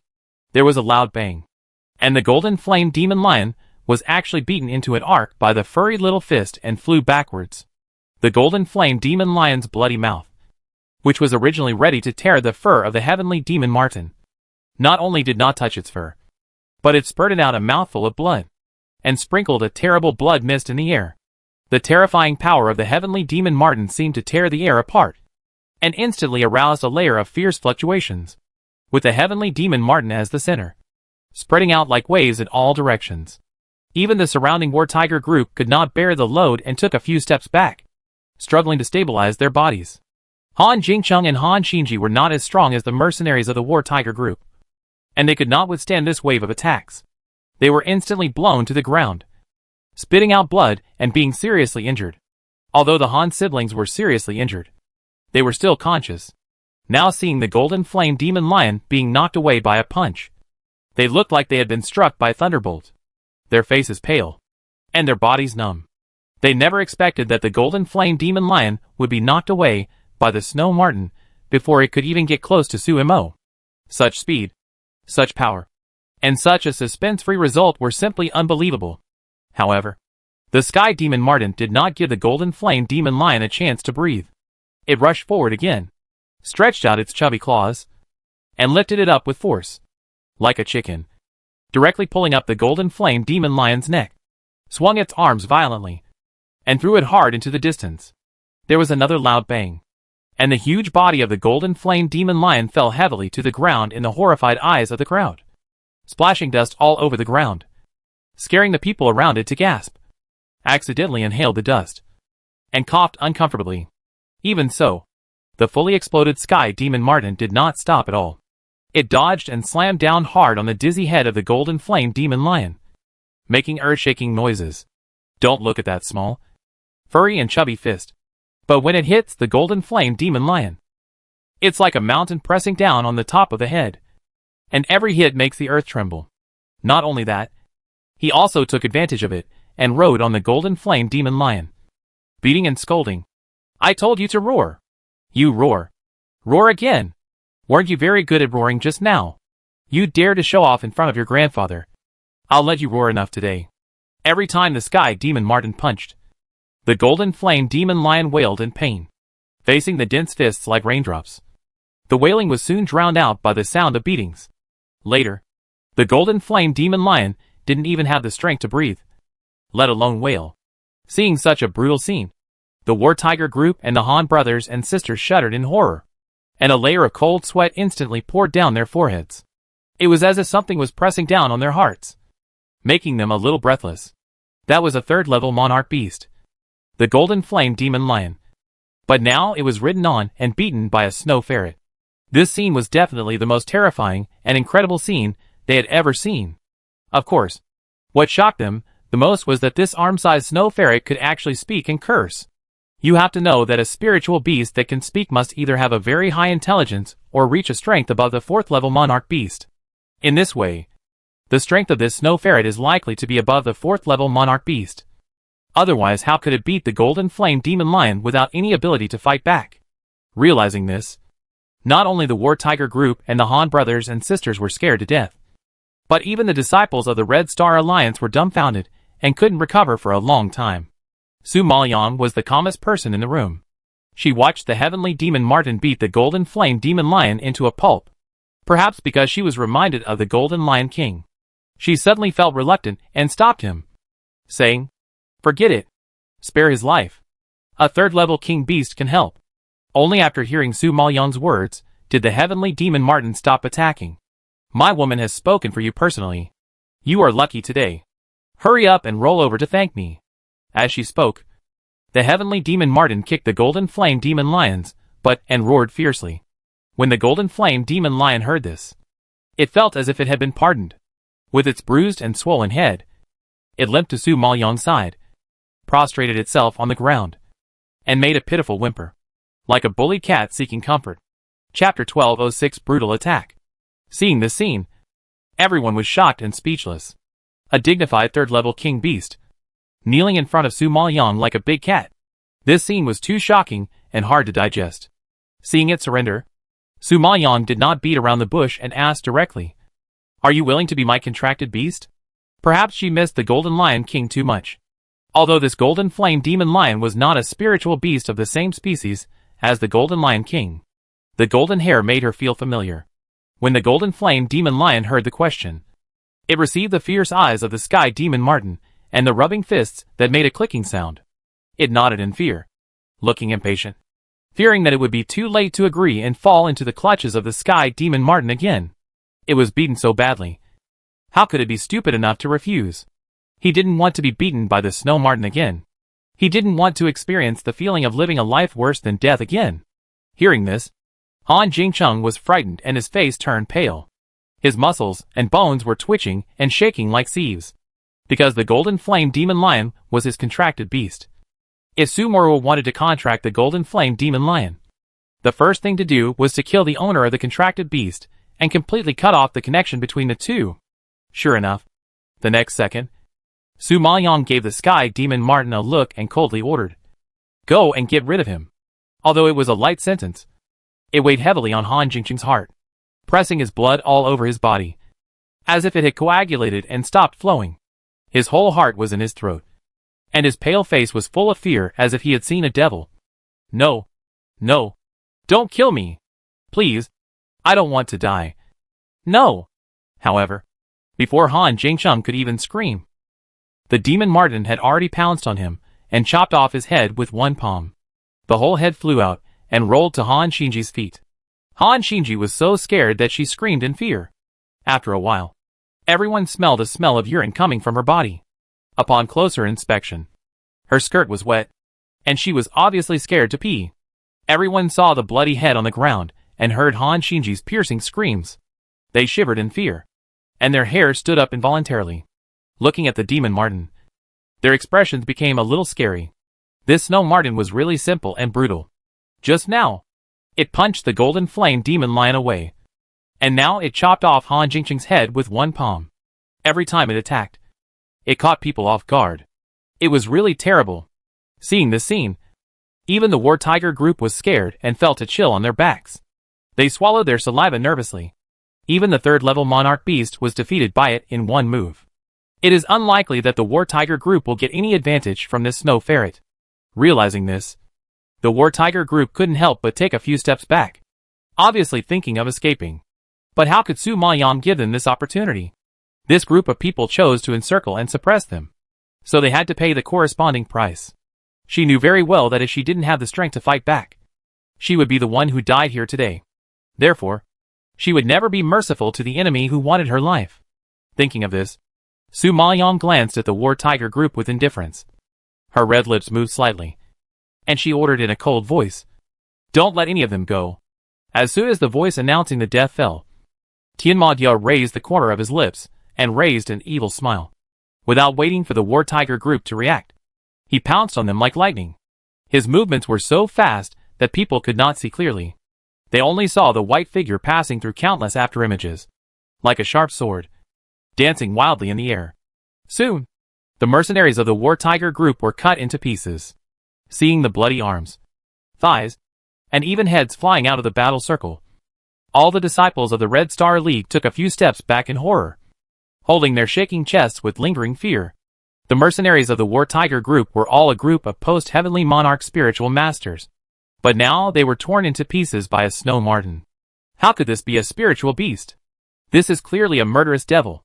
Thinking of this, everyone held their breath and dared not breathe. In addition to being horrified, they were also deeply grateful. Fortunately, they stayed and fortunately did not abandon Su Imo and run away. Now facing the siege of the War Tiger group, they did not even move a finger, and got so many Tai Ching dragon and tiger pills for nothing.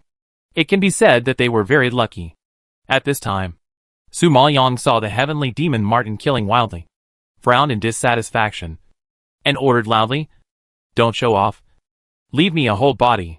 The mercenaries of the War Tiger group are all at the level of post-heavenly monarch spiritual masters, with good strength, and can be used to refine puppets.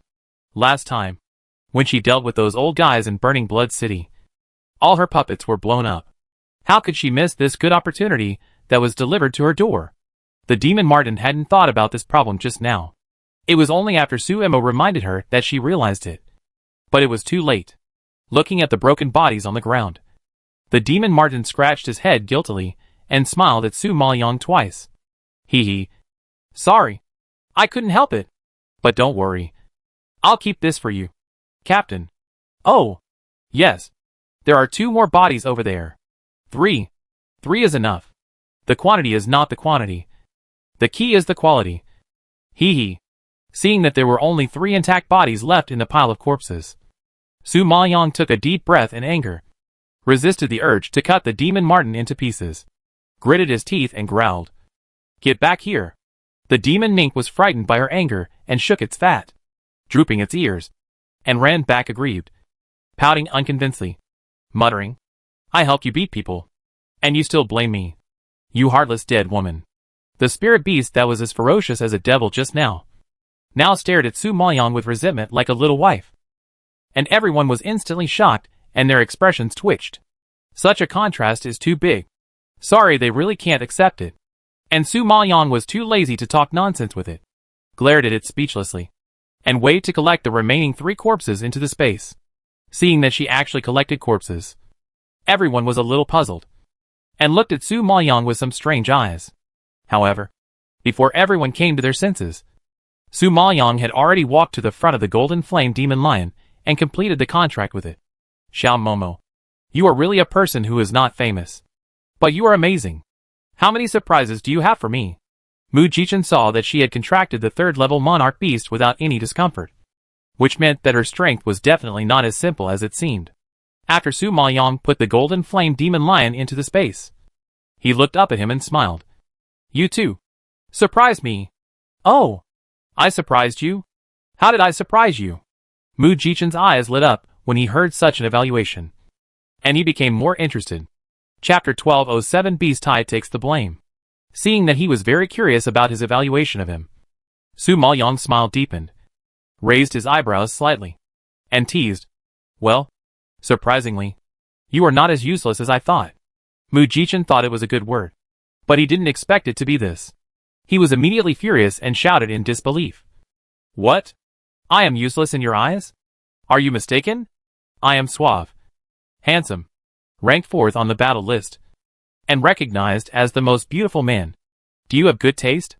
Sorry, I really didn't see it." Su Maoyong was amused in his heart, but he shrugged innocently on the surface.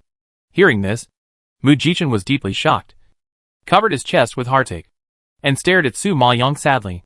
He never thought that the most handsome man, would also have a day when he would be rejected by a woman. Xiao Momo. Am I so bad in your eyes? Su Maoyang was amused by his sad eyes, and couldn't help but chuckle. Not so bad. At least I'm a good friend. Hearing the word friend, Mu Jichen's expression was shocked, and the haze on his face was swept away. He opened his eyes wide in surprise, and smiled a little flatteringly. Ha ha ha. It's my honor to be Xiao Momo's friend. Huapeng saw his leader trying to please Su Mo, and he smacked his lips in disbelief. He knew Mu Jichen's character. He was usually careless, full of jokes, and not serious. But he would never lower his posture to please someone. In this way, Su Mo was definitely an exception. The Xiao siblings have been with Su Maoyang for such a long time, and although they are still shocked by her unleashed strength, they are much calmer this time than the last time in the Huling Forest. Seeing Han Xinji falling to the ground, Xiao Wanxian couldn't help but ask, Su Mo, what should we do with Han Xinji? Now the War Tiger group has been slaughtered. Han Jingqing has been beheaded, and Han Xinji is the only enemy left. Seeing this scene, without waiting for Su Maoyang to answer, Dongfang Liu on the side spoke first, sneering, what else can we do? Of course we kill her. Are we waiting for her to go back and tip off the Han family to come and kill us? Besides, Su Mo killed Han Jingcheng and the War Tiger group, so he doesn't mind having another Han Xinji. The Han brothers and sisters are so mean. They are also a disaster if they are alive. Killing her is also a way to get rid of harm for the people. Hearing Dongfang Liu's words, everyone nodded in agreement. They have already provoked the Han family anyway, and killing one more or one less makes no difference. In this way, some unnecessary troubles can be avoided. As long as they don't say it, the Han family will not be able to identify the murderer of the Han brothers and sisters. Even if it is confirmed, there is no evidence. After all, the person is dead, and there is no evidence. Han Xinji was already pale, and in a trance because of Han Jingqing's death. Now she was trembling with fear when she heard that Dongfang Liu wanted to kill her. She was so excited that she retorted, no, you can't kill me. I am the daughter of the Han family. Our Han family is an alchemy family. My father is an alchemist, and my sister is an alchemy genius that is rare in a century. If you dare to touch me, the Han family will not let you go. Su Maoyang did not take her threat seriously. He raised his eyebrows slightly, and a sly smile flashed across his pupils. Miss Han, you seem to have made a mistake. You and the War Tiger group encountered a beast tide and died in the Nanan forest. What does it have to do with us? Han Xinji didn't expect Su Maoyang to distort the facts. She was so excited that her face turned red. She yelled unconvinced, Su Mo, you devil. You still dare to quibble. It was you who brutally killed my brother and the War Tiger group. My father will never let you go if he knows. Miss Han, I'm afraid I'm going to disappoint you. The mercenaries of the War Tiger group were torn into pieces. In addition to the beast tide, do you think I have the ability to kill so many post-heavenly monarch spiritual masters? I'm afraid it's unlikely that all the disciples of the Red Star League will do it together. Even if you insist that I did it, how many people will believe it? If you say that, others will only think that the Han family hates me for sending Han Sinyu to prison and deliberately framed me. In this way, it will ruin the reputation of the Han family. What's more, you no longer have the opportunity to accuse me. Su Maoyang smiled and gave Tian Maodio a look. The demon Martin nodded in understanding, and without saying anything, he punched Han Xinji, punching her directly. The person who was still alive in the last second was dead in the next second, and fell to the ground completely, with a horrified expression on his face, which made people feel scared. Mu Jichen laughed and shook his head after hearing Su Maoyang's words. It was the first time he met such a black-bellied person. She did it herself, and she let the beast tide take the blame in a few words. And this period of time was indeed the beast tide period. Judging from the injuries of the War Tiger group, they were indeed killed by spirit beasts. If he was not at the scene, he would probably mistakenly think that it was the beast tide. No wonder Su Mo was so unscrupulous. It turned out that she had already thought of a way out. I really have to admire this woman. Okay, the things here have been resolved. It will be dark soon. Let's get on the road quickly. Dongfang Liu saw that it was getting late, and was afraid that something might go wrong again. So she couldn't help but remind him. Huapeng also nodded. Yes, the night is the most active time for spirit beasts. So we should hurry up and find the golden spirit fruit before nightfall. Well, seeing that everyone has taken the pills, it should be fine. So let's go. Mu Jichin nodded in agreement. And as he spoke, he had already walked forward. Dong Fanliue was in a particularly good mood when she saw that the annoying Han brothers and sisters were dead. She was even more enthusiastic towards Su Maoyang than before, and kept pestering her with endless questions along the way. Of course, the topic was focused on the heavenly demon Martin. The demon Martin lying on Su Maoyang's shoulder couldn't help but shiver every time he received her hot gaze, and hugged Su Maoyang's neck tightly, as if afraid of being snatched away by someone. Don't look at it. I'm already hers. I advise you to give up this idea. Ha! It's so funny. Suimo, where did you find such a fun snow martin? Dong Fanliue saw it staring at her with a wary face and saying such funny words, and she couldn't help laughing. When the demon martin heard the word snow martin, it immediately arched its body and roared with bared teeth. Who are you saying is a snow martin? You are a snow martin. Your whole family is a snow martin. It is obviously an ancient beast. But these fools with no eyesight all think it is a snow martin. These people don't use their brains to think. Is there a snow martin in the world that is as beautiful, as handsome, and as powerful as it? Chapter 1208 Mutated Black Thunder Explosion Ape. Okay. Don't go too far. I haven't settled accounts with you for the 3 corpses just now. Su Maoyang was furious when he thought of losing so many puppets. When the heavenly demon Martin heard this, its ferocious arrogance suddenly withered. It bared its teeth at Dong Fanliue, then retracted its gaze, and lay back on Su Maoyang's shoulder, obediently stopping talking. Dong Fanliue liked it even more because of its cute little appearance. She didn't care about its malice towards her at all, and kept pestering it to chat. The heavenly demon Martin was annoyed by her, and his head was about to explode. But due to Su Maoyang's arrogance, he had to swallow his anger. His chubby little face swelled up because of anger and became angry. In this way, the heavenly demon Martin endured the torment for almost an hour. And finally someone spoke up to break this painful situation. Look! It's the legendary golden spirit tree. Huapeng, who was walking in front, recognized the golden spirit tree in front of him and shouted excitedly. When he shouted, all the disciples of the Red Star Alliance looked up in surprise. As expected, they saw a towering tree standing in front of them. Although the tree was lush, it could not cover the golden fruit that was blooming with golden light and attracting people's attention. It's the golden spirit fruit. It's really the golden spirit fruit. Seeing the plump and round fruit emitting a faint golden glow, all the disciples of the Red Star Alliance shouted excitedly. It was not easy for them to walk all the way. They almost lost their lives several times in a row. Now they finally found the golden spirit fruit, and everyone was crying with joy. Thank God. My brother is finally saved. Dong Fanliue saw it, and couldn't help but breathe a sigh of relief and sighed excitedly. Su Maoyang frowned slightly. Instead of being happy about finding the golden spirit fruit, he became solemn and reminded in a deep voice. It's not that easy to get the golden spirit fruit. Sure enough, as soon as Su Maoyang finished speaking, there was a movement around them, casting a large shadow. Roar! Before the people of the Red Star Alliance could react, they heard a deafening roar, and the ground shook suddenly, scaring everyone so much that they immediately looked around. They saw that the surrounding area was full of black giant apes. They were huge, estimated to be 3 meters high and 2 meters wide, with strong backs and strong muscles, like an airtight wall, encircling Su Maoyang and others. The broad face was full of flesh, and the deep sunken eyes shot out a series of sinister and cruel cold lights. The protruding mouth was so big that it could swallow a whole person. The fangs inside were thick and sharp. Very scary. I believe that with just a slight bite, they could bite people to pieces.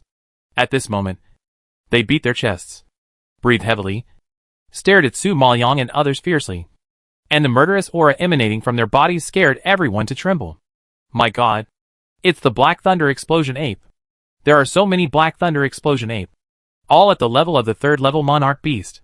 Seeing this scene, someone in the team exclaimed in shock.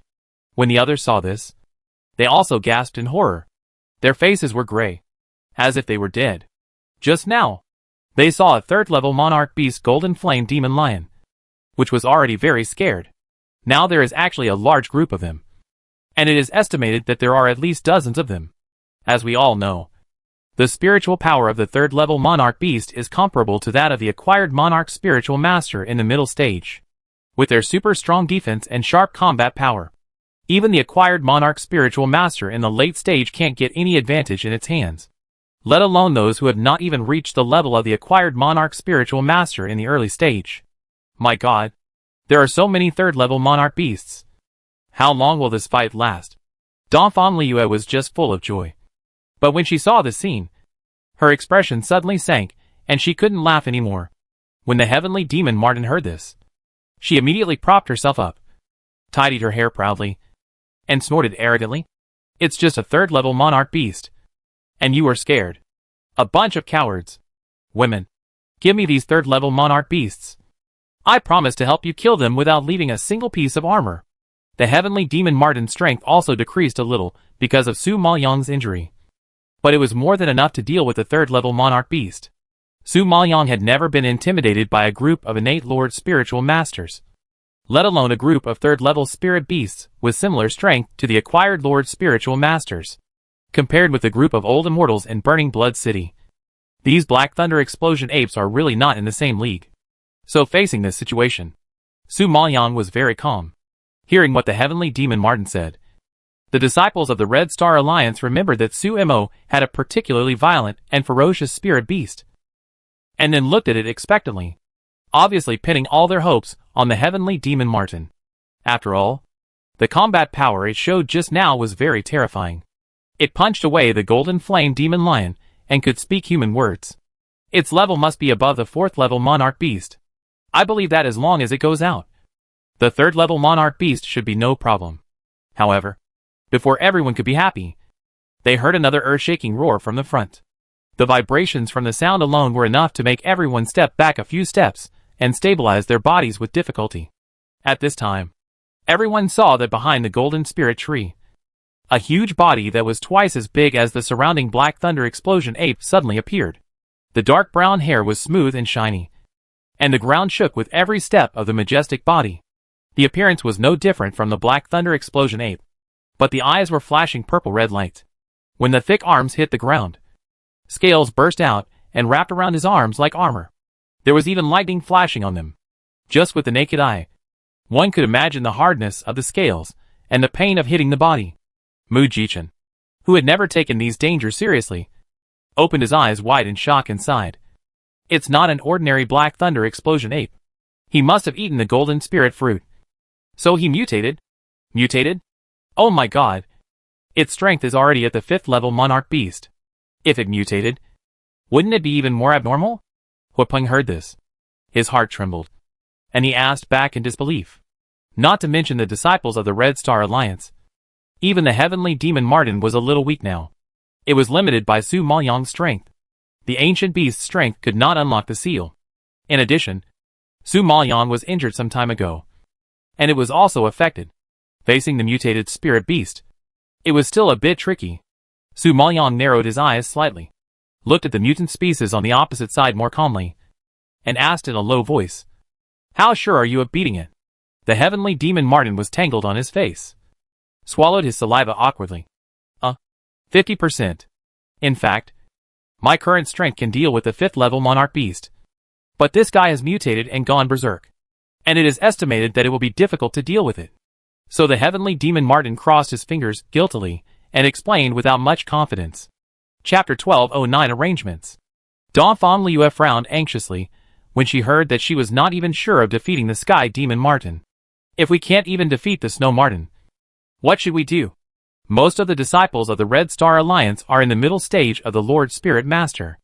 Even if they take the elixir, they can only be temporarily promoted to the late stage of the Lord Spirit Master. They can't even defeat the 3rd level Monarch Beast, let alone the mutated 5th level Monarch Beast. Hearing this, the Xiaohe siblings nodded solemnly. Xiaohe Xian's poison can confuse the 1st level Monarch Beast, but it is basically a pipe dream to confuse the 3rd level Monarch Beast, because the 3rd level Monarch Beast is not comparable to the 1st level Monarch Beast in terms of attack or defense. His poison powder has no effect on this group of Black Thunder Explosion apes. As for Xiaohe Wanchuan's 3 spirit beasts, 2 of them were at the level of the 8th level Holy Spirit beasts, and the other one was at the 1st level Monarch Beast. Even if they were forced to upgrade one level, they were no match for the third level monarch beast. So this time, she could only assist from the side, and could not help too much. Su Maoyang also knew that the situation in front of him was a bit tricky. If they did not explode, they would really have to explain themselves here this time. At the critical moment of life and death, Su Maoyang could not worry too much. Besides, there were only the disciples of the Red Star League, and no outsiders were present. Everyone had experienced life and death together, and Su Maoyang still trusted their character. So at this time, there was no reservation, and he waved his hand to summon all the spirit beasts in the space. At this time, everyone saw a blood-red bird flapping its wings and landing beside Su Maoyang. The bright red feathers seemed to be burning with flames, emitting a scorching breath, burning everyone around them so much that they took 2 steps back. Huapeng was well informed and recognized the identity of the Tantian Flamingo at a glance. He widened his eyes in shock and asked in disbelief, "Is this the Tantian Flamingo, which ranks 5th on the legendary ferocious beast list?" When they heard the name of the Tantian Flamingo, everyone in the Red Star Alliance was frightened and changed their faces. They opened their eyes wide and looked at the firebird in front of them carefully. The legendary Tantian Flamingo is red all over, like a burning flame, with a terrible temperature, and the fire it spews can burn people to ashes. Now that they feel the heat that pierces the skin, penetrates the internal organs, and suffocates people, everyone basically confirms Huapeng's guess. In addition to the Tantian Flamingo, they can't think of any other bird that is born with the attribute of fire. They didn't expect that Su Mo not only contracted a violent snow ferret with a strength above the 4th level monarch beast, but also contracted the Tantian Flamingo, which ranks 5th on the fierce beast list. In addition to the 3rd level monarch beast Golden Flame Demon Lion that he just contracted, Su Mo has contracted quite a few spirit beasts. The key is that each one has a great background and is powerful. Such a trump card is really too depressing. Before, they were shocked that Xiahou Wanxian could actually contract 3 spirit beasts, and they all sighed at her talent for contracting beasts. But they didn't expect that Su Mo was more talented and more perverted than her. It's okay to have so many high-quality elixirs, but he also contracted so many powerful spirit beasts. Thinking of this, everyone was shocked and shook their heads. However, they didn't know that Su Maoyang's space also had the head of the 10 fierce beasts, the blue scale swallowing sky python. It's just that the blue scale swallowing sky python hasn't grown up yet, and it can't help much if it's released. So Su Maoyang didn't summon it. If they knew that Su Maoyang not only had the 5th ranked Tantian Flamingo on the fierce beast list, but also the 1st ranked blue scale swallowing sky python, it would probably cause a sensation. Compared to the shock of others, Su Maoyang calmly threw 2 pills to Tantian Flamingo and Jinyan Demon Lion to temporarily improve their strength, and solemnly ordered, "The surrounding Xianlei explosion apes are in your hands." Tantian Flamingo had already been promoted to the 1st level monarch beast when he was in Finchua Tianqing. But later, he was injured and delayed his cultivation. Now he has remained at the level of the 1st level monarch beast. Now that he has taken the pill to improve his strength, he can temporarily have the spiritual power of the 2nd level monarch beast. Because it is a fierce beast type spirit beast, its attack is stronger than that of ordinary spirit beasts, so it can fight with the 3rd level monarch beast. As for the Jinyan Demon Lion, it is originally a 3rd level monarch beast. After taking the pill, it can have the power of the 4th level monarch beast, which is more than enough to deal with the surrounding Xianlei explosion apes. However, there were so many Xianlei blast apes that it would be difficult for them to deal with them alone, and it would take a lot of time. So, she threw some pills to Xiahou Wanxian's 3 spirit beasts. You assist from the side and entangle the Xianlei blast ape. Xiahou Wanxian's 3 spirit beasts swallowed the pills one after another, and they were all forcibly upgraded to a higher level. Although they could not beat the 3rd level monarch beasts, they could trip them up and delay time. After Su Maoyang arranged the spirit beasts, he raised his eyes and glanced at the disciples of the Red Star Alliance, the Xiahou brothers and sisters, and Dongfang Liu, and solemnly instructed, "You come behind me. Just defend. Don't attack. And protect yourself well. Now there are so many 3rd level monarch beasts. Even if they want to fight, they can't beat them, and they may even anger these beasts. So it is better to protect themselves and not let the spirit beasts be distracted to save them." "What about us?" Mu Jichen asked curiously when he saw that Su Maoyang had arranged everything. You and Xiaoyu, go and stabilize the mutant first. Give me a cup of tea. Su Maoyang threw 2 more pills to Mu Jichen and Tianmo Martin. Tianmo Martin's improved strength should be able to hold back the mutant Black Thunder Explosion Ape to a great extent. With Mu Jichen's assistance, the beast will probably not get any advantage. However, if the Black Thunder Explosion Ape goes berserk, Tianmo Martin and Mu Jichen will probably find it difficult to resist and will be in danger. Therefore, Su Maoyang planned to practice the 4th level of Ice Sacrifice 9 days. Dragon Roar. Before that, she had practiced Ice Sacrifice 9 days to the 3rd level when she was in Burning Blood Sky City. But she was injured and stopped. Now her injuries have almost healed, but her strength has not fully recovered, so it should be difficult to practice. But the situation is critical now, and she can't care so much. She can only seize the time to learn the 4th level and burst out Dragon Roar to subdue this mutant. When Mu Jichen heard this arrangement, he took the pill that could improve his strength and looked at Su Maoyang in surprise. Do you trust me so much? The opponent is a mutated 5th level King Beast. The frenzied 5th level King Beast is comparable to a peak level acquired King Spirit Master. And Mu Jichen is only a peak level King Spirit Master. Even if he takes the pill and improves by 1 level, he is only an early stage acquired King Spirit Master. Su Mo actually let him deal with such a powerful spirit beast so confidently. She really thinks highly of him. Chapter 12:10 Mu Jichen's Trump Card. Didn't you say you were 4th on the battle list? Isn't this a good opportunity to prove yourself? Su Maoyang raised his eyebrows slightly and joked. Mu Jichen was a little helpless when she asked him, and twitched his mouth. Isn't your opportunity too fierce? Risking his life to prove himself. Is there such a stupid person in the world? You haven't even taken out your trump card yet. Why are you pretending to be weak? Su Maoyang glanced at him, and told the truth bluntly. Hearing this, Mu Jichen was shocked. And then he smiled. It's not good for women to be too smart. Men will feel very pressured. I don't even treat you as a man. You are under a lot of pressure. Hurry up. Don't waste time. Seeing that the Xianlei Explosion Ape on the opposite side had already beaten his chest and stamped his feet, ready to pounce, Su Maoyang didn't have time to talk nonsense with him, and scolded impatiently. Hearing Su Maoyang's words, Mu Jichen was immediately dissatisfied, and he kept talking, insisting on arguing with Su Maoyang. Fuck. What do you mean you didn't treat me as a man? When did I stop being a man? I tell you, you can't have this kind of thought. I am a serious man. Handsome, suave, and the most beautiful man in the Maple Forest Empire. The demon Martin next to him had been upset by Dongfang Liue just now. And now, he was even more annoyed by Mu Jichen's narcissistic chattering, which made his head split. Before he could finish his words, he couldn't bear it anymore and kicked Mu Jichen on the butt, growling angrily. Shut up. Mu Jichen was shocked by the fierce momentum of the demon Martin and trembled.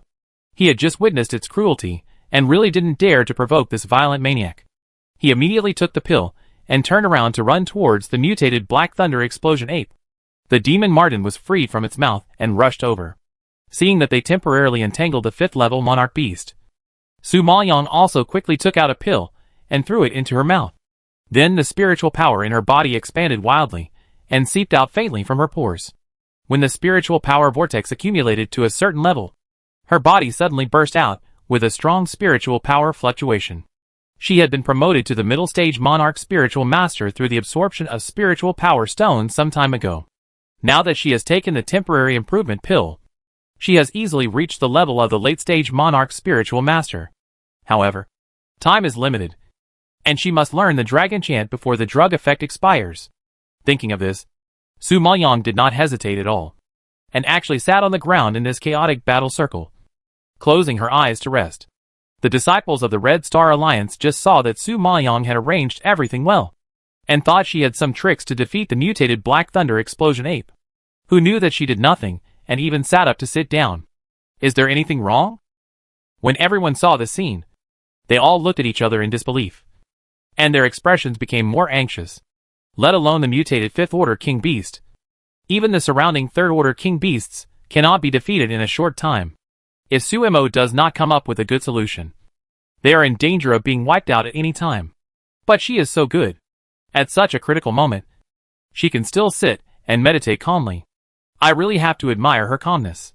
Not only the disciples of the Red Star Alliance, but even Mu Jichen, who was fighting in the front, was shocked by Su Maoyang's actions. He also thought that Su Maoyang would have such a clever trick, but he didn't expect it to be meditation. She let the two of them hold here, and she sat there. This heart is really dark. What is your master doing?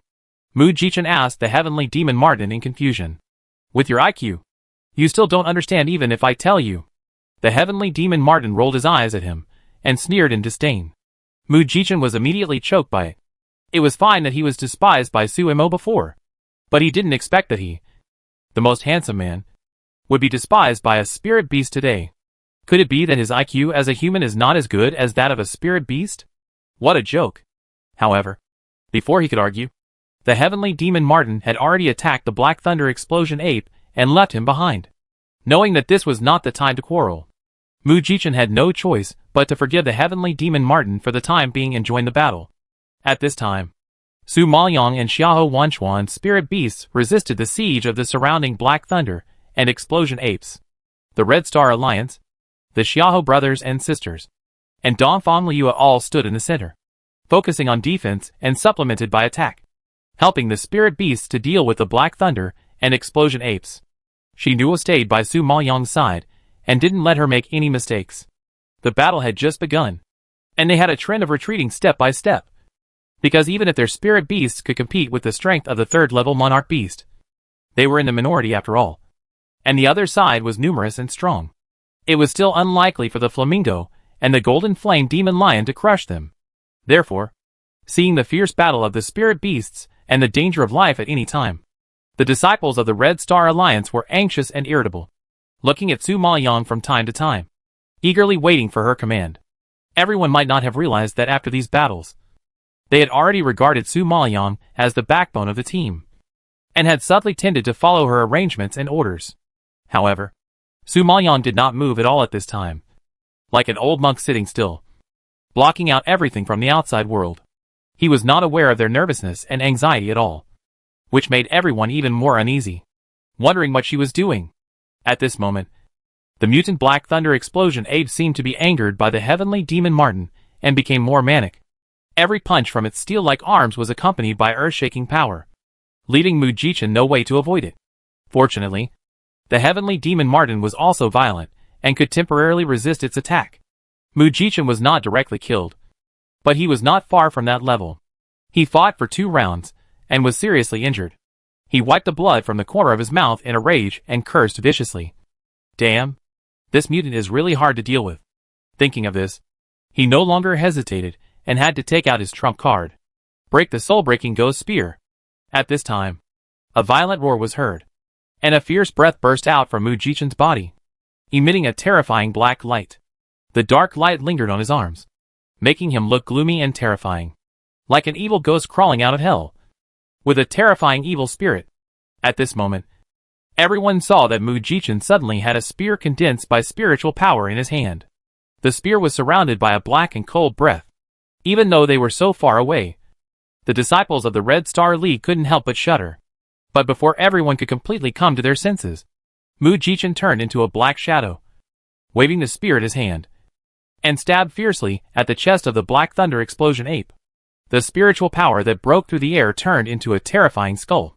The skull opened its mouth wide, burst into a ghostly howl, and crashed directly into the Black Thunder Explosion ape.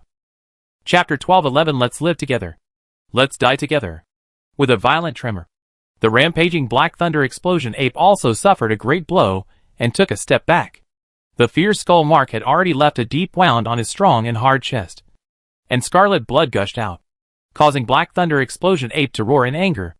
Except for Su Maoyang, who was meditating and practicing. Everyone present was stunned by this scene.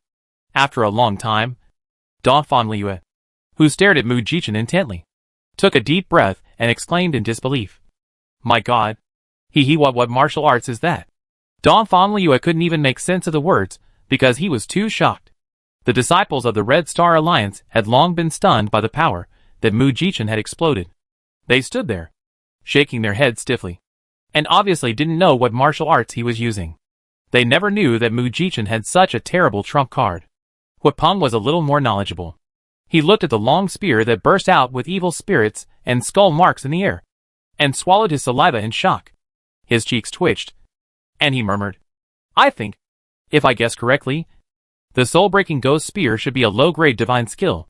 It is said that 1,000 years ago, a super strongman known as the Ghost King created a divine skill. It is said that this martial art can bring death to people, and the long spear has a particularly strong lethality. It has a great advantage in both strength and attack. Therefore, the combination of death and spear skills, the power that bursts out is quite terrifying. It is a very domineering martial art. Hua Peng's voice was not loud, but when it reached everyone's ears, it was like thunder, causing everyone's face to change drastically, their expressions to become stiff, and their mouths to be unable to close. Dongfang Liu was even more shocked, and she exclaimed excitedly, What? Divine skills? Oh my god! Are you so perverted? Martial arts are divided into 4 levels: ordinary skills, spiritual skills, immortal skills, and divine skills. Each level is subdivided into 4 qualities, namely low grade, medium grade, high grade, and top grade. As for the words such as low grade divine skills, they have only heard from their elders, and have never seen them with their own eyes. What they usually see most is spiritual skills. The highest level martial arts that have appeared in the Maple Forest Empire so far have only reached the middle grade immortal skills. Looking at the entire 9 Nether Realm, even immortal skills are very precious and rare, let alone divine skills. Moreover, they have not heard of divine skills appearing in the 9 Nether Realm. Even if there are, they must be priceless treasures, just like divine patterns, which are treasures fought for by countless strong men. Everyone had never seen a divine skill before, and had no idea about it. Today, after seeing it, they had to sigh that the power of the divine skill was indeed terrifying. Now Mu Jichen was only at the peak level of a Junlingshi, but the momentum he burst out just now was enough to rival a congenital Junlingshi. Alliance Master Mu is really a hidden talent. It seems that the battle list of the academy is a little untrue. Xiao Zian sighed in shock and shook his head with a smile, now seeing Hua Peng and others so surprised. It seems that they have never seen Mu Jichen perform this kind of martial arts. So if he performs martial arts in the competition ranking, it must be more than just 4th place. It's just that the divine skill is not convenient to expose unless it is absolutely necessary. Otherwise it will cause a lot of trouble. If Mu Jichen had not been forced to do something by the mutant Black Thunder Explosion Ape, he would not have used the soul-breaking ghost gun.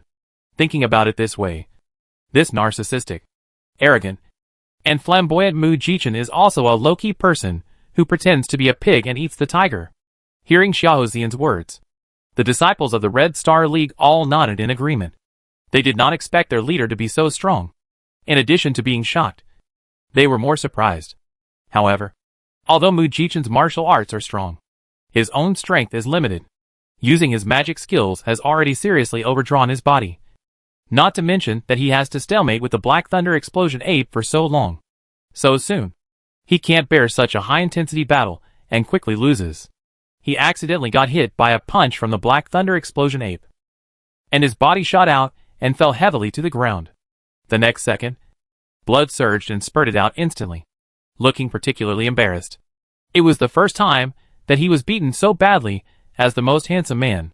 Now seeing that the Sky Demon Martin was still fighting with the Black Thunder Explosion Ape, and the surrounding Black Thunder Explosion Apes were quickly gathering in the middle, the disciples of the Red Star Alliance were in danger of life at any time. Mu Jichen was anxious, looking at Su Maoyang, who was sitting like an old monk, and shouted weakly, Su Mo, how long will you take? If we don't fight, we will all die here. I really don't know what's wrong with this Su Mo. After fighting for a long time, she didn't even react at all. If she continues like this, there is only one way to die. Thinking of this, Mu Jichen gritted his teeth, made a great determination, and shouted to the people of the Red Star Alliance, it's not a solution to continue fighting like this. Several spirit beasts, please escort them away from here first. I will hold back this mutant Black Thunder Explosion Ape. You hurry up. Hearing this, the disciples of the Red Star Alliance, Dongfang Liu and Xiao's siblings, were all shocked and wide-eyed, with dissatisfied expressions on their faces. Alliance leader, our Red Star Alliance is a team. No matter what difficulties we encounter, there is no reason to abandon teammates.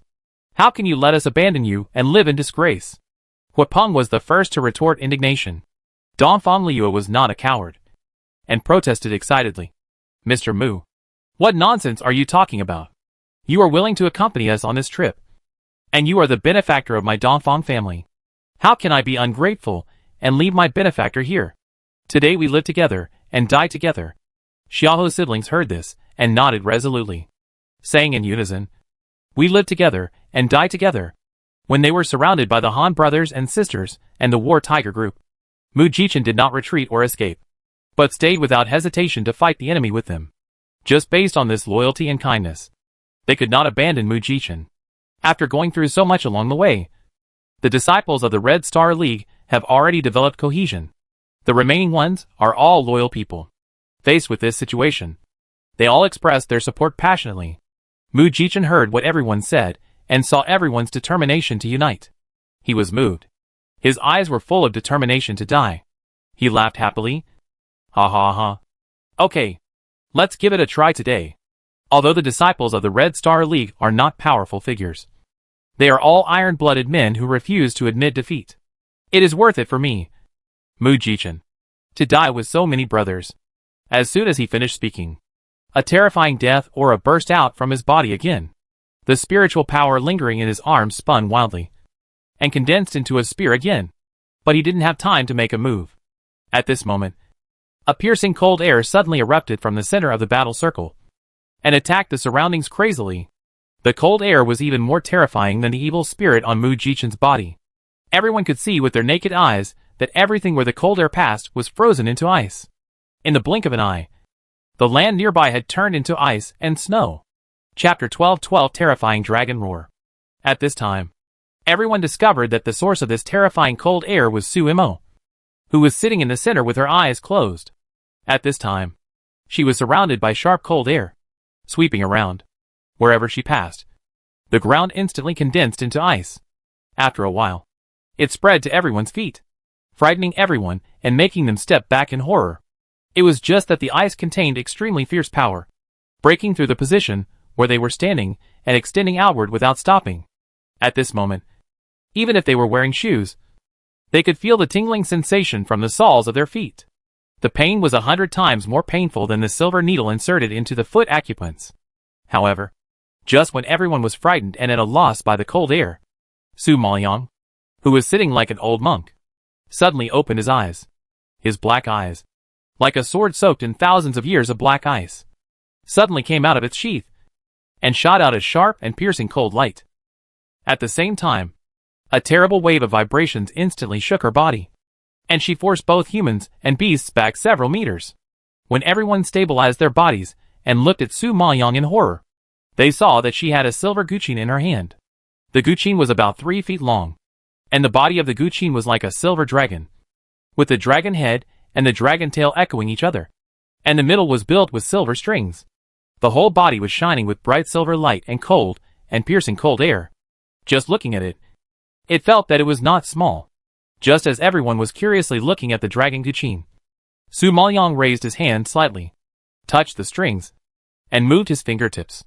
With a strong pluck, a clear and loud guqin sound suddenly burst out, and the sound waves rushed into the air, directly turning into countless sharp swords made of ice, stabbing fiercely at the surrounding Xianlei explosion ape.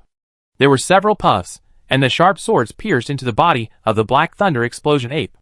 However, before the Black Thunder explosion ape could wail or even struggle, the ice sword that pierced into its body instantly condensed it into ice, before everyone could be shocked. In the blink of an eye, the Black Thunder explosion ape, which had condensed into a sculpture, was shattered. The mighty body, that was just strong and invulnerable to swords and guns, had now shattered into ice cubes on the ground.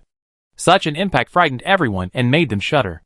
Their throats seemed to be entangled by poisonous snakes, and they were suffocated and unable to breathe.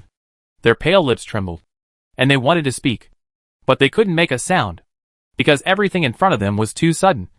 Everyone hadn't reacted to what was going on. The third-level monarch beast that had forced them into a desperate situation actually died just like that. This reversal was too fast, and they really couldn't digest it. When Mu Jichen saw this scene, he was also shocked on the spot and looked at it in a trance. Just now, he saw with his own eyes that Su Maoyang shot out countless ice swords. But he had never seen such a powerful move. In just one move, he killed so many third-level king beasts. What kind of power is this? And it is so terrifying. However, before Mu Jichen could think carefully about the result, Su Maoyang waved his hands again, shaking out a terrifying wave of air. Her black hair was flying. Her clothes were fluttering. And her slender body seemed to be in a terrible storm. Her fair and tender face was as cold as the 1,000-year-old black ice standing on the top of the snow-capped mountain. Her black eyes were covered with a layer of silver frost, revealing a strange silver light, showing a bit of demonic handsomeness. It seemed that the person sitting in the storm was not a human, but a demon. Seeing this scene, everyone was frightened and pale, and couldn't help but cover their mouths. At this moment, Su Maoyang's cold eyes were fierce, and he shouted, "Little Martin, get out of the way!" The heavenly demon Martin felt the rising and expanding power in her body. Knowing that she had pushed the power to the extreme, she was delighted, and her petite body quickly swept to the side, grabbing Mu Jichen, who was still standing there and forgot to react, and shouted anxiously, "Stupid! Get out of the way!" If he was hit by this power, he would be directly blasted into a blood mist, and there would be no residue left. Mu Jichen was so shocked by the power that Su Maoyang had just exploded that he didn't notice these things. Now that he was pulled away by the heavenly demon Martin, he suddenly woke up. But before he could speak, Su Maoyang had already raised his arms in front of everyone's shocked eyes, and spiritual power instantly surged from his fingertips. The spiritual power was permeated with cold air. His 10 fingers fell on the strings, and with a heavy stroke, a heavy, deep, and high roar suddenly broke out. The roar resounded through the world, distant and clear, and fiercely attacked the mutated Black Thunder Explosion ape. That roar was like 1,000 horses galloping, like 1,000 beasts roaring, with a huge momentum, shocking the world, like a dragon appearing in the world. Oh my God! Seeing this scene, many people present were frightened by this powerful force and fell to the ground, looking at the Black Thunder Explosion ape that was blown away. They were terrified. Their expressions were stiff, and beads of sweat poured out of their foreheads, wetting their cheeks without noticing, as if they had lost their souls. Mu Jichen's face wasn't much better. His pale lips twitched slightly, and he murmured in disbelief. "Did I hear it right just now? Was that a dragon's roar? No. It's impossible. How could it be a dragon's roar? There's no dragon here at all." Upon hearing this, the demon Martin looked at him with disdain as if he were an idiot. "You are really stupid. Can only dragons roar?" Mu Jichen was shocked when he heard this, and his face turned even paler. He stared at Su Maoyang with extremely shocked eyes. If there is no dragon, he can roar. How powerful is Su Mo? Even Mu Jichen was scared to death. Not to mention the disciples of the Red Star Alliance, Dongfang Liua and Xiaohu brothers and sisters. Even Shi Nuo, who was always indifferent and expressionless, had scarlet eyes and looked lost. He was obviously shocked by the roar of Su Maoyang. At this moment, everyone seemed to be stabbed by an ice sword. They all stood there stupidly, staring at Su Maoyang. Su Maoyang, who was sitting cross-legged in meditation, put away the dragon harp, slowly stood up, and came to the front of the golden spirit tree, picked the only remaining golden spirit fruit on it, and then walked towards the Black Thunder Explosion ape that was blown away, and easily completed the blood contract with the 5th level monarch beast and put it into the space. After she completed a series of actions, everyone was still unable to recover from the shock, until she walked in front of them and called out in a low voice, pulling them back from the horror. "The mission is completed. Let's go back." Hearing this, everyone nodded dully and stood up quickly, but the shocked and fearful eyes were locked on Su Maoyang, as if they were rusted and could no longer move. Chapter 12:13 Beast Tide erupts. After Su Maoyang got the golden spirit fruit, he led the disciples of the Red Star Alliance back to the original route quickly. However, Hu Buli, who had already abandoned the Red Star Alliance and ran back to the imperial capital alone, encountered a lot of trouble on the way. "Hey, look! Who is that? Isn't that Hu Buli, a disciple of the Red Star Alliance?" At this time, a harsh and unpleasant teasing voice suddenly rose, and then a large group of men and women came in front. When she saw their faces clearly and recognized their identities, Hu Buli's face turned pale as paper, and she stopped abruptly and froze in place. "Ha! I didn't expect that I could meet disciples of the Red Star Alliance in Nanan Forest so late. According to their strength and courage, I'm afraid they dare not enter Nanan Forest casually. Another man took over the previous words and laughed. As soon as the voice fell, everyone in the team laughed. And the tone was obviously looking down on the Red Star Alliance. Hubuli never expected that she would be so unlucky. She escaped the encirclement of the Han brothers and sisters, but met the people of Tianji League on the road. You should know that Tianji League is the power of His Royal Highness the Crown Prince. Most of them are talented people with backgrounds in power. They are uniquely favored and backed by family power. Their strength is even more powerful. They are ruthless characters who cannot be provoked. Usually, Tianji League can't stand the Red Star League. Incidents of bullying the disciples of the Red Star League happen from time to time. It's just that the academy does not allow private fights, and Tianji League has restrained itself. But now that she meets them in the wild, she is basically doomed today. Realizing this, Hubuli shuddered with fear, and her legs softened and she knelt on the ground, shaking her body, crying and begging for mercy. Don't kill me! I am no longer a member of the Red Star League now. Please, spare me. Haha. Leaving the Red Star Alliance? I saw you in the Red Star Alliance yesterday. And you left the Red Star Alliance today? Do you really think we are stupid? Brothers, don't waste time talking to her. Just do it. A man in a black gown with a pointed face and monkey cheeks from the Tianji Alliance laughed grimly and strode towards Hubuli, with terrible spiritual power already surging in his hands. Seeing that the Tianji Alliance was going to kill her, Hubuli was so scared that her teeth were trembling. And then suddenly, she had an idea and shouted, I know where the Red Star Alliance is now. They are with Dongfang Liuya and Su Mo. I can take you to find them. If you kill me, it will have no effect on the Red Star Alliance. If you encircle and suppress most of the disciples of the Red Star Alliance, the Red Star Alliance will be completely disintegrated. Hearing this, the disciples of the Tianji Alliance were all shocked and looked at each other in surprise. Are you talking about Su Mo? The Su Mo who caused my future sister-in-law to be imprisoned is also in the team? One of the men in white caught the important information, frowned slightly, and asked seriously. Hubuli recognized the man in white, and knew that he was the son of the Qi family, and had a very good relationship with the prince. Han Sinyu was the prince's sweetheart, so the future sister-in-law he mentioned was naturally Han Sinyu. In this way, the person who framed his future sister-in-law was naturally his enemy. I believe he will definitely take revenge for his elder brother. Thinking of this, Hubuli nodded like pounding garlic. Yes, Su Mo is in the team. She framed Miss Han last time, but she was in the academy before, and the Han family didn't dare to move. Now in the wild, it's a good opportunity to kill her. Sure enough, the man in white was moved. Okay, I can spare your life. Lead the way. Seeing that he let her go, Hubuli was relieved, and quickly got up, and stretched out her hand to lead the way. Because she didn't run far, Hubuli soon led the people of Tianji League, and ran into Su Maoyang, who was on his way back. When the two forces met, just the sight of them meeting seemed to spark. However, the disciples of the Red Star League didn't expect to see Hubuli in the team of Tianji League, and everyone's faces jumped up with a touch of surprise. Hubuli, didn't you run away? Why are you here? Huapeng frowned and asked loudly. Hearing this, the man in white couldn't help but sneer and answered for her. She said that she could lead us Tianji League to find you. So she came with us. How could she be betrayed by her own ally? This taste is not good. Huapeng and the disciples of the Red Star League were shocked when they heard this, and they all stared at Hubuli angrily.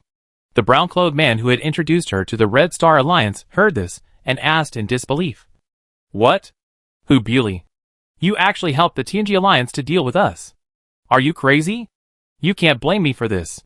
If you hadn't wanted to help Su Mo, you wouldn't have caused so many troubles. Su Mo is the culprit. Hubuli pointed at Su Maoyang unconvinced and shouted unrepentantly. Hearing this, the brown-clothed man's heart completely turned cold. Hubuli, you disappoint me so much. The white-clothed man saw this scene, and a trace of coldness flashed in his eyes. He snorted disdainfully. I don't have time to watch you split up here.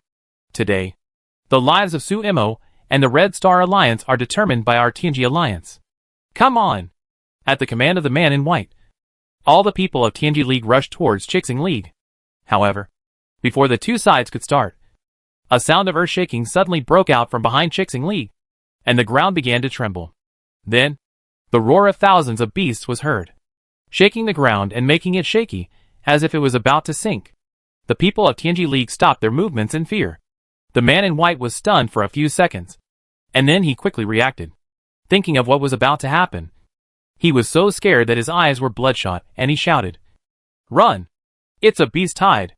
Hearing the beast tide, everyone present was horrified, and did not dare to stay for a moment. They turned around and ran away. Mu Jichen was also shocked and angry when he heard it. He gritted his teeth and cursed in a low voice, and quickly led the people of Chixing League to the direction where Tianji League could escape. But once the beast tide broke out, the speed was very amazing. As soon as they ran back, the beasts behind them had already chased them frantically. At this speed, it is estimated that in less than half a cup of tea, the disciples of the Red Star League will definitely fall into the mouth of the spirit beast. Su Maoyong thought of this and had to stop, turn around and face the beasts, and shouted loudly, "Mu Jichen, you take everyone to run quickly. I will take care of the aftermath." She has now learned the dragon roar, and maybe she can resist for a while, and buy some time for everyone. When Mu Jichen heard her proposal, he rejected it excitedly on the spot. "No. Let's go together. This is a beast tide, not a 5th level king beast. How can you deal with it alone?" As a man, he would never let a woman stay to protect him. "Stupid. Now is not the time to talk about loyalty. Hurry up." Su Maoyong was so angry that his eyes were red, and he scolded angrily. But just as the two were talking, the beasts on the opposite side had already surged towards this side. Seeing a ferocious tiger rushing towards Su Maoyong, Mu Jichen was so scared that his eyes were bloodshot, and he screamed, "Su Mo! Be careful!" At the same time, his body also flew towards Su Mo, intending to save her from the tiger's mouth. However, before the tiger could touch Su Maoyong's hair, a black shadow fell from the sky, like a demon, and stretched out his hand to embrace Su Maoyong in his arms. He waved his sleeves violently, blasting out a domineering and fierce air wave, which actually directly blasted away the beasts.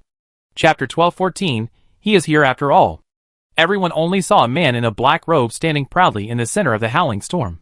He exuded a terrifying aura, blowing his cloak rustling, like an eagle flapping its wings in the sky, overlooking the earth. As soon as he made a move, he had the intention of dominating the world and looking down on everything. His black hair danced wildly. His cold eyes were like lightning, and his pair of ice blue eyes flashed with a strange blue light in the dark night, showing a bit of mystery and weirdness. His beautiful face, as if carved from jade, had clear edges and corners, sharp lines, and impeccable contours. While it was amazing, it also gave people an innate sense of oppression. They knew that it was a kind of awe from the depths of the soul, like an ant to an eagle, a mortal to a king. Seeing the sudden scene, Mu Jichen, the disciples of the Red Star League, Dongfang Liu, and the Xiahou brothers and sisters were stunned, as if they were hit by a stick. They stared at the black-robed man holding Su Maoyong in amazement, and forgot to react. Who is that man? After a long time, Mu Jichen came back to his senses, and asked in surprise. Just now, when he saw the black-clothed man wave his sleeves, and actually blasted away a large group of spirit beasts that pounced on him. Mu Jichen's heart was indescribably shocked, because he couldn't imagine what level of strength such as this had to reach to burst out such a powerful aura and power. Just standing so far away, he could feel the pressure of the level coming from the man. Except for the old guys in the Maple Forest Empire, who had practiced for more than 200 years. This was the strongest aura he had ever seen. Terrible. So terrible. Jun Haotsong didn't like to show up before, and this was his first time in Maple Forest Empire. So many people didn't know him, and Mu Jichen was not a family disciple, and he rarely attended palace banquets. As a result, Jun Haotsong had been in Maple Forest Empire for so long, but he had no chance to see him, let alone what happened at the previous 2 palace banquets. So he was very surprised to see the man in black holding Su Mo in his arms. As for the disciples of the Red Star Alliance, most of them had no background, and were naturally not qualified to attend the palace banquet. Seeing this scene, they were even more shocked and confused, whether it was the identity of the man in black, his strength, or his relationship with Su Mo. They were all full of question marks. The only people who recognized Jun Haotsong were Dongfang Liu, the Xiahou brothers and sisters, and she knew all. However, seeing him suddenly fall from the sky. Everyone was too confident at first. They rubbed their eyes and shook their heads after seeing that beautiful face that was not like that of an ordinary person, and confirming again and again that they were not dreaming. They were sure that the person in front of them was the famous and feared Emperor Yunlu. Oh my god! Isn't this Emperor Yunlu? Donphan Liu had twitched after realizing it, and covered her mouth in surprise. Xiahou Wanxian and Xiahou Zian both nodded with stiff expressions. Yes, it's Emperor Yunlu. Although she knew it didn't say anything, her surprised expression had betrayed her thoughts. Mu Jichen was really scared when he suddenly heard Emperor Yunlu. He suddenly widened his eyes and exclaimed in disbelief. What? Emperor Yunlu? Are you kidding me? How could Emperor Yunlu appear here and come to save us specially? What a joke. Who is the Emperor Yunlu? How could he care about the lives of insignificant little characters like them? It's completely unbelievable. The disciples of the Red Star League also didn't believe it. With their status, they couldn't even be called big figures in the imperial capital. How could they alarm the Emperor Yunlu and ask him to take action? Thinking of this, Huapeng nodded and took over the conversation. You didn't recognize the wrong person. The Emperor was in the palace. Why did he run to the Nanan forest in the middle of the night? We, the Red Star League, have no intersection with the Emperor Yunlu, and it is impossible for him to come all the way to save us. However, just as Huapeng finished speaking, the beasts that were temporarily repelled in front of him swarmed up again without giving up, facing the beasts that were surging like waves. Although Jun Haocang didn't take their strength seriously, it would take some time just to deal with the number. In order to ensure Su Maoyang's safety, Jun Haocang couldn't take her with him. He leaned over slightly, kissed her forehead, and whispered, You go first. I'll take care of it. At this moment, Su Maoyang felt his warm embrace, smelled the familiar smell, and heard the gentle whisper. Her heart trembled violently. The longing independence that she had suppressed in her heart and tried to restrain also surged like a flood at this moment, spreading to her limbs, impacting her nerves and heart, and she trembled all over with pain. This man she loved to the bone. He still came, no matter where he was, no matter how far he was pushed, no matter how angry he was. As long as she was in danger, he still came. Looking up, looking at his firm and cold outline, Su Maoyang's heart twitched fiercely, and every twitch seemed to take away all her strength. Sometimes, she would rather he loved her less, so that she could be cruel and push him away completely. However, he broke into her side again and again, disturbing her thinking, affecting her heartbeat, and disintegrating her will, leaving her no way to avoid or escape. Su Maoyang claimed to be a person with a strong will. Once she made up her mind, she would never waver easily. However, facing Jun Haocang, her heart was not only shaken, but also swung like a pendulum, making her restless and difficult to let go. God knows how much she wants to love him, hug him, and accompany him. But the grievances of the previous life have tied a knot in her heart. She always thought that she was a person who had experienced death, and there was nothing to be afraid of in this life. But she never expected that Jun Haocang's appearance would scare her. Afraid to face him, afraid to hurt him, afraid that he would hate her, afraid that he would die because of her again. Too many fears, just because she did not allow him to make any mistakes. At this moment, facing Jun Haocang again, Su Maoyang realized how timid, fragile, and useless he was. No! Don't go! Hearing that he was going to face the beast tied alone, Su Maoyang yelled excitedly. He suffered from cold disease, and as long as he used his spiritual power, he would get sick if he was not careful. Although this group of spiritual beasts was not his opponent, there were so many of them that they could not be defeated in a short time. Su Maoyang could not let him face the beasts alone, and could not tolerate him being in any danger.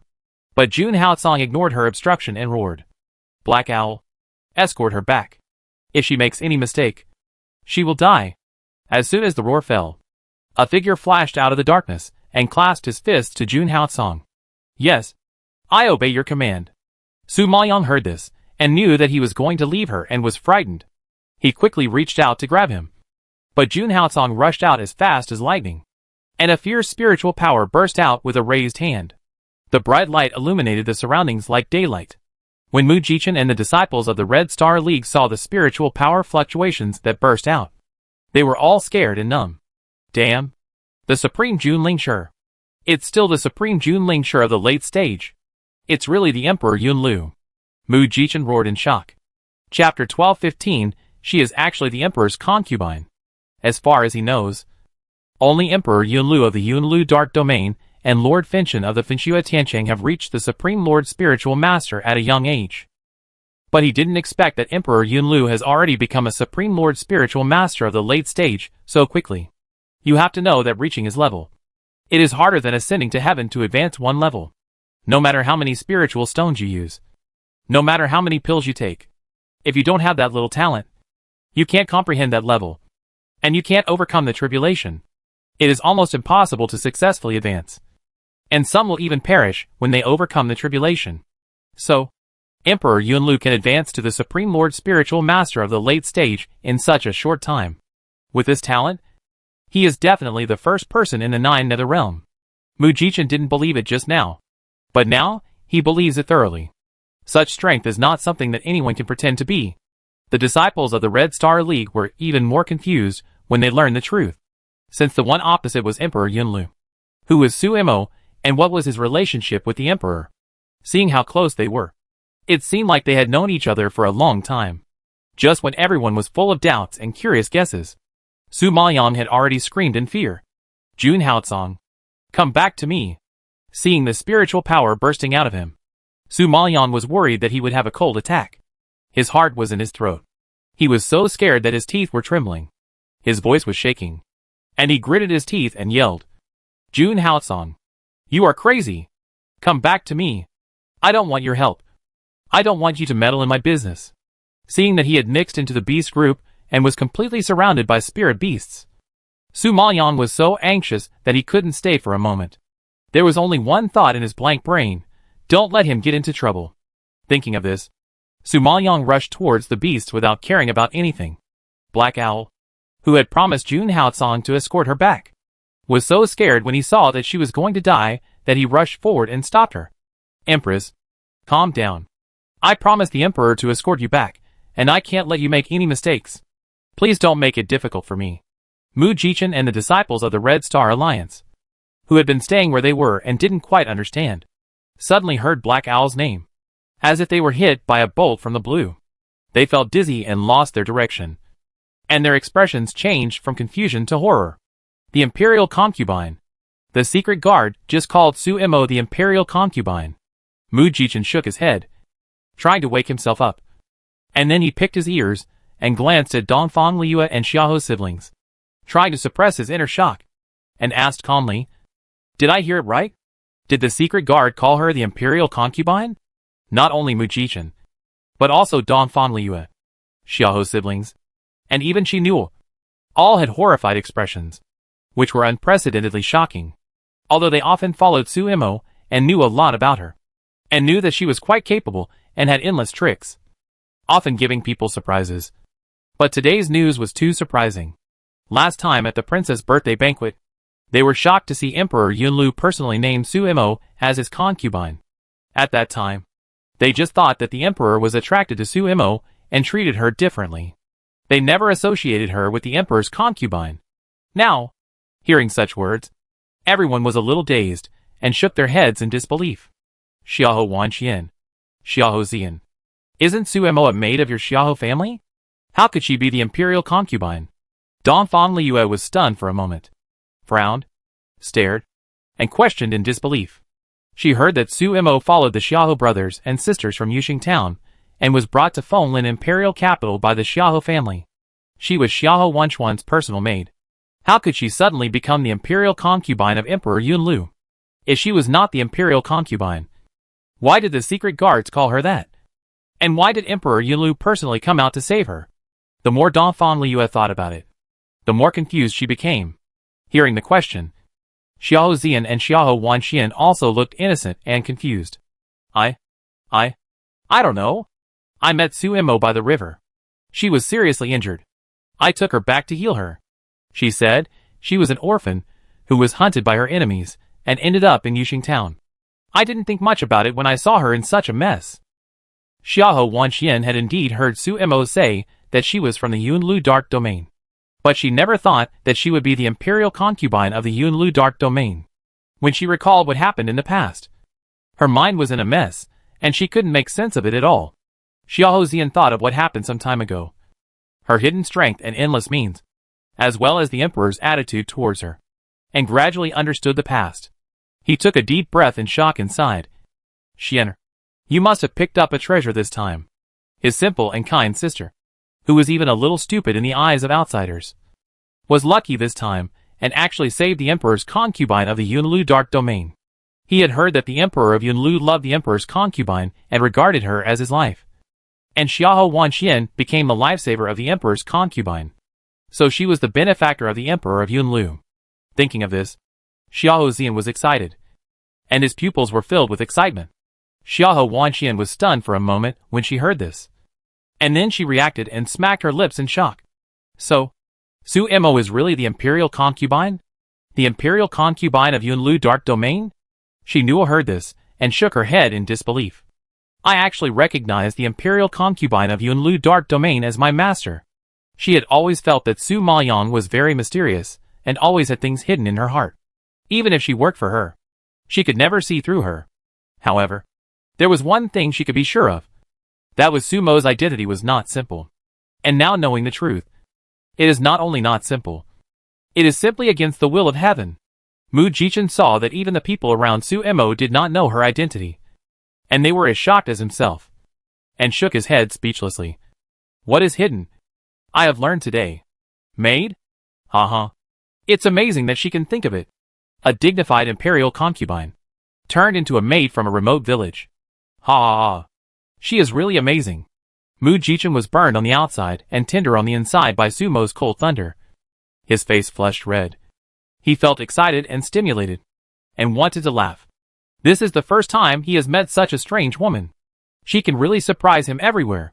The disciples of the Red Star League were stunned on the spot, and forgot to react. At this moment, they were more fortunate than ever. When Donphan Liu asked them for help, they agreed. When Su Emo was surrounded by the Han brothers and sisters, and the War Tiger group, they stayed. When Su Emo was surrounded by the Black Thunder Explosion Ape, they still did not leave. Chapter 12:16, Don't let her make any mistakes. A blessing in disguise. Although they encountered many difficulties before, God finally treated them well, and let them meet such a great figure as the Emperor's concubine. It was worth it. They were shocked by Su Maoyang's identity. But Su Maoyang didn't care about them at all. Facing He Xiao's obstruction, he growled irritably. He Xiao, get out of my way. Don't you know what his physical condition is? I know. But I have to obey the order of the Emperor. Please leave here with me, He Xiao said with a cold face and a firm attitude. Su Maoyang was speechless by his stubborn attitude. Her cheeks flushed with anxiety. She frowned and warned with gritted teeth. Black Owl, I advise you to get out of my way. Don't think that I won't touch you just because you are his friend. Facing Su Maoyang's anger, Black Owl still stood in front of her firmly, unwilling to move a step. His tough tone did not allow for rejection. Empress, please forgive your rudeness. The Emperor ordered me to escort you back. I will never let you take risks and disobey the Emperor's orders. If you must go over today, you can step over my body. Hello. That's what you said. Su Maoyang didn't expect Black Owl to be so stubborn, and there was no room for negotiation. She was so angry that she almost broke her teeth. Then she raised her hand and chopped at Black Owl. Black Owl didn't dare to fight with Su Maoyang. He could only dodge and defend against her attack. After all, Black Owl has been a secret guard for Jun Haotsong for so many years, and he has learned assassination since he was a child. Even though Su Maoyang is agile, he is still no match for Black Owl in terms of skills. Therefore, after several rounds of fighting, Su Maoyang did not gain any advantage. Black Owl stood in front of her like a rock, and the words on his lips were still. Empress, please leave here with your subordinates. Su Maoyang was already anxious when she heard the sound of the collision between flesh and spiritual power coming from the beast group. Now she was even more upset when she saw Black Owl trying to take her away by force. Her arm instantly burst out with spiritual power and attacked the latter directly. Just now, Su Maoyang was reserved because Black Owl was Jun Haotsong's right-hand man, and did not use spiritual power. However, if Jun Haotsong fought for one more second, he would be in more danger. She could not wait any longer. Black Owl could not fight back, but could only dodge. But he could not rely on his body skills to avoid spiritual power. So he was hit by Su Maoyang's power in 2 moves, and retreated 2 steps in embarrassment, spitting out blood. Seeing Heishu injured, Su Maoyang felt bad, but compared with Jun Haotsong's cold, she couldn't care less. At this time, she stared with scarlet eyes, her teeth clattering, and roared as if she was going to eat someone. Heishu, I'll say it one last time. Get out of my way. Heishu's face was full of determination. He reached out and wiped the blood from the corner of his mouth. He didn't give in at all. I said that if the Emperor's concubine insists on going over, she will step over my body. Seeing that he was stubborn, Su Maoyang was like an angry lion. She suddenly burst out all the spiritual power in her body, and violently swung her fist at him and hit him hard. Heishu was accidentally hit in the nose, and his whole head tilted back. At the same time, Su Maoyang punched him in the stomach again. And then his legs were not idle. He kicked him hard in the chest. Black Owl was kicked back several steps, and spit out a large mouthful of old blood again.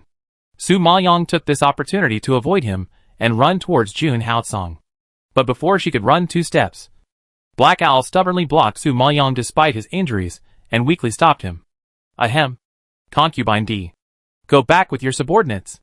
Su Maoyang saw that he was beaten so badly, and still refused to give up persuading her to leave.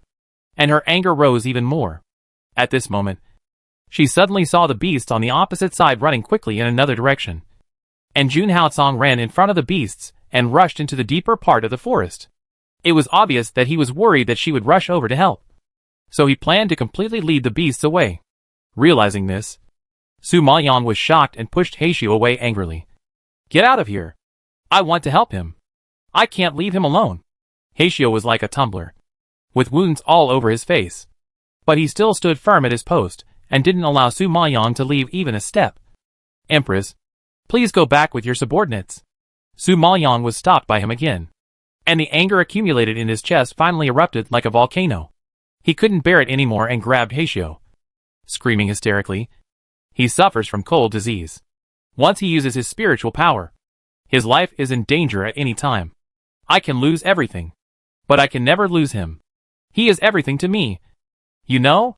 If anything happens to him, I won't let you go. At this time, Su Maoyang was like a crazy lunatic, grabbing Heishu and shaking him wildly. And a hoarse and collapsed voice came from his chest, as if he had used up all his strength. The people behind him were stunned and stood there stupidly, especially the Xiao siblings. Xinua and Don Fanliu, who were closest to her, were frightened by her reaction and looked stunned. During this period of time, they also had a general understanding of Su Mo's personality and behavior habits. They knew that she was a calm and steady person who could remain calm and give the best solution no matter what she encountered. So far, they have never seen her particularly excited or sad. She has always been cold, calm and composed. But they never expected that Su Mo would have such a crazy side. That kind of heart-wrenching cry is heartbreaking just to hear. Perhaps people who have not experienced it will never understand what kind of emotion it is that will make such a steady and deep person become so crazy. He is your master. Are you going to watch him die? How can you be worthy of him? How can you be worthy of Yunlu Dark Domain? Su Maoyang saw that he was unmoved, panting anxiously, and his whole heart felt as uncomfortable as if it was fried in a pot. He Zhao's eyes were red when he heard Su Maoyang's question, but his expression remained firm. Emperor's concubine. The Emperor is everything to you, and you are everything to him. The Emperor values you more than his life. How can he tolerate any mistakes from you? I really can't watch my master die. But if something happens to you, my master will definitely not survive. Because my master is never afraid of danger. No matter what difficulties he encounters, he can always give it a try and survive tenaciously. Only with you, my concubine, he can't afford to gamble. And he dares not gamble. So, just because I can't watch my master die, I must protect you, and let my master have no worries. Chapter 12:17 No one protects him. I will. Su Maoyang didn't expect that the wooden black owl would say this. She was shocked and sad. She knew that Jun Haotsong always put her first in his life. It was because he invested too much and cared too much that she was more worried about him. She was afraid that he would do something irreparable for her again. So she tried every means to push him away. She was a sinner with blood on her hands. She didn't deserve his love. let alone his life. She was already guilty of a serious crime. How could she bear to let history repeat itself? He said that Jun Haotsong valued her more than his life. And so did she. At this moment, seeing that the beasts and Jun Haotsong had already run away, and thinking of Jun Haotsong's cold, Su Maoyang's nervous heart felt as if it was burned by an iron. The tears that had been suppressed finally burst out, and his hoarse voice was filled with great grief and helplessness. You can understand your master. But who can understand me? He is worried about my safety. But who has ever worried about his safety? He has always been protecting others. But who has ever protected him? No one is worried about him. But I am. No one protects him. But I protect him. I can't leave him alone. Get out of here. The master is very strong. He doesn't need anyone's protection. And no one else can protect him. Black Owl retorted disapprovingly. Su Maoyang was so excited when he heard this that he gnashed his teeth and tears flowed down like beads from a broken string. He angrily retorted, "Bullshit! No matter how strong he is still a human being. A person of flesh and blood. Not a god in your mind. He can get hurt, feel pain, and feel sad. You can't feel his pain. But I can. Didn't you forbid me to make any mistakes? If you don't let me go today, I will die in front of you." After saying that, Su Maoyang suddenly took out a dagger and put it on his neck, instantly leaving a blood mark. Blood beads overflowed from the wound, dyeing the sharp blade red, frightening everyone. He Xiao is Jun Haotsong's man. Although they are in a superior subordinate relationship, Su Maoyang knows the status of He Xiao in Jun Haotsong's mind. He was trying desperately to stop her, and she couldn't do anything ruthless, so she could only threaten him with her own safety. Although this move was despicable, it was her only way. When He Xiao saw the scene, he turned pale with horror and shouted in fear, "No!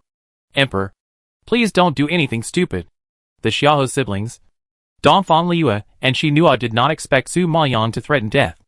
They were also shocked and persuaded in a panic. "Su Mo, calm down and don't be impulsive. Su Mo, let's talk nicely. Don't joke with your life. Yes, the Emperor is so powerful. Nothing will happen. Don't get too excited. Otherwise the Emperor will worry." "Ah!" Mu Jichen looked at her resolute look. It didn't seem like she was lying, and solemnly advised He Xiao, "Your imperial concubine spared your life for the sake of your master. For this favor, you should let her go. Of course, not only her, but also us. This time we encountered the beast tide, all thanks to the Emperor's help. No matter what, we can't abandon the Emperor. So we all go to find him together." In the final analysis, He Xiao was also worried about the Emperor's health. Now seeing Su Maoyang threatening to die, he was even more powerless to stop him, and could only nod in compromise. "Okay, you can look for the Emperor. But if you encounter danger, I must take the imperial concubine away." Seeing that he didn't stop her, Su Maoyang didn't bother to talk nonsense with him, and ran towards the direction where the beast tide left. Seeing this, Mu Jichen turned to Wapeng and told him seriously, "The depths of the forest are too dangerous. You take the disciples of the Red Star Alliance back first. I will go back to meet up with everyone after I finish my work here."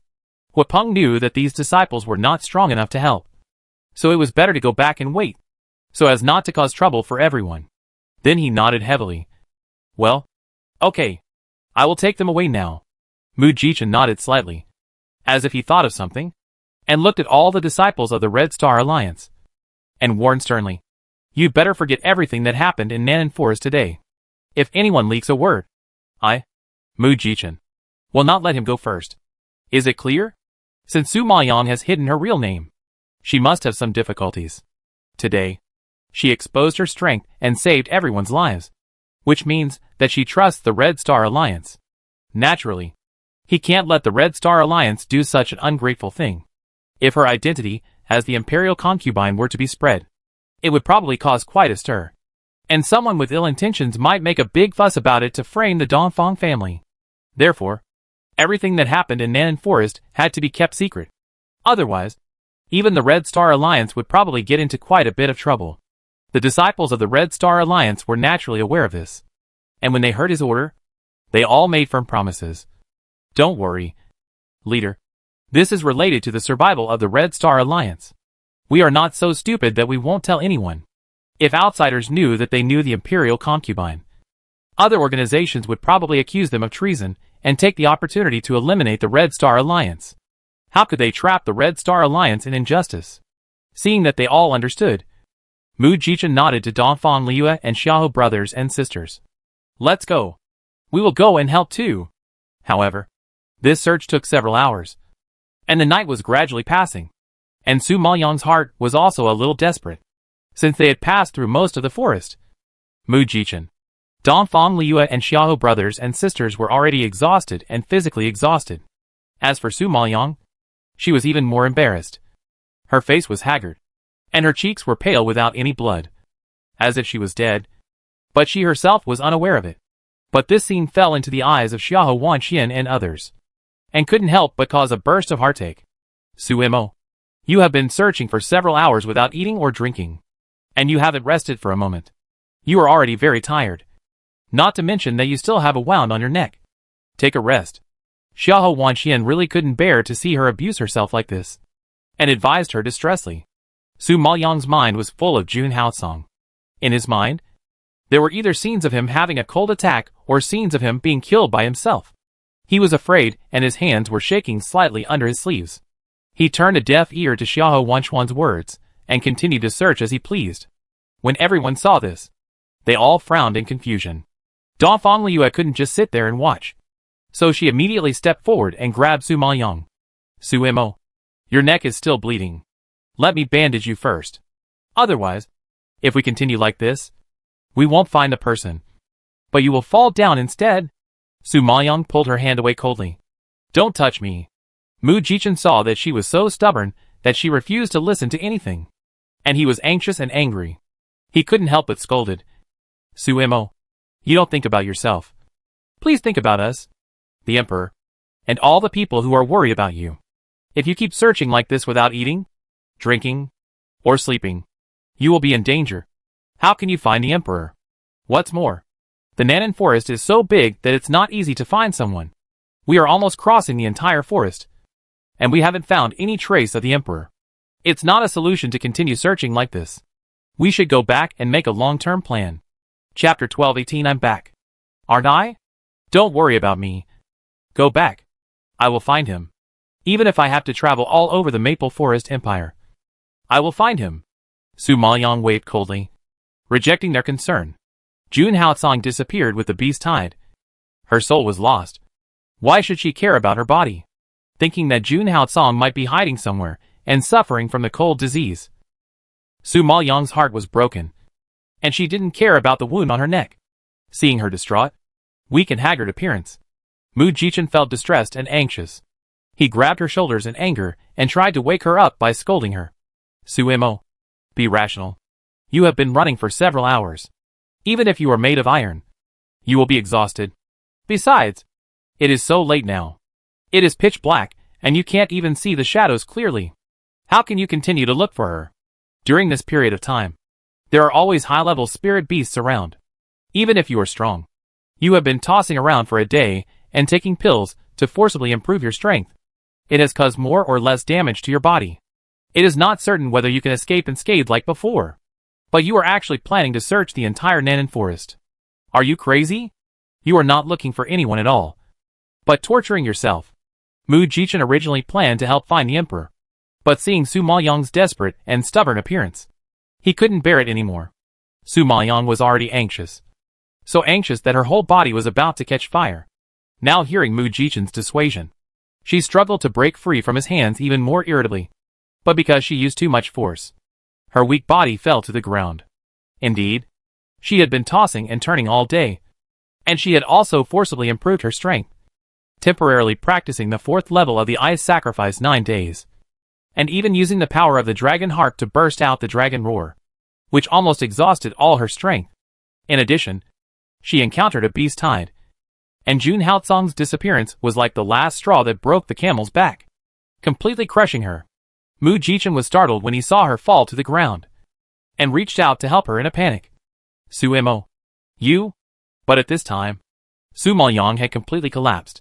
The emotions that had been suppressed in his heart for so long finally burst out, and he shouted at the top of his lungs. I said, I will find him. I will. In the past, no matter where I was. As long as I needed him, he would always appear by my side in time to protect me. This time he was in danger, but I was not by his side. Even I can't forgive myself. He is so strong and so afraid of me worrying. He must have hidden himself and endured the pain alone. But I knew he was in danger. But I couldn't find him or help him. Why am I so useless? It's just a Nanan forest. But I lost him. Su Maoyong shouted while pounding the ground in grief, venting his anger, thinking of how Jun Haotsong could mobilize his human soul to cross the entire plane to save her even if he was in the upper plane. Not only did he destroy his human soul for her, but he also suffered from a cold disease and was in danger of death at any time. But even so, he could still find her and protect her, while she herself was stumped by just the Nanan forest. Just thinking about this, Su Maoyong was so distressed that tears flowed down her face. In the past, whether he was in the lower plane or in the Nine Netherworld, he always silently guarded her. When she went to the sect to practice, he pretended to be a sect disciple to accompany her. When she went to Burning Blood Sky City, he pretended to be a guard to protect her. Now that she has arrived in the Maple Forest Empire, he has chased her here without stopping to guard her. He has always been the one who is paid. But now when he needs her the most, she is not by his side, leaving him to endure that perverted torture and pain alone. At this moment, Su Maoyong only felt that a sharp blade was inserted into her heart, cutting her flesh and blood. Haotsong, I'm useless. I can't help you. Woo woo woo. Thinking of his cold disease, Su Maoyong's heart seemed to be pressed by a huge mountain and soaked in ice water, making her feel miserable. For so long, not only has she not reached the level of Danzun, she has not even been able to gather the medicinal materials for treating cold diseases. Now he is even risking his life to save her.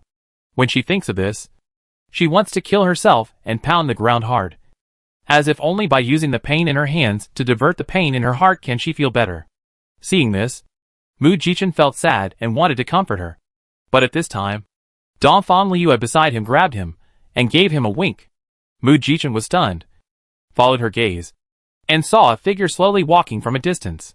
He was shocked and widened his eyes. He wanted to remind Su Mo, but Dongfang Liu stopped him immediately, winked at him, and covered her mouth with a naughty smile.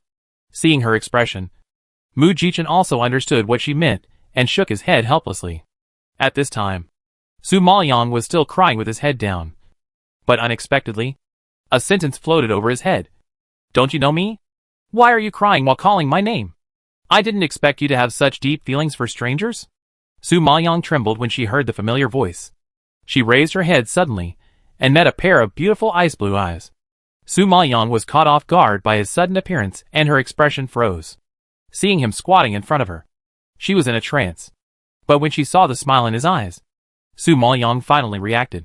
The anger in her heart instantly soared 8 feet high, and she roared angrily, Jun Haotsong, you bastard!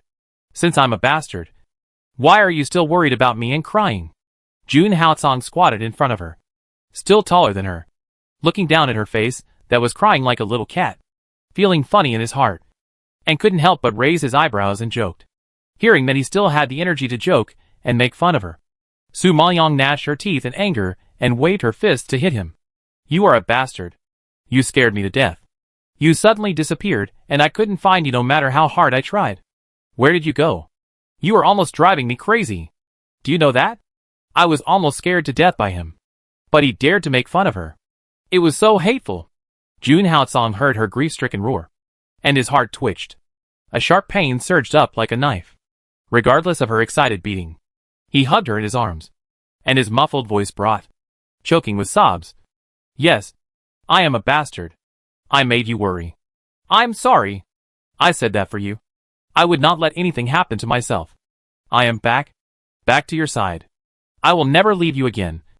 Never. If you were really afraid that I would worry, you would not risk the cold disease to rush into the beast group. You knew that you had a cold disease and could not use spiritual power, but you still insisted on going your own way. You are so hateful. Su Maoyong beat his back with lingering fear and retorted angrily. Although she was angry, her tears were like a flood that could not be stopped. Jun Haotsong felt her inner fear, and his heart suddenly tightened. He was so moved that he hugged her tighter. His low voice became particularly gentle. If you are willing to stay by my side only when the cold disease attacks, then I would rather my cold disease never stop. Chapter 12:19 I left everything behind to see you. Su Maoyang's estrangement during this period of time has made him miserable. He hasn't hugged her like this for a long time. At this moment, feeling the long-lost softness and smelling the unique fragrance of her hair, Jun Haotsong was distracted and excited. It seemed that his excitement was about to jump out of his chest. It was a pity that he, the dignified emperor of Yunlu, was like a young man who had just begun to fall in love. Su Maoyang was so angry when she heard him say that he would rather the cold disease never stop. She was so excited that she beat him and scolded him. You lunatic. What nonsense are you talking about? Are you going to make me angry to death? She was almost worried about his cold disease.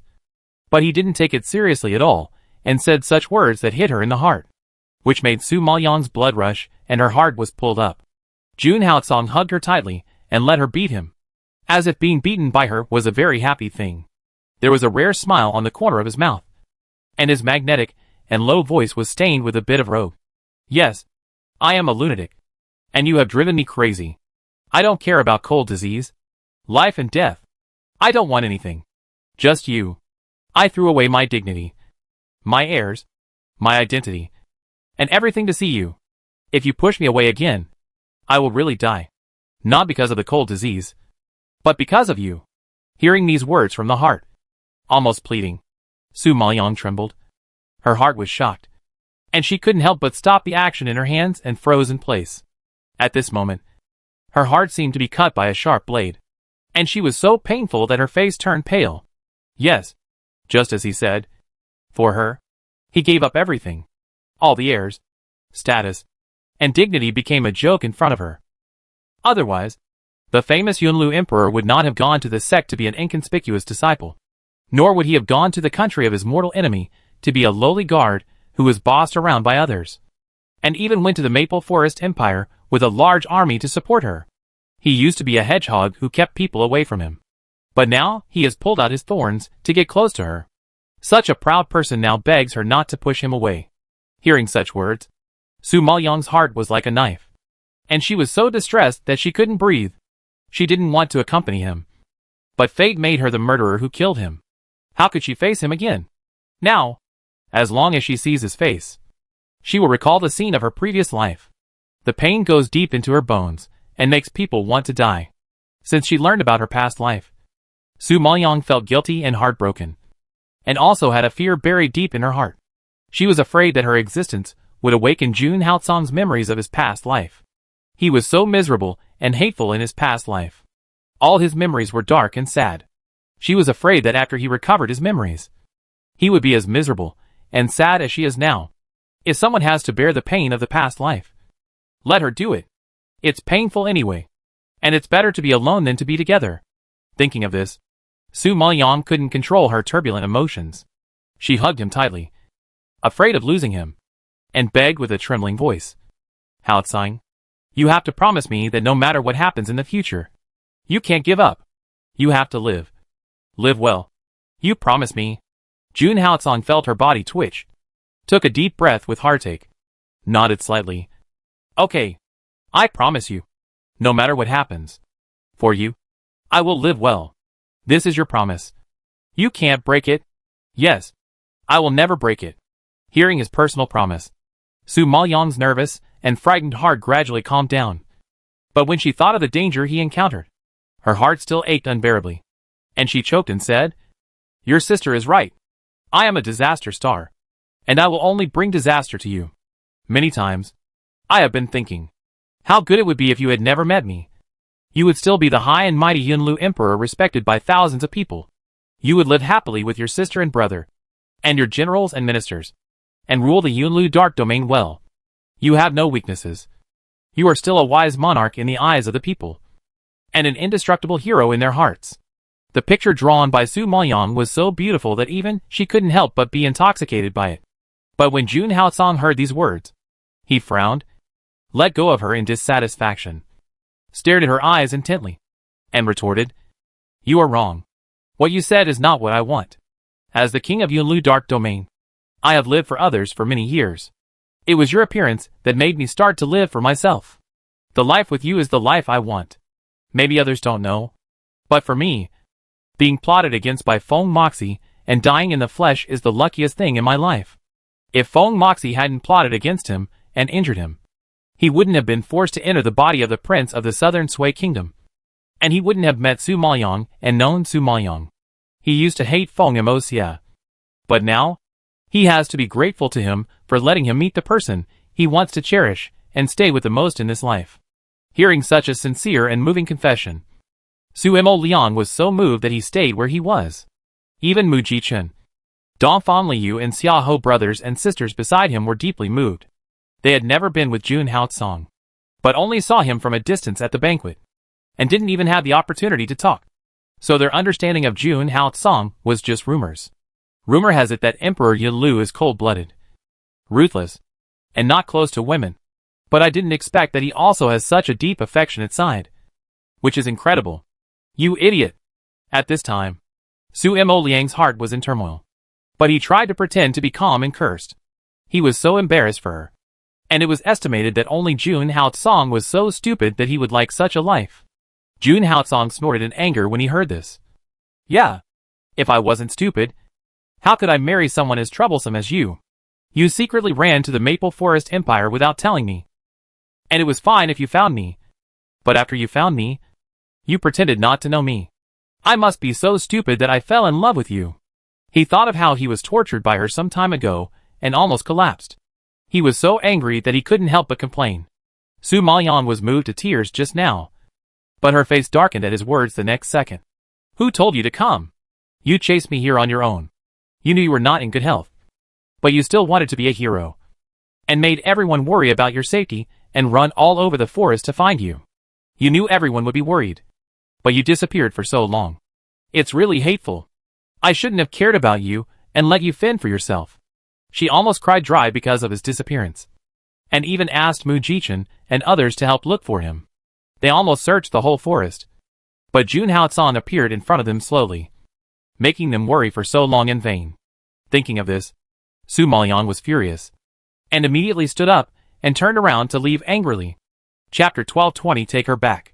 He always does this, ignoring her dissuasion, insisting on his own way, never taking his health seriously, always making her nervous. While Su Maoyan was angry, he also hated his own incompetence.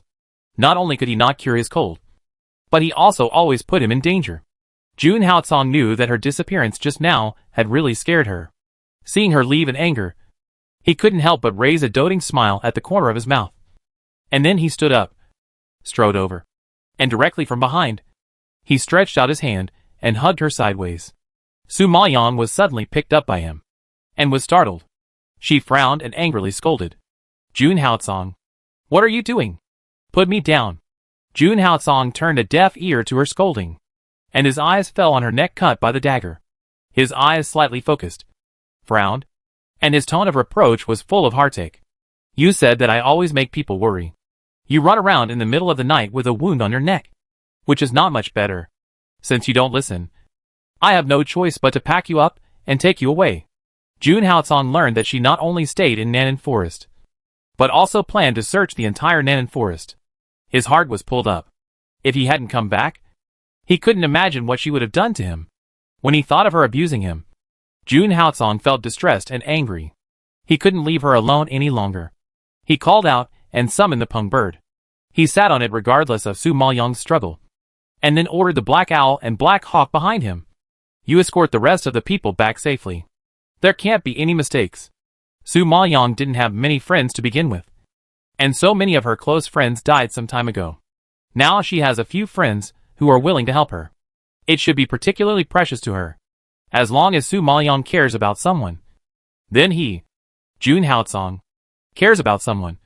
So naturally, he can't let them make any mistakes. Black Owl and Black Hawk understood their master's thoughts and immediately clasped their fists to accept the order. Yes, I obey your order. Before the voice fell, Jun Haotsong had already taken Su Maoyang and left quickly on the Peng bird, disappearing from everyone's sight in the blink of an eye. Where are you taking me? Back to the Cloud Tower Dark Domain? Su Maoyan was imprisoned in his arms, worried in her heart, not knowing where he was going to take her, and asked anxiously, If you want to go home, I can take you back now. Jun Haosong really didn't want to stay in the Maple Forest Empire, a place where no one lives. He came here because of Su Maoyong. Otherwise, he had no interest in visiting a third-rate country that couldn't even catch up with the Cloud Tower Dark Domain. Su Maoyong heard this and stopped talking immediately. I won't go back. I haven't investigated your sister's death yet. I won't go back until I'm cleared of suspicion. She was charged with murdering the eldest princess, and there was no place for her in the Yunlu Dark Domain. Even if she went back shamelessly, she would be pointed at and made difficult by others, and it would also bring a lot of trouble to Jun Haosong. She didn't want to embarrass him and make him feel uncomfortable between her and the Yunlu Dark Domain. It's enough for me to know that you are innocent. With me here, they dare not do anything to you. Jun Haosong knew her not in her heart and couldn't help but comfort her. Su Maoyong shook her head. Her eyes were firm. I want to go back with a clear conscience and stand by your side. Hearing this, Jun Haosong's heart moved. A glimmer of relief flashed in his eyes, and his sharp ice blue eyes suddenly became much softer. His red lips moved slightly, and he murmured softly, Okay, I'll wait for you. Waiting for her to come home. Where are you taking me now? Back to the palace? Your neck is injured and must be treated immediately. When Su Maoyong heard the palace, her face changed drastically, and she refused anxiously. You are crazy. It's too conspicuous for you to take me back to the palace. Do you want me to be killed by other people's eyes or drowned by saliva? She is not qualified to go back to the Yunlu Dark Domain, and she has no strength to go back to Burning Blood Sky City. At present, she can only stay in the Maple Forest Empire to continue practicing and recuperate, so that she can hope to kill back to Burning Blood Sky City for revenge. Since she still wants to stay here, she can't expose her identity as the Emperor's concubine. So she doesn't want to break her plan because of Jun Haosong's appearance. Jun Haosong knows that Su Maoyong is a low-key person and doesn't like the feeling of being the center of attention. Since she still wants to continue to practice here, he respects her wishes, then go back to the Dongfang family. After observing for this period of time, although the son of the Dongfang family is annoying, the people of this family have no problem with their character and are trustworthy friends. He is relatively relieved that Su Maoyong will go back to the Dongfang family. When Su Maoyong heard about going back to the Dongfang family, she still felt something was wrong. But when she thought about the fact that the only place she could stay in Fenglindi seemed to be the Dongfang family, she had no choice but to compromise and stop talking. Seeing that she did not object, Jun Haosong patted the pung bird and sped up. But in the blink of an eye, they arrived at the Dongfang mansion. I'm here. You hurry back. Seeing that they had reached the gate of the Dongfang mansion, Su Maoyong did not want to alarm the people of the Dongfang family, so she immediately urged Jun Haosong to leave and planned to go in alone. Seeing that she was in a mess, pale, and weak, Jun Haosong could not let her go back alone. So he ignored her and ordered the pung bird to fly into the yard of the Dongfang mansion. Su Maoyong wanted to stop her, but it was obviously too late. Jun Haosong's mouth was huge, and it flew down from the sky quickly, casting a shadow on the entire Dongfang mansion. Such a big commotion naturally alarmed the entire Dongfang family. Not only did all the guards of the Dongfang family go out, but even Dongfang Jianbo, Dongfang Yanqing and several concubines also ran out from the backyard in a hurry. But when they saw the identity of the person who came, everyone in the Dongfang family was shocked. Dongfang Yanqing and Dongfang Jianbo changed their faces directly, and their deep eyes suddenly opened wide, full of horror. Yunlu Emperor. Dongfang Jianbo was so shocked that his expression twitched, and he sighed in disbelief. Dongfang Yanqing was relatively calm and steady. After being shocked, he glanced at Su Maoyong in Jun Haosong's arms. His expression became particularly strange. He asked Su Maoyong in confusion. Su Mo, what are you doing? He had discovered that Jun Haosong and Su Mo had a complicated relationship at the princess' birthday banquet, but he didn't expect that the two of them would appear in front of everyone in such a way. Without waiting for Su Maoyong to answer, Jun Haosong had already walked down from the bird with her in his arms. His ice blue eyes swept Dongfang Yanqing inconspicuously, and ordered in a cold voice, Where is her room? Lead the way. Su Maoyong received everyone's surprised, puzzled, curious, and complicated gazes, and felt that her face was burning, as if it was about to burn. She twisted her body awkwardly and warned in a low voice, Jun Haosong, Put me down quickly. So many people are watching.